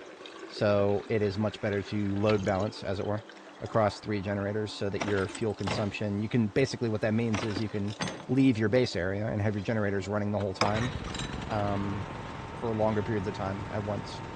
So the total amount of fuel consumption is slightly higher because each generator has its own 0.002 liters per hour just to keep the generator itself going. So the total amount of fuel being consumed is a little bit higher at the trade-off of it, the consumption rate being much slower. So that's the Faustian bargain we're making there, and it works out well enough. But we are now deploying to our actual base, which is in Marchbridge, or at the edge of it. That was supposed to be the goal for today. We're a little bit behind schedule on that. We ended up doing a lot of side quests, and that's okay. Not upset about that. Optimal way to Marchbridge is going to go through. We're going to go through Rosewood here. So here's our current location. We want to go down Main Street and then take Rosewood Road here to Fiddler's Trail. And Fiddler's Trail leads us all the way around the back there. I'm going to update my little notepad here that I carry around with me. Last checked generators on 10/21, because I do not know how long I'm going to be here, or how long I'm going to be in Marchbridge. That might just be another day. Maybe we'll explore the town at the beginning of next stream and be like, okay, there's not much here. Or maybe we'll want to stay there a few days. In any case, we'll just need to keep track of when we left, when we last checked the generators. And that is the purpose of that little notepad. I'm not going to off-road here, we're just taking this. I would do well not to forget that off-roading damages your muffler now. I don't have time to be policing respawns. I'll have to deal with these guys when I get back. Because if I were to get out one of my long guns, I'd have to drop that bag. And that bag has got frozen stuff in it, some of which I'd like to keep frozen. So, yeah. We outie.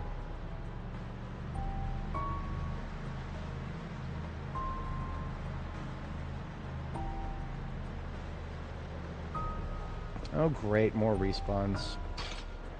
That's tedious. We got through them this time, but next time it might not be so easy.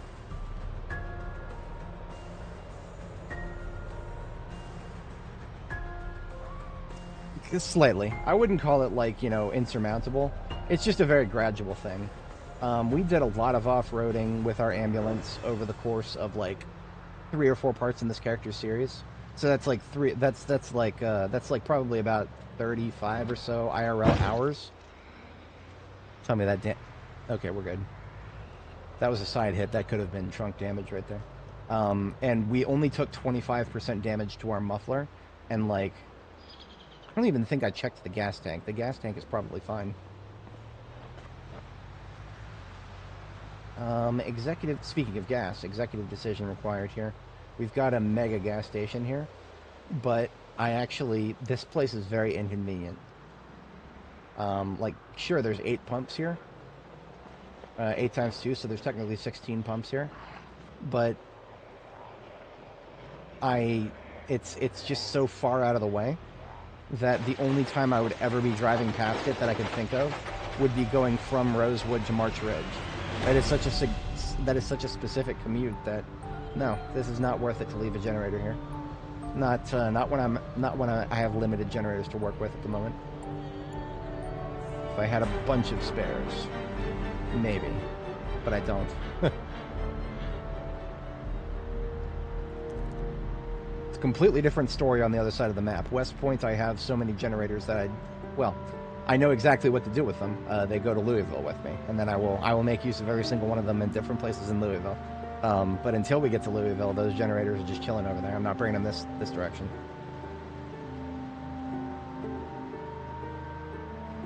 Yeah, this road is crawling with respawns too, and that's whatever. I can't afford to get mad about it.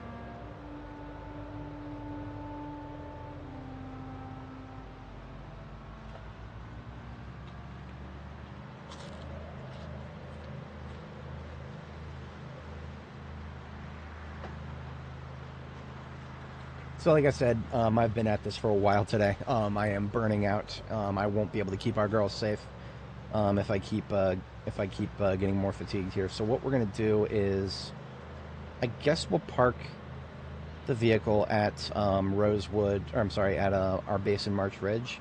Maybe I will do a little bit of mechanics because I'm bringing some stuff with me. As much as I should, but some stuff. And yeah, maybe I'll look for a donor vehicle or something to get that truck we found, to get that fixed up.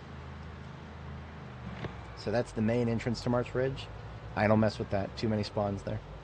We're gonna go around, and we have a back entrance that we made ourselves.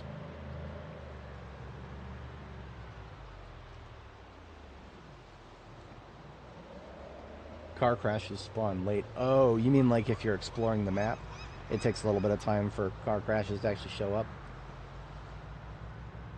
I have actually, so it's been a very long time since I played multiplayer. I have played it before. It's been so long. It was back in B41. One of my fondest memories of multiplayer was being in a vehicle and going somewhere and running into a bit of a roadblock and having to come to a stop. It was actually a situation kind of just like this one. I was trying to get past an obstruction on the side of the road, trying to get past a burnt car roadblock. And a zombie came out of the trees, kind of like in this direction, and I barely paid attention to it because I had a fully intact windshield that was raised up and whatnot. The zombie reached right through the door and bit me on the neck. It was laceration. I died in 12 seconds. This is one of the stupidest moments I've ever had in Zomboid. I guess whatever was going on with multiplayer at the time. Are you fucking kidding me? Really? I did not think that they would ever spawn inside the base I built here. I guess I should know better. That's why I didn't close the gates. I was like, nah, we'll be fine, right? I mean, technically we're fine. It was just unexpected. Alright, let's drive on in. I believe I made this base just wide enough to fit a vehicle with a trailer. Really? Come on. Out of the base, please. Die over here. So one of the problems with using a fence as part of my base, that was kind of the experiment here. But one of the problems is by making a hole in the fence. Zombies who want to go around it, they will automatically path this way without knowing anything about me being here, the base being here. The game will tell them that there's a hole in the fence, and they will go from a very long distance to go around through the hole in the fence. So that is a factor right there. That is a factor. That was probably just a wander as opposed to a respawn. I can't guarantee it, but... Now, here's another problem. I can fit my vehicle with the trailer in here, but I can't open this gate now. It's also tiresome. That's alright. We'll figure something out. We got a lot of unloading to do anyway.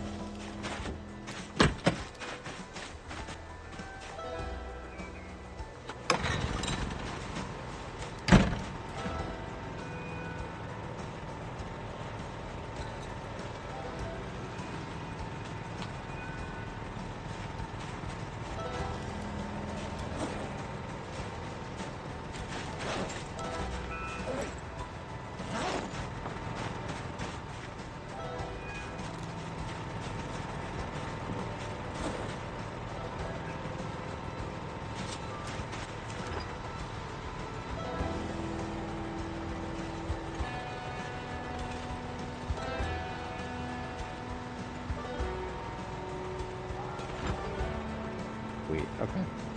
That'll be a fair amount for whipping together something to eat.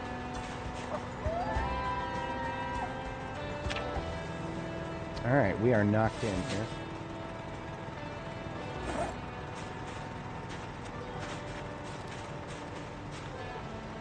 So the TLDR of what I was talking about earlier with my streaming schedule here is I don't have a lot of energy left. We won't be doing any more major combat segments. Unless I just get attacked right here, right now. I don't think... No, it's not going to happen. We're going to be fine. This is not a... one of the reasons that I chose this place specifically is because the amount of zombies that were here initially was negative. There was nothing. So there's no initial spawns. That means there's nothing to respawn in this exact spot. The only thing that would be coming at us would be... Like I was talking about earlier with the zombies trying to go around the fence through the opening that they somehow know is here now. Or just people who hear the generator. Speaking thereof, these tires, we brought them for the ambulance.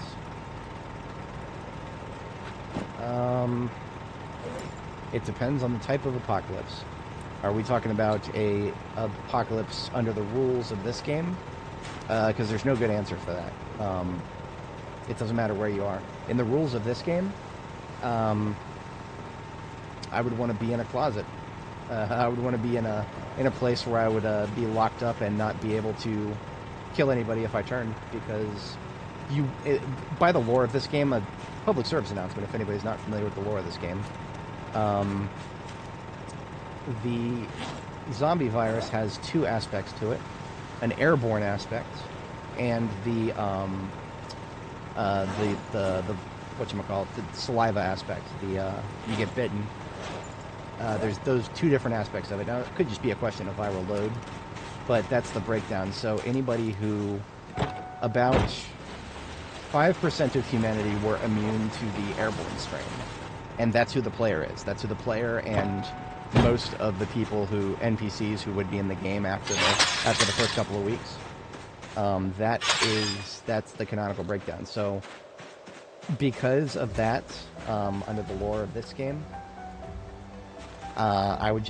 where I would want to be, I would want to be somewhere relatively, wellish supplied, but also just in a place where I won't be able to break out and join the hordes, because that's one less zombie that the actual survivors will have to deal with. Because does anybody really want to assume that they're going to be in the top 5%? Because that's what you have to roll. You got to roll a D100 and score less than a 5 in order to survive in order to not be one of these guys. See these guys on the ground right here? These guys on the ground right here, they didn't die because they got bitten. They died because an airborne strain of something that they had no control over swept across the planet very quickly, and all but 5% of humanity turned. And of that 5% of humanity that were immune to the airborne strain, the vast majority of them had somebody who wasn't immune right next to them turn and bite them.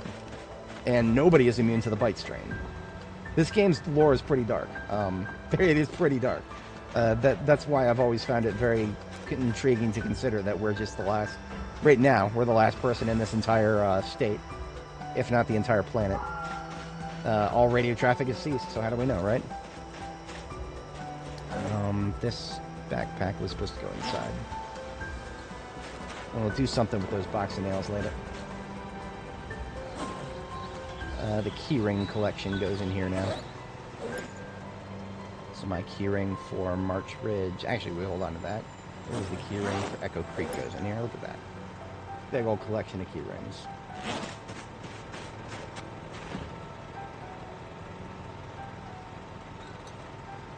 Yeah, gas mask works. I feel like I've heard somebody say something about it not working in multiplayer. I would not be able to speculate on that, but I do know for a fact it works great in single player. The only problem is if you wear it and you are a short-sighted person. Yeah, if you are a short-sighted person, you will not be able to wear glasses. Because in this universe, they don't design gas masks with military members who actually have to wear glasses in mind. Kind of a stupid thing, but yeah, that's how that works. A lot of what's in this trailer can kind of just chill. We're just gonna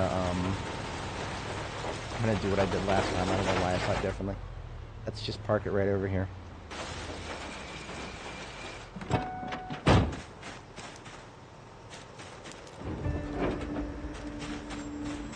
Yeah, that's yeah. The official numbers, if I'm not mistaken, were 5%, but I don't remember the we only learn about all this from radio broadcasts. So, yeah. 5% who don't immediately turn definitely doesn't translate to 5% actually surviving. Because, yeah. For various reasons. I mean, you could be the most well-prepared person on the planet for the zombie apocalypse. None of that matters if your wife is not immune to the airborne strain, but you are. Because then your wife turns right next to you, and, well, are you really going to keep an eye out for that? Do you just distrust everybody around you? I mean, also nobody knew. And that's the most important thing. Nobody knew except maybe a few people in the military. Hell no. Louisville was, so in the lore for this game, Louisville was outside the exclusion zone, if I remember right, at first. But it very quickly, the infection spread. I don't remember, to be exact, to be perfectly honest. I don't actually remember. I do remember Louisville was mentioned several times in the broadcasts. Well, the Knox exclusion zone was where it first emerged. As early as June 6th, 1993, the telephone lines were cut. And that is a key plot point that makes it... Fuck you. Get over here and die over here. I should have known better than to assume that we wouldn't have a few migrations in this direction. I should check around side these trees. Who knows where they might be lurking. Zombie see, zombie walk.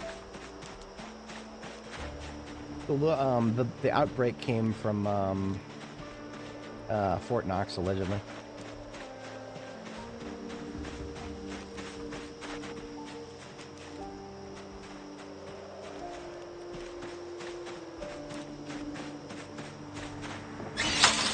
Yeah, I can't remember how well summarized this is in the wiki. All the radio broadcasts are kept up to date on the wiki.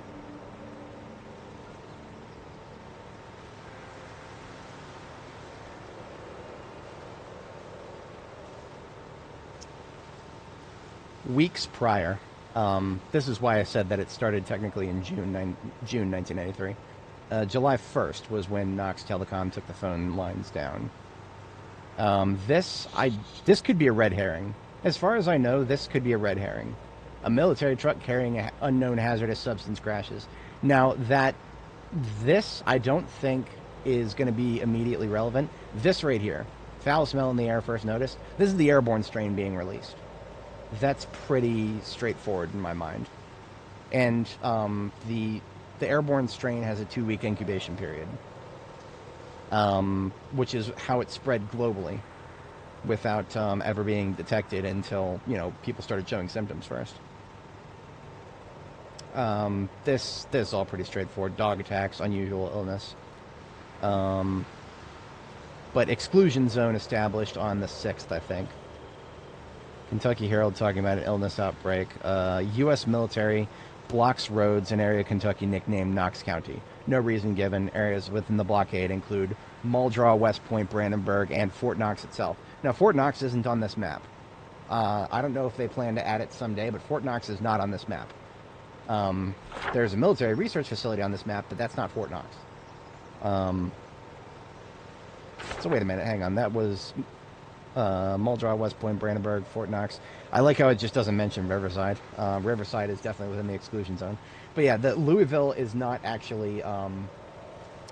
No. Fort Knox is most likely where it came from, in my opinion, but it's not been outright stated. The devs have not actually given a source of the outbreak yet. They have not actually stated. They've kept it open to interpretation, and I like that better, because they've even given a possible cause as sin, and it being a religious thing, and I'm perfectly okay with that, because at this point, zombies are infinite motion machines. They violate the laws of thermodynamics, so we're not operating in the realm of reality anymore.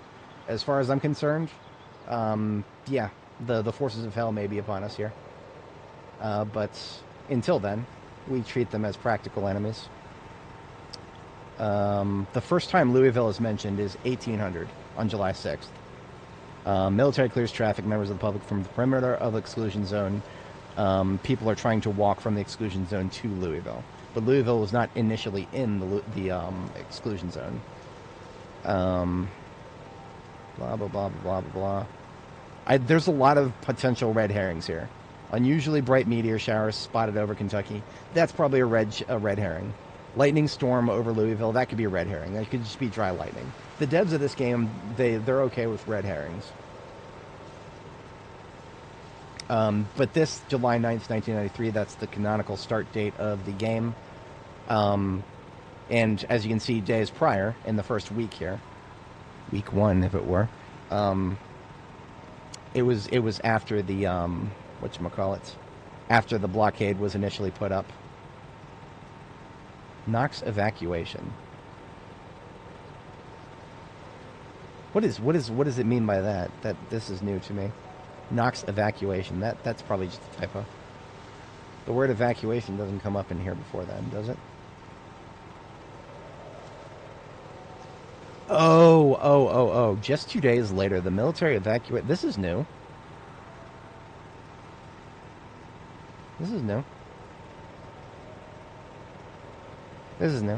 So this explains why we don't have as many people here. Okay. Yeah, that wasn't in there last time I looked at the lore.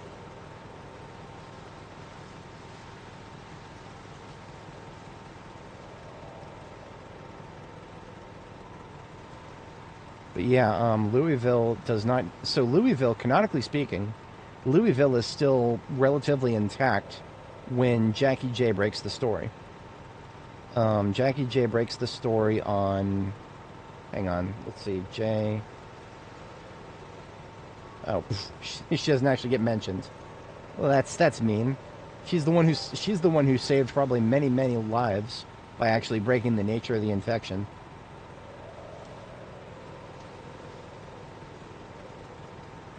Okay, here we go. Media interviews with numerous survivors. This right here, this is Jackie J's, she's involved in this. So 11 a.m. on July 13th.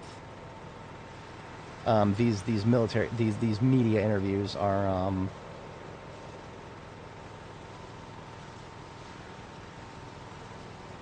right. Where's Louisville mentioned? Okay, here we go. July 16th. Majority of Louisville population now ill with the Knox sickness. Thousands are turning everywhere. Thousands are turning every hour. Hospitals are overrun. So Louisville is not actually supposed to fall until like well over a week after the start of the game. Oh, no. We get it pretty bad here. The rest of the planet is gone within 28 days here. If we look at this, yeah. By day 18 days, billions are dead. Literal billions. Like, it is spreading, yeah. The airwaves go silent by the 16th. Literal billions are dead by the 18th. It has reached the Forbidden City in China by the 17th. So yeah, it is. Like I said, this game's lore is very dark. July 28th, day 19. That is it right there. But yeah, I'll link this in the. If anybody else wants to read this a little bit further.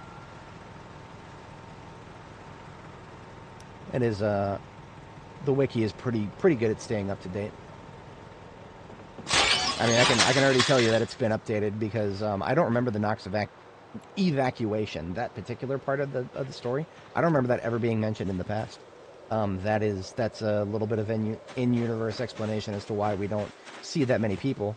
That's probably even after NPCs get added. That's going to be why there's a limited number of them. But yeah, we're going to have to do a lot of work to get that ambulance fixed up. We don't have enough parts either. We don't have enough parts. We will need a donor vehicle, or 2 or 3. I do remember that there was one up here. North Korea was mentioned in World War Z.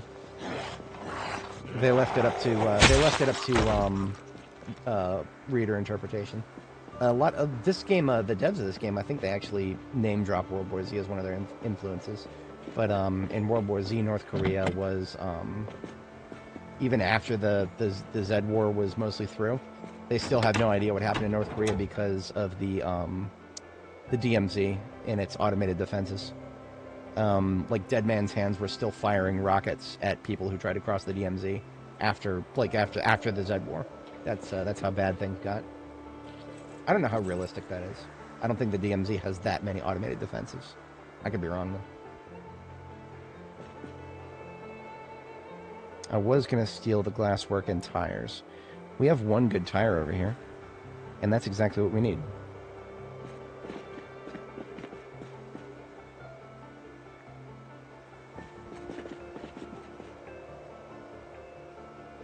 But I do not have a jack. Yeah, okay.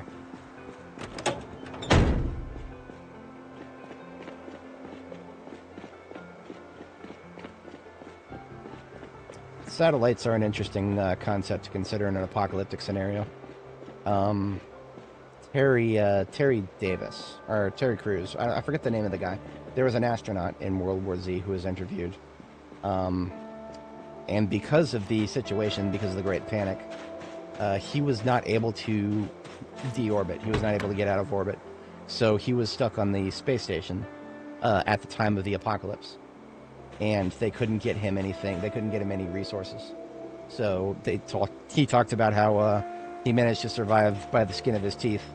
He eventually resorted to eating the experimental animals they had up there and all sorts of wacky shit. Counting his calories by how many droplets of blood from the hamsters he could get into his system. It was fucking very, very good book. I enjoyed the book a lot.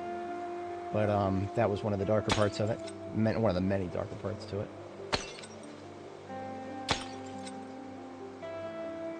The World War Z actually is... It moves much slower than this game does.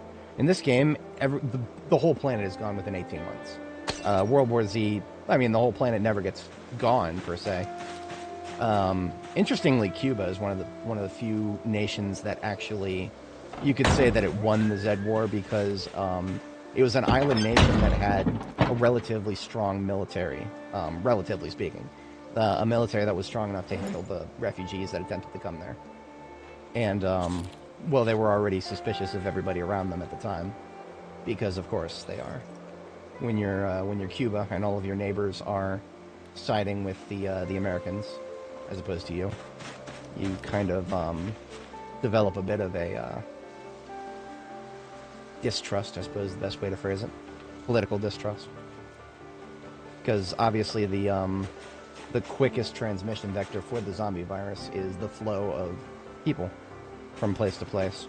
So your island nations, depending on the type of nation it is. I mean, for example, Iceland was name-dropped as being one of the hottest white zones to the day because Iceland had no standing army.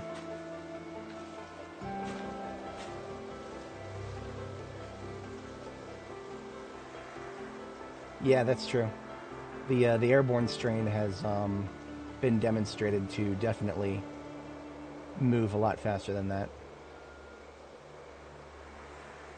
Now, Are there? Okay, so here's a better question about if you want to talk about North Korea and Project Zomboid, is one of the deer leaders still alive in their bunker? That's possible. That's possible if only because the whatchamacallits, the North Koreans do have themselves a strong army relative to the people around them.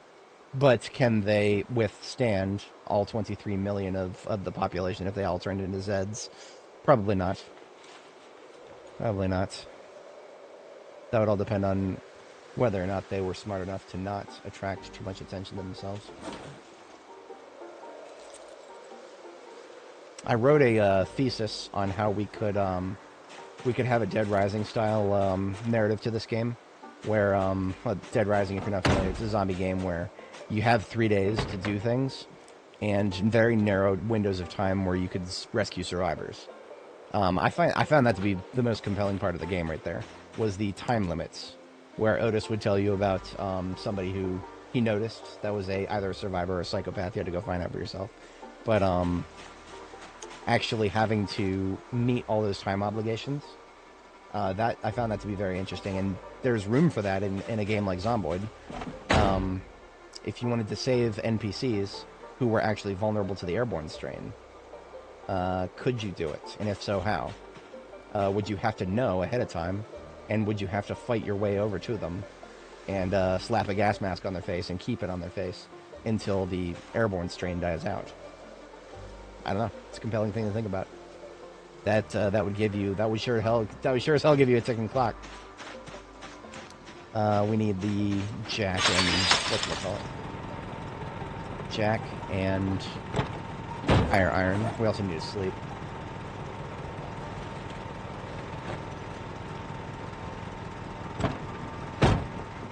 Right.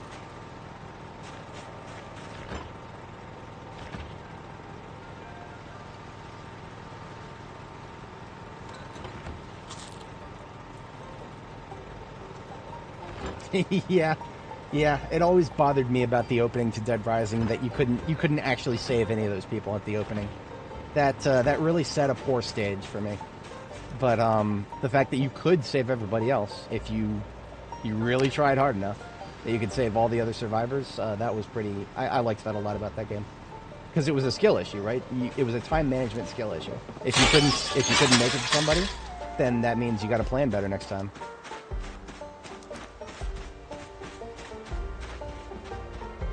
And Zomboid has plenty of room for that.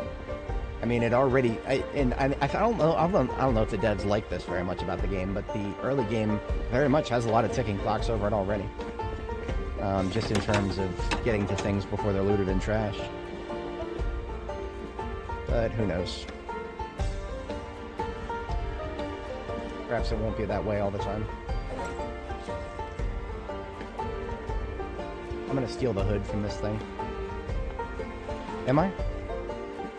Maybe not. I'll steal the suspensions, but I'm going to keep my eyes peeled for something better. We're not going to hard commit to 70% regular suspensions. I can do better than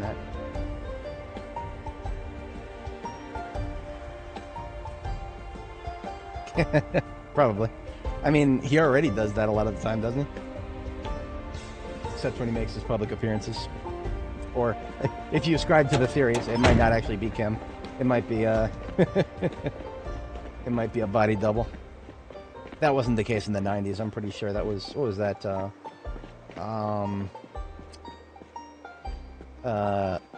it was the last name. It was Kim Sung-il. That was the 90s. I don't remember. It's been a little while since I paid attention to Korean history.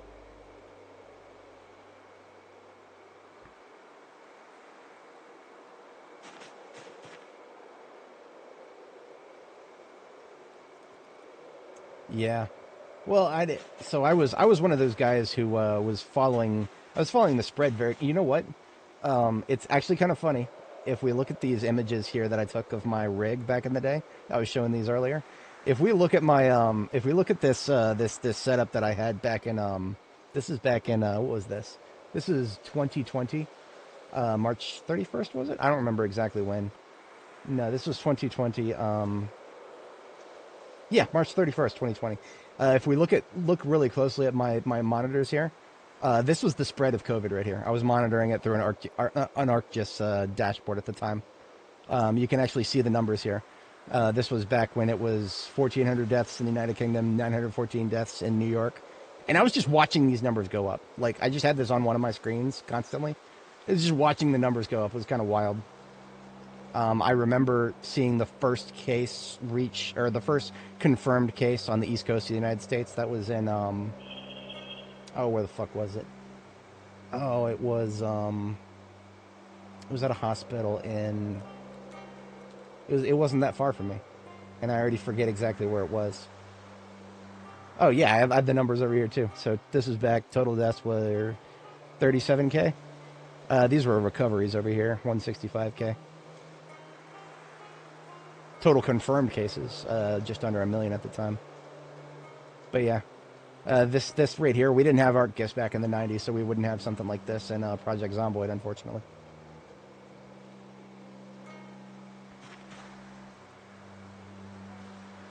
Oh man, you were one of the folks who had to mask hard. I am sorry. I am very sorry. Okay, so maybe it wasn't quite as miserable for everybody. I have to wear glasses. As somebody who has to wear glasses, having to wear the fucking N95, that was absolute misery for me, because there was no way I could possibly wear a mask without my glasses fogging up. It didn't work. I tried so many different things, and the only things that came anywhere close to working were things that just didn't get accepted until much later on, like, you know, the wearing just a cloth mask, for example. That most people did not accept that kind of thing. I tried to go to the doctor's office wearing just a cloth mask, and one of the nurses came up to me with a face shield and everything, gloves on. Here you go, sir. Here's an N95. Fuck you. Fuck off. Whatever. There were reasons for it, and I'm not upset about them. But yeah, the point I was trying to drive home is I was one of the people who's monitoring it pretty early on, and I was like, yeah, this is gonna be bad. This is gonna be really bad. I actually thought that it was like the virus itself was gonna be like a I don't know, like a 20% mortality rate for everybody. It ended up being a tiny fraction of that, which is good. But it could have gotten a lot worse. I like to imagine that the alpha strain was actually pretty bad, but the alpha strain didn't actually make it that far. It very quickly, see, every virus out there that's extremely lethal doesn't last very long, because viruses need a healthy host to survive. So viruses that kill their hosts just kind of, that's one of the reasons that COVID isn't as serious anymore. It's because the strains that survived are the strains that are highly transmissible, but don't actually kill the host as often. Now, you really just worry about people who are particularly vulnerable to it, because viruses aren't going to necessarily evolve to take them into account. Yeah. Man, there was some wacky shit that happened for a while there with COVID. The frickin' the full body plastic suits. When people started to normalize that, that's when I started realizing that there was some shenanigans at foot, and nobody care about that. Yeah. I mean, the medical industry in general, just, they got it really bad because, you know,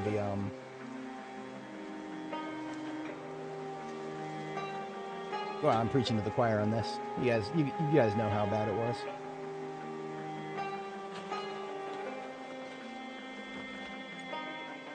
I mean, home care nurse, does that mean you were working with the elderly? Because if so, that's one of the big populations that's a vulnerable population right there. And that's to this day. I mean, you know, even the whatchamacallits, healthy people don't have as much to worry about COVID these days, but the elderly, they'll always have something to worry about there. Yeah. I have a vivid memory of, you know what? I might still have pictures of this. I have a rather vivid memory of the last time I went to Sam's Club to buy bulk food before the lockdown started. Everybody was running. Everybody in the entire store was running I'm pretty sure some people weren't even fucking paying for things. I still paid for things. And I specifically remember I was wearing a paintball mask. I was wearing a fucking paintball mask, and because I had no idea, I didn't know anything. I was just like, oh man, this is something that will prevent things from getting on me, right? Right? Yeah, it was a weird time. But I very vividly remember that everybody was running, and I was trying to check out some chicken, and there was a purchase limit for chicken. It wouldn't let me bring up 2 bags of frozen chicken. So I was like, fuck you, I just left one of the frozen bags on the register. Fucking assholes. You don't want me to buy your product, then you can just come collect it later. Yeah, it was wacky. But in any case,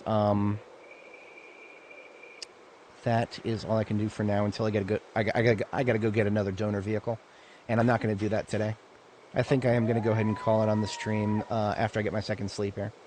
So we're just going to continue. We're going to peel out the rest of the bad parts that we can peel out here. I could do an engine repair. I do still have... Yes, I have that duffel bag full of engine parts. That's easily done.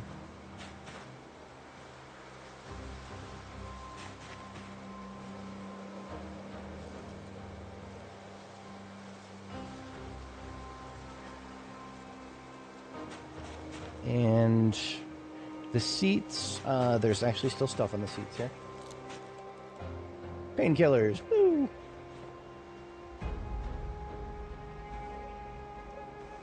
To be perfectly honest, seats probably aren't even required to be high condition. I'm pretty sure seats still don't do anything. That was one of the first things that I... No, you see, okay, that's... Another thing about this game's lore is how much of it was written during and after COVID, I wonder. The 2-week incubation phase for the Nox virus, I found that to be very interesting to think about, because that's basically what COVID was. The long incubation phase is one of the key things that helped it spread. I mean, there's billions of other things that helped it spread, but that was a very important one right there. Oh, we should have a... Yeah, we do. Of course we do. Past self. My past me. I know what I'm doing. We came here with pipe wrench to plumb this bitch. Now we got water.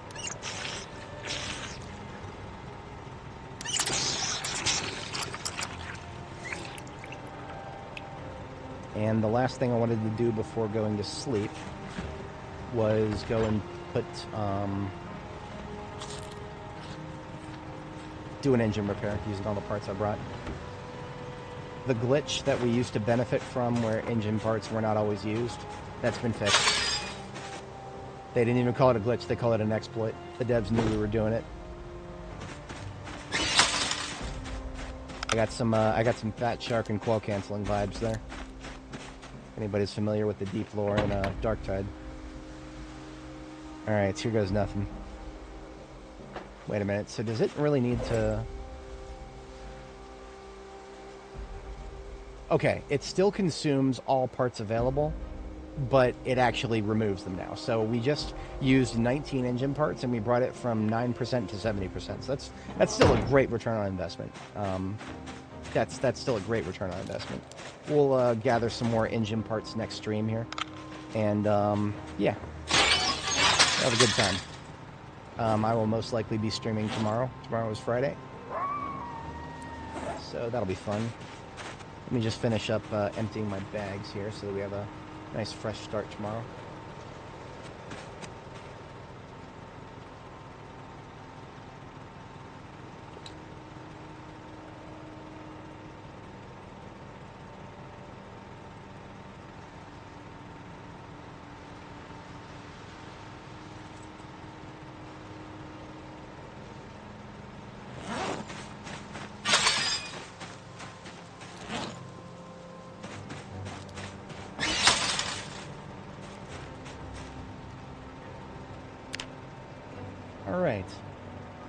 Oh yeah, so I am just fixing that ambulance. What I was doing is basically just pulling all of the...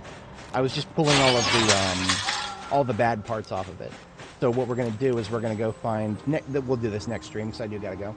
But what we'll do next time is we'll find some donor vehicles to get us what we need more suspensions and brakes, and then we can put the wheels on. We actually have a good set of performance tires right here.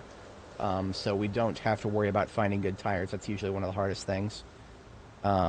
Lights should be no problem.